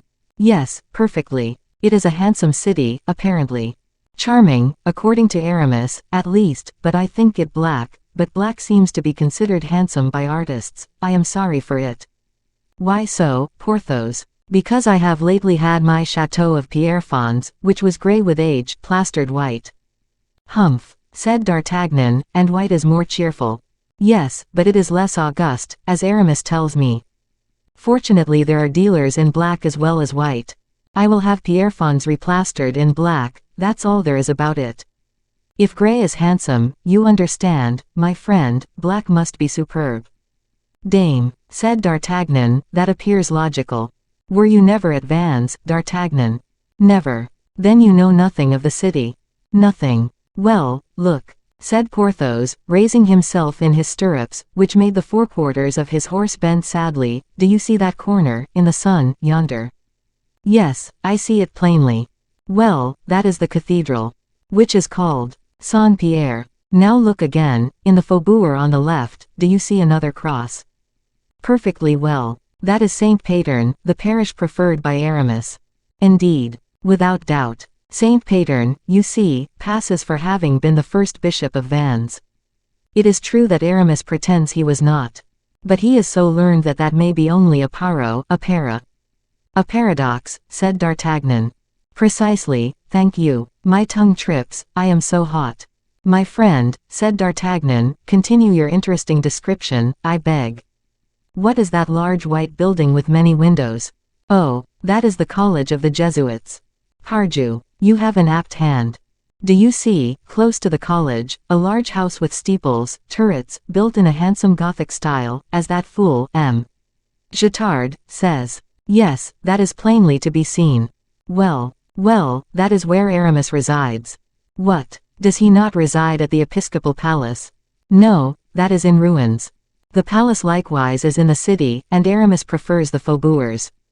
That is why, as I told you, he is partial to Saint Patern. Saint Patern is in the faubourg. Besides, there are in this faubourg a mall, a tennis court, and a house of Dominicans. Look, that where the handsome steeple rises to the heavens. Well, next, you see the faubourg is like a separate city, it has its walls, its towers, its ditches, the quay is upon it likewise, and the boats land at the quay. If our little corsair did not draw 8 feet of water, we could have come full sail up to Aramis's windows. Porthos, Porthos, cried D'Artagnan, you are a well of knowledge, a spring of ingenious and profound reflections. Porthos, you no longer surprise me, you confound me. Here we are, said Porthos, turning the conversation with his usual modesty. And high time we were, thought D'Artagnan, for Aramis's horse is melting away like a steed of ice. They entered almost at the same instant the faubourg, but scarcely had they gone 100 paces when they were surprised to find the streets strewed with leaves and flowers. Against the old walls of Vannes, hung the oldest and the strangest tapestries of France. From over balconies fell long white sheets stuck all over with bouquets. The streets were deserted, it was plain the entire population was assembled on one point. The blinds were closed, and the breeze penetrated into the houses under the hangings, which cast long, black shades between their places of issue and the walls. Suddenly, at the turning of a street, chants struck the ears of the newly arrived travelers. A crowd in holiday garb appeared through the vapors of incense which mounted to the heavens in blue fleeces, and clouds of rose leaves fluttered as high as the first stories. Above all heads were to be seen the cross and banners, the sacred symbols of religion. Then, beneath these crosses and banners, as if protected by them, walked a whole world of young girls clothed in white, crowned with cornflowers. At the 2 sides of the street, enclosing the cortege, marched the guards of the garrison, carrying bouquets in the barrels of their muskets and on the points of their lances. This was the procession. Whilst D'Artagnan and Porthos were looking on with critical glances, which disguised an extreme impatience to get forward, a magnificent dais approached preceded by 100 Jesuits and 100 Dominicans, and escorted by 2 archdeacons, a treasurer, a penitent and 12 canons. A singer with a thundering voice, a man certainly picked out from all the voices of France, as was the drum major of the imperial guard from all the giants of the empire, escorted by 4 other chanters, who appeared to be there only to serve him as an accompaniment, made the air resound, and the windows of the houses vibrate. Under the dais appeared a pale and noble countenance with black eyes, black hair streaked with threads of white, a delicate, compressed mouth, a prominent and angular chin. His head, full of graceful majesty, was covered with the episcopal mitre, a headdress which gave it, in addition to the character of sovereignty, that of asceticism and evangelic meditation. Aramis, cried the musketeer, involuntarily, as this lofty countenance passed before him. The prelate started at the sound of the voice. He raised his large black eyes, with their long lashes, and turned them without hesitation towards the spot whence the exclamation proceeded. At a glance, he saw Porthos and D'Artagnan close to him. On his part, D'Artagnan, thanks to the keenness of his sight, had seen all, seized all. The full portrait of the prelate had entered his memory, never to leave it. One thing had particularly struck D'Artagnan. On perceiving him, Aramis had colored, then he had concentrated under his eyelids the fire of the look of the master, and the indefinable affection of the friend. It was evident that Aramis had asked himself this question: why is D'Artagnan with Porthos, and what does he want at Vannes? Aramis comprehended all that was passing in the mind of D'Artagnan, on turning his look upon him again, and seeing that he had not lowered his eyes. He knew the acuteness and intelligence of his friend, he feared to let him divine the secret of his blush and his astonishment. He was still the same Aramis, always having a secret to conceal. Therefore, to put an end to his look of an inquisitor, which it was necessary to get rid of at all events, as, at any price, a general extinguishes a battery which annoys him, Aramis stretched forth his beautiful white hand, upon which sparkled the amethyst of the pastoral ring, he cut the air with sign of the cross, and poured out his benediction upon his two friends. Perhaps thoughtful and absent, D'Artagnan, impious in spite of himself, might not have bent beneath this holy benediction, but Porthos saw his distraction, and laying his friendly hand upon the back of his companion, he crushed him down towards the earth. D'Artagnan was forced to give way, indeed, he was little short of being flat on the ground. In the meantime Aramis had passed. D'Artagnan, like Antaeus, had only touched the ground, and he turned towards Porthos, almost angry. But there was no mistaking the intention of the brave Hercules, it was a feeling of religious propriety that had influenced him. Besides, speech with Porthos, instead of disguising his thought, always completed it. "It is very polite of him," said he, "to have given his benediction to us alone. Decidedly, he is a holy man, and a brave man." Less convinced than Porthos, D'Artagnan made no reply. "Observe, my friend," continued Porthos, "he has seen us, and, instead of continuing to walk on at the simple pace of the procession, as he did just now, see, what a hurry he is in. Do you see how the cortege is increasing its speed? He is eager to join us and embrace us, is that dear Aramis?" "That is true," replied D'Artagnan, aloud. Then to himself, "It is equally true he has seen me, the fox, and will have time to prepare himself to receive me." But the procession had passed, the road was free. D'Artagnan and Porthos walked straight up to the episcopal palace, which was surrounded by a numerous crowd anxious to see the prelate return. D'Artagnan remarked that this crowd was composed principally of citizens and military men. He recognized in the nature of these partisans the address of his friend. Aramis was not the man to seek for a useless popularity. He cared very little for being beloved by people who could be of no service to him. Women, children, and old men, that is to say, the cortege of ordinary pastors, was not the cortege for him. 10 minutes after the two friends had passed the threshold of the palace, Aramis returned like a triumphant conqueror, the soldiers presented arms to him as to a superior, the citizens bowed to him as to a friend and a patron, rather than as a head of the church. There was something in Aramis resembling those Roman senators who had their doors always surrounded by clients. At the foot of the steps, he had a conference of half a minute with a Jesuit, who, in order to speak to him more secretly, passed his head under the dais. He then re-entered his palace, the doors closed slowly, and the crowd melted away, whilst chants and prayers were still resounding abroad. It was a magnificent day. Earthly perfumes were mingled with the perfumes of the air and the sea. The city breathed happiness, joy, and strength. D'Artagnan felt something like the presence of an invisible hand which had, all-powerfully, created this strength, this joy, this happiness, and spread everywhere these perfumes. "Oh, oh," said he, "Porthos has got fat, but Aramis is grown taller." 72. The grandeur of the Bishop of Vannes. Porthos and D'Artagnan had entered the bishop's residence by a private door, as his personal friends. Of course, Porthos served D'Artagnan as guide. The worthy baron comported himself everywhere rather as if he were at home. Nevertheless, whether it was a tacit acknowledgment of the sanctity of the personage of Aramis and his character, or the habit of respecting him who imposed upon him morally, a worthy habit which had always made Porthos a model soldier and an excellent companion, for all these reasons, say we, Porthos preserved in the palace of his greatness the Bishop of Vannes a sort of reserve which D'Artagnan remarked at once, in the attitude he took with respect to the valets and officers. And yet this reserve did not go so far as to prevent his asking questions. Porthos questioned. They learned that his greatness had just returned to his apartment and was preparing to appear in familiar intimacy, less majestic than he had appeared with his flock. After a quarter of an hour, which D'Artagnan and Porthos passed in looking mutually at each other with the white of their eyes, and turning their thumbs in all the different evolutions which go from north to south, a door of the chamber opened and his greatness appeared, dressed in the undress, complete, of a prelate. Aramis carried his head high, like a man accustomed to command, his violet robe was tucked up on one side, and his white hand was on his hip. He had retained the fine moustache, and the lengthened royale of the time of Louis XIII. He exhaled, on entering, that delicate perfume which, among elegant men and women of high fashion, never changes, and appears to be incorporated in the person, of whom it has become the natural emanation. In this case only, the perfume had retained something of the religious sublimity of incense. It no longer intoxicated, it penetrated, it no longer inspired desire, it inspired respect.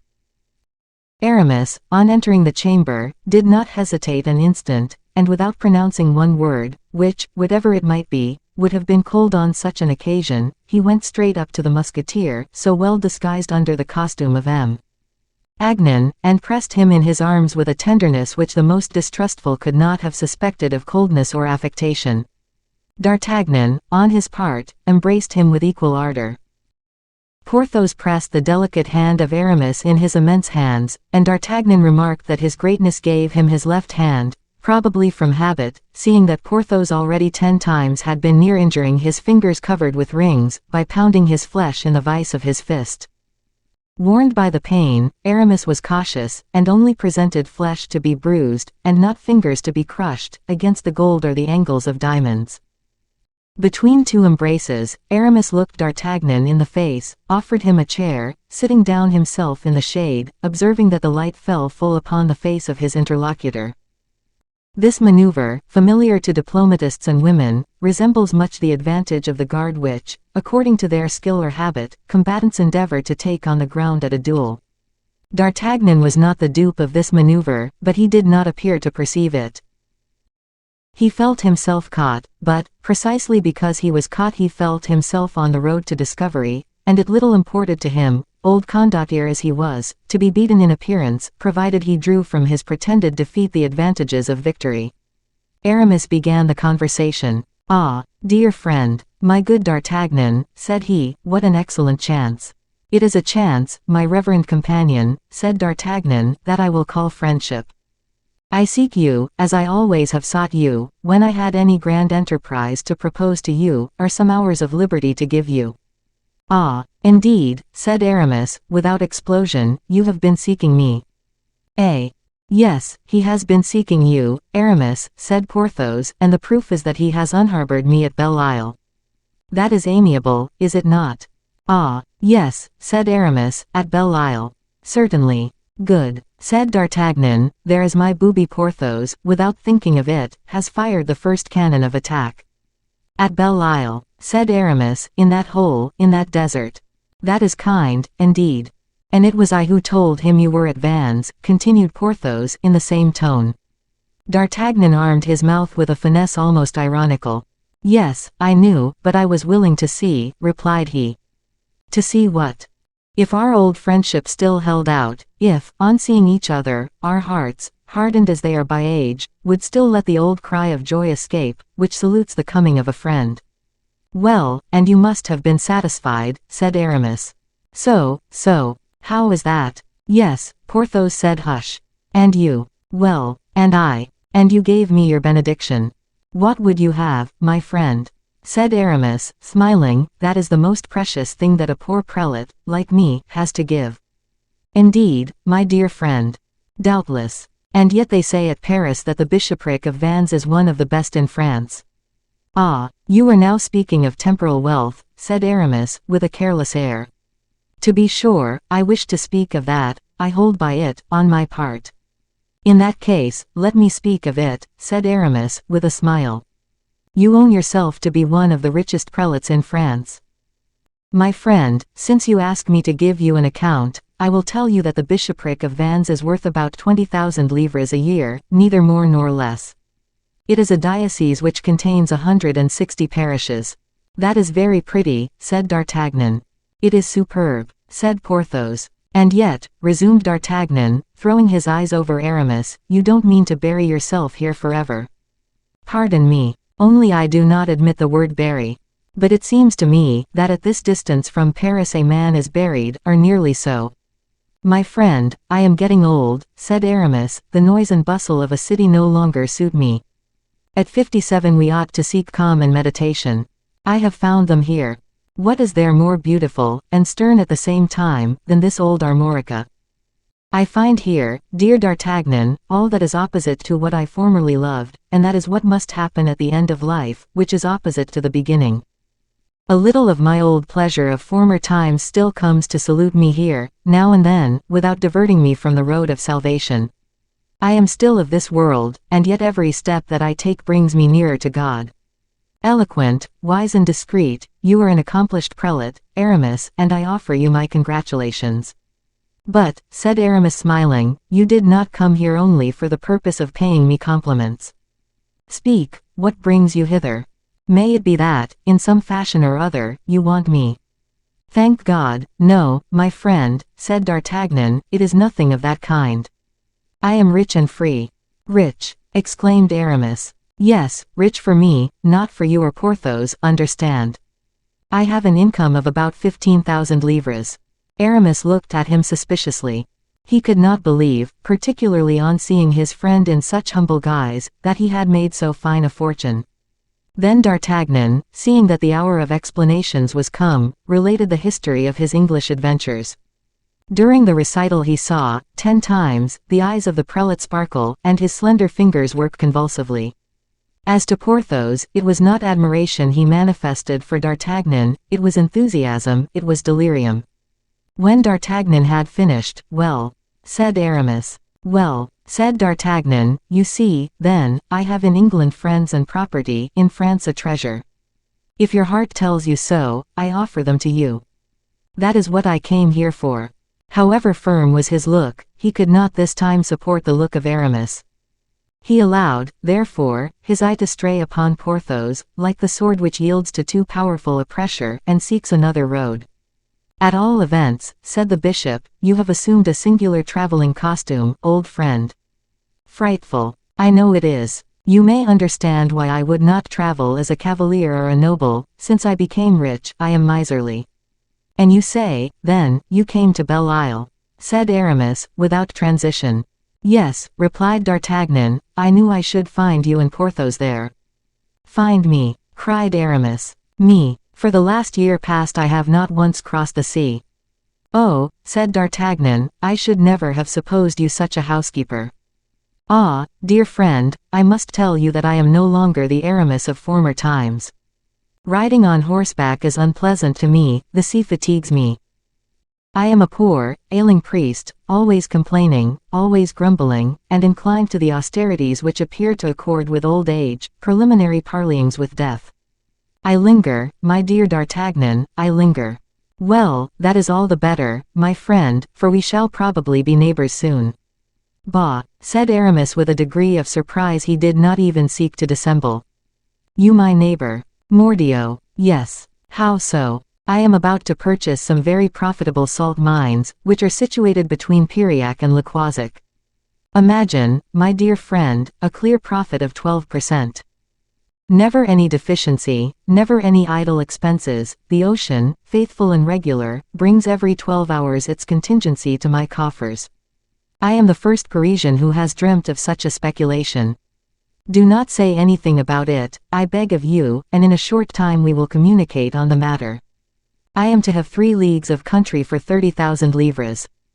Aramis darted a look at Porthos, as if to ask if all this were true, if some snare were not concealed beneath this outward indifference. But soon, as if ashamed of having consulted this poor auxiliary, he collected all his forces for a fresh assault and new defense. I heard that you had had some difference with the court, but that you had come out of it as you know how to get through everything, D'Artagnan, with the honors of war. I, said the musketeer, with a burst of laughter that did not conceal his embarrassment. For, from those words, Aramis was not unlikely to be acquainted with his last relations with the king. Oh, tell me all about that, pray, Aramis. Yes, it was related to me, a poor bishop, lost in the middle of the lands, that the king had taken you as the confidant of his amours. With whom? With Mademoiselle de Mancini. D'Artagnan breathed freely again. Ah, I don't say no to that, replied he. It appears that the king took you, one morning, over the bridge of Blois to talk with his ladylove. That's true, said D'Artagnan. And you know that, do you? Well, then, you must know that the same day I gave in my resignation. What, sincerely? Nothing more so. It was after that, then, that you went to the Comte de la Fere's. Yes. Afterwards to me. Yes. And then Porthos. Yes. Was it in order to pay us a simple visit? No, I did not know you were engaged, and I wished to take you with me into England. Yes, I understand, and then you executed alone, wonderful man as you are, what you wanted to propose to us all for. I suspected you had something to do with that famous restoration, when I learned that you had been seen at King Charles's receptions, and that he appeared to treat you like a friend, or rather like a person to whom he was under an obligation. But how the devil did you learn all that? Asked D'Artagnan, who began to fear that the investigation of Aramis had extended further than he wished. Dear D'Artagnan, said the prelate, my friendship resembles, in a degree, the solicitude of that night watch whom we have in the little tower of the Mole, at the extremity of the quay. That brave man, every night, lights a lantern to direct the barks that come from sea. He is concealed in his sentry box, and the fishermen do not see him, but he follows them with interest, he divines them, he calls them, he attracts them into the way to the port. I resemble this watcher, from time to time some news reaches me, and recalls to my remembrance all those I loved. Then I follow the friends of old days over the stormy ocean of the world, I, a poor watcher, to whom God has kindly given the shelter of a sentry box. Well, what did I do when I came from England? Ah, there, replied Aramis, you get beyond my depth. I know nothing of you since your return. D'Artagnan, my eyes are dim. I regretted you did not think of me. I wept over your forgetfulness. I was wrong. I see you again, and it is a festival, a great festival, I assure you, solemnly. How is Athos? Very well, thank you. And our young pupil, Raoul? He seems to have inherited the skill of his father, Athos, and the strength of his tutor, Porthos. And on what occasion have you been able to judge of that? Mon Dieu, on the eve of my departure from Paris. Indeed, tell me all about it. Yes, there was an execution at the Greve, and in consequence of that execution, a riot. We happened, by accident, to be in the riot, and in this riot we were obliged to have recourse to our swords. And he did wonders. Bah, what did he do? Why, in the first place, he threw a man out of the window, as he would have flung a sack full of flock. Come, that's pretty well, said Porthos. Then he drew, and cut and thrust away, as we fellows used to do in the good old times. And what was the cause of this riot? Said Porthos. D'Artagnan remarked upon the face of Aramis a complete indifference to this question of Porthos. Why, said he, fixing his eyes upon Aramis, on account of the two farmers of the revenue, friends of M. Fouquet, whom the king forced to disgorge their plunder, and then hang them. A scarcely perceptible contraction of the prelate's brow showed that he had heard D'Artagnan's reply. Oh, said Porthos, and what were the names of these friends of M. Fouquet? Damaris and Lyodot, said D'Artagnan. Do you know these names, Aramis?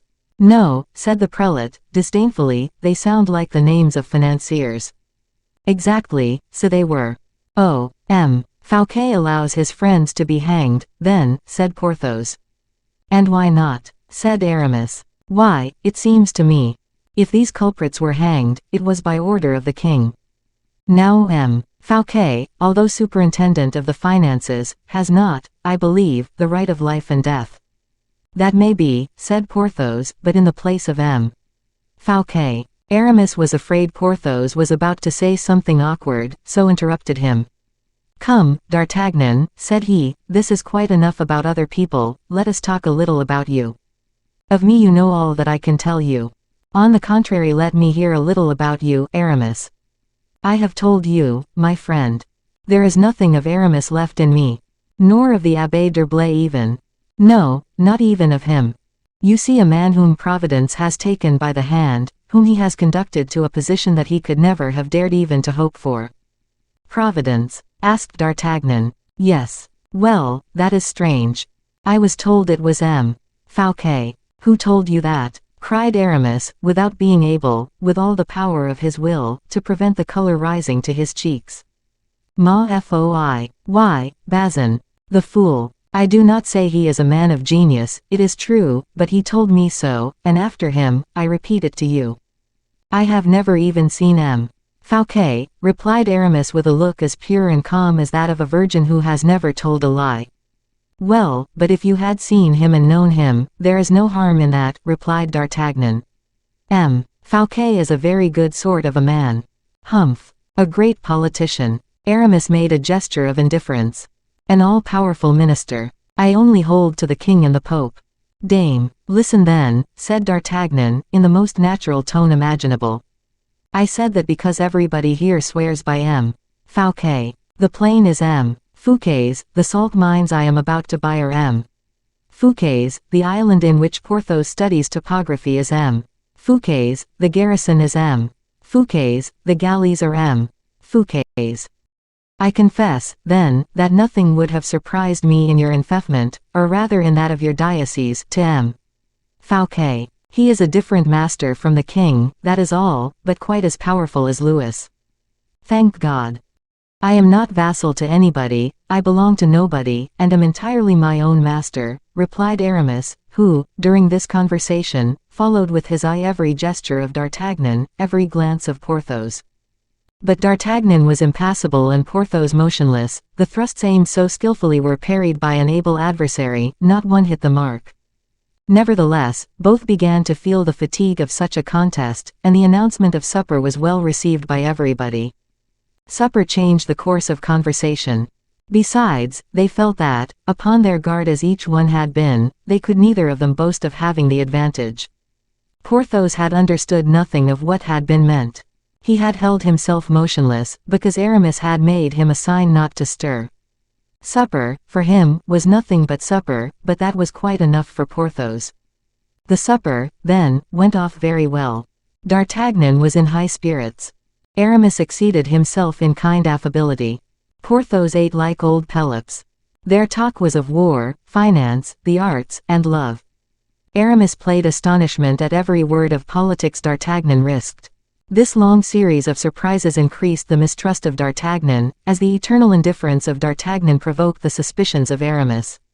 At length D'Artagnan, designedly, uttered the name of Colbert. He had reserved that stroke for the last. "Who is this Colbert?" asked the bishop. "Oh, come," said D'Artagnan to himself, "that is too strong. We must be careful, mordio. We must be careful." And he then gave Aramis all the information respecting M. Colbert he could desire. The supper, or rather, the conversation, was prolonged till 1 o'clock in the morning between D'Artagnan and Aramis. At 10 o'clock precisely, Porthos had fallen asleep in his chair and snored like an organ. At midnight he woke up and they sent him to bed. Said he, "I was near falling asleep, but that was all very interesting you were talking about." At 1 o'clock Aramis conducted D'Artagnan to the chamber destined for him, which was the best in the episcopal residence. 2 servants were placed at his command. "Tomorrow, at 8 o'clock, said he, taking leave of D'Artagnan, "we will take, if agreeable to you, a ride on horseback with Porthos." "At 8 o'clock, said D'Artagnan, "so late." "You know that I require 7 hours sleep," said Aramis. "That is true. Good night, dear friend." And he embraced the musketeer cordially. D'Artagnan allowed him to depart, then, as soon as the door closed, "Good," cried he, "at 5 o'clock I will be on foot." This determination being made, he went to bed and quietly, put 2 and 2 together, as people say. 73. In which Porthos begins to be sorry for having come with D'Artagnan. Scarcely had D'Artagnan extinguished his taper, when Aramis, who had watched through his curtains the last glimmer of light in his friend's apartment, traversed the corridor on tiptoe, and went to Porthos's room. The giant, who had been in bed nearly an hour and a half, lay grandly stretched out on the down bed. He was in that happy calm of the first sleep, which, with Porthos, resisted the noise of bells or the report of cannon. His head swam in that soft oscillation which reminds us of the soothing movement of a ship. In a moment Porthos would have begun to dream. The door of the chamber opened softly under the delicate pressure of the hand of Aramis. The bishop approached the sleeper. A thick carpet deadened his steps, besides which Porthos snored in a manner to drown all noise. He laid one hand on his shoulder. "Rouse," said he, "wake up, my dear Porthos." The voice of Aramis was soft and kind, but it conveyed more than a notice, it conveyed an order. His hand was light, but it indicated a danger. Porthos heard the voice and felt the hand of Aramis, even in the depth of sleep. He started up. "Who goes there?" cried he, in his giant's voice. "Hush, hush. It is I," said Aramis. "You, my friend. And what the devil do you wake me for?" "To tell you that you must set off directly." "Set off?" "Yes." "Where for?" "For Paris." Porthos bounded up in his bed, and then sank back down again, fixing his great eyes in agitation upon Aramis. "For Paris?" "Yes." 100 leagues, said he. 104, replied the bishop. "Oh, mon Dieu," sighed Porthos, lying down again, like children who contend with their bond to gain an hour or two more sleep. 30 hours riding, said Aramis, firmly. "You know there are good relays." Porthos pushed out one leg, allowing a groan to escape him. Come, my friend," insisted the prelate with a sort of impatience. Porthos drew the other leg out of the bed. "And is it absolutely necessary that I should go, at once?" "Urgently necessary." Porthos got upon his feet, and began to shake both walls and floors with his steps of a marble statue. "Hush, hush, for the love of heaven, my dear Porthos," said Aramis, "you will wake somebody." "Ah, that's true," replied Porthos, in a voice of thunder, "I forgot that, but be satisfied, I am on guard." And so saying, he let fall a belt loaded with his sword and pistols, and a purse, from which the crowns escaped with a vibrating and prolonged noise. This noise made the blood of Aramis boil, whilst it drew from Porthos a formidable burst of laughter. "How droll that is," said he, in the same voice. "Not so loud, Porthos, not so loud." "True, true," and he lowered his voice a half note. "I was going to say," continued Porthos, "that it is droll that we are never so slow as when we are in a hurry, and never make so much noise as when we wish to be silent." "Yes, that is true, but let us give the proverb the lie, Porthos, let us make haste, and hold our tongue." "You see I am doing my best," said Porthos, putting on his haut de chausses. "Very well. This is something in haste." "It is more than that, it is serious, Porthos." Oh, D'Artagnan has questioned you, has he not?" "Questioned me?" "Yes, at Belle Isle." "Not the least in the world." "Are you sure of that, Porthos?" "Parbleu! It is impossible. Recollect yourself. He asked me what I was doing, and I told him, studying topography." "I would have made use of another word which you employed one day." "Castrametation." "Yes, that's it, but I never could recollect it." "All the better. What more did he ask you?" "Who Guittard was." "Next." "Who Jupinet was." "He did not happen to see our plan of fortifications, did he?" "Yes. The devil he did. But don't be alarmed, I had rubbed out your writing with India rubber. It was impossible for him to suppose you had given me any advice in those works." "Aye, but our friend has phenomenally keen eyes." "What are you afraid of?" "I fear that everything is discovered, Porthos. The matter is, then, to prevent a great misfortune. I have given orders to my people to close all the gates and doors. D'Artagnan will not be able to get out before daybreak. Your horse is ready saddled, you will gain the first relay, by 5 o'clock in the morning you will have traversed 15 leagues. Come." Aramis then assisted Porthos to dress, piece by piece, with as much celerity as the most skillful valet de chambre could have done.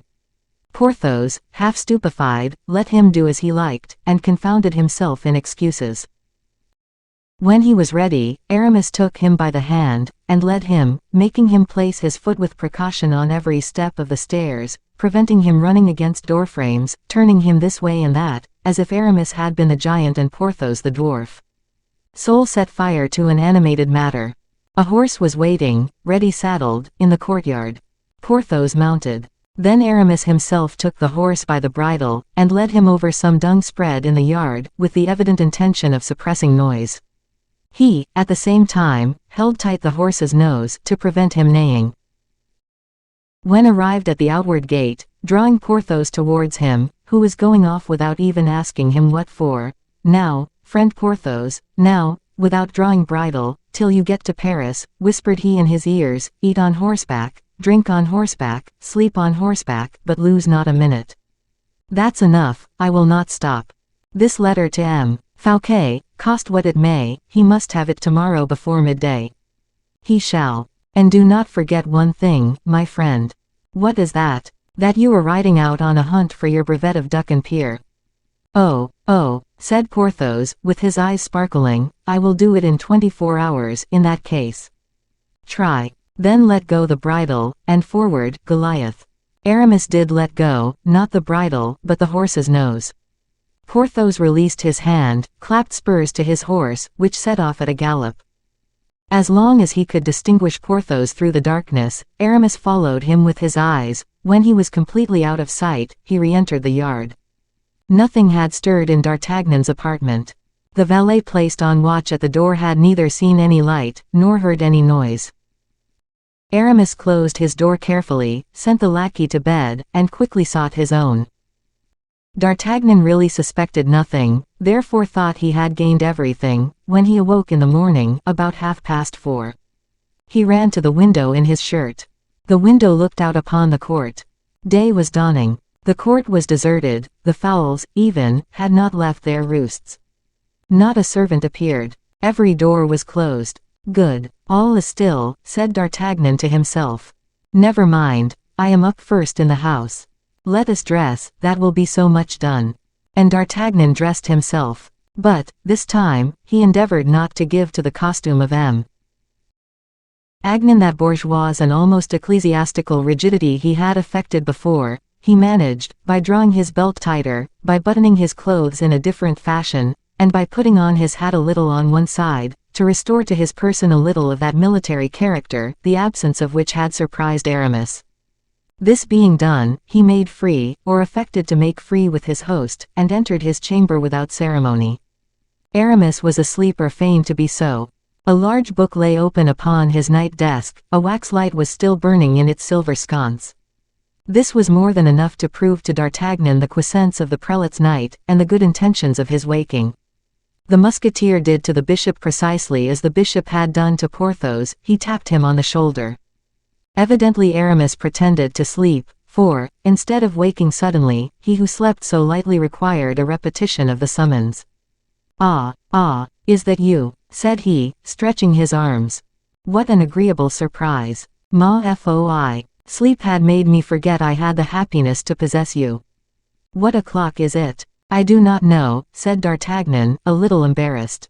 Early, I believe. But, you know, that devil of a habit of waking with the day, sticks to me still. Do you wish that we should go out so soon? Asked Aramis. It appears to me to be very early. Just as you like. I thought we had agreed not to get on horseback before 8.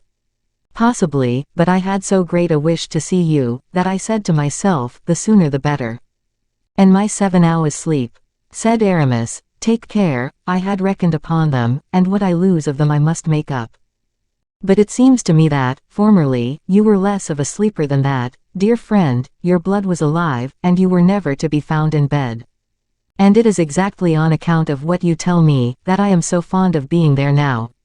Then you confess, that it is not for the sake of sleeping, that you have put me off till 8 o'clock. I have been afraid you would laugh at me, if I told you the truth. Tell me, notwithstanding. Well, from 6 to 8, I am accustomed to perform my devotions. Your devotions? Yes. I did not believe a bishop's exercises were so severe. A bishop, my friend, must sacrifice more to appearance than a simple cleric. Mordio. Aramis, that is a word which reconciles me with your greatness. To appearances. That is a musketeer's word, in good truth. Vivant les apparences, Aramis. Instead of felicitating me upon it, pardon me, D'Artagnan. It is a very mundane word which I had allowed to escape me. Must I leave you, then? I want time to collect my thoughts, my friend, and for my usual prayers. Well, I leave you to them, but on account of that poor pagan, D'Artagnan, abridge them for once, I beg, I thirst for speech with you. Well, D'Artagnan, I promise you that within an hour and a half. An hour and a half of devotions. Ah, my friend, be as reasonable with me as you can. Let me have the best bargain possible. Aramis began to laugh. Still agreeable, still young, still gay, said he. You have come into my diocese to set me quarreling with Grace. Bah! And you know well that I was never able to resist your seductions, you will cost me my salvation, D'Artagnan. D'Artagnan bit his lips. Well, said he, I will take the sin on my own head, Favor me with one simple Christian sign of the cross, favor me with one prayer, and we will part." "Hush," said Aramis, "we are already no longer alone, I hear strangers coming up." "Well, dismiss them." "Impossible, I made an appointment with them yesterday, it is the principal of the College of the Jesuits and the superior of the Dominicans." "Your staff. Well, so be it. What are you going to do?" "I will go and wake Porthos, and remain in his company till you have finished the conference." Aramis did not stir, his brow remained unbent, he betrayed himself by no gesture or word. "Go," said he, as D'Artagnan advanced to the door. "Apropos, do you know where Porthos sleeps?" "No, but I will inquire." "Take the corridor, and open the second door on the left." "Thank you. Au revoir." And D'Artagnan departed in the direction pointed out by Aramis. 10 minutes had not passed away when he came back. He found Aramis seated between the superior of the Dominicans and the principal of the College of the Jesuits, exactly in the same situation as he had found him formerly in the auberge at Crèvecoeur. This company did not at all terrify the musketeer. "What is it?" said Aramis, quietly. "You have apparently something to say to me, my friend." "It is," replied D'Artagnan, fixing his eyes upon Aramis, "it is that Porthos is not in his apartment." "Indeed," said Aramis calmly, "are you sure?" "Pardieu, I came from his chamber." "Where can he be, then?" "That is what I am asking you." "And have you not inquired?" "Yes, I have." "And what answer did you get?" "That Porthos, often walking out in a morning, without saying anything, had probably gone out." "What did you do, then?" "I went to the stables," replied D'Artagnan, carelessly. "What to do?" "To see if Porthos had departed on horseback." "And?" interrogated the bishop. "Well, there is a horse missing, stall number 3, Goliath." All this dialogue, it may be easily understood, was not exempt from a certain affectation on the part of the musketeer, and a perfect complaisance on the part of Aramis. "Oh, I guess how it is," said Aramis, after having considered for a moment. "Porthos is gone out to give us a surprise." "A surprise?" "Yes, the canal which goes from Vannes to the sea abounds in teal and snipes. That is Porthos's favorite sport, and he will bring us back a dozen for breakfast." "Do you think so?" said D'Artagnan. "I am sure of it." "Where else can he be?" "I would lay a wager he took a gun with him." "Well, that is possible," said D'Artagnan. "Do one thing, my friend. Get on horseback, and join him." "You were right," said D'Artagnan, "I will." "Shall I go with you?" "No, thank you, Porthos is a rather remarkable man, I will inquire as I go along." "Will you take an arquebus?" "Thank you." "Order what horse you like to be saddled." "The one I rode yesterday, on coming from Belle Isle." "So be it, use the horse as your own." Aramis rang, and gave orders to have the horse D'Artagnan had chosen saddled. D'Artagnan followed the servant charged with the execution of this order. When arrived at the door, the servant drew on one side to allow D'Artagnan to pass, and at that moment he caught the eye of his master. A knitting of the brow gave the intelligent spy to understand that all should be given to D'Artagnan he wished. D'Artagnan got into the saddle, and Aramis heard the steps of his horse on the pavement. An instant after, the servant returned. "Well?" asked the bishop. "Monseigneur, he has followed the course of the canal, and is going towards the sea," said the servant. "Very well," said Aramis. In fact, D'Artagnan, dismissing all suspicion, hastened towards the ocean, constantly hoping to see in the lands, or on the beach, the colossal profile of Porthos. He persisted in fancying he could trace a horse's steps in every puddle. Sometimes he imagined he heard the report of a gun. This illusion lasted 3 hours, during 2 of which he went forward in search of his friend. In the last he returned to the house. "We must have crossed," said he, "and I shall find them waiting for me at table." D'Artagnan was mistaken. He no more found Porthos at the palace than he had found him on the seashore. Aramis was waiting for him at the top of the stairs, looking very much concerned. "Did my people not find you, my dear D'Artagnan?" cried he, as soon as he caught sight of the musketeer. "No, did you send anyone after me?" "I am deeply concerned, my friend, deeply, to have induced you to make such a useless search, but, about 7 o'clock, the almoner of St. Patern came here. He had met Du Vallon, who was going away, and who, being unwilling to disturb anybody at the palace, had charged him to tell me that, fearing M. Guittard would play him some ill turn in his absence. He was going to take advantage of the morning tide to make a tour of Belle Isle. But tell me, Goliath has not crossed the 4 leagues of sea, I should think. There are full 6, said Aramis. That makes it less probable still. Therefore, my friend, said Aramis, with one of his blandest smiles, Goliath is in the stable. Well pleased, I will answer for it, that Porthos is no longer on his back. In fact, the horse had been brought back from the relay by the direction of the prelate, from whom no detail escaped. D'Artagnan appeared as well satisfied with as possible with the explanation. He entered upon a part of dissimulation which agreed perfectly with the suspicions that arose more strongly in his mind. He breakfasted between the Jesuit and Aramis, having the Dominican in front of him, and smiling particularly at the Dominican, whose jolly, fat face pleased him much. The repast was long and sumptuous: excellent Spanish wine, fine Morbihan oysters, exquisite fish from the mouth of the Loire, enormous prawns from Paimboeuf, and delicious game from the Moors, constituted the principal part of it. D'Artagnan ate much, and drank but little. Aramis drank nothing, unless it was water. After the repast, "You offered me an arquebus," said D'Artagnan. "I did. Lend it me, then. Are you going shooting?" "Whilst waiting for Porthos, it is the best thing I can do, I think." "Take which you like from the trophy. Will you not come with me?" "I would with great pleasure, but, alas, my friend, sporting is forbidden to bishops." "Ah," said D'Artagnan, "I did not know that." "Besides," continued Aramis, "I shall be busy till midday." "I shall go alone, then," said D'Artagnan. "I am sorry to say you must, but come back to dinner." "Pardieu, the eating at your house is too good to make me think of not coming back." And thereupon D'Artagnan quitted his host, bowed to the guests, and took his arquebus, but instead of shooting, went straight to the little port of Vannes. He looked in vain to observe if anybody saw him. He could discern neither thing nor person. He engaged a little fishing boat for 25 livres, and set off at 11:30, convinced that he had not been followed, and that was true, he had not been followed, only a Jesuit brother, placed in the top of the steeple of his church, had not, since the morning, by the help of an excellent glass, lost sight of one of his steps. At 11:15, Aramis was informed that D'Artagnan was sailing towards Belle Isle. The voyage was rapid. A good north-northeast wind drove him towards the isle. As he approached, his eyes were constantly fixed upon the coast. He looked to see if, upon the shore or upon the fortifications, the brilliant dress and vast stature of Porthos should stand out against a slightly clouded sky, but his search was in vain. He landed without having seen anything, and learnt from the first soldier interrogated by him, that M. du Vallon had not yet returned from Vannes.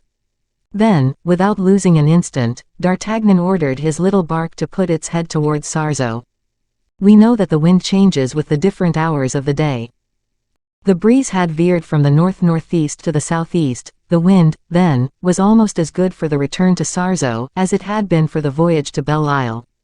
In 3 hours D'Artagnan had touched the continent. 2 hours more sufficed for his ride to Vannes. In spite of the rapidity of his passage, what D'Artagnan endured of impatience and anger during that short passage, the deck alone of the vessel, upon which he stamped backwards and forwards for 3 hours, could testify.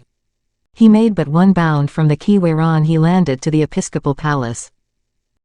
He thought to terrify Aramis by the promptitude of his return. He wished to reproach him with his duplicity, and yet with reserve, but with sufficient spirit, nevertheless, to make him feel all the consequences of it, and force from him a part of his secret. He hoped, in short, thanks to that heat of expression which is to secrets what the charge with the bayonet is to redoubts, to bring the mysterious Aramis to some manifestation or other. But he found, in the vestibule of the palace, the valet de chambre, who closed his passage, while smiling upon him with a stupid air. "Monseigneur," cried D'Artagnan, endeavoring to put him aside with his hand. Moved for an instant, the valet resumed his station. "Monseigneur," said he. "Yes, to be sure. Do you not know me, imbecile?" "Yes, you are the Chevalier d'Artagnan." "Then let me pass." "It is of no use." "Why of no use?" "Because his greatness is not at home." "What? His greatness is not at home? Where is he, then?" "Gone." "Gone?" "Yes." "Whither?" "I don't know, but perhaps he tells Monsieur le Chevalier." And how? Where? In what fashion? In this letter, which he gave me for Monsieur le Chevalier. And the valet de chambre drew a letter from his pocket. Give it me, then, you rascal, said D'Artagnan, snatching it from his hand. Oh, yes, continued he, at the first line, yes, I understand, and he read. Dear friend, an affair of the most urgent nature calls me to a distant parish of my diocese. I hoped to see you again before I set out, but I lose that hope in thinking that you are going, no doubt, to remain 2 or 3 days at Belle Isle, with our dear Porthos. Amuse yourself as well as you can, but do not attempt to hold out against him at table. This is a counsel I might have given even to Athos, in his most brilliant and best days. Adieu, dear friend, believe that I regret greatly not having better, and for a longer time, profited by your excellent company. Mordioux, cried D'Artagnan, I am tricked. Ah, blockhead, brute, triple fool that I am. But those laugh best who laugh last. Oh, duped like a monkey, cheated with an empty nutshell. And with a hearty blow bestowed upon the nose of the smirking valet de chambre, he made all haste out of the episcopal palace. Furet, however good a trotter, was not equal to present circumstances. D'Artagnan therefore took the post, and chose a horse which he soon caused to demonstrate, with good spurs and a light hand, that deer are not the swiftest animals in nature. 74. In which D'Artagnan makes all speed, Porthos snores, and Aramis counsels. From 30 to 35 hours after the events we have just related, as M. Fouquet, according to his custom, having interdicted his door, was working in the cabinet of his house at Saint-Mandé, with which we are already acquainted, a carriage, drawn by 4 horses steaming with sweat, entered the court at full gallop. This carriage was, probably, expected, for 3 or 4 lackeys hastened to the door, which they opened. Whilst M. Fouquet rose from his bureau and ran to the window, a man got painfully out of the carriage, descending with difficulty the 3 steps of the door, leaning upon the shoulders of the lackeys. He had scarcely uttered his name, when the valet upon whom he was not leaning, sprang up to the perron, and disappeared in the vestibule.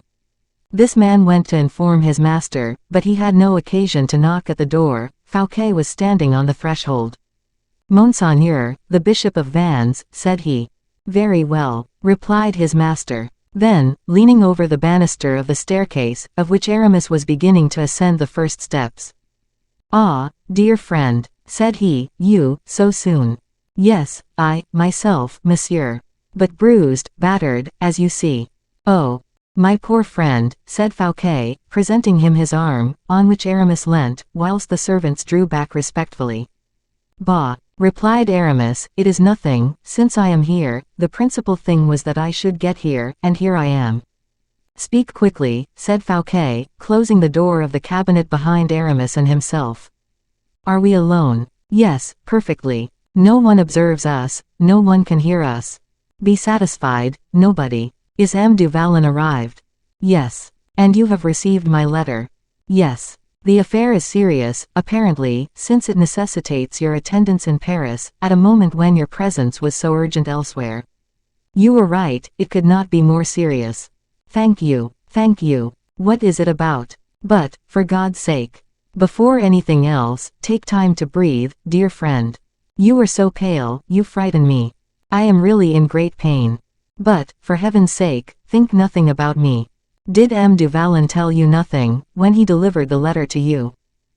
No, I heard a great noise, I went to the window, I saw at the foot of the perron a sort of horseman of marble, I went down, he held the letter out to me, and his horse fell down dead.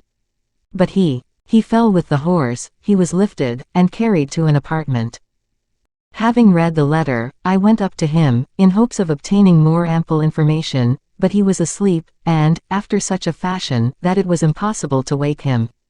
I took pity on him, I gave orders that his boots should be cut from off his legs, and that he should be left quite undisturbed. So far well, now, this is the question in hand, Monseigneur. You have seen M. d'Artagnan in Paris, have you not? Certes, and think him a man of intelligence, and even a man of heart, although he did bring about the death of our dear friends, Lyodot and Damaris. Alas, yes, I heard of that. At Tours I met the courier who was bringing the letter from Gorval and the dispatches from Pelisson. Have you seriously reflected on that event, monsieur? Yes. And in it you perceived a direct attack upon your sovereignty. And do you believe it to be so? Oh, yes, I think so. Well, I must confess, that sad idea occurred to me likewise. Do not blind yourself, monsieur, in the name of heaven. Listen attentively to me, I returned to D'Artagnan. I am all attention. Under what circumstances did you see him? He came here for money. With what kind of order? With an order from the king. Direct. Signed by his majesty. There, then. Well, D'Artagnan has been to Belle Isle, he was disguised, he came in the character of some sort of an intendant, charged by his master to purchase salt mines. Now, D'Artagnan has no other master but the king. He came, then, sent by the king. He saw Porthos. Who is Porthos? I beg your pardon, I made a mistake.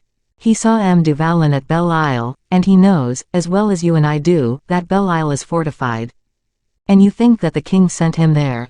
Said Fouquet, pensively. I certainly do. And D'Artagnan, in the hands of the king, is a dangerous instrument. The most dangerous imaginable. Then I formed a correct opinion of him at the first glance. How so? I wished to attach him to myself. If you judged him to be the bravest, the most acute, and the most adroit man in France, you judged correctly. He must be had then, at any price. D'Artagnan. Is that not your opinion? It may be my opinion, but you will never get him. Why? Because we have allowed the time to go by.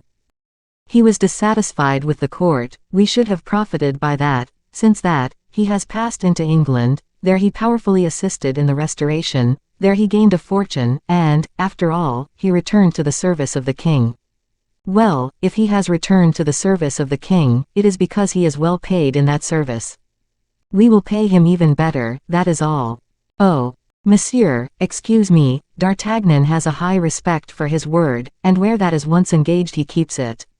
What do you conclude, then? Said Fouquet, with great inquietude. At present, the principal thing is to parry a dangerous blow. And how is it to be parried? Listen. But D'Artagnan will come and render an account to the king of his mission. Oh, we have time enough to think about that. How so? You were much in advance of him, I presume. Nearly 10 hours. Well, in 10 hours. Aramis shook his pale head. Look at these clouds which flit across the heavens, at these swallows which cut the air.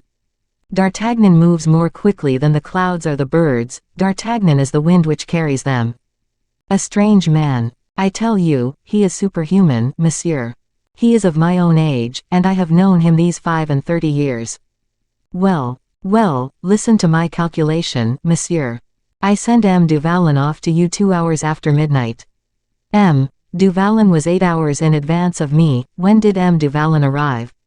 About 4 hours ago.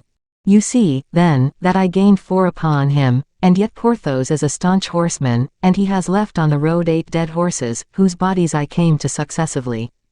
I rode post 50 leagues, but I have the gout, the gravel, and what else I know not, so that fatigue kills me. I was obliged to dismount at Tours, since that, rolling along in a carriage, half dead, sometimes overturned, drawn upon the sides, and sometimes on the back of the carriage, always with 4 spirited horses at full gallop, I have arrived, gaining 4 hours upon Porthos, but, see you, D'Artagnan does not weigh 300 weight, as Porthos does, D'Artagnan has not the gout and gravel, as I have, he is not a horseman, he is a centaur. D'Artagnan, look you, set out for Belle Isle when I set out for Paris, and D'Artagnan, notwithstanding my 10 hours advance, D'Artagnan will arrive within 2 hours after me. But, then, accidents. He never meets with accidents. Horses may fail him. He will run as fast as a horse. Good God, what a man! Yes, he is a man whom I love and admire.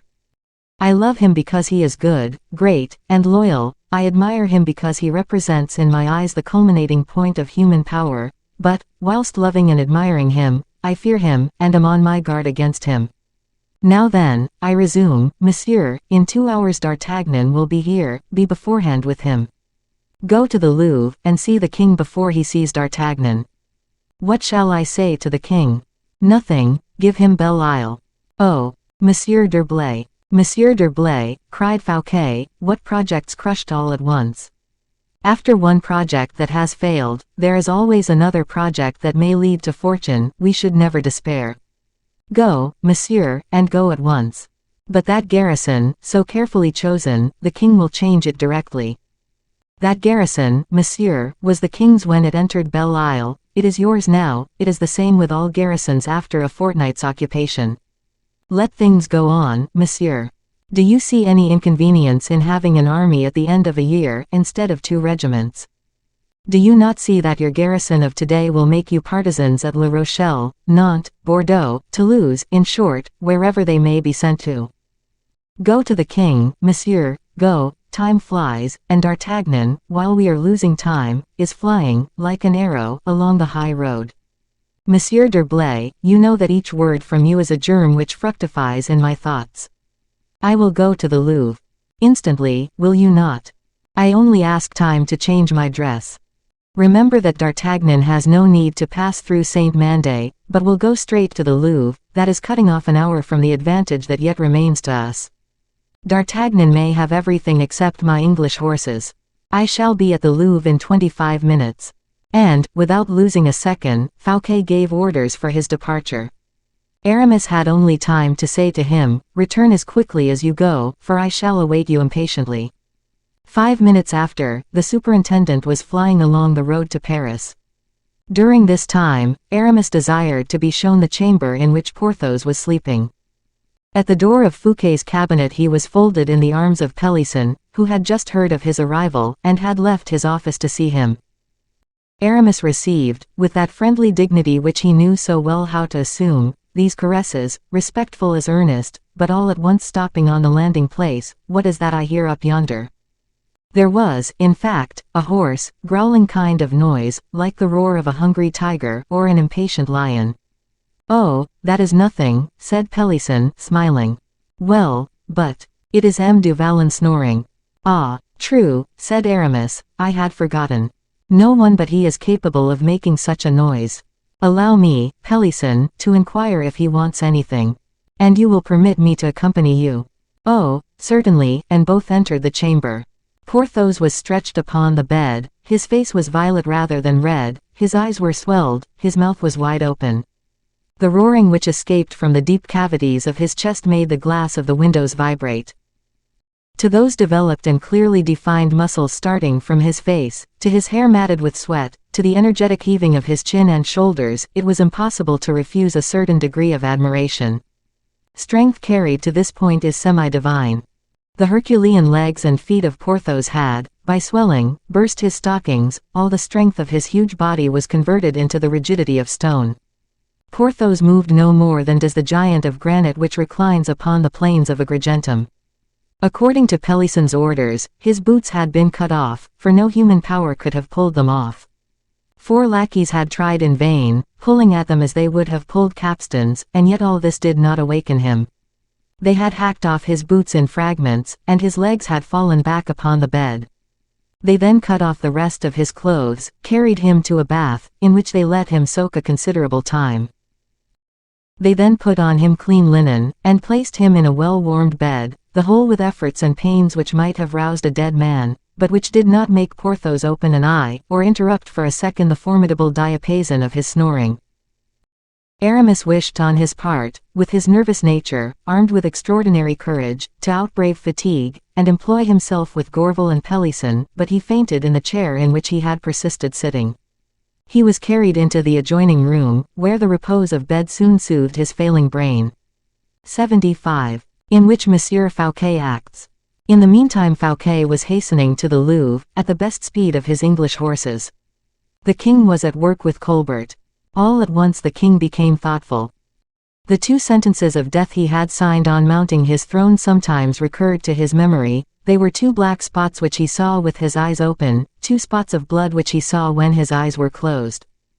"Monsieur," said he rather sharply, to the intendant, "it sometimes seems to me that those 2 men you made me condemn were not very great culprits."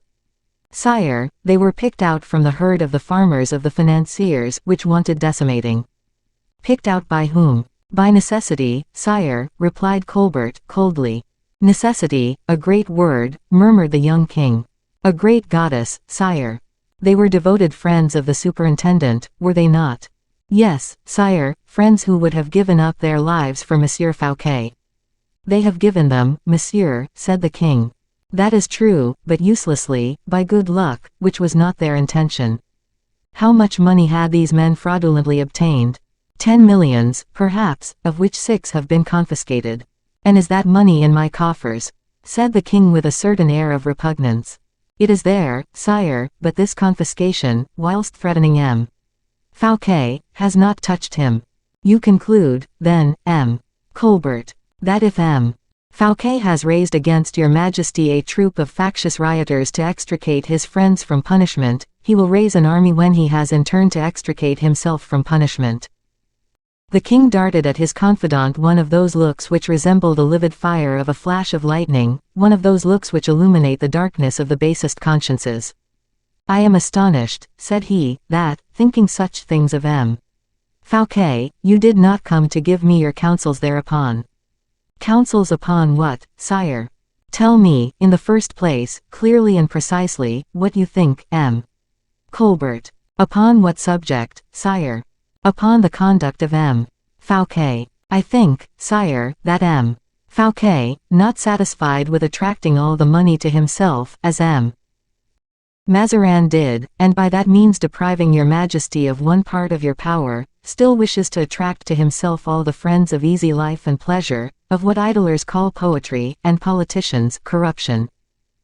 I think that, by holding the subjects of your majesty in pay, he trespasses upon the royal prerogative, and cannot, if this continues so, be long in placing your majesty among the weak and the obscure. How would you qualify all these projects, M.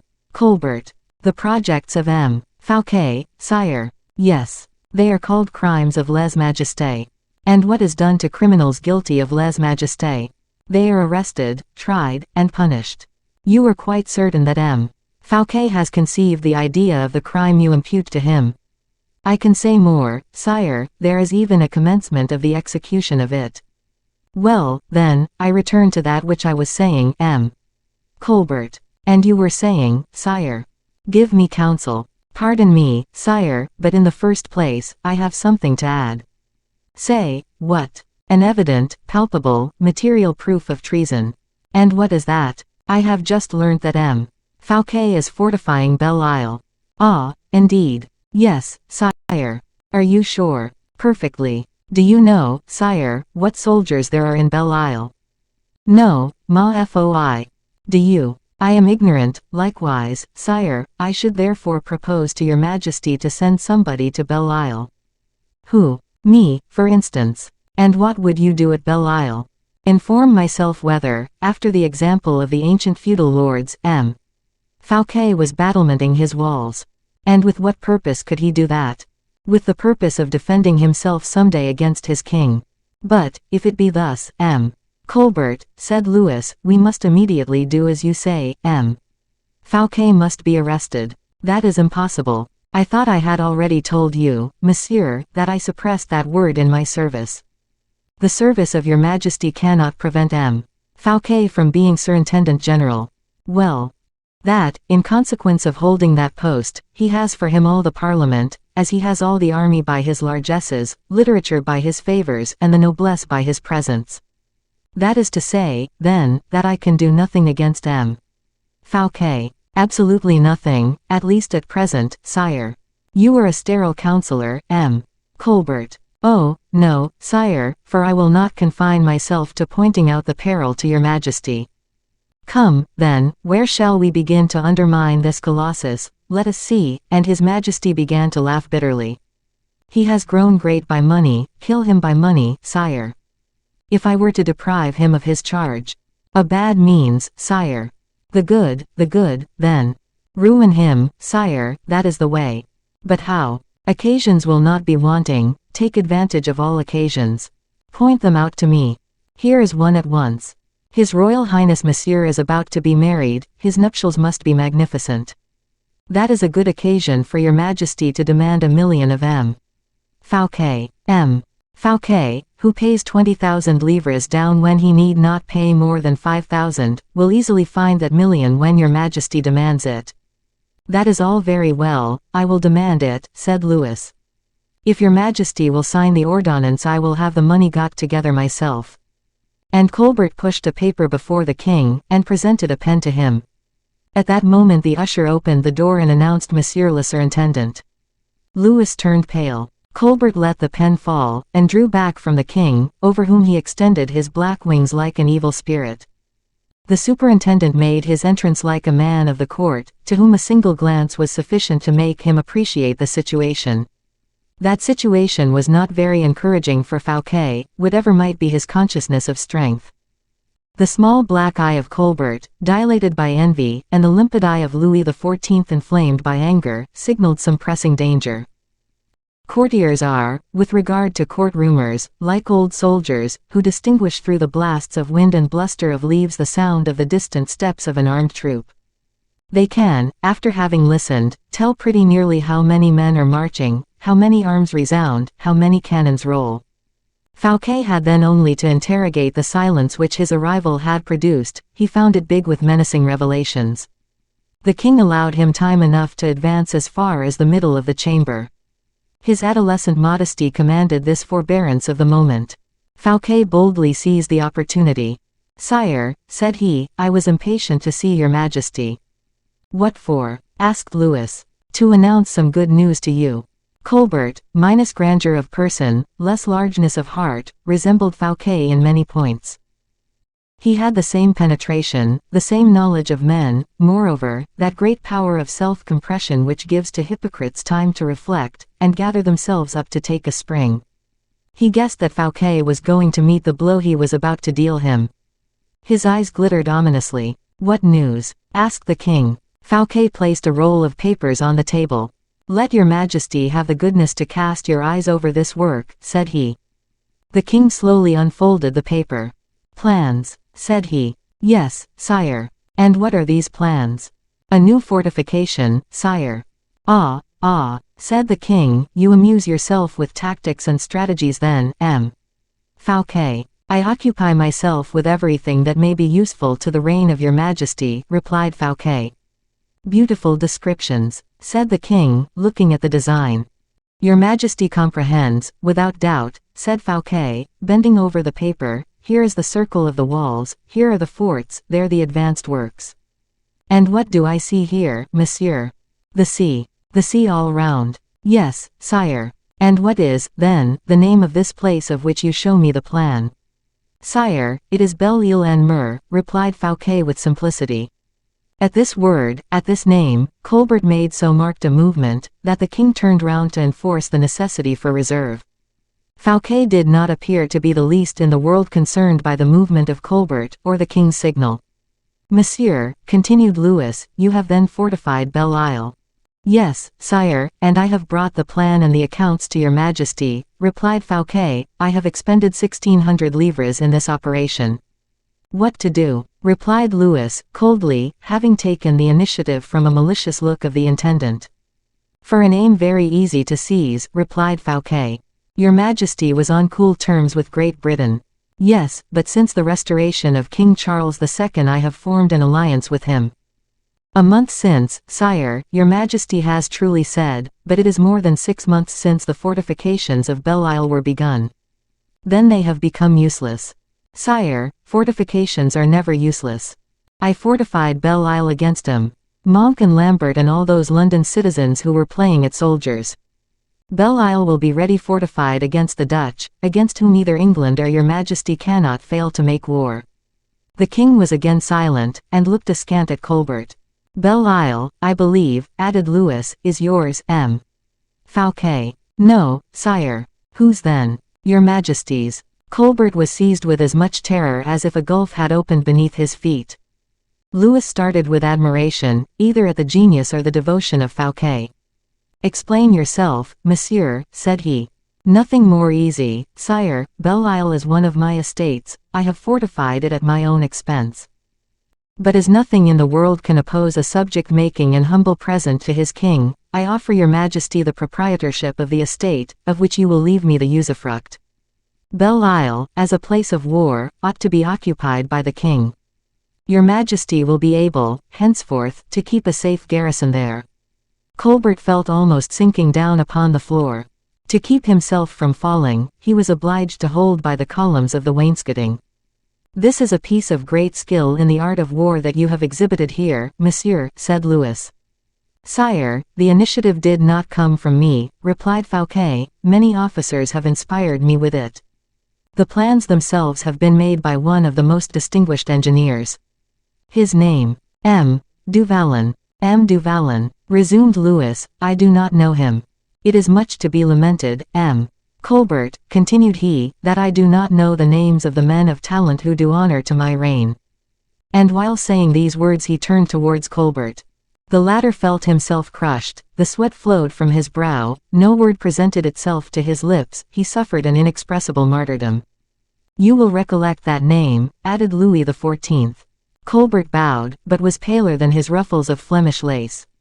Fouquet continued. "The masonries are of Roman concrete, the architects amalgamated it for me after the best accounts of antiquity." "And the cannon?" asked Louis. "Oh, sire, that concerns your majesty, it did not become me to place cannon in my own house, unless your majesty had told me it was yours."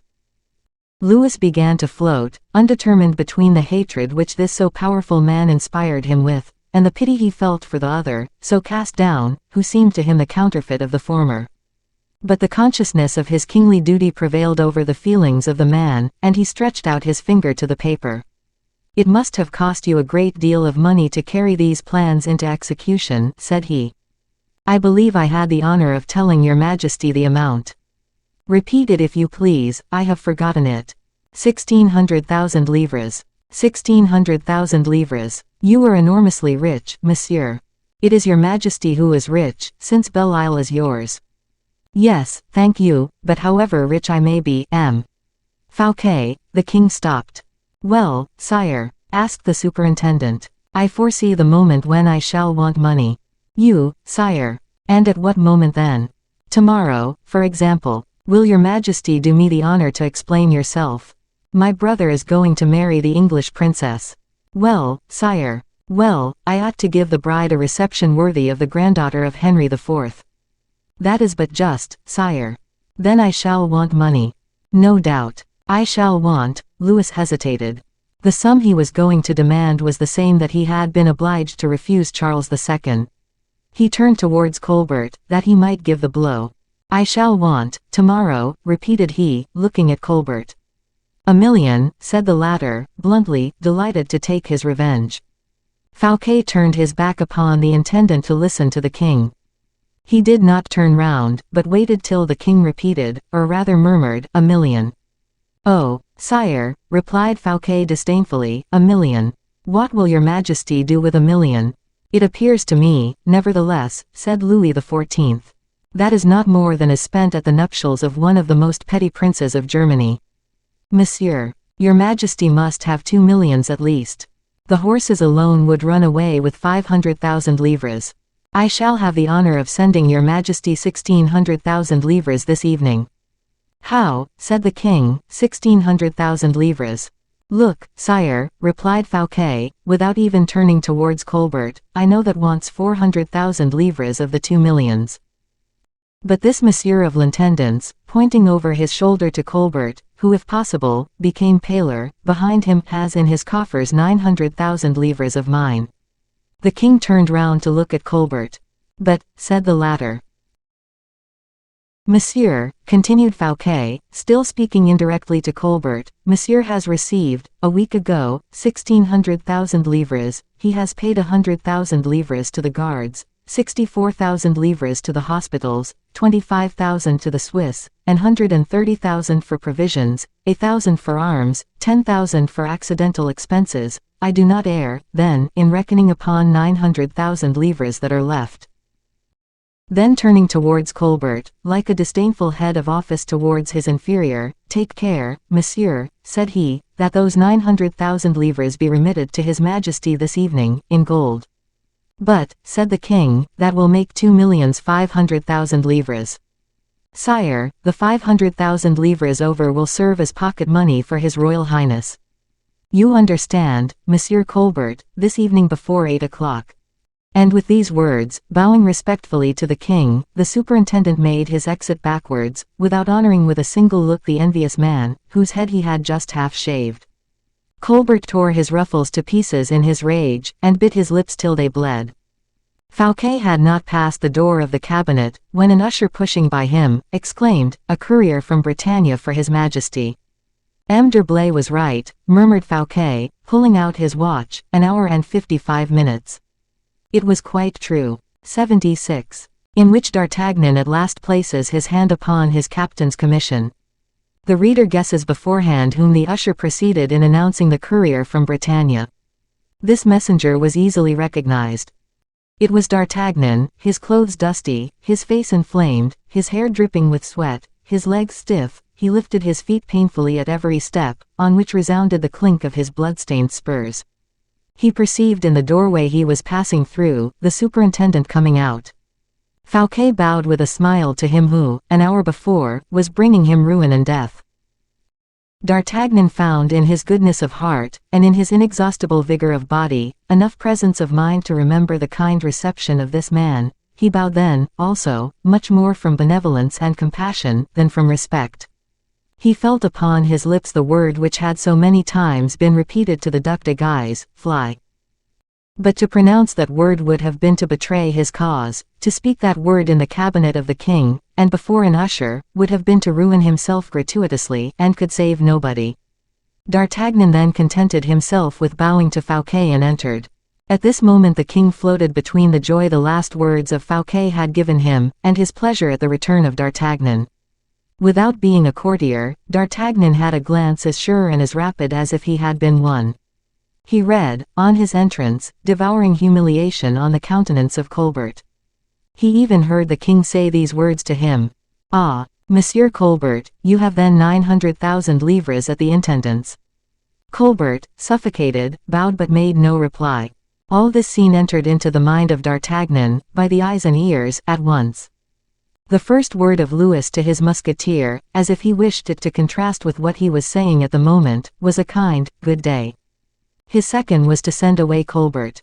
The latter left the king's cabinet, pallid and tottering, whilst D'Artagnan twisted up the ends of his mustache. "I love to see one of my servants in this disorder," said the king, admiring the martial stains upon the clothes of his envoy. "I thought, sire, my presence at the Louvre was sufficiently urgent to excuse my presenting myself thus before you. You bring me great news, then, monsieur." "Sire, the thing is this, in 2 words. Belle Isle is fortified, admirably fortified. Belle Isle has a double enceinte, a citadel, 2 detached forts, its ports contain 3 corsairs, and the side batteries only await their cannon." "I know all that, monsieur," replied the king. "What? Your Majesty knows all that?" replied the musketeer, stupefied. "I have the plan of the fortifications of Belle Isle," said the king. "Your Majesty has the plan. Here it is. It is really correct, sire. I saw a similar one on the spot." D'Artagnan's brow became clouded. "Ah, I understand all. Your Majesty did not trust to me alone, but sent some other person," said he in a reproachful tone. "Of what importance is the manner, monsieur, in which I have learnt what I know, so that I know it?" "Sire, sire," said the musketeer, without seeking even to conceal his dissatisfaction, "but I must be permitted to say to your Majesty, that it is not worth while to make me use such speed, to risk 20 times the breaking of my neck, to salute me on my arrival with such intelligence. Sire, when people are not trusted, or are deemed insufficient, they should scarcely be employed." And D'Artagnan, with a movement perfectly military, stamped with his foot, and left upon the floor dust stained with blood. The king looked at him, inwardly enjoying his first triumph. "Monsieur," said he, at the expiration of a minute, "not only is Belle Isle known to me, but, still further, Belle Isle is mine." That is well, sire. I ask but one thing more," replied D'Artagnan. "My discharge." "What? Your discharge?" "Without doubt I am too proud to eat the bread of the king without earning it, or rather by gaining it badly." "My discharge, sire." Oh, I ask for my discharge, or I will take it." "You were angry, monsieur." "I have reason, mordio." 32 hours in the saddle, I ride day and night, I perform prodigies of speed, I arrive stiff as the corpse of a man who has been hung, and another arrives before me. Come, sire, I am a fool. My discharge, sire. Monsieur d'Artagnan, said Louis, leaning his white hand upon the dusty arm of the musketeer, what I tell you will not at all affect that which I promised you. A king's word given must be kept. And the king, going straight to his table, opened a drawer, and took out a folded paper. Here is your commission of captain of musketeers, you have won it, Monsieur d'Artagnan. D'Artagnan opened the paper eagerly, and scanned it twice. He could scarcely believe his eyes.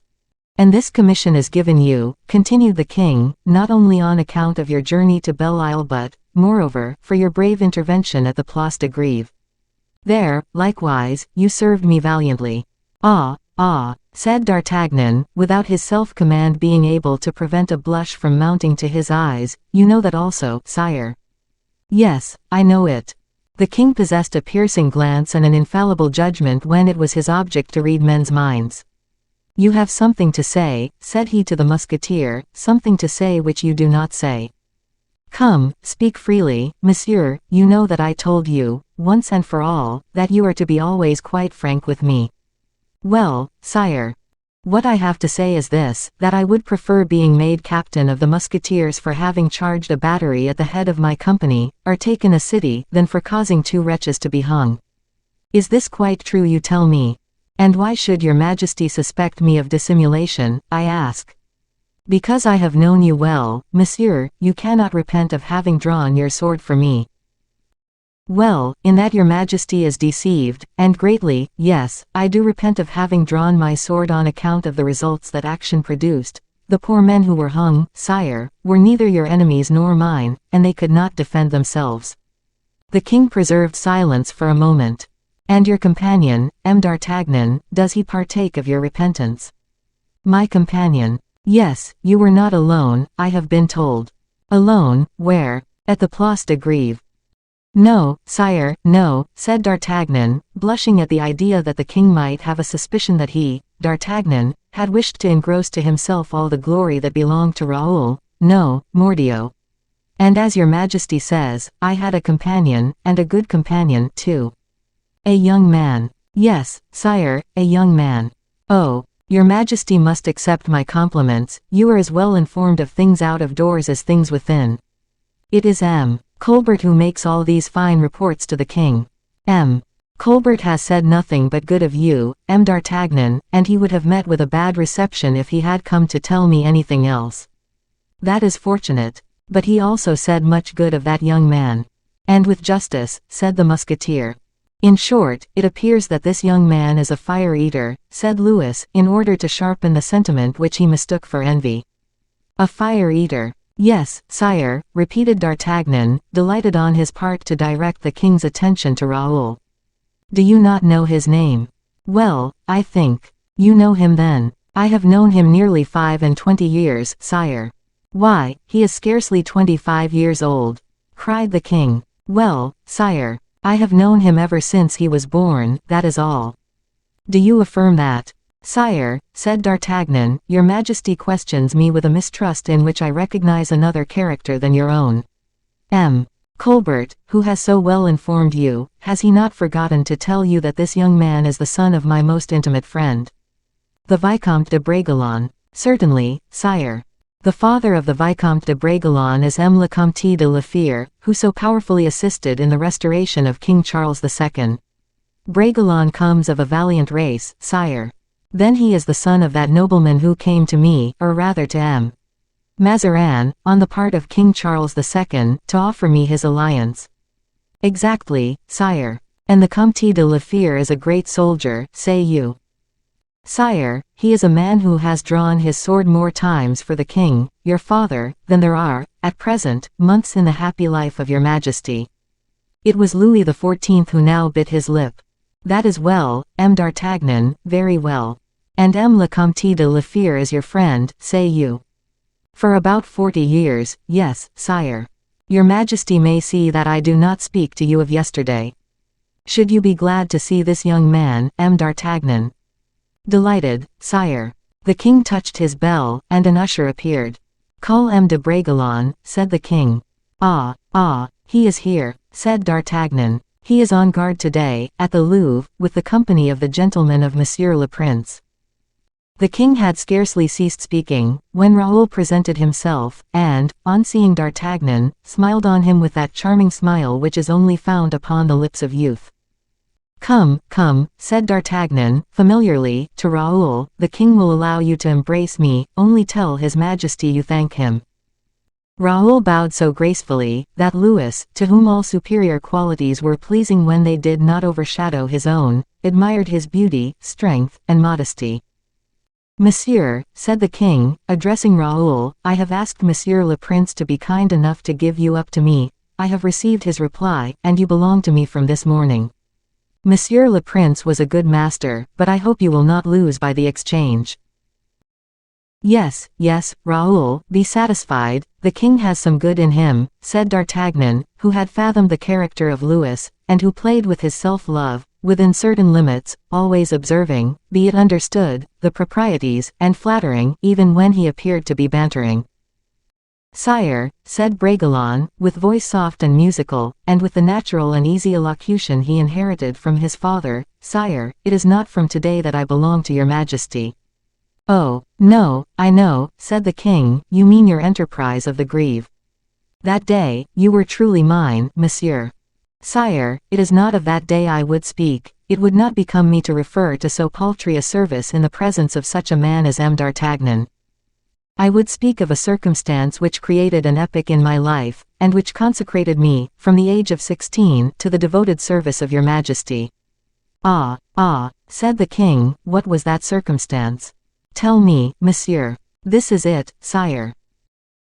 When I was setting out on my first campaign, that is to say, to join the army of Monsieur le Prince, le Comte de la Fère came to conduct me as far as Saint-Denis, where the remains of King Louis XIII wait, upon the lowest steps of the funeral basilique, a successor, whom God will not send him, I hope, for many years. Then he made me swear upon the ashes of our masters, to serve royalty, represented by you, incarnate in you, sire, to serve it in word, in thought, and in action. I swore, and God and the dead were witnesses to my oath. During 10 years, sire, I have not so often as I desired had occasion to keep it. I am a soldier of your majesty, and nothing else, and, on calling me nearer to you, I do not change my master, I only change my garrison. Raoul was silent and bowed. Louis still listened after he had done speaking. Mordioux, cried D'Artagnan, that was well spoken. Was it not, your majesty? A good race, a noble race. Yes, murmured the agitated king, without, however, daring to manifest his emotion, for it had no other cause than contact with a nature intrinsically noble. Yes, monsieur, you say truly, wherever you were the king's. But in changing your garrison, believe me you will find an advancement of which you are worthy. Raoul saw that this ended what the king had to say to him. And with the perfect tact which characterized his refined nature, he bowed and retired. Is there anything else, monsieur, of which you have to inform me? Said the king, when he found himself again alone with D'Artagnan. Yes, sire, and I kept that news for the last, for it is sad, and will clothe European royalty in mourning. What do you tell me? Sire, in passing through Blois, a sad word, echoed from the palace, struck my ear. In truth, you terrify me, M. D'Artagnan. Sire, this word was pronounced to me by a piqueur, who wore crape on his arm. My uncle, Gaston of Orléans, perhaps. Sire, he has rendered his last sigh. And I was not warned of it. Cried the king, whose royal susceptibility saw an insult in the absence of this intelligence. Oh! Do not be angry, sire, said D'Artagnan, neither the couriers of Paris, nor the couriers of the whole world, can travel with your servant. The courier from Blois will not be here these 2 hours, and he rides well, I assure you, seeing that I only passed him on the thither side of Orléans. My uncle Gaston, murmured Louis, pressing his hand to his brow, and comprising in those 3 words all that his memory recalled of that symbol of opposing sentiments. Yes, sire, it is thus, said D'Artagnan, philosophically replying to the royal thought, it is thus the past flies away. That is true, monsieur, that is true, but there remains for us, thank God. The future, and we will try to make it not too dark. I feel confidence in your majesty on that head, said D'Artagnan, bowing, and now. You were right, monsieur, I had forgotten the 100 leagues you have just ridden. Go, monsieur, take care of one of the best of soldiers, and when you have reposed a little, come and place yourself at my disposal. Sire, absent or present, I am always yours. D'Artagnan bowed and retired. Then, as if he had only come from Fontainebleau, he quickly traversed the Louvre to rejoin Bragelonne. 77. A lover and his mistress.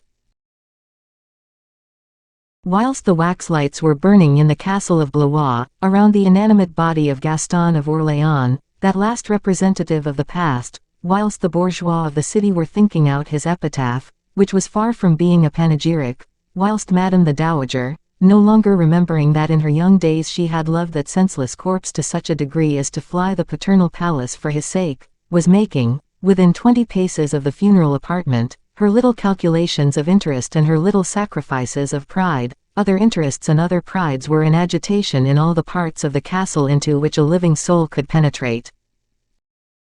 Neither the lugubrious sounds of the bells, nor the voices of the chanters, nor the splendor of the wax lights through the windows, nor the preparations for the funeral, had power to divert the attention of two persons, placed at a window of the interior court, a window that we are acquainted with, and which lighted a chamber forming part of what were called the little apartments.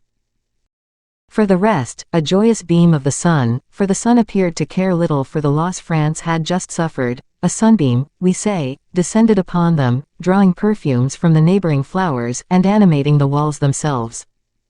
These two persons, so occupied, not by the death of the Duke, but by the conversation which was the consequence of that death, were a young woman and a young man.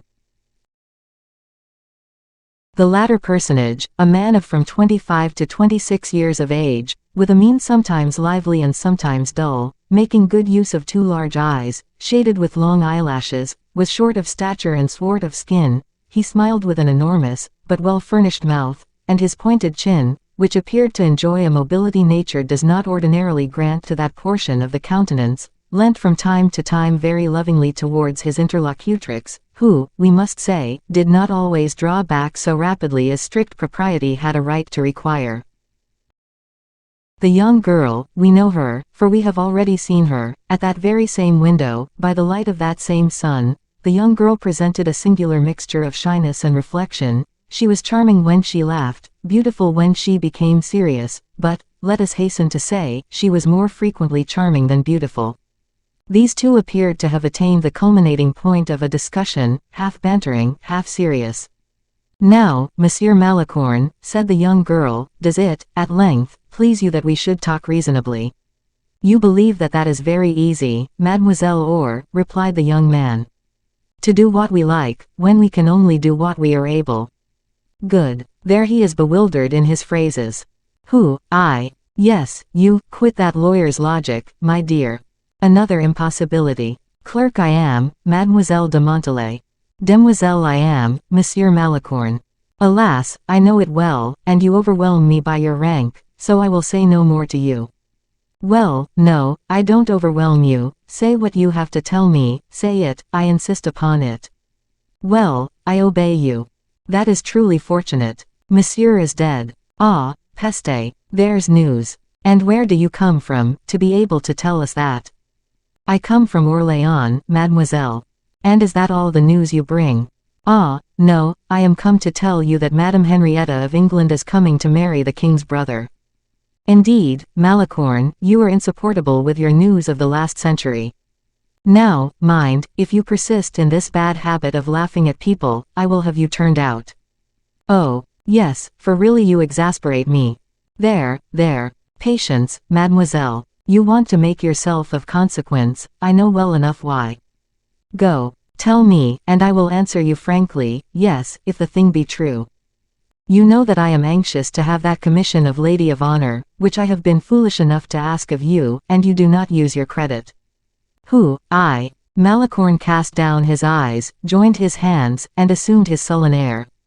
And what credit can the poor clerk of a procureur have, pray? Your father has not 20,000 livres a year for nothing, M. Malicorne. A provincial fortune, Mademoiselle de Montalais. Your father is not in the secrets of Monsieur le Prince for nothing.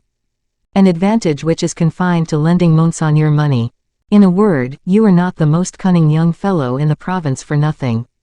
You flatter me. Who, I? Yes, you. How so? Since I maintain that I have no credit, and you maintain I have.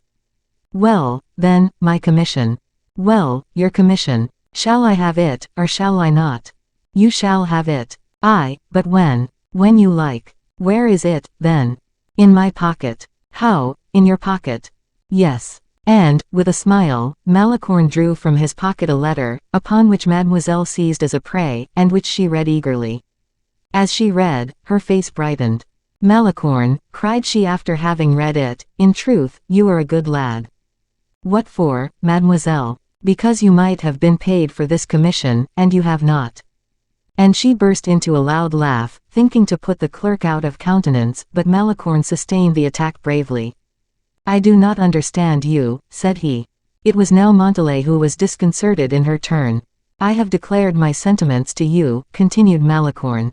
You have told me 3 times, laughing all the while, that you did not love me. You have embraced me once without laughing, and that is all I want.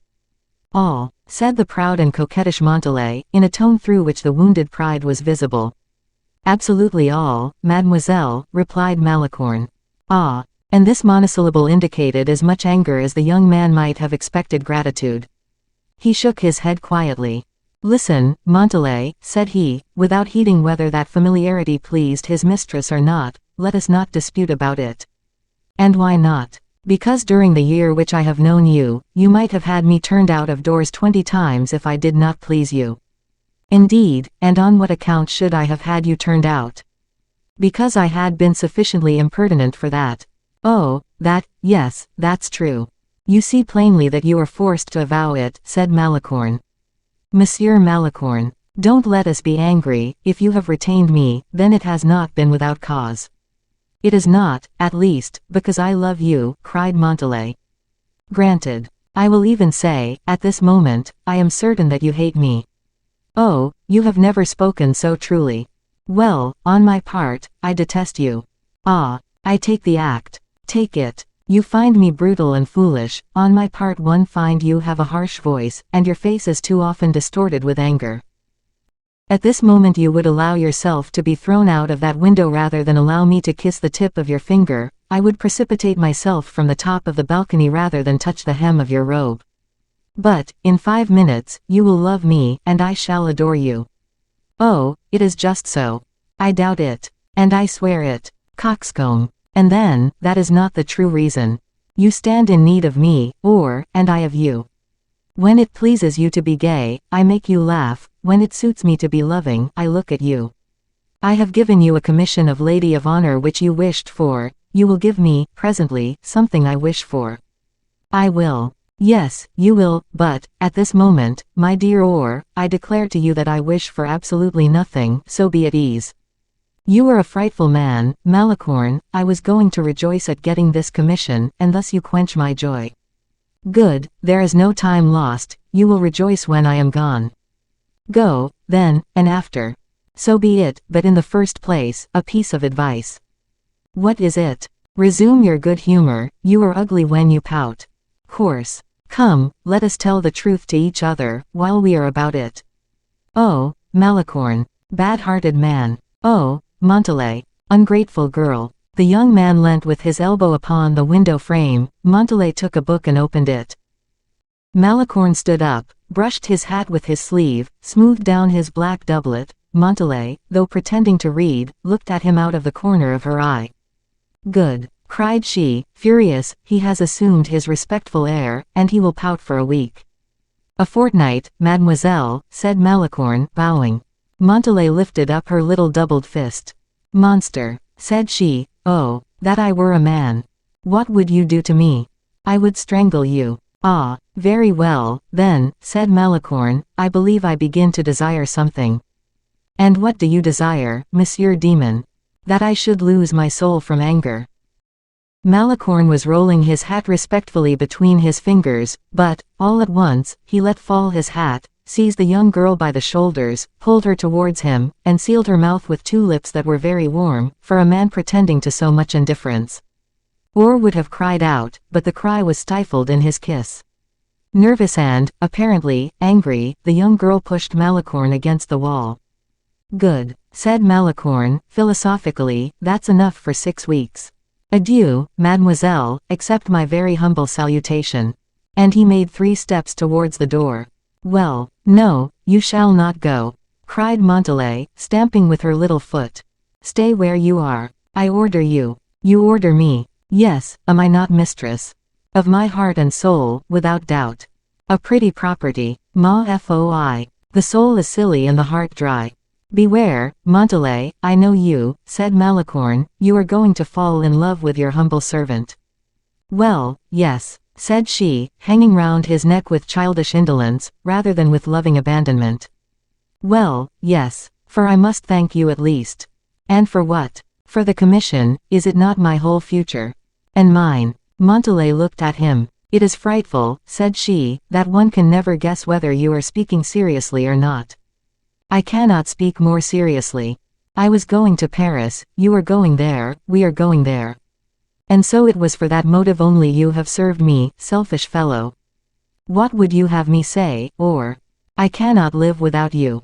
Well, in truth, it is just so with me, you are, nevertheless, it must be confessed, a very bad-hearted young man. Or, my dear Or, take care. If you take to calling me names again, you know the effect they produce upon me, and I shall adore you." And so saying, Malicorne drew the young girl a second time towards him. But at that instant a step resounded on the staircase. The young people were so close, that they would have been surprised in the arms of each other, if Montalais had not violently pushed Malicorne, with his back against the door, just then opening. A loud cry, followed by angry reproaches, immediately resounded. It was Madame de Saint-Remy who uttered the cry and the angry words. The unlucky Malicorne almost crushed her between the wall and the door she was coming in at. "It is again that good-for-nothing," cried the old lady. "Always here." "Ah, madam," replied Malicorne, in a respectful tone, "it is 8 long days since I was here." 78. In which we at length see the true heroine of this history appear. Behind Madame de Saint-Remy stood Mademoiselle de la Vallière. She heard the explosion of maternal anger, and as she divined the cause of it, she entered the chamber trembling, and perceived the unlucky Malicorne, whose woeful countenance might have softened or set laughing whoever observed it coolly. He had promptly entrenched himself behind a large chair, as if to avoid the first attacks of Madame de Saint-Remy. He had no hopes of prevailing with words, for she spoke louder than he, and without stopping, but he reckoned upon the eloquence of his gestures. The old lady would neither listen to nor see anything. Malicorne had long been one of her antipathies. But her anger was too great not to overflow from Malicorne on his accomplice. Montalais had her turn. "And you, mademoiselle, you may be certain I shall inform madame of what is going on in the apartment of one of her ladies of honor." "Oh, dear mother," cried Mademoiselle de la Vallière, "for mercy's sake, spare.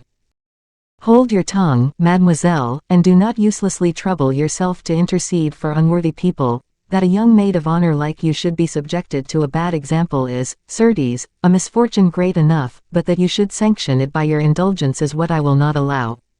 "But in truth," said Montalais, rebelling again, "I do not know under what pretense you treat me thus. I am doing no harm, I suppose." "And that great good-for-nothing, mademoiselle," resumed Madame de Saint-Remy, pointing to Malicorne, "is he here to do any good, I ask you?" "He is neither here for good nor harm, madame, he comes to see me, that is all." "It is all very well. All very well," said the old lady. "Her Royal Highness shall be informed of it, and she will judge." "At all events, I do not see why," replied Montalais, "it should be forbidden Malicorne to have intentions towards me, if his intentions are honorable." "Honorable intentions with such a face!" cried Madame de Saint-Remy. "I thank you in the name of my face, madame," said Malicorne. "Come, my daughter, come," continued Madame de Saint-Remy, "we will go and inform madame that at the very moment she is weeping for her husband, at the moment when we are all weeping for a master in this old castle of Blois, the abode of grief, there are people who amuse themselves with flirtations. Oh, cried both the accused, with one voice. A maid of honor! A maid of honor! Cried the old lady, lifting her hands towards heaven. Well, it is there you are mistaken, madam, said Montalais, highly exasperated. I am no longer a maid of honor, of madam's at least. Have you given in your resignation, mademoiselle? That is well. I cannot but applaud such a determination, and I do applaud it. I do not give in my resignation, madam, I take another service, that is all. In the bourgeoisie or in the robe? Asked Madame de Saint-Remy, disdainfully. Please to learn, madam, that I am not a girl to serve either bourgeoises or rabbins, and that instead of the miserable court at which you vegetate, I am going to reside in a court almost royal. Ha, ha, a royal court, said Madame de Saint-Remy, forcing a laugh, a royal court. What do you think of that, my daughter? And she turned towards Mademoiselle de la Vallière, whom she would by main force have dragged away from Montalais, and who instead of obeying the impulse of Madame de Saint-Remy, looked first at her mother and then at Montalais with her beautiful conciliatory eyes. I did not say a royal court, madam, replied Montalais, because Madame Henrietta of England, who is about to become the wife of His Royal Highness Monsieur, is not a queen. I said almost royal, and I spoke correctly, since she will be sister-in-law to the king. A thunderbolt falling upon the castle of Blois would not have astonished Madame de Saint-Remy more than the last sentence of Montalais. What do you say, of Son Altesse Royale Madame Henrietta? Stammered out the old lady. I say I am going to belong to her household, as maid of honor, that is what I say. As maid of honor, cried, at the same time, Madame de Saint-Remy with despair, and Mademoiselle de la Vallière with delight. Yes, madam, as maid of honor. The old lady's head sank down as if the blow had been too severe for her. But, almost immediately recovering herself, she launched a last projectile at her adversary. Oh, said she, I have heard of many of these sorts of promises beforehand, which often lead people to flatter themselves with wild hopes, and at the last moment, when the time comes to keep the promises, and have the hopes realized, they are surprised to see the great credit upon which they reckoned vanish like smoke. Oh, madam, the credit of my protector is incontestable and his promises are as good as deeds. And would it be indiscreet to ask you the name of this powerful protector? Oh, mon Dieu, no. It is that gentleman there, said Montalais, pointing to Malicorne, who, during this scene, had preserved the most imperturbable coolness and the most comic dignity. Monsieur, cried Madame de Saint-Remy, with an explosion of hilarity, Monsieur is your protector. Is the man whose credit is so powerful, and whose promises are as good as deeds, Monsieur Malicorne. Malicorne bowed. As to Montalais, as her sole reply, she drew the brevet from her pocket, and showed it to the old lady. Here is the brevet, said she. At once all was over.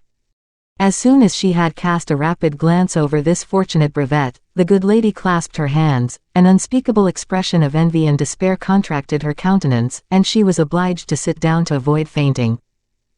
Montalais was not malicious enough to rejoice extravagantly at her victory, or to overwhelm the conquered enemy, particularly when that enemy was the mother of her friend. She used then, but did not abuse her triumph. Malicorne was less generous. He assumed noble poses in his fauteuil and stretched himself out with a familiarity which, 2 hours earlier, would have drawn upon him threats of a caning. Maid of honor to the young madam, repeated Madame de Saint-Remy, still but half convinced. Yes, madam, and through the protection of M. Malicorne, moreover. It is incredible, repeated the old lady. Is it not incredible, Louise? But Louise did not reply. She was sitting, thoughtfully, almost sad, passing one hand over her beautiful brow. She sighed heavily. Well, but, monsieur, said Madame de Saint-Remy, all at once, how did you manage to obtain this post? I asked for it, madam.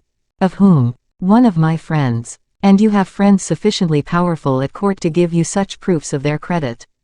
It appears so. And may one ask the name of these friends?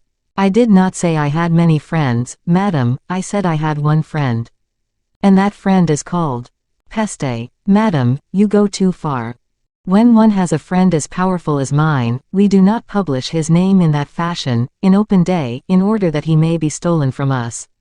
You were right, monsieur, to be silent as to that name, for I think it would be pretty difficult for you to tell it. At all events, said Montalais, if the friend does not exist, the brevet does, and that cuts short the question. Then, I conceive, said Madame de Saint Remy, with the gracious smile of the cat who is going to scratch, when I found Monsieur here just now. Well, he brought you the brevet. Exactly, madame, you have guessed rightly. Well, then, nothing can be more moral or proper. I think so, madame. And I have been wrong, as it appears, in reproaching you, mademoiselle.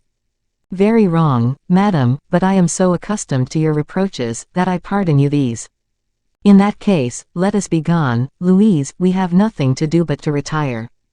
Well, madame, said La Vallière starting, did you speak? You do not appear to be listening, my child. No, madame, I was thinking. About what? 1,000 things. You bear me no ill will, at least, Louise, cried Montalais, pressing her hand. And why should I, my dear replied the girl in a voice soft as a flute. Dame, resumed Madame de Saint Remy, if she did bear you a little ill will, poor girl, she could not be much blamed. And why should she bear me ill will, good gracious? It appears to me that she is of as good a family, and as pretty as you. Mother, mother, cried Louise. Prettier 100 times, madame, not of a better family, but that does not tell me why Louise should bear me ill will. Do you think it will be very amusing for her to be buried alive at Blois, when you are going to shine at Paris? But, madame, it is not I who prevent Louise following me thither, on the contrary, I should certainly be most happy if she came there. But it appears that M. Malicorne, who is all-powerful at court. Ah, so much the worse, madame, said Malicorne, everyone for himself in this poor world. Malicorne, Malicorne, said Montalais. Then stooping towards the young man. Occupy Madame de Saint Remy, either in disputing with her, or making it up with her, I must speak to Louise. And, at the same time, a soft pressure of the hand recompensed Malicorne for his future obedience. Malicorne went grumbling towards Madame de Saint Remy, whilst Montalais said to her friend, throwing one arm around her neck. What is the matter? Tell me, is it true that you would not love me if I were to shine, as your mother says? Oh, no, said the young girl, with difficulty restraining her tears, on the contrary, I rejoice at your good fortune. Rejoice? Why, one would say you are ready to cry. Do people never weep except from envy? Oh, yes, I understand, I am going to Paris, and that word Paris recalls to your mind a certain cavalier. Or, a certain cavalier who formerly lived near Blois, and who now resides at Paris. In truth, I know not what ails me, but I feel stifled. Weep, then, weep, as you cannot give me a smile. Louise raised her sweet face, which the tears, rolling down one after the other, illumined like diamonds. Come, confess, said Montalais. What shall I confess? What makes you weep? People don't weep without cause. I am your friend, whatever you would wish me to do, I will do. Malicorne is more powerful than you would think. Do you wish to go to Paris? Alas, sighed Louise. Do you wish to come to Paris? To remain here alone, in this old castle, I who have enjoyed the delightful habit of listening to your songs, of pressing your hand, of running about the park with you. Oh, how I shall be ennuyé. How quickly I shall die. Do you wish to come to Paris? Louise breathed another sigh. You do not answer me. What would you that I should reply? Yes or no, that is not very difficult, I think. Oh, you are very fortunate, Montalais. That is to say you would like to be in my place. Louise was silent. Little obstinate thing, said Montalais, did ever anyone keep her secrets from her friend thus? But, confess that you would like to come to Paris, confess that you are dying with the wish to see Raoul again. I cannot confess that. Then you are wrong. In what way? Because, do you see this brevet? To be sure I do. Well, I would have got you a similar one. By whose means? Malicorne's. Or, are you telling the truth? Is that possible? Malicorne is there, and what he has done for me, he surely can do for you. Malicorne had heard his name pronounced twice, he was delighted at having an opportunity of coming to a conclusion with Madame de Saint Remy, and he turned round. What is the question, mademoiselle? Come hither, Malicorne, said Montalais, with an imperious gesture. Malicorne obeyed. A brevet like this, said Montalais. How so? A brevet like this, that is plain enough. But, I want one, I must have one. Oh, oh, you must have one. Yes. It is impossible, is it not, M. Malicorne, said Louise, with her sweet, soft voice. If it is for you, mademoiselle. For me. Yes, Monsieur Malicorne, it would be for me. And if Mademoiselle de Montalais asks it at the same time. Mademoiselle de Montalais does not ask it, she requires it. Well, we will endeavor to obey you. Mademoiselle. And you will have her named. We will try. No evasive answers, Louise de la Vallière shall be maid of honor to Madame Henrietta within a week. How you talk. Within a week, or else. Well, or else. You may take back your brevet, Monsieur Malicorne, I will not leave my friend. Dear Montalais. That is right. Keep your brevet, Mademoiselle de la Vallière shall be a maid of honor. Is that true? Quite true. I may then hope to go to Paris. Depend on it. Oh, Monsieur Malicorne, what joy! Cried Louise, clapping her hands, and bounding with pleasure. Little dissembler, said Montalais, try again to make me believe you are not in love with Raoul. Louise blushed like a rose in June, but instead of replying, she ran and embraced her mother. Madam, said she, do you know that M. Malicorne is going to have me appointed maid of honor? M. Malicorne is a prince in disguise, replied the old lady, he is all-powerful, seemingly. Should you also like to be a maid of honor? Asked Malicorne of Madame de Saint-Remy. Whilst I am about it, I might as well get everybody appointed. And upon that he went away, leaving the poor lady quite disconcerted. Humph, murmured Malicorne as he descended the stairs, humph. There goes another note of 1,000 livres. But I must get through as well as I can, my friend Manicamp does nothing for nothing. 79. Malicorne and Manicamp. The introduction of these two new personages into this history and that mysterious affinity of names and sentiments, merit some attention on the part of both historian and reader. We will then enter into some details concerning Messieurs Malicorne and Manicamp. Malicorne, we know, had made the journey to Orléans in search of the brevet destined for Mademoiselle de Montalais, the arrival of which had produced such a strong feeling at the castle of Blois. At that moment, M. de Manicamp was at Orléans. A singular person was this M. de Manicamp, a very intelligent young fellow, always poor, always needy, although he dipped his hand freely into the purse of M. le Comte de Gouche, one of the best furnished purses of the period. M. le Comte de Gouche had, as the companion of his boyhood, this de Manicamp, a poor gentleman, vassal born, of the house of Gramont. M. de Manicamp, with his tact and talent, had created himself a revenue in the opulent family of the celebrated Maréchal. From his infancy he had, with calculation beyond his age, lent his mane and complaisance to the follies of the Comte de Gouche. If his noble companion had stolen some fruit destined for Madame la Maréchale, if he had broken a mirror, or put out a dog's eye, Manicamp declared himself guilty of the crime committed, and received the punishment, which was not made the milder for falling on the innocent. But this was the way this system of abnegation was paid for. Instead of wearing such mean habiliments as his paternal fortunes entitled him to, he was able to appear brilliant, superb, like a young noble of 50,000 livres a year. It was not that he was mean in character or humble in spirit, no, he was a philosopher, or rather he had the indifference, the apathy, the obstinacy which banish from man every sentiment of the supernatural. His sole ambition was to spend money. But, in this respect, the worthy M. de Manicamp was a gulf.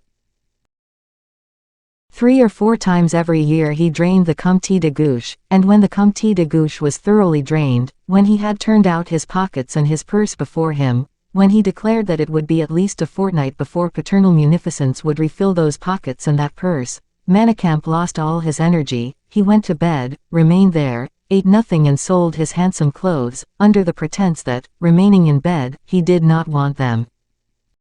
During this prostration of mind and strength, the purse of the Comte de Gouche was getting full again, and when once filled, overflowed into that of de Manicamp, who bought new clothes, dressed himself again, and recommenced the same life he had followed before. The mania of selling his new clothes for a quarter of what they were worth, had rendered our hero sufficiently celebrated in Orléans, a city where, in general, we should be puzzled to say why he came to pass his days of penitence. Provincial debauchees, petites maîtres of 600 livres a year, shared the fragments of his opulence. Among the admirers of these splendid toilettes, our friend Malicorne was conspicuous. He was the son of a syndic of the city, of whom M. de Condé, always needy as a de Condé, often borrowed money at enormous interest. M. Malicorne kept the paternal money chest, that is to say, that in those times of easy morals, he had made for himself, by following the example of his father, and lending at high interest for short terms, a revenue of 1,800 livres, without reckoning 600 livres furnished by the generosity of the syndic, so that Malicorne was the king of the gay youth of Orléans, having 2,400 livres to scatter, squander, and waste on follies of every kind. But, quite contrary to Manicamp, Malicorne was terribly ambitious. He loved from ambition, he spent money out of ambition, and he would have ruined himself for ambition. Malicorne had determined to rise, at whatever price it might cost, and for this, whatever price it did cost, he had given himself a mistress and a friend. The mistress, Mademoiselle de Montalais, was cruel, as regarded love, but she was of a noble family, and that was sufficient for Malicorne.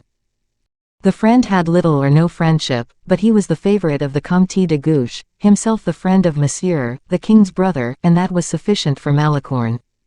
Only, in the chapter of charges, Mademoiselle de Montalais cost per annum, ribbons, gloves, and sweets, 1,000 livres. De Manicamp cost, money lent, never returned, from 12 to 1,500 livres per annum. So that there was nothing left for Malicorne. Ah, yes, we are mistaken, there was left the paternal strong box. He employed a mode of proceeding, upon which he preserved the most profound secrecy, and which consisted in advancing to himself, from the coffers of the syndic, half a dozen years' profits, that is to say, 15,000 livres, swearing to himself, observe, quite to himself, to repay this deficiency as soon as an opportunity should present itself. The opportunity was expected to be the concession of a good post in the household of Monsieur, when that household would be established at the period of his marriage. This juncture had arrived, and the household was about to be established. A good post in the family of a prince of the blood, when it is given by the credit, and on the recommendation of a friend, like the Comte de Gouche, is worth at least 12,000 livres per annum, and by the means which M. Malicorne had taken to make his revenues fructify, 12,000 livres might rise to 20,000. Then, when once an incumbent of this post, he would marry Mademoiselle de Montalais. Mademoiselle de Montalais, of a half-noble family, not only would be dowered, but would ennoble Malicorne. But, in order that Mademoiselle de Montalais, who had not a large patrimonial fortune, although an only daughter, should be suitably dowered, it was necessary that she should belong to some great princess, as prodigal as the dowager madam was covetous.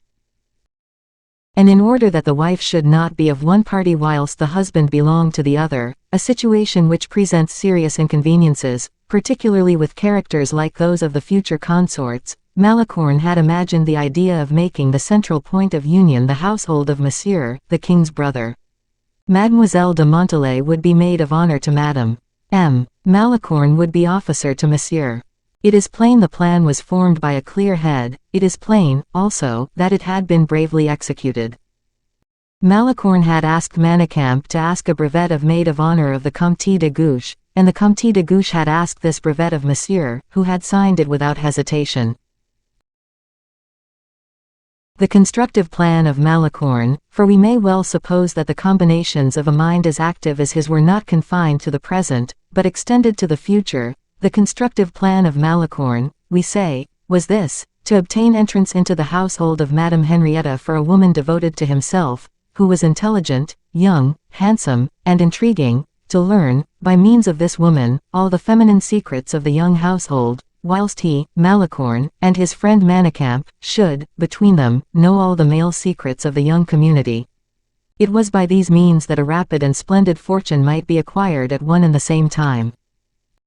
Malicorne was a vile name, he who bore it had too much wit to conceal this truth from himself, but an estate might be purchased, and Malicorne of some place, or even de Malicorne itself, for short, would ring more nobly on the ear.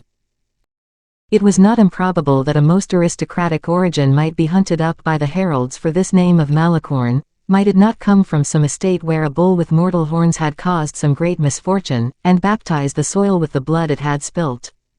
Certes, this plan presented itself bristling with difficulties, but the greatest of all was Mademoiselle de Montalais herself.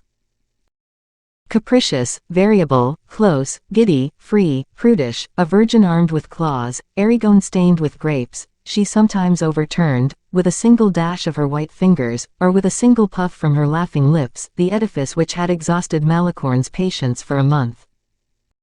Love apart, Malicorne was happy, but this love, which he could not help feeling, he had the strength to conceal with care, persuaded that at the least relaxing of the ties by which he had bound his Protean female, the demon would overthrow and laugh at him. He humbled his mistress by disdaining her.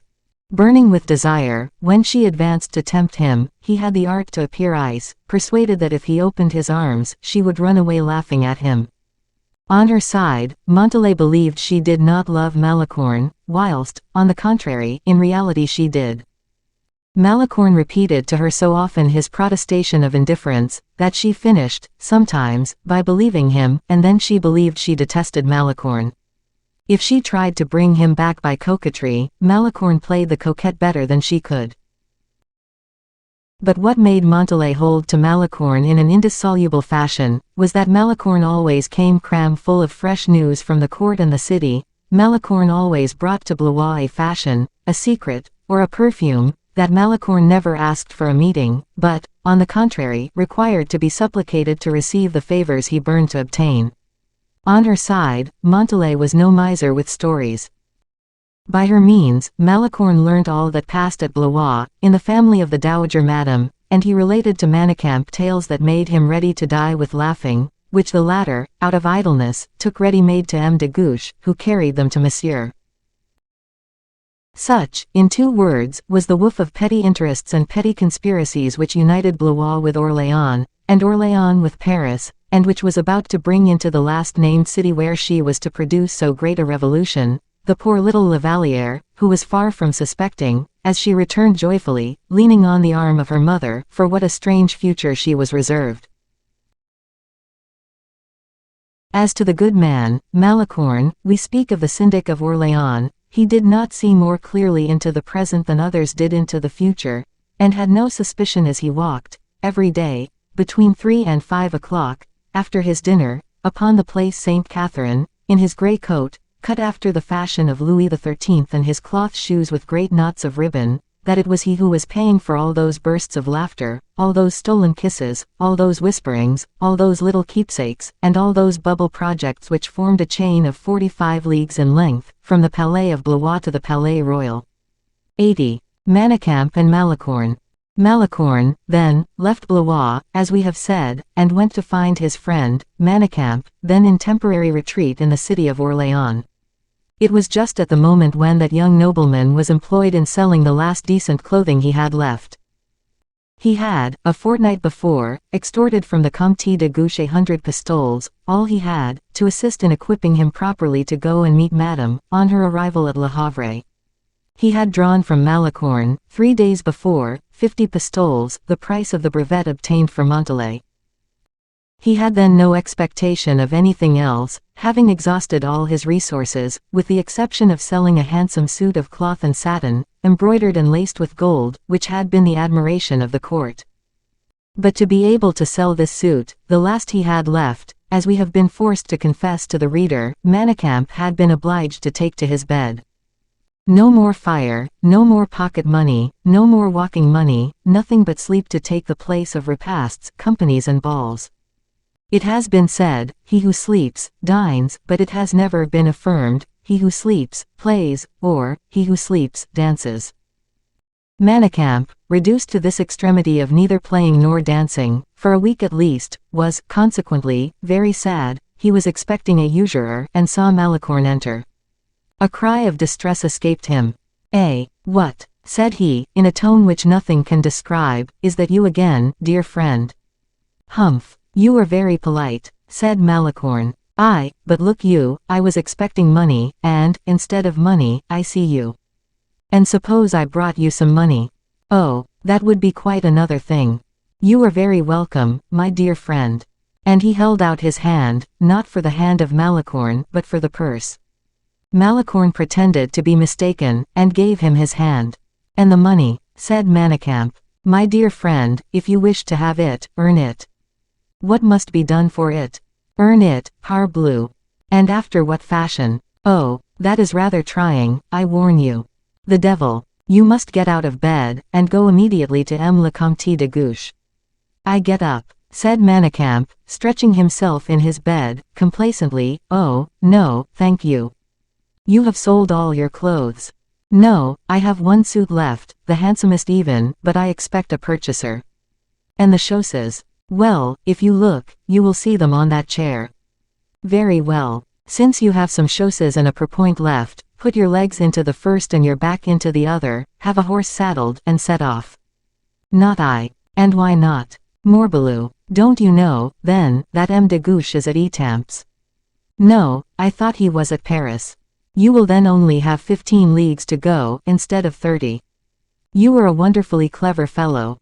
If I were to ride 15 leagues in these clothes, they would never be fit to put on again, and, instead of selling them for 30 pistoles, I should be obliged to take 15. Sell them for whatever you like, but I must have a second commission of maid of honor. Good. For whom? Is Montalais doubled, then? Vile fellow. It is you who are doubled.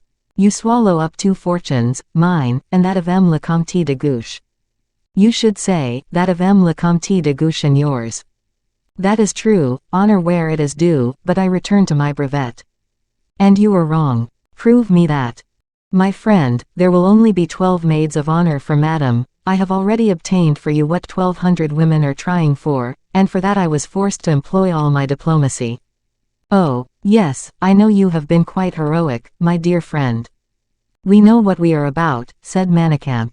To whom do you tell that? When I am king, I promise you one thing. What? To call yourself Malicorne the First. No, to make you superintendent of my finances, but that is not the question now. Unfortunately, the present affair is to procure for me a second place of maid of honor. My friend, if you were to promise me the price of heaven, I would decline to disturb myself at this moment. Malicorne chinked the money in his pocket. There are 20 pistoles here, said Malicorne. And what would you do with 20 pistoles, mon Dieu? Well, said Malicorne, a little angry, suppose I were to add them to the 500 you already owe me. You were right, replied Manicamp, stretching out his hand again, and from that point of view I can accept them. Give them to me. An instant, what the devil? It is not only holding out your hand that will do. If I give you the 20 pistoles, shall I have my brevet? To be sure you shall. Soon. Today. Oh, take care. Monsieur de Manicamp, you undertake much, and I do not ask that. 30 leagues in a day is too much, you would kill yourself. I think nothing impossible when obliging a friend. You are quite heroic. Where are the 20 pistoles? Here they are, said Malicorne, showing them. That's well. Yes, but my dear M. Manicamp, you would consume them in post horses alone. No, no, make yourself easy on that score. Pardon me. Why, it is 15 leagues from this place to Etampes. 14. Well. 14 be it, 14 leagues makes 7 posts, at 20 sous the post, 7 livres the courier, 14, as many for coming back, 28. As much for bed and supper, that makes 60 livres this complaisance would cost. Manicamp stretched himself like a serpent in his bed, and fixing his 2 great eyes upon Malicorne, you are right, said he, I could not return before tomorrow, and he took the 20 pistoles. Now, then, be off. Well, as I cannot be back before tomorrow, we have time. Time for what? Time to play. What do you wish to play with? Your 20 pistoles, pardieu. No, you always win. I will wager them, then. Against what? Against 20 others. And what shall be the object of the wager? This. We have said it was 14 leagues to Etampes. Yes. And 14 leagues back. Doubtless. Well, for these 28 leagues you cannot allow less than 14 hours. That is agreed. 1 hour to find the Comte de Gouche. Go on. And an hour to persuade him to write a letter to Monsieur. Just so. 16 hours in all. You reckon as well as M. Colbert. It is now 12 o'clock. 1/2. Hein, you have a handsome watch. What were you saying? Said Malicorne, putting his watch quickly back into his fob. Ah.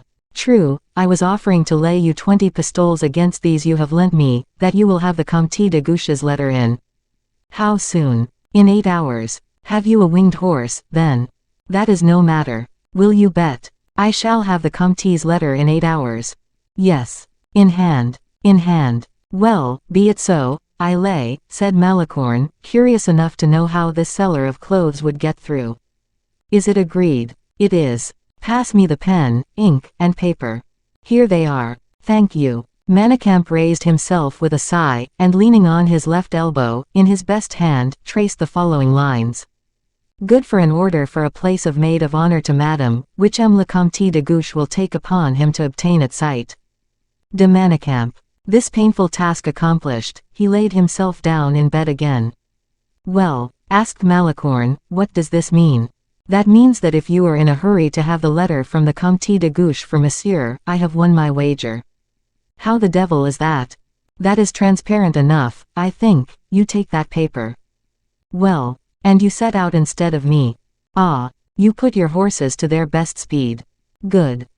In 6 hours you will be at Etampes, in 7 hours you have the letter from the Comte, and I shall have won my wager without stirring from my bed, which suits me and you too, at the same time, I am very sure. Decidedly, Manicamp, you are a great man. Hein. I know that. I am to start then for Etampes.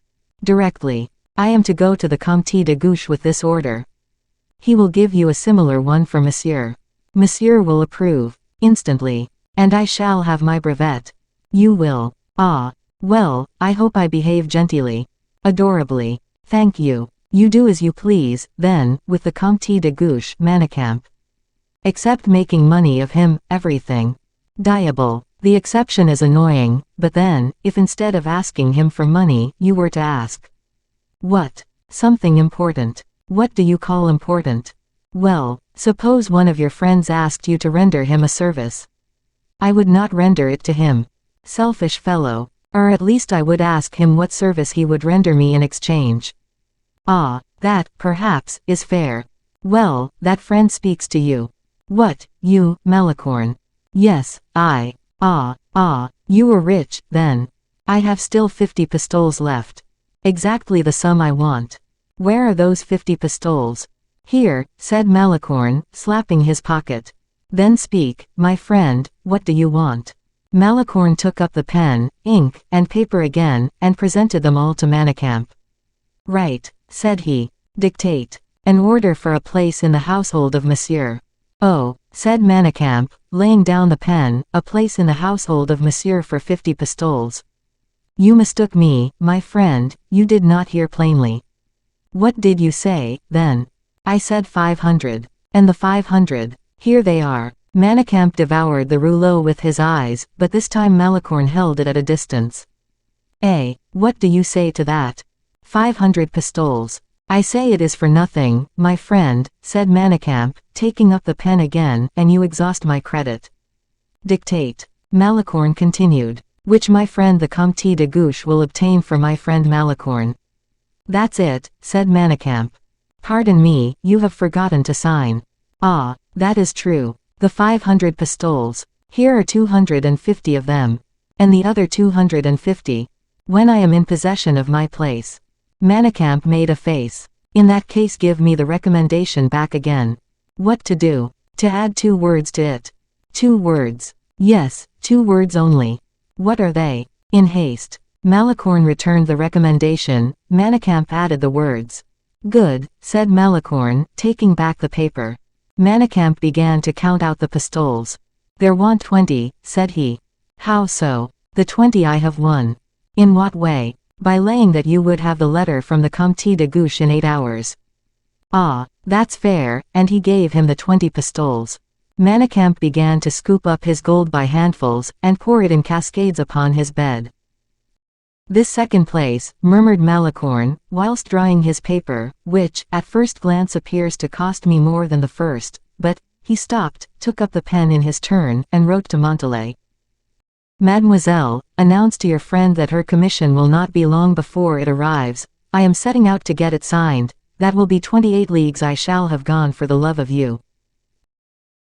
Then with his sardonic smile, taking up the interrupted sentence, "This place," said he, "at first glance, appears to have cost more than the first, but the benefit will be, I hope, in proportion with the expense, and Mademoiselle de la Vallière will bring me back more than Mademoiselle de Montalais, or else my name is not Malicorne.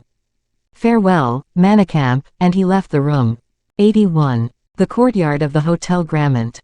On Malicorne's arrival at Orléans, he was informed that the Comte de Guiche had just set out for Paris. Malicorne rested himself for a couple of hours, and then prepared to continue his journey. He reached Paris during the night, and alighted at a small hotel, where, in his previous journeys to the capital, he had been accustomed to put up, and at 8 o'clock the next morning presented himself at the Hôtel Grammont. Malicorne arrived just in time, for the Comte de Guiche was on the point of taking leave of Monsieur before setting out for Le Havre, where the principal members of the French nobility had gone to await Madame's arrival from England. Malicorne pronounced the name of Manicamp, and was immediately admitted. He found the Comte de Guiche in the courtyard of the Hôtel Grammont, inspecting his horses, which his trainers and equerries were passing in review before him. The Count, in the presence of his tradespeople and of his servants, was engaged in praising or blaming, as the case seemed to deserve, the appointments, horses, and harness that were being submitted to him, when, in the midst of this important occupation, the name of Manicamp was announced. "Manicamp," he exclaimed, "let him enter by all means." And he advanced a few steps toward the door. Malicorne slipped through the half-open door, and looking at the Comte de Guiche, who was surprised to see a face he did not recognize, instead of the one he expected, said, "Forgive me, Monsieur le Comte, but I believe a mistake has been made. Manicamp himself was announced to you, instead of which it is only an envoy from him." "Ah," exclaimed de Guiche, coldly, "and what do you bring me?" "A letter, Monsieur le Comte." Malicorne handed him the first document, and narrowly watched the Count's face, who, as he read it, began to laugh. "What!" he exclaimed, "another maid of honor? Are all the maids of honor in France, then, under his protection?" Malicorne bowed. "Why does he not come himself?" he inquired. "He is confined to his bed." "The deuce! He has no money then, I suppose," said de Guiche, shrugging his shoulders. "What does he do with his money?" Malicorne made a movement, to indicate that upon this subject he was as ignorant as the Count himself. "Why does he not make use of his credit, then?" continued de Guiche. "With regard to that, I think—" "What?" "That Manicamp has credit with no one but yourself, Monsieur le Comte. He will not be at Le Havre, then." Whereupon Malicorne made another movement. "But everyone will be there. I trust, Monsieur le Comte, that he will not neglect so excellent an opportunity. He should be at Paris by this time. He will take the direct road perhaps to make up for lost time." "Where is he now?" "At Orléans." "Monsieur," said de Guiche, "you seem to me a man of very good taste." Malicorne was wearing some of Manicamp's old new clothes. He bowed in return, saying, "You do me a very great honor, Monsieur le Comte. Whom have I the pleasure of addressing?" "My name is Malicorne, Monsieur." De Malicorne, what do you think of these pistol holsters?" Malicorne was a man of great readiness and immediately understood the position of affairs. Besides, the de, which had been prefixed to his name, raised him to the rank of the person with whom he was conversing. He looked at the holsters with the air of a connoisseur and said, without hesitation, "Somewhat heavy, monsieur." "You see," said de Guiche to the saddler, "this gentleman, who understands these matters well, thinks the holsters heavy, a complaint I had already made." The saddler was full of excuses. "What do you think," asked de Guiche, "of this horse, which I have just purchased? To look at it, it seems perfect, Monsieur le Comte, but I must mount it before I give you my opinion." "Do so, de Malicorne, and ride him round the court 2 or 3 times." The courtyard of the hotel was so arranged, that whenever there was any occasion for it, it could be used as a riding school. Malicorne, with perfect ease, arranged the bridle and snaffle reins, placed his left hand on the horse's mane, and, with his foot in the stirrup, raised himself and seated himself in the saddle. At first, he made the horse walk the whole circuit of the courtyard at a foot pace, next at a trot, lastly at a gallop. He then drew up close to the Count, dismounted, and threw the bridle to a groom standing by. "Well," said the Count, "what do you think of it, de Malicorne?" This horse, Monsieur le Comte, is of the Mecklenburg breed. In looking whether the bit suited his mouth, I saw that he was rising 7, the very age when the training of a horse intended for a charger should commence. The forehand is light. A horse which holds its head high, it is said, never tires his rider's hand. The withers are rather low. The drooping of the hindquarters would almost make me doubt the purity of its German breed, and I think there is English blood in him. He stands well on his legs, but he trots high, and may cut himself, which requires attention to be paid to his shoeing. He is tractable, and as I made him turn round and change his feet, I found him quick and ready in doing so. Well said, M. de Malicorne, exclaimed the Comte, you are a judge of horses, I perceive. Then, turning towards him again, he continued, you are most becomingly dressed, M. de Malicorne. That is not a provincial cut, I presume. Such a style of dress is not to be met with at Tours or Orléans. No, Monsieur le Comte, my clothes were made at Paris. There is no doubt about that. But let us resume our own affair. Manicamp wishes for the appointment of a second maid of honor. You perceive what he has written, Monsieur le Comte. For whom was the first appointment? Malicorne felt the color rise in his face as he answered hurriedly. A charming maid of honor, Mademoiselle de Montalais. Ah, you are acquainted with her. We are affianced, or nearly so. That is quite another thing, then, 1,000 compliments, exclaimed de Guiche, upon whose lips a courtier's jest was already fitting, but to whom the word, affianced, addressed by Malicorne with respect to Mademoiselle de Montalais, recalled the respect due to women. And for whom is the second appointment destined? Asked de Guiche, is it for anyone to whom Manicamp may happen to be affianced? In that case I pity her, poor girl. For she will have a sad fellow for a husband. No, Monsieur le Comte, the second appointment is for Mademoiselle de la Baume le Blanc de la Vallière. Unknown, said de Guiche. Unknown. Yes, monsieur, said Malicorne, smiling in his turn. Very good. I will speak to monsieur about it. By the by, she is of gentle birth. She belongs to a very good family and is maid of honor to madame. That's well. Will you accompany me to monsieur? Most certainly, if I may be permitted the honor. Have you your carriage? No, I came here on horseback. Dressed as you are? No, monsieur, I posted from Orléans, and I changed my traveling suit for the one I have on, in order to present myself to you. True, you already told me you had come from Orléans, saying which he crumpled Manicamp's letter in his hand, and thrust it in his pocket. I beg your pardon, said Malicorne, timidly, but I do not think you have read all. Not read all, do you say?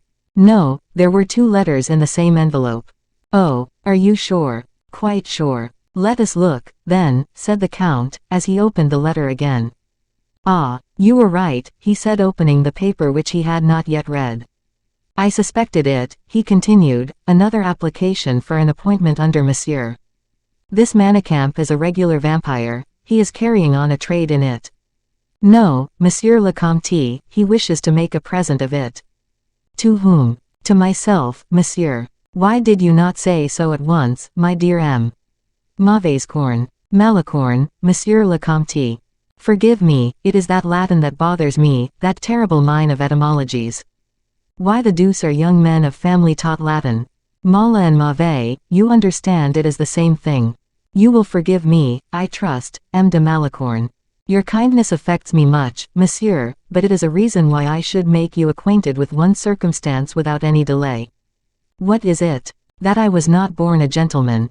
I am not without courage, and not altogether deficient in ability, but my name is Malicorne simply.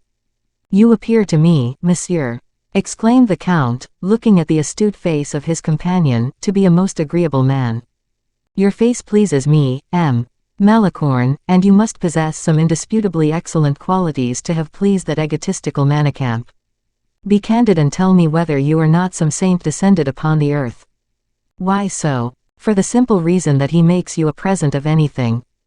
Did you not say that he intended to make you a present of some appointment in the king's household? I beg your pardon, Count, but, if I succeed in obtaining the appointment, you, and not he, will have bestowed it on me. Besides, he will not have given it to you for nothing, I suppose. Stay, I have it, there is a Malicorne at Orléans who lends money to the prince. I think that must be my father, monsieur. Ah, the prince has the father, and the terrible dragon of a manicamp has the son. Take care, monsieur, I know him. He will fleece you completely. The only difference is, that I lend without interest, said Malicorne, smiling. I was correct in saying you were either a saint or very much resembled one. Malicorne, you shall have the post you want, or I will forfeit my name. Ah, Monsieur le Comte, what a debt of gratitude shall I not owe you? Said Malicorne, transported. Let us go to the prince, my dear Malicorne. And de Guiche proceeded toward the door, desiring Malicorne to follow him. At the very moment they were about to cross the threshold, a young man appeared on the other side. He was from 24 to 25 years of age, of pale complexion, bright eyes and brown hair and eyebrows. Good day, said he, suddenly, almost pushing de Guiche back into the courtyard again. Is that you, de Wardes? What? And booted, spurred and whip in hand, too. The most befitting costume for a man about to set off for Le Havre. There will be no one left in Paris tomorrow. And hereupon he saluted Malicorne with great ceremony, whose handsome dress gave him the appearance of a prince. Malicorne, said de Guiche to his friend. De Wardes bowed. De Wardes, said Guiche to Malicorne, who bowed in return. By the by, de Wardes, continued de Guiche, you who are so well acquainted with these matters, can you tell us, probably, what appointments are still vacant at the court, or rather in the prince's household? In the prince's household, said de Wardes looking up with an air of consideration, let me see, the appointment of the master of the horse is vacant, I believe. Oh, said Malicorne, there is no question of such a post as that, monsieur, my ambition is not nearly so exalted. De Wardes had a more penetrating observation than de Guiche, and fathomed Malicorne immediately. The fact is, he said, looking at him from head to foot, a man must be either a duke or a peer to fill that post. All I solicit, said Malicorne, is a very humble appointment. I am of little importance, and I do not rank myself above my position. Malicorne, whom you see here, said de Guiche to de Wardes, is a very excellent fellow, whose only misfortune is that of not being of gentle birth. As far as I am concerned, you know, I attach little value to those who have but gentle birth to boast of. Assuredly, said de Wardes, but will you allow me to remark, my dear Count, that, without rank of some sort, one can hardly hope to belong to His Royal Highness's household. You were right, said the Count, court etiquette is absolute. The devil, we never so much as gave it a thought. Alas, a sad misfortune for me, Monsieur le Comte, said Malicorne, changing color. Yet not without remedy, I hope, returned de Guiche. The remedy is found easily enough, exclaimed de Wardes, you can be created a gentleman. His Eminence, the Cardinal Mazarin, did nothing else from morning till night. Hush, hush, de Wardes, said the Count, no jests of that kind, it ill becomes us to turn such matters into ridicule. Letters of nobility, it is true, are purchasable, but that is a sufficient misfortune without the nobles themselves laughing at it. Upon my word, de Guiche, you're quite a Puritan, as the English say. At this moment the Vicomte de Bragelonne was announced by one of the servants in the courtyard, in precisely the same manner as he would have done in a room. Come here, my dear Raoul. What? You, too, booted and spurred. You are setting off, then. Bragelonne approached the group of young men, and saluted them with that quiet and serious manner peculiar to him. His salutation was principally addressed to de Wardes, with whom he was unacquainted, and whose features, on his perceiving Raoul, had assumed a strange sternness of expression. I have come, de Guiche, he said, to ask your companionship. We set off for Le Havre, I presume. This is admirable, delightful. We shall have a most enjoyable journey. Malicorne, Bragelonne, de Wardes, let me present you. The young men saluted each other in a restrained manner. Their very natures seemed, from the beginning, disposed to take exception to each other. De Wardes was pliant, subtle, full of dissimulation. Raoul was calm, grave, and upright. Decide between us, between de Wardes and myself, Raoul. Upon what subject? Upon the subject of noble birth. Who can be better informed on that subject than a de Gramont? No compliments, it is your opinion I ask. At least, inform me of the subject under discussion. De Wardes asserts that the distribution of titles is abused. I, on the contrary, maintain that a title is useless to the man on whom it is bestowed. And you were correct, said Bragelonne quietly. But, Monsieur le Vicomte, interrupted De Wardes, with a kind of obstinacy, I affirm that it is I who am correct. What was your opinion, monsieur? I was saying that everything is done in France at the present moment, to humiliate men of family. And by whom? By the king himself. He surrounds himself with people who cannot show four-quarterings. Nonsense, said de Guiche, where could you possibly have seen that, De Wardes? One example will suffice, he returned, directing his look fully upon Raoul. State it then. Do you know who has just been nominated Captain General of the Musketeers, an appointment more valuable than a peerage, for it gives precedence over all the maréchals of France? Raoul's color mounted in his face, for he saw the object De Wardes had in view. No, who has been appointed? In any case it must have been very recently, for the appointment was vacant 8 days ago, a proof of which is, that the king refused Monsieur, who solicited the post for one of his protégés. Well, the king refused it to Monsieur's protégé, in order to bestow it upon the Chevalier d'Artagnan, a younger brother of some Gascon family, who has been trailing his sword in the antechambers during the last 30 years. Forgive me if I interrupt you, said Raoul, darting a glance full of severity at De Wardes, but you give me the impression of being unacquainted with the gentleman of whom you are speaking. I not acquainted with M. d'Artagnan. Can you tell me, monsieur, who does not know him? Those who do know him, monsieur, replied Raoul, with still greater calmness and sternness of manner, are in the habit of saying, that if he is not as good a gentleman as the king, which is not his fault, he is the equal of all the kings of the earth in courage and loyalty. Such is my opinion, monsieur, and I thank heaven I have known M. d'Artagnan from my birth. De Wardes was about to reply, when de Guiche interrupted him. 82. The portrait of Madame. The discussion was becoming full of bitterness. De Guiche perfectly understood the whole matter, for there was in Bragelonne's face a look instinctively hostile, while in that of De Wardes there was something like a determination to offend. Without inquiring into the different feelings which actuated his two friends, de Guiche resolved to ward off the blow which he felt was on the point of being dealt by one of them, and perhaps by both. Gentlemen, he said, we must take our leave of each other, I must pay a visit to Monsieur. You, De Wardes, will accompany me to the Louvre, and you, Raoul, will remain here master of the house, and as all that is done here is under your advice, you will bestow the last glance upon my preparations for departure. Raoul, with the air of one who neither seeks nor fears a quarrel, bowed his head in token of assent, and seated himself upon a bench in the sun. That is well, said de Guiche, remain where you are, Raoul, and tell them to show you the 2 horses I have just purchased. You will give me your opinion, for I only bought them on condition that you ratified the purchase. By the by, I have to beg your pardon for having omitted to inquire after the Comte de la Fère. While pronouncing these latter words, he closely observed De Wardes, in order to perceive what effect the name of Raoul's father would produce upon him. I thank you, answered the young man, the Count is very well. A gleam of deep hatred passed into De Wardes's eyes. De Guiche, who appeared not to notice the foreboding expression, went up to Raoul, and grasping him by the hand, said, It is agreed, then, Bragelonne, is it not, that you will rejoin us in the courtyard of the Palais Royal?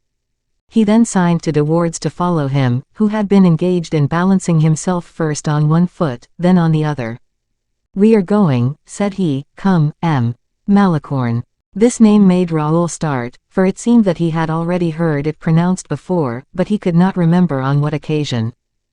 While trying to recall it half dreamily, yet half irritated at his conversation with De Wardes, the 3 young men set out on their way towards the Palais Royal, where Monsieur was residing. Malicorne learned 2 things, the first, that the young men had something to say to each other, and the second, that he ought not to walk in the same line with them, and therefore he walked behind. Are you mad? Said de Guiche to his companion, as soon as they had left the Hôtel de Grammont, you attack M. d'Artagnan, and that, too, before Raoul. Well, said De Wardes, what then? What do you mean by, what then? Certainly, is there any prohibition against attacking M. d'Artagnan? But you know very well that M. d'Artagnan was one of those celebrated and terrible 4 men who were called the Musketeers. That they may be, but I do not perceive why, on that account, I should be forbidden to hate M. d'Artagnan. What cause has he given you? Me, personally, none. Why hate him, therefore? Ask my dead father that question. Really, my dear de Wardes, you surprise me. M. d'Artagnan is not one to leave unsettled any enmity he may have to arrange, without completely clearing his account. Your father, I have heard, carried matters with a high hand. Moreover, there are no enmities so bitter that they cannot be washed away by blood, by a good sword thrust loyally given. Listen to me, my dear de Guiche, this inveterate dislike existed between my father and M. d'Artagnan, and when I was quite a child, he acquainted me with the reason for it, and, as forming part of my inheritance, I regard it as a particular legacy bestowed upon me. And does this hatred concern M. d'Artagnan alone? As for that, M. d'Artagnan was so intimately associated with his three friends, that some portion of the full measure of my hatred falls to their lot, and that hatred is of such a nature, whenever the opportunity occurs, they shall have no occasion to complain of their allowance. De Guiche had kept his eyes fixed on de Wardes, and shuddered at the bitter manner in which the young man smiled. Something like a presentiment flashed across his mind. He knew that the time had passed away for grand coups entre gentilshommes, but that the feeling of hatred treasured up in the mind, instead of being diffused abroad, was still hatred all the same, that a smile was sometimes as full of meaning as a threat, and, in a word, that to the fathers who had hated with their hearts and fought with their arms, would now succeed the sons, who would indeed hate with their hearts, but would no longer combat their enemies save by means of intrigue or treachery. As, therefore, it certainly was not Raoul whom he could suspect either of intrigue or treachery, it was on Raoul's account that de Guiche trembled. However, while these gloomy forebodings cast a shade of anxiety over de Guiche's countenance, de Wardes had resumed the entire mastery over himself. At all events, he observed, I have no personal ill will towards M. de Bragelonne, I do not know him even. In any case, said de Guiche, with a certain amount of severity in his tone of voice, do not forget one circumstance, that Raoul is my most intimate friend, a remark at which de Wardes bowed. The conversation terminated there, although de Guiche tried his utmost to draw out his secret from him, but, doubtless, de Wardes had determined to say nothing further, and he remained impenetrable. De Guiche therefore promised himself a more satisfactory result with Raoul. In the meantime they had reached the Palais Royal, which was surrounded by a crowd of lookers-on. The household belonging to Monsieur awaited his command to mount their horses, in order to form part of the escort of the ambassadors, to whom had been entrusted the care of bringing the young princess to Paris.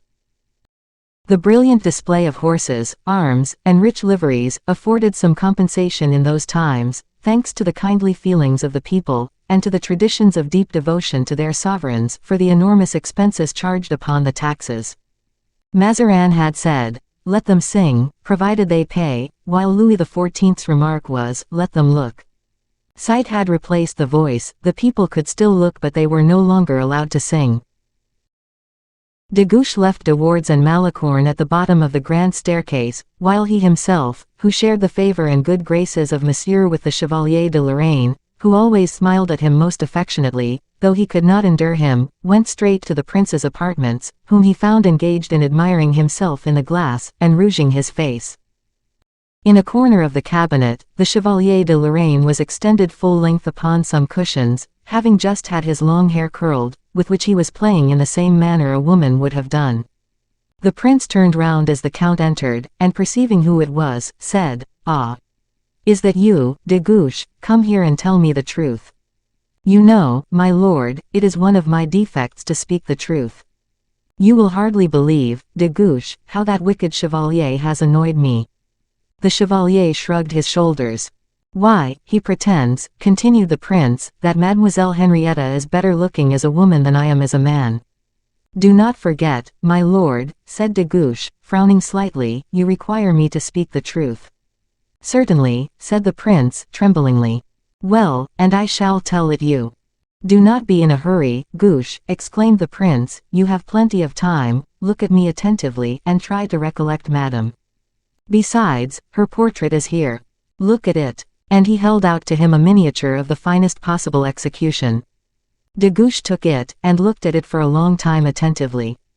Upon my honor, my lord, this is indeed a most lovely face. But look at me, Count, look at me, said the prince, endeavoring to direct upon himself the attention of the Count, who was completely absorbed in contemplation of the portrait. It is wonderful, murmured Gush. Really one would imagine you had never seen the young lady before. It is true, my lord, I have seen her, but it was 5 years ago. There is a great difference between a child 12 years old, and a girl of 17. Well, what is your opinion? My opinion is that the portrait must be flattering, my lord. Of that, said the prince triumphantly, there can be no doubt, but let us suppose that it is not, what would your opinion be? My lord, that your highness is exceedingly happy to have so charming a bride. The Chevalier de Lorraine burst out laughing. The prince understood how severe towards himself this opinion of the Comte de Guiche was, and he looked somewhat displeased, saying, my friends are not over-indulgent. De Guiche looked at the portrait again, and, after lengthened contemplation, returned it with apparent unwillingness, saying, most decidedly, my lord, I should rather prefer to look 10 times at your highness than to look at madame once again. It seemed as if the chevalier had detected some mystery in these words, which were incomprehensible to the prince, for he exclaimed, very well, get married yourself. Monsieur continued painting himself, and when he had finished, looked at the portrait again once more, turned to admire himself in the glass, and smiled, and no doubt was satisfied with the comparison. You are very kind to have come, he said to Gush. I feared you would leave without bidding me adieu. Your highness knows me too well to believe me capable of so great a disrespect. Besides, I suppose you have something to ask from me before leaving Paris. Your highness has indeed guessed correctly, for I have a request to make. Very good, what is it? The Chevalier de Lorraine immediately displayed the greatest attention, for he regarded every favor conferred upon another as a robbery committed against himself. And, as Gush hesitated, the prince said, if it be money, nothing could be more fortunate, for I am in funds. The superintendent of the finances has sent me 500,000 pistoles. I thank your highness, but is not an affair of money. What is it, then? Tell me. The appointment of a maid of honor. Oh, Gush, what a protector you have become of young ladies, said the prince, you never speak of anyone else now. The Chevalier de Lorraine smiled, for he knew very well that nothing displeased the prince more than to show any interest in ladies. My lord, said the Comte, it is not I who am directly interested in the lady of whom I have just spoken, I am acting on behalf of one of my friends. Ah, that is different. What is the name of the young lady in whom your friend is so interested? Emile de la Baume le Blanc de la Vallière. She is already maid of honor to the Dowager Princess. Why, she is lame, said the Chevalier de Lorraine, stretching himself on his cushions. Lame, repeated the prince, and madame to have her constantly before her eyes. Most certainly not, it may be dangerous for her when in an interesting condition. The Chevalier de Lorraine burst out laughing. Chevalier, said Gush, your conduct is ungenerous. While I am soliciting a favor, you do me all the mischief you can. Forgive me, Comte, said the Chevalier de Lorraine, somewhat uneasy at the tone in which Gush had made his remark, but I had no intention of doing so, and I begin to believe that I have mistaken one young lady for another. There is no doubt of it, monsieur, and I do not hesitate to declare that such is the case. Do you attach much importance to it, Gush? Inquired the prince. I do, my lord. Well, you shall have it, but ask me for no more appointments, for there are none to give away. Ah, exclaimed the Chevalier, midday already, that is the hour fixed for the departure. You dismiss me, monsieur? Inquired Gush. Really, Count, you treat me very ill today, replied the Chevalier. For heaven's sake, Count, for heaven's sake, Chevalier, said Monsieur, do you not see how you are distressing me?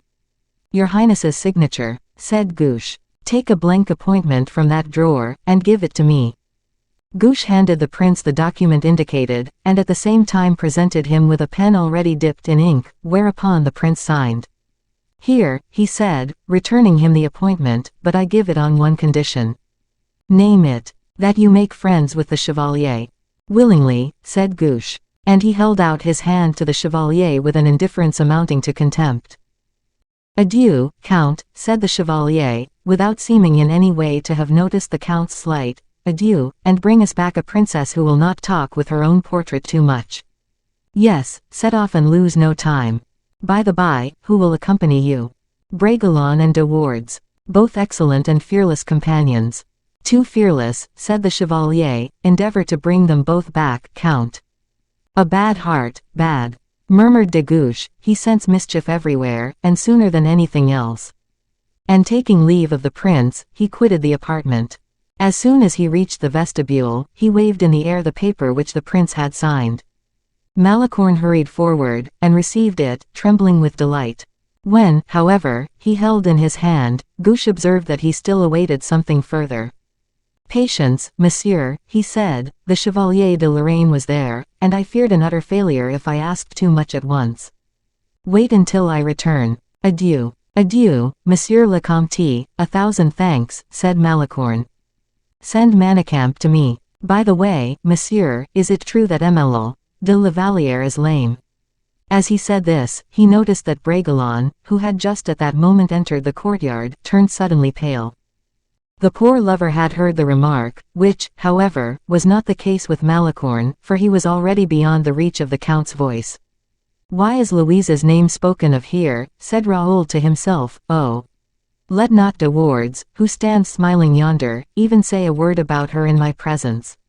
Now, gentlemen, exclaimed the Comte de Guiche, prepare to start. At this moment the prince, who had complete his toilette, appeared at the window, and was immediately saluted by the acclamations of all who composed the escort, and 10 minutes afterwards, banners, scarfs, and feathers were fluttering and waving in the air, as the cavalcade galloped away. 83. Le Havre. This brilliant and animated company, the members of which were inspired by various feelings, arrived at Le Havre 4 days after their departure from Paris. It was about 5 o'clock in the afternoon, and no intelligence had yet been received of Madame. They were soon engaged in quest of apartments, but the greatest confusion immediately ensued among the masters, and violent quarrels among their attendants. In the midst of this disorder, the Comte de Guiche fancied he recognized Manicamp. It was, indeed, Manicamp himself, but as Malicorne had taken possession of his very best costume, he had not been able to get any other than a suit of violet velvet, trimmed with silver. Guiche recognized him as much by his dress as by his features, for he had very frequently seen Manicamp in his violet suit, which was his last resource. Manicamp presented himself to the Count under an arch of torches, which set in a blaze, rather than illuminated, the gate by which Le Havre is entered, and which is situated close to the tower of Francis I. The Count, remarking the woebegone expression of Manicamp's face, could not resist laughing.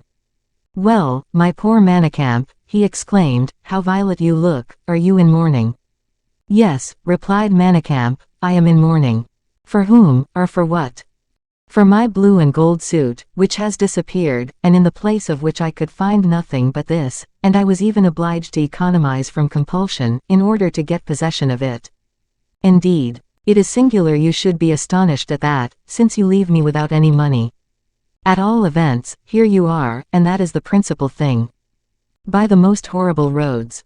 Where are you lodging?" "Lodging? Yes. I am not lodging anywhere." De Guiche began to laugh. "Well," said he, "where do you intend to lodge?" "In the same place you do." "But I don't know, myself." "What do you mean by saying you don't know?" "Certainly, how is it likely I should know where I should stay?" "Have you not retained an hotel?" "I? Yes, you or the prince. Neither of us has thought of it. Le Havre is of considerable size, I suppose, and provided I can get a stable for a dozen horses, and a suitable house in a good quarter." "Certainly, there are some very excellent houses." "Well then. But not for us." "What do you mean by saying not for us? For whom, then?" "For the English, of course." "For the English?" "Yes, the houses are all taken." "By whom?" "By the Duke of Buckingham." "I beg your pardon," said Guiche, whose attention this name had awakened. "Yes, by the Duke of Buckingham. His Grace was preceded by a courier, who arrived here 3 days ago, and immediately retained all the houses fit for habitation the town possesses." "Come, come, Manicamp, let us understand each other." "Well, what I have told you is clear enough, it seems to me." "But surely Buckingham does not occupy the whole of Le Havre?" He certainly does not occupy it, since he has not yet arrived, but, once disembarked, he will occupy it. Oh, it is quite clear you are not acquainted with the English, they have a perfect rage for monopolizing everything.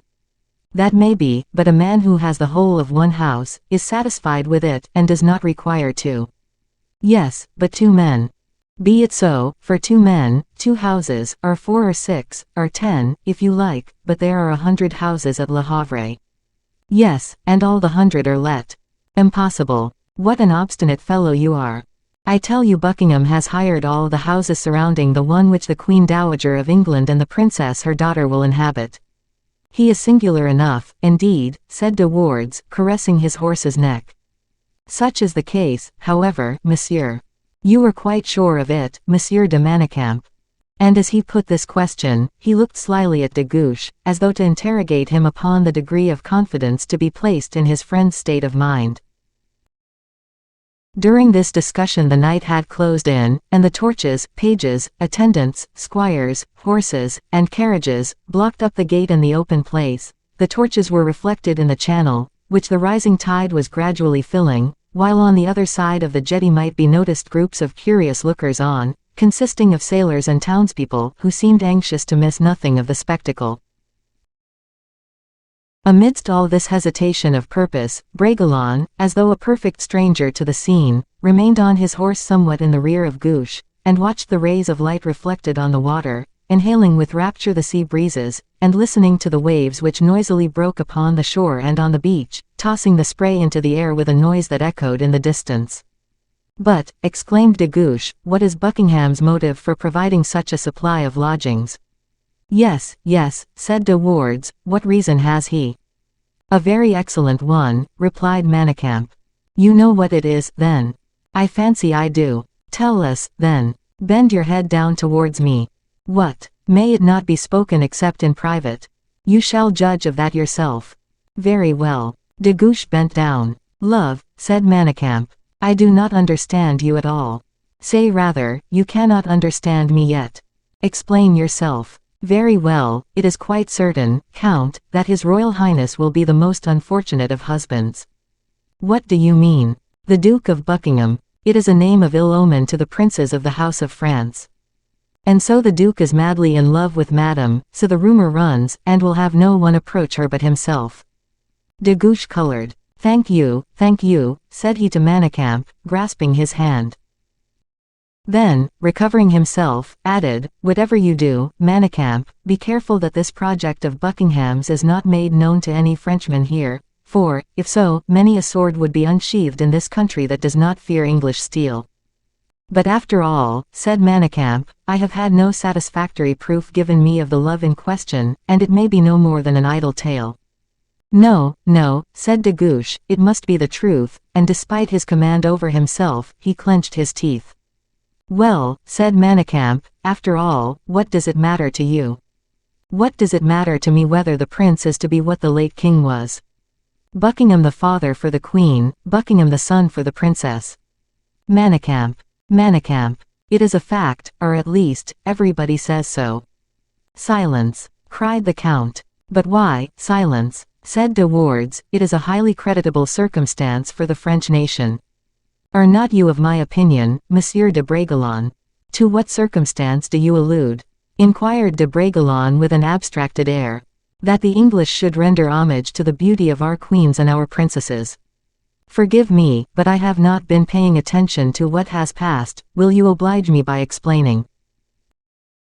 There is no doubt it was necessary that Buckingham the father should come to Paris in order that His Majesty, King Louis XIII, should perceive that his wife was one of the most beautiful women of the French court, and it seems necessary, at the present time, that Buckingham the son should consecrate, by the devotion of his worship, the beauty of a princess who has French blood in her veins. The fact of having inspired a passion on the other side of the Channel will henceforth confer a title to beauty on this. Sir, replied de Bragelonne, I do not like to hear such matters treated so lightly. Gentlemen like ourselves should be careful guardians of the honor of our queens and our princesses. If we jest at them, what will our servants do? How am I to understand that? Said de Wardes, whose ears tingled at the remark. In any way you chose, monsieur, replied de Bragelonne coldly. Bragelonne, Bragelonne, murmured de Guiche. De Wardes, exclaimed Manicamp, noticing that the young man had spurred his horse close to the side of Raoul. Gentlemen, gentlemen, said de Guiche, do not set such an example in public, in the street too. De Wardes, you are wrong. Wrong, in what way, may I ask you? You are wrong, monsieur, because you are always speaking ill of someone or something, replied Raoul with undisturbed composure. Be indulgent, Raoul, said de Guiche, in an undertone. Pray do not think of fighting, gentlemen, said Manicamp, before you have rested yourselves, for in that case you will not be able to do much. Come, said de Guiche, forward, gentlemen. And breaking through the horses and attendants, he cleared the way for himself towards the center of the square, through the crowd, followed by the whole cavalcade.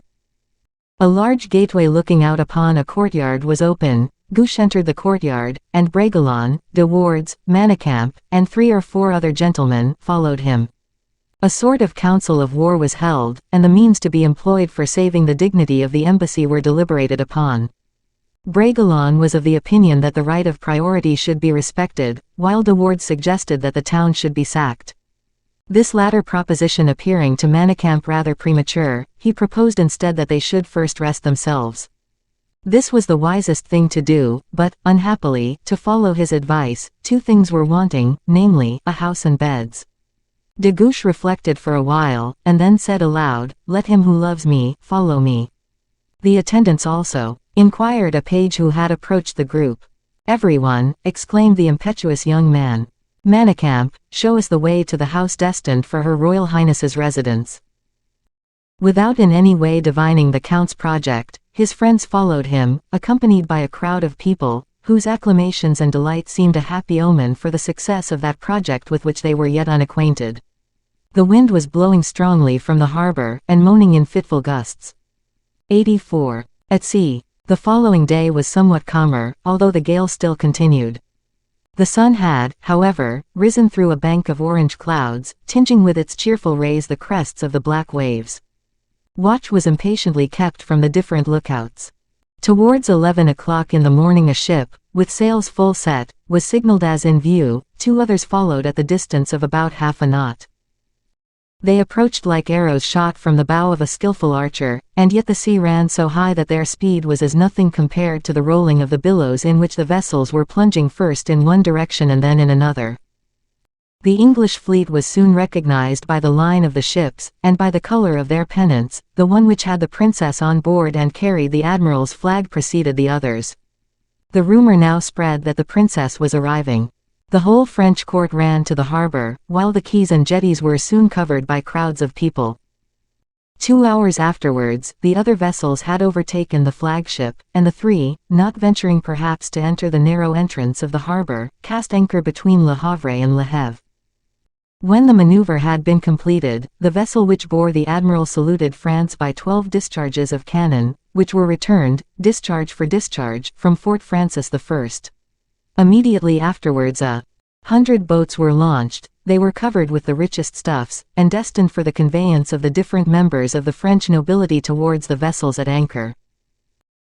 But when it was observed that even inside the harbor the boats were tossed to and fro, and that beyond the jetty the waves rose mountains high, dashing upon the shore with a terrible uproar, it was readily believed that not one of those frail boats would be able with safety to reach a 4th part of the distance between the shore and the vessels at anchor. A pilot boat, however, notwithstanding the wind and the sea, was getting ready to leave the harbor for the purpose of placing itself at the admiral's disposal. De Guiche, who had been looking among the different boats for one stronger than the others, which might offer a chance of reaching the English vessels, perceiving the pilot boat getting ready to start, said to Raoul, "Do you not think, Raoul, that intelligent and vigorous men, as we are, ought to be ashamed to retreat before the brute strength of wind and waves?"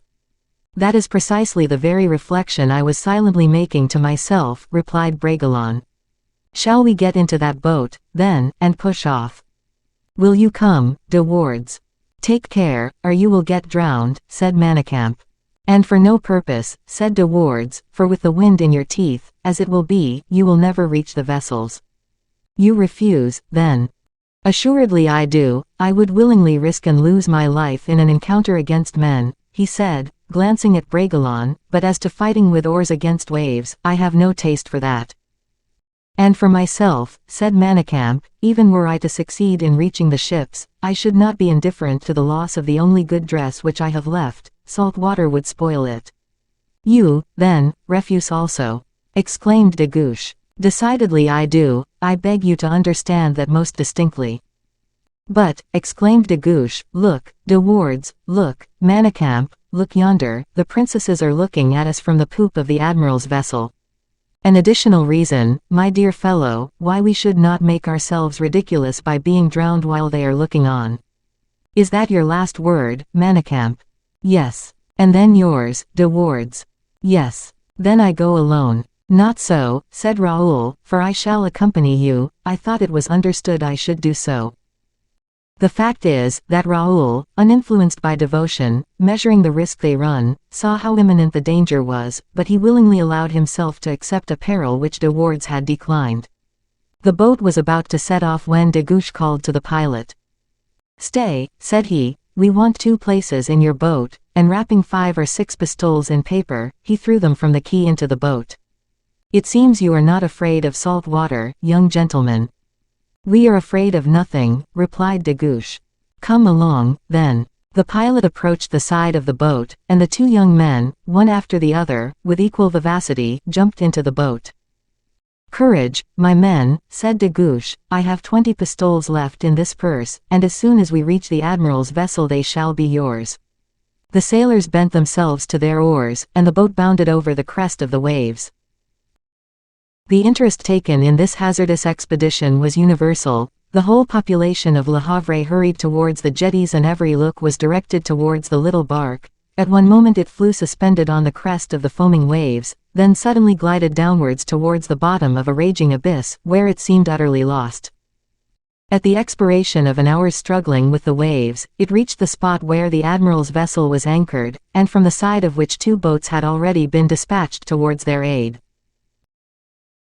Upon the quarterdeck of the flagship, sheltered by a canopy of velvet and ermine, which was suspended by stout supports, Henriette, the Queen Dowager, and the young princess, with the admiral, the Duke of Norfolk, standing beside them, watched with alarm this slender bark, at one moment tossed to the heavens, and the next buried beneath the waves, and against whose dark sail the noble figures of the 2 French gentlemen stood forth in relief like 2 luminous apparitions. The crew, leaning against the bulwarks and clinging to the shrouds, cheered the courage of the 2 daring young men, the skill of the pilot, and the strength of the sailors. They were received at the side of the vessel by a shout of triumph. The Duke of Norfolk, a handsome young man, from 26 to 28 years of age, advanced to meet them. De Guiche and Bragelonne lightly mounted the ladder on the starboard side, and, conducted by the Duke of Norfolk, who resumed his place near them, they approached to offer their homage to the princesses. Respect, and yet more, a certain apprehension, for which he could not account, had hitherto restrained the Comte de Guiche from looking at Madame attentively, who, however, had observed him immediately, and had asked her mother, "Is not that monsieur in the boat yonder?" Madame Henriette, who knew monsieur better than her daughter did, smiled at the mistake her vanity had led her into, and had answered, "No, it is only M. de Guiche, his favorite." The princess, at this reply, was constrained to check an instinctive tenderness of feeling which the courage displayed by the count had awakened. At the very moment the princess had put this question to her mother, de Guiche had, at last, summoned courage to raise his eyes towards her and could compare the original with the portrait he had so lately seen. No sooner had he remarked her pale face, her eyes so full of animation, her beautiful nut-brown hair, her expressive lips, and her every gesture, which, while betokening royal descent, seemed to thank and to encourage him at one and the same time, than he was, for a moment, so overcome, that, had it not been for Raoul, on whose arm he leant, he would have fallen. His friend's amazed look, and the encouraging gesture of the queen, restored Guiche to his self-possession. In a few words he explained his mission, explained in what way he had become envoy of His Royal Highness, and saluted, according to their rank and the reception they gave him, the admiral and several of the English noblemen who were grouped around the princess. Raoul was then presented, and was most graciously received. The share that the Comte de la Fère had had in the restoration of Charles II was known to all, and more than that, it was the Comte who had been charged with the negotiation of the marriage, by means of which the granddaughter of Henry IV was now returning to France. Raoul spoke English perfectly, and constituted himself his friend's interpreter with the young English noblemen, who were indifferently acquainted with the French language. At this moment, a young man came forward, of extremely handsome features, and whose dress and arms were remarkable for their extravagance of material. He approached the princesses, who were engaged in conversation with the Duke of Norfolk, and, in a voice which ill-concealed his impatience, said, "It is now time to disembark, your Royal Highness." The younger of the princesses rose from her seat at this remark, and was about to take the hand which the young nobleman extended to her, with an eagerness which arose from a variety of motives, when the admiral intervened between them, observing, "A moment, if you please, my lord. It is not possible for ladies to disembark just now. The sea is too rough. It is probable the wind may abate before sunset, and the landing will not be effected, therefore, until this evening." "Allow me to observe, my lord," said Buckingham, with an irritation of manner which he did not seek to disguise, "you detain these ladies, and you have no right to do so. One of them, unhappily, now belongs to France, and you perceive that France claims them by the voice of her ambassadors," and at the same moment he indicated Raoul and Guiche, whom he saluted.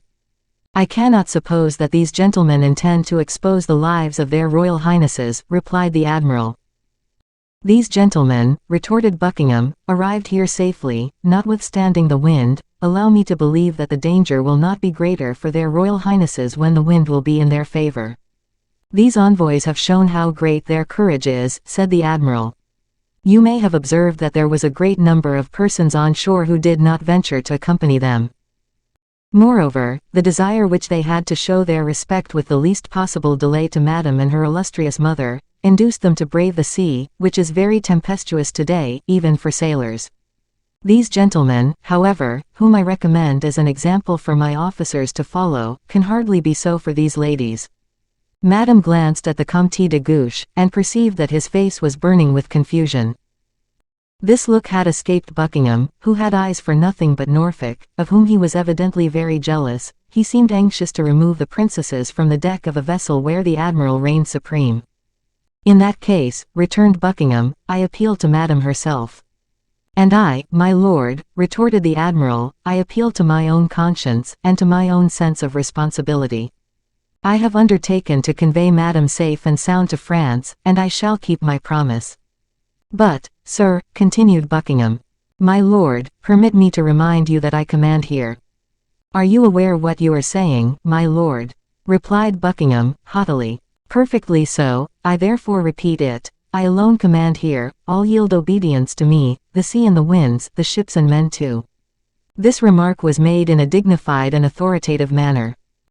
Raoul observed its effect upon Buckingham, who trembled with anger from head to foot, and leaned against one of the poles of the tent to prevent himself falling. His eyes became suffused with blood, and the hand which he did not need for his support wandered towards the hilt of his sword.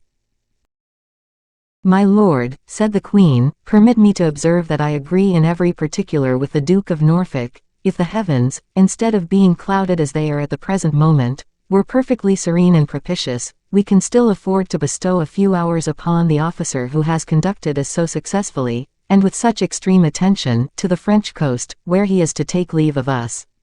Buckingham, instead of replying, seemed to seek counsel from the expression of Madame's face. She, however, half concealed beneath the thick curtains of the velvet and gold which sheltered her, had not listened to the discussion, having been occupied in watching the Comte de Guiche, who was conversing with Raoul. This was a fresh misfortune for Buckingham, who fancied he perceived in Madame Henrietta's look a deeper feeling than that of curiosity. He withdrew, almost tottering in his gait, and nearly stumbled against the mainmast of the ship. "The Duke has not acquired a steady footing yet," said the Queen Mother, in French, "and that may possibly be his reason for wishing to find himself on firm land again." The young man overheard this remark, turned suddenly pale, and, letting his hands fall in great discouragement by his side, drew aside, mingling in one sigh his old affection and his new hatreds. The admiral, however, without taking any further notice of the Duke's ill humor, led the princesses into the quarterdeck cabin, where dinner had been served with a magnificence worthy in every respect of his guests. The admiral seated himself at the right hand of the princess, and placed the Comte de Gouche on her left. This was the place Buckingham usually occupied, and when he entered the cabin, how profound was his unhappiness to see himself banished by etiquette from the presence of his sovereign, to a position inferior to that which, by rank, he was entitled to. De Gouche, on the other hand, paler still perhaps from happiness than his rival was from anger, seated himself tremblingly next to the princess, whose silken robe, as it lightly touched him, caused a tremor of mingled regret and happiness to pass through his whole frame. The repast finished, Buckingham darted forward to hand Madame Henrietta from the table, but this time it was de Gouche's turn to give the Duke a lesson. "Have the goodness, my lord, from this moment," said he, "not to interpose between Her Royal Highness and myself. From this moment, indeed, Her Royal Highness belongs to France, and when she deigns to honor me by touching my hand, it is the hand of Monsieur, the brother of the King of France, she touches."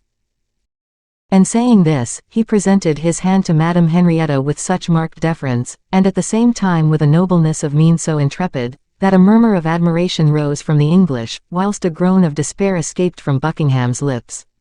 Raoul, who loved, comprehended it all.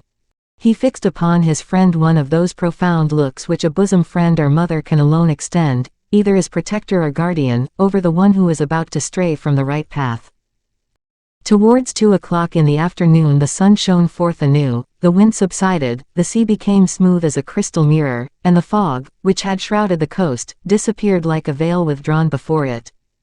The smiling hills of France appeared in full view, with their numerous white houses rendered more conspicuous by the bright green of the trees or the clear blue sky.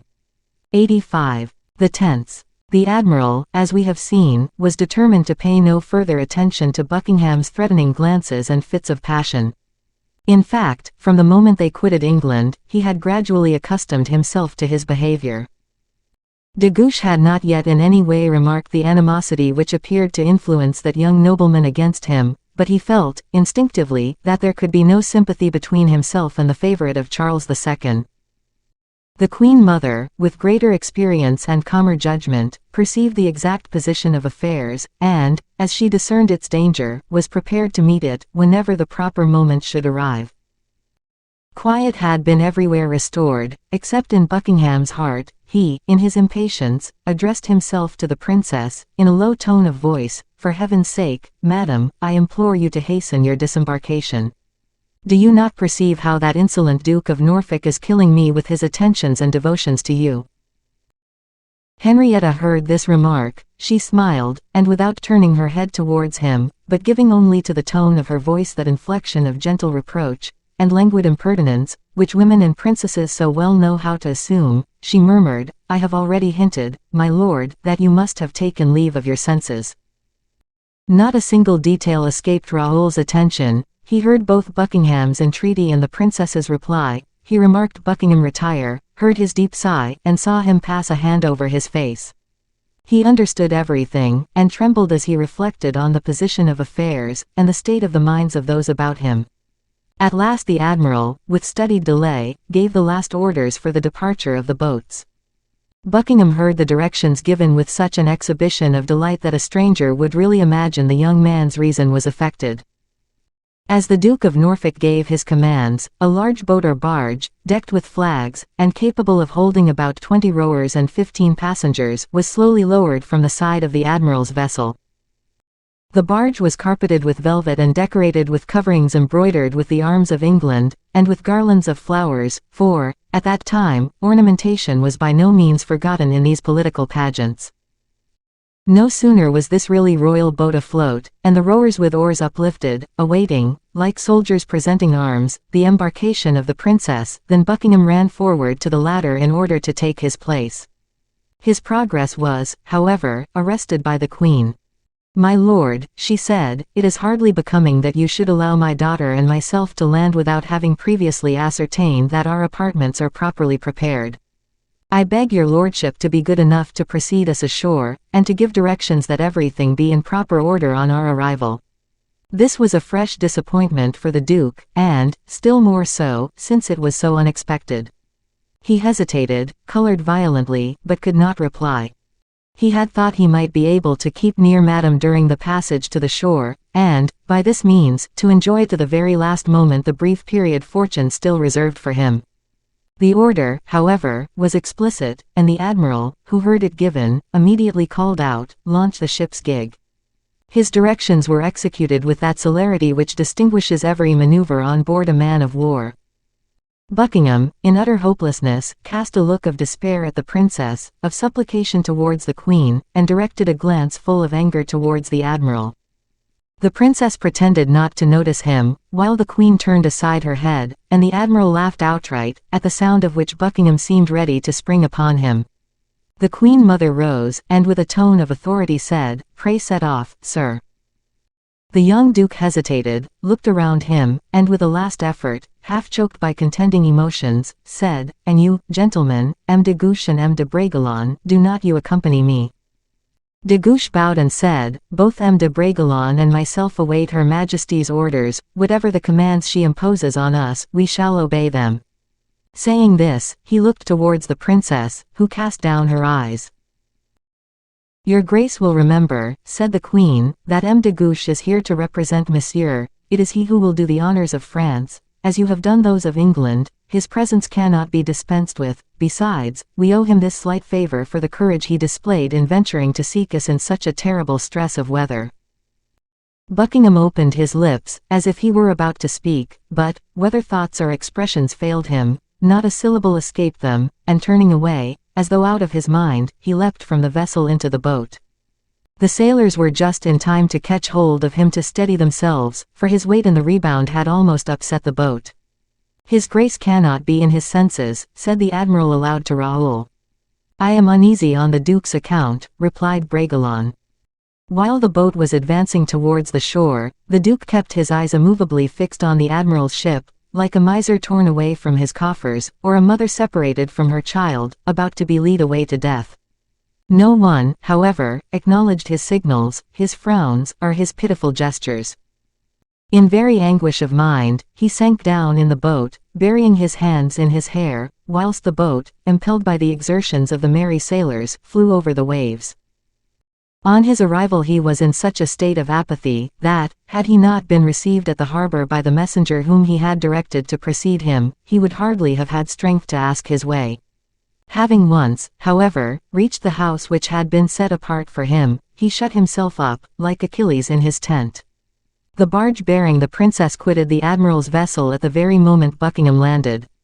It was followed by another boat filled with officers, courtiers, and zealous friends. Great numbers of the inhabitants of Le Havre, having embarked in fishing cobles and boats of every description, set off to meet the royal barge. The cannon from the forts fired salutes, which were returned by the flagship and the two other vessels, and the flashes from the open mouths of the cannon floated in white fumes over the waves, and disappeared in the clear blue sky. The princess landed at the decorated quay. Bands of gay music greeted her arrival, and accompanied her every step she took. During the time she was passing through the center of town, and treading beneath her delicate feet the richest carpets and the gayest flowers, which had been strewn upon the ground, de Guiche and Raoul, escaping from their English friends, hurried through the town and hastened rapidly towards the place intended for the residence of Madame. "Let us hurry forward," said Raoul to de Guiche, "for if I read Buckingham's character aright, he will create some disturbance when he learns the result of our deliberations of yesterday." "Never fear," said de Guiche, "De Wardes is there, who is determination itself, while Manicamp is the very personification of the artless gentleness." De Guiche was not, however, the less diligent on that account, and 5 minutes afterwards they were within sight of the Hôtel de Ville. The first thing which struck them was the number of people assembled in the square. "Excellent," said de Guiche, "our apartments, I see, are prepared." In fact, in front of the Hôtel de Ville, upon the wide open space before it, 8 tents had been raised, surmounted by the flags of France and England united. The hotel was surrounded by tents, as by a girdle of variegated colors. 10 pages and a dozen mounted troopers, who had been given to the ambassadors for an escort, mounted guard before the tents. It had a singularly curious effect, almost fairy-like in its appearance. These tents had been constructed during the night time. Fitted up, within and without, with the richest materials that de Guiche had been able to procure in Le Havre, they completely encircled the Hôtel de Ville. The only passage which led to the steps of the hotel, and which was not enclosed by the silken barricade, was guarded by 2 tents, resembling 2 pavilions, the doorways of both of which opened towards the entrance. These 2 tents were destined for de Guiche and Raoul, in whose absence they were intended to be occupied, that of de Guiche by de Wardes, and that of Raoul by Manicamp. Surrounding these 2 tents, and the 6 others, 100 officers, gentlemen, and pages, dazzling in their display of silk and gold, thronged like bees buzzing about a hive. Every one of them, their swords by their sides, was ready to obey the slightest sign either of de Guiche or Bragelonne, the leaders of the embassy. At the very moment the 2 young men appeared at the end of one of the streets leading to the square, they perceived, crossing the square at full gallop, a young man on horseback, whose costume was of surprising richness. He pushed hastily through the crowd of curious lookers-on, and, at the sight of these unexpected erections, uttered a cry of anger and dismay. It was Buckingham, who had awakened from his stupor, in order to adorn himself with a costume perfectly dazzling from its beauty, and to await the arrival of the princess and the queen mother at the Hôtel de Ville. At the entrance to the tents, the soldiers barred his passage, and his further progress was arrested. Buckingham, hopelessly infuriated, raised his whip, but his arm was seized by a couple of officers. Of the 2 guardians of the tent, only one was there. De Wardes was in the interior of the Hôtel de Ville, engaging in attending to the execution of some orders by de Guiche.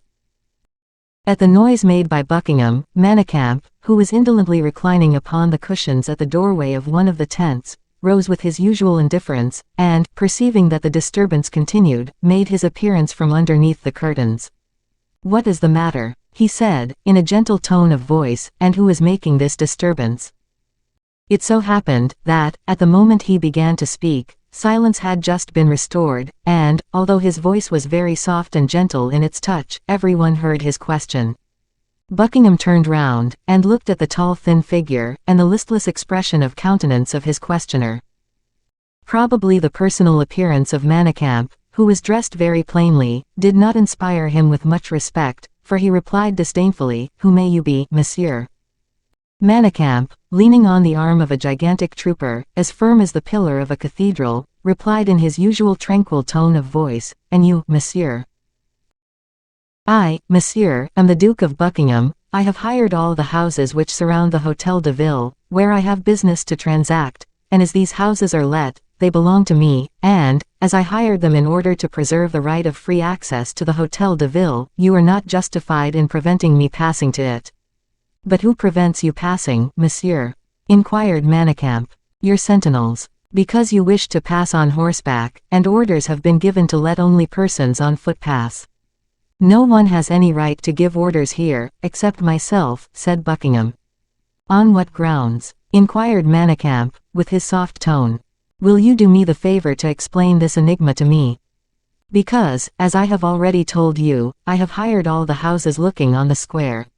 We are very well aware of that, since nothing but the square itself has been left for us." "You were mistaken, monsieur, the square belongs to me, as well as the houses in it." "Forgive me, monsieur, but you were mistaken there. In our country, we say, the highway belongs to the king, therefore this square is his majesty's, and, consequently, as we are the king's ambassadors, the square belongs to us." "I have already asked you who you are, monsieur," exclaimed Buckingham, exasperated at the coolness of his interlocutor. "My name is Manicamp," replied the young man, in a voice whose tones were as harmonious and sweet as the notes of an Aeolian harp. Buckingham shrugged his shoulders contemptuously, and said, "When I hired these houses which surround the Hôtel de Ville, the square was unoccupied, these barracks obstruct my sight, I hereby order them to be removed." A hoarse and angry murmur ran through the crowd of listeners at these words. De Guiche arrived at this moment. He pushed through the crowd which separated him from Buckingham, and, followed by Raoul, arrived on the scene of action from one side, just as de Wardes came up from the other. "Pardon me, my lord, but if you have any complaint to make, have the goodness to address it to me, inasmuch as it was I who supplied the plans for the construction of these tents." Moreover, I would beg you to observe, monsieur, that the term, barrack, is a highly objectionable one," added Manicamp, graciously. "You were saying, monsieur," continued de Guiche. "I was saying, Monsieur le Comte," resumed Buckingham, in a tone of anger more marked than ever, although in some measure moderated by the presence of an equal, "I was saying that it is impossible these tents can remain where they are." "Impossible!" exclaimed de Guiche, "and why?" "Because I object to them." A movement of impatience escaped de Guiche, but a warning glance from Raoul restrained him. "You should the less object to them, monsieur, on account of the abuse of priority you have permitted yourself to exercise." "Abuse? Most assuredly. You commission a messenger, who hires in your name the whole of the town of Le Havre, without considering the members of the French court, who would be sure to arrive here to meet Madame. Your Grace will admit that this is hardly friendly conduct in the representative of a friendly nation. The right of possession belongs to him who is first on the ground." "Not in France, monsieur." "Why not in France?" "Because France is a country where politeness is observed." "Which means," exclaimed Buckingham, in so violent a manner that those who were present drew back, expecting an immediate collision. "Which means, monsieur," replied de Guiche, now rather pale, "that I cause these tents to be raised as habitations for myself and my friends, as a shelter for the ambassadors of France, as the only place of refuge which your exactions have left us in the town, and that I and those who are with me, shall remain in them, at least, until an authority more powerful, and more supreme, than your own shall dismiss me from them. In other words, until we are ejected, as the lawyers say," observed Manicamp, blandly. "I know an authority, monsieur, which I trust is such as you will respect," said Buckingham, placing his hand on his sword. At this moment, and as the goddess of discord, inflaming all minds, was about to direct their swords against each other, Raoul gently placed his hand on Buckingham's shoulder. "One word, my lord," he said. My right, first of all," exclaimed the fiery young man. "It is precisely upon that point I wish to have the honor of addressing a word to you." "Very well, monsieur, but let your remarks be brief." "One question is all I ask, you can hardly expect me to be briefer." "Speak, monsieur, I am listening. Are you, or as the Duke of Orléans, going to marry the granddaughter of Henry IV?" "What do you mean?" exclaimed Buckingham, retreating a few steps, bewildered. "Have the goodness to answer me," persisted Raoul tranquilly. "Do you mean to ridicule me, monsieur?" inquired Buckingham. "Your question is a sufficient answer for me. You admit, then, that it is not you who are going to marry the princess?" "You know it perfectly well, monsieur, I should imagine." "I beg your pardon, but your conduct has been such as to leave it not altogether certain." "Proceed, monsieur, what do you mean to convey?" Raoul approached the duke. "Are you aware, my lord," he said, lowering his voice, "that your extravagances very much resemble the excesses of jealousy? These jealous fits, with respect to any woman, are not becoming in one who is neither her lover nor her husband, and I am sure you will admit that my remark applies with still greater force, when the lady in question is a princess of the blood royal." "Monsieur," exclaimed Buckingham, "do you mean to insult Madame Henrietta?" "Be careful, my lord," replied Bragelonne, coldly, "for it is you who insult her. A little while since, when on board the admiral's ship, you wearied the queen, and exhausted the admiral's patience. I was observing, my lord, and, at first, I concluded you were not in possession of your senses, but I have since surmised the real significance of your madness." "Monsieur," exclaimed Buckingham, "one moment more, for I have yet another word to add. I trust I am the only one of my companions who has guessed it." "Are you aware, monsieur," said Buckingham, trembling with mingled feelings of anger and uneasiness, "are you aware that you are holding language towards me which requires to be checked?" "Weigh your words well, my lord," said Raoul, haughtily, "my nature is not such that its vivacities need checking, whilst you, on the contrary, are descended from a race whose passions are suspected by all true Frenchmen. I repeat, therefore, for the second time, be careful." "Careful of what, may I ask? Do you presume to threaten me?" "I am the son of the Comte de la Fere, my lord, and I never threaten, because I strike first. Therefore, understand me well, the threat that I hold out to you is this." Buckingham clenched his hands, but Raoul continued, as though he had not observed the gesture. At the very first word, beyond the respect and deference due to her Royal Highness, which you permit yourself to use towards her, be patient my lord, for I am perfectly so. You. Undoubtedly. So long as Madame remained on English territory, I held my peace, but from the very moment she stepped on French ground, and now that we have received her in the name of the Prince, I warn you, that at the first mark of disrespect which you, in your insane attachment, exhibit towards the royal house of France, I shall have one of two courses to follow. Either I declare, in the presence of everyone, the madness with which you are now affected, and I get you ignominiously ordered back to England, or if you prefer it, I will run my dagger through your throat in the presence of all here. This second alternative seems to me the least disagreeable, and I think I shall hold to it.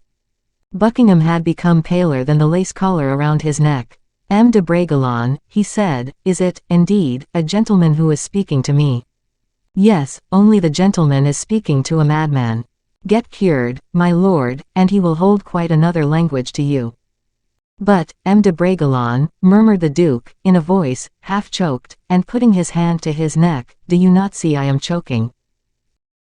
If your death were to take place at this moment, my lord, replied Raoul, with unruffled composure, I should, indeed, regard it as a great happiness, for this circumstance would prevent all kinds of evil remarks, not alone about yourself but also about those illustrious persons whom your devotion is compromising in so absurd a manner.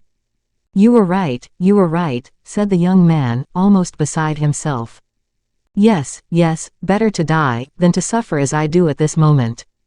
And he grasped a beautiful dagger, the handle of which was inlaid with precious stones, and which he half drew from his breast. Raoul thrust his hand aside.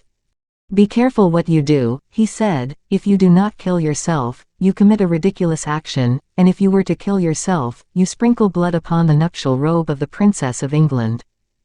Buckingham remained a minute gasping for breath. During this interval, his lips quivered, his fingers worked convulsively, and his eyes wandered, as though in delirium. Then suddenly, he said, M. de Bragelonne, I know nowhere a nobler mind than yours. You are, indeed, a worthy son of the most perfect gentleman that ever lived. Keep your tents. And he threw his arms round Raoul's neck. All who were present, astounded at this conduct, which was the very reverse of what was expected, considering the violence of the one adversary and the determination of the other, began immediately to clap their hands, and 1,000 cheers and joyful shouts arose from all sides. De Guiche, in his turn, embraced Buckingham somewhat against his inclination, but, at all events, he did embrace him. This was the signal for French and English to do the same, and they who, until that moment, had looked at each other with restless uncertainty, fraternized on the spot. In the meantime, the procession of the princess arrived, and had it not been for Bragelonne, two armies would have been engaged together in conflict, and blood would have been shed upon the flowers with which the ground was covered. At the appearance, however, of the banners borne at the head of the procession, complete order was restored. 86. Night. Concord returned to its place amidst the tents. English and French rivaled each other in their devotion and courteous attention to the illustrious travelers. The English forwarded to the French baskets of flowers, of which they had made a plentiful provision to greet the arrival of the young princess. The French in return invited the English to a supper, which was to be given the next day.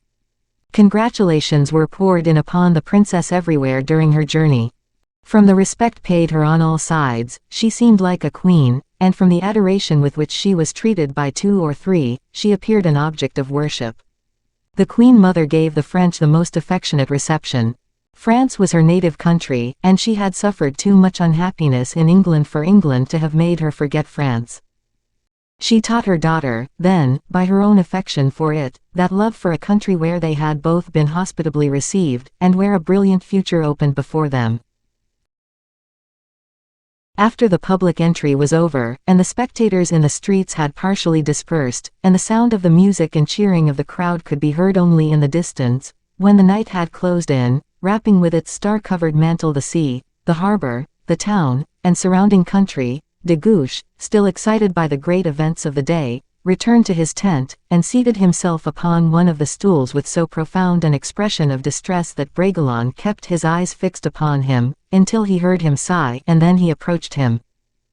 The Count had thrown himself back on his seat, leaning his shoulders against the partition of the tent, and remained thus, his face buried in his hands, with heaving chest and restless limbs.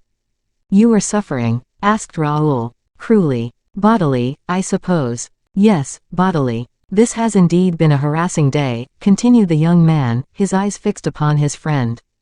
"Yes, a night's rest will probably restore me. Shall I leave you?" "No, I wish to talk to you."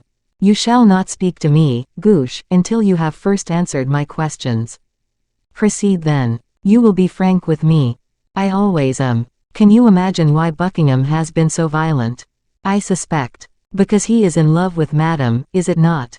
"One could almost swear to it, to observe him." "You are mistaken, there is nothing of the kind. It is you who are mistaken, Raoul. I have read his distress in his eyes, in his every gesture and action the whole day. You are a poet, my dear Count, and find subjects for your muse everywhere. I can perceive love clearly enough. Where it does not exist. Nay, where it does exist. Do you not think you are deceiving yourself, Gouche?" "I am convinced of what I say," said the Count. "Now, inform me, Count," said Raoul, fixing a penetrating look upon him, "what happened to render you so clear-sighted?" Gouche hesitated for a moment, and then answered, "Self-love, I suppose." "Self-love is a pedantic word, Gouche." "What do you mean?" "I mean that, generally, you are less out of spirits than seems to be the case this evening." "I am fatigued." "Listen to me, Gouche, we have been campaigners together. We have been on horseback for 18 hours at a time, and our horses dying from exhaustion, our hunger, have fallen beneath us, and yet we have laughed at our mishaps. Believe me, it is not fatigue that saddens you tonight. It is annoyance, then." "What annoyance?" "That of this evening. The mad conduct of the Duke of Buckingham, do you mean?" "Of course, is it not vexations for us, the representatives of our sovereign master, to witness the devotion of an Englishman to our future mistress, the second lady in point of rank in the kingdom?" "Yes, you are right, but I do not think any danger is to be apprehended from Buckingham." "No, still he is intrusive. Did he not, on his arrival here, almost succeed in creating a disturbance between the English and ourselves, and, had it not been for you, for your admirable prudence, for your singular decision of character, swords would have been drawn in the very streets of the town. You observe, however, that he has changed his tactics." "Yes, certainly, but this is the very thing that amazes me so much." "You spoke to him in a low tone of voice, what did you say to him?" "You think he loves her, you admit that such a passion does not give way readily." "He does not love her, then." De Guiche pronounced the latter with so marked an expression that Raoul raised his head. The noble character of the young man's countenance expressed a displeasure which could easily be read. "What I said to him, Count," replied Raoul, "I will repeat to you. Listen to me.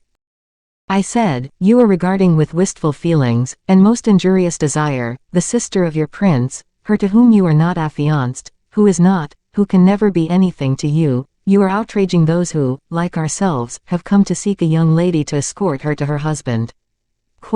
"You spoke to him in that manner?" asked Gouche, coloring. "In those very terms, I even added more. How would you regard us, I said, if you were to perceive among us a man mad enough, disloyal enough, to entertain other than sentiments of the most perfect respect for a princess who is the destined wife of our master?"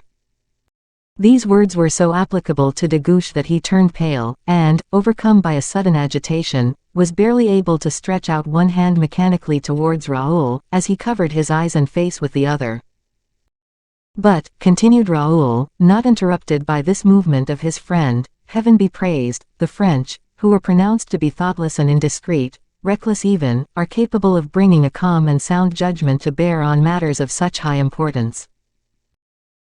I added even more, for I said, learn, my lord, that we gentlemen of France devote ourselves to our sovereigns by sacrificing for them our affections, as well as our fortunes and our lives, and whenever it may chance to happen that the tempter suggests one of those vile thoughts that set the heart on fire, we extinguish the flame, even if it has to be done by shedding our blood for the purpose. Thus it is that the honor of three is saved, our country's, our master's, and our own. It is thus that we act, your grace, it is thus that every man of honor ought to act." In this manner, my dear Gouche, continued Bragelonne, I addressed the Duke of Buckingham, and he admitted I was right, and resigned himself unresistingly to my arguments. De Gouche, who had hitherto sat leaning forward while Raoul was speaking, drew himself up, his eyes glancing proudly. He seized Raoul's hand, his face, which had been as cold as ice, seemed on fire. "And you spoke magnificently," he said, in a half-choked voice. "You are indeed a friend, Raoul. But now, I entreat you, leave me to myself. Do you wish it? Yes, I need repose. Many things have agitated me today, both in mind and body. When you return tomorrow I shall no longer be the same man." "I leave you, then," said Raoul, as he withdrew. The Count advanced a step towards his friend, and pressed him warmly in his arms. But in this friendly pressure, Raoul could detect the nervous agitation of a great internal conflict. The night was clear, starlit, and splendid, the tempest had passed away, and the sweet influences of the evening had restored life, peace, and security everywhere. A few fleecy clouds were floating in the heavens, and indicated from their appearance a continuance of beautiful weather, tempered by a gentle breeze from the east. Upon the large square in front of the hotel, the shadows of the tents, intersected by the golden moonbeams, formed as it were a huge mosaic of jet and yellow flagstones. Soon, however, the entire town was wrapped in slumber. A feeble light still glimmered in Madame's apartment, which looked out upon the square, and the soft rays from the expiring lamp seemed to be the image of the calm sleep of a young girl, hardly yet sensible of life's anxieties, and in whom the flame of existence sinks placidly as sleep steals over the body. Bragelonne quitted the tent with the slow and measured step of a man curious to observe, but anxious not to be seen. Sheltered behind the thick curtains of his own tent, embracing with a glance the whole square, he noticed that, after a few moments' pause, the curtains of de Gouche's tent were agitated, and then drawn partially aside. Behind them he could perceive the shadow of de Gouche, his eyes, glittering in the obscurity, fastened ardently upon the princess's sitting apartment, which was partially lighted by the lamp in the inner room. The soft light which illumined the windows was the Count's star. The fervent aspirations of his nature could be read in his eyes. Raoul, concealed in the shadow, divined the many passionate thoughts that established, between the tent of the young ambassador and the balcony of the princess, a mysterious and magical bond of sympathy, a bond created by thoughts imprinted with so much strength and persistence of will, that they must have caused happy and loving dreams to alight upon the perfumed couch, which the Count, with the eyes of his soul, devoured so eagerly. But de Gouche and Raoul were not the only watchers. The window of one of the houses looking on the square was open too, the casement of the house where Buckingham resided. By the aid of the rays of light which issued from this latter, the profile of the Duke could be distinctly seen, as he indolently reclined upon the carved balcony with its velvet hangings. He also was breathing in the direction of the princess's apartment his prayers and the wild visions of his love. Raoul could not resist smiling, as thinking of Madame, he said to himself, hers is, indeed, a heart well besieged, and then added, compassionately, as he thought of Monsieur, and he is a husband well threatened too. It is a good thing for him that he is a prince of such high rank, that he has an army to safeguard for him that which is his own.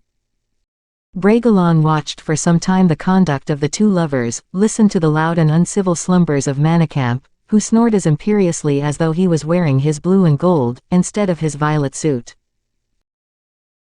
Then he turned towards the night breeze which bore towards him. He seemed to think, the distant song of the nightingale, and, after having laid in a due provision of melancholy, another nocturnal malady, he retired to rest thinking, with regard to his own love affair, that perhaps 4 or even a larger number of eyes, quite as ardent as those of de Gouche and Buckingham, were coveting his own idol in the chateau at Blois. And Mademoiselle de Montalais is by no means a very conscientious garrison, said he to himself, sighing aloud. 87. From Le Havre to Paris. The next day the fêtes took place, accompanied by all the pomp and animation that the resources of the town and the cheerful disposition of men's minds could supply. During the last few hours spent in Le Havre, every preparation for the departure had been made. After Madame had taken leave of the English fleet, and, once again, had saluted the country and saluting its flags, she entered her carriage, surrounded by a brilliant escort. De Gouche had hoped that the Duke of Buckingham would accompany the Admiral to England, but Buckingham succeeded in demonstrating to the Queen that there would be great impropriety in allowing Madame to proceed to Paris, almost unprotected. As soon as it had been settled that Buckingham was to accompany Madame, the young Duke selected a corps of gentlemen and officers to form part of his own suite, so that it was almost an army that now set out towards Paris, scattering gold, and exciting the liveliest demonstrations as they passed through the different towns and villages on the route. The weather was very fine. France is a beautiful country, especially along the route by which the procession passed. Spring cast its flowers and its perfumed foliage on their path. Normandy, with its vast variety of vegetation, its blue skies and silver rivers, displayed itself in all the loveliness of a paradise to the new sister of the king. Fetes and brilliant displays received them everywhere along the line of march. De Guiche and Buckingham forgot everything, De Guiche in his anxiety to prevent any fresh attempts on the part of the Duke, and Buckingham, in his desire to awaken in the heart of the princess a softer remembrance of the country to which the recollection of many happy days belonged. But, alas! The poor Duke could perceive that the image of that country so cherished by himself became, from day to day, more and more effaced in Madame's mind, in exact proportion as her affection for France became more deeply engraved on her heart. In fact, it was not difficult to perceive that his most devoted attention awakened no acknowledgement, and that the grace with which he rode one of his most fiery horses was thrown away, for it was only casually and by the merest accident that the princess's eyes were turned towards him. In vain did he try, in order to fix upon himself one of those looks, which were thrown carelessly around, or bestowed elsewhere, to produce in the animal he rode its greatest display of strength, speed, temper and address. In vain did he, by exciting his horse almost to madness, spur him, at the risk of dashing himself in pieces against the trees, or of rolling in the ditches, over the gates and barriers which they passed, or down the steep declivities of the hills. Madame, whose attention had been aroused by the noise, turned her head for a moment to observe the cause of it, and then, slightly smiling, again entered into conversation with her faithful guardians, Raoul and de Guiche, who were quietly riding at her carriage doors. Buckingham felt himself a prey to all the tortures of jealousy. An unknown, unheard of anguish glided through his veins, and laid siege to his heart, and then, as if to show that he knew the folly of his conduct, and that he wished to correct, by the humblest submission, his flights of absurdity, he mastered his horse, and compelled him, reeking with sweat and flecked with foam, to champ his bit close beside the carriage, amidst the crowd of courtiers. Occasionally he obtained a word from Madame as a recompense, and yet her speech seemed almost a reproach. "That is well, my lord," she said, "now you are reasonable." Or from Raoul, "Your grace is killing your horse." Buckingham listened patiently to Raoul's remarks, for he instinctively felt, without having had any proof that such was the case, that Raoul checked the display of de Guiche's feelings, and that, had it not been for Raoul, some mad act or proceeding, either of the Count, or of Buckingham himself, would have brought about an open rupture, or a disturbance, perhaps even exile itself. From the moment of that excited conversation the two young men had held in front of the tents at Le Havre, when Raoul made the Duke perceive the impropriety of his conduct, Buckingham felt himself attracted towards Raoul almost in spite of himself. He often entered into conversation with him, and it was nearly always to talk to him either of his father or of D'Artagnan, their mutual friend, in whose praise Buckingham was nearly as enthusiastic as Raoul. Raoul endeavored, as much as possible, to make the conversation turn upon this subject in De Wardes's presence, who had, during the whole journey, been exceedingly annoyed at the superior position taken by Bragelonne, and especially by his influence over de Guiche. De Wardes had that keen and merciless penetration most evil natures possess. He had immediately remarked de Guiche's melancholy, and divined the nature of his regard for the princess. Instead, however, of treating the subject with the same reserve which Raoul practiced, instead of regarding with that respect, which was their due, the obligations and duties of society, De Wardes resolutely attacked in the Count the ever-sounding chord of juvenile audacity and pride. It happened one evening, during a halt at Nantes, that while de Guiche and De Wardes were leaning against a barrier, engaged in conversation, Buckingham and Raoul were also talking together as they walked up and down. Manicamp was engaged in devoted attendance on the princess, who already treated him without reserve, on account of his versatile fancy, his frank courtesy of manner, and conciliatory disposition. Confess, said de Wardes, that you are really ill, and that your pedagogue of a friend has not succeeded in curing you. I do not understand you, said the Count. And yet it is easy enough, you are dying of love. You are mad, de Wardes. Madness it would be, I admit, if Madame were really indifferent to your martyrdom, but she takes so much notice of it, observes it to such an extent, that she compromises herself, and I tremble lest, on our arrival at Paris, M. de Bragelonne may not denounce both of you. For shame, de Wardes, again attacking de Bragelonne. Come, come, a truce to child's play, replied the Count's evil genius, in an undertone, you know as well as I do what I mean. Besides, you must have observed how the princess's glance softens as she looks at you. You can tell, by the very inflection of her voice, what pleasure she takes in listening to you, and can feel how thoroughly she appreciates the verses you recite to her. You cannot deny, too, that every morning she tells you how indifferently she slept the previous night. True, de Wardes, quite true, but what good is there in your telling me all that? Is it not important to know the exact position of affairs? No, no, not when I am a witness of things that are enough to drive one mad. Stay, stay, said de Wardes, look, she calls you, do you understand? Profit by the occasion, while your pedagogue is absent. De Guiche could not resist, an invincible attraction drew him towards the princess. De Wardes smiled as he saw him withdraw. You were mistaken, monsieur, said Raoul, suddenly stepping across the barrier against which the previous moment the two friends had been leaning. The pedagogue is here, and has overheard you. De Wardes, at the sound of Raoul's voice, which he recognized without having occasion to look at him, half drew his sword. Put up your sword, said Raoul, you know perfectly well that, until our journey is at an end, every demonstration of that nature is useless. Why do you distill into the heart of the man you term your friend all the bitterness that infects your own? As regards myself, you wish to arouse a feeling of deep dislike against a man of honor, my father's friend and my own, and as for the Count you wish him to love one who is destined for your master. Really, monsieur, I should regard you as a coward, and a traitor too, if I did not, with greater justice, regard you as a madman.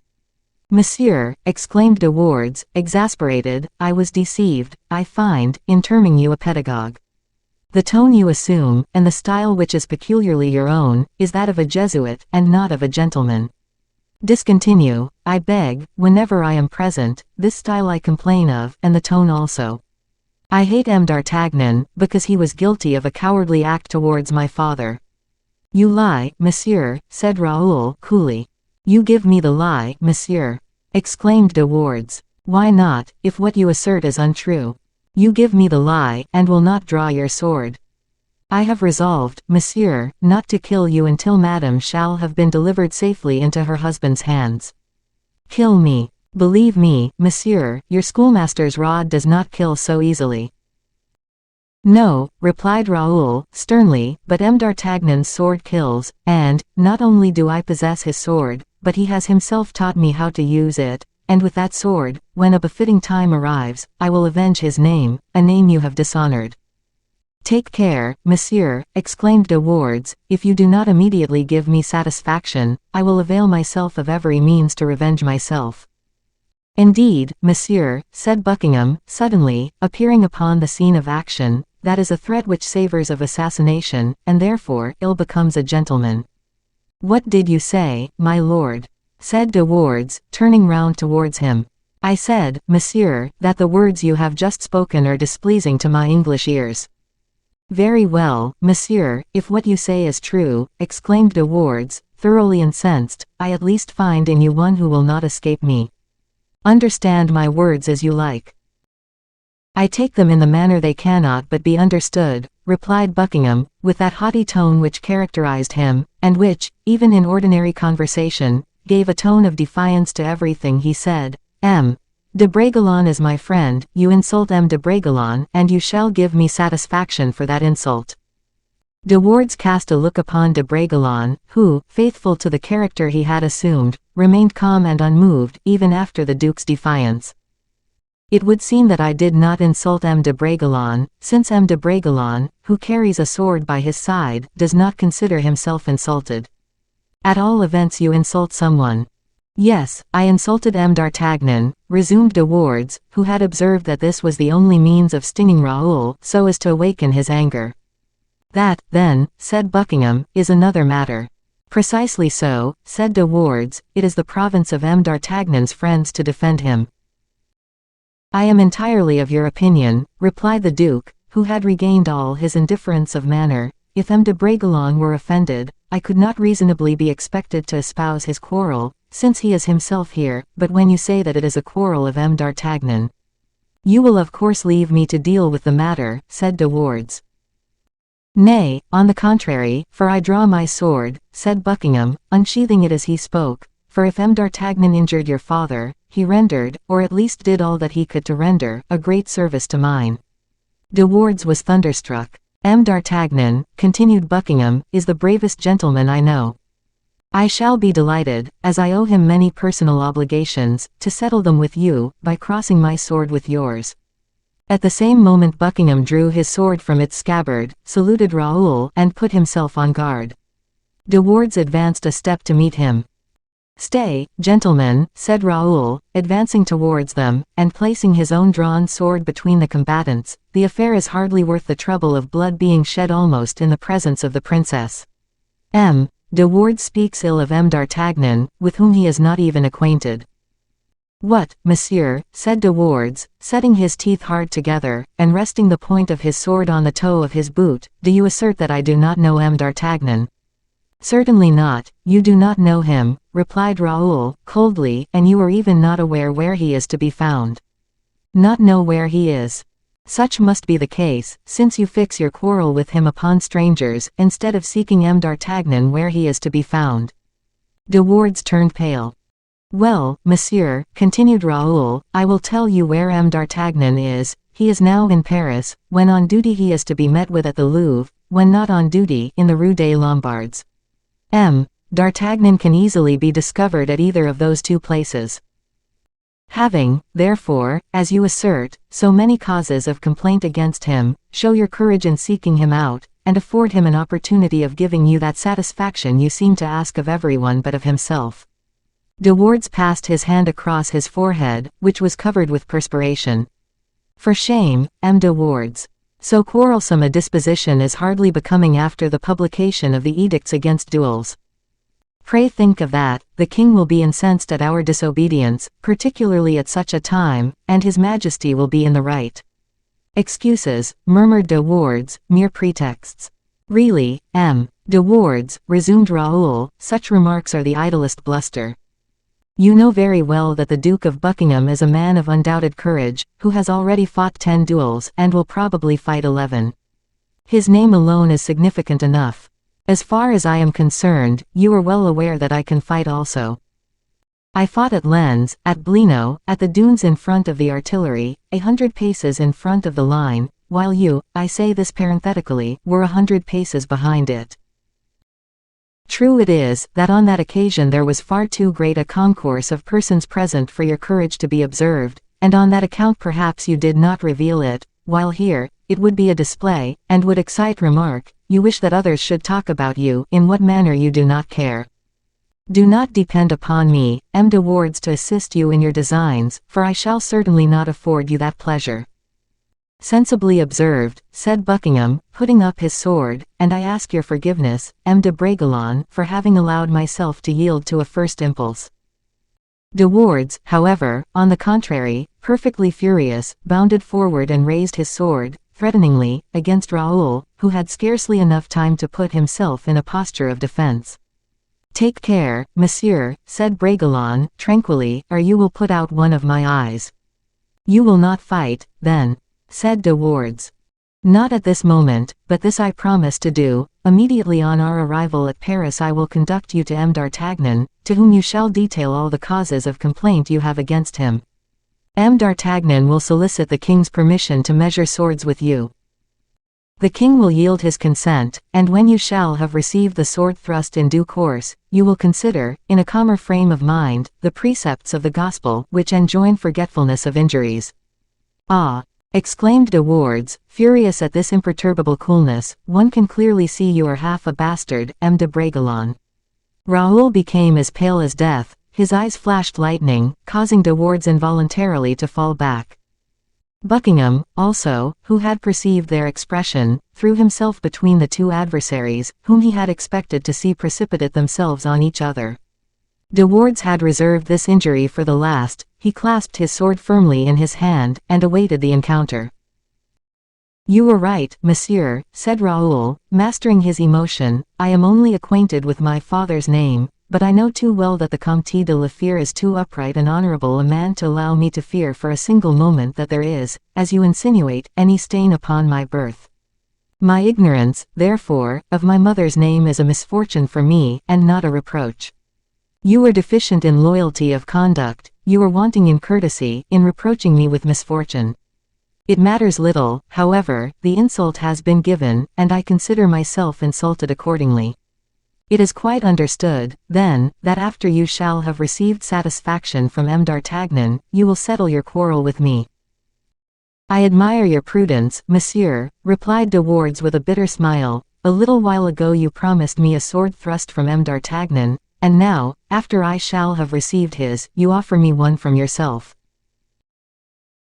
"Do not disturb yourself," replied Raoul, with concentrated anger. "In all affairs of that nature, M. d'Artagnan is exceedingly skillful, and I will beg him as a favor to treat you as he did your father, in other words, to spare your life at least, so as to leave me the pleasure, after your recovery, of killing you outright, for you have the heart of a viper, M. de Wardes, and in very truth, too many precautions cannot be taken against you." "I shall take my precautions against you," said De Wardes, "be assured of it." "Allow me, monsieur," said Buckingham, "to translate your remark by a piece of advice I am about to give M. de Bragelonne. M. de Bragelonne, wear a cuirass." De Wardes clenched his hands. "Ah," said he, "you two gentlemen intend to wait until you have taken that precaution before you measure your swords against mine." "Very well, monsieur," said Raoul, "since you positively will have it so, let us settle the affair now." And, drawing his sword, he advanced towards De Wardes. "What are you going to do?" said Buckingham. "Be easy," said Raoul, "it will not be very long." De Wardes placed himself on his guard, their swords crossed. De Wardes flew upon Raoul with such impetuosity, that at the first clashing of the steel blades Buckingham clearly saw that Raoul was only trifling with his adversary.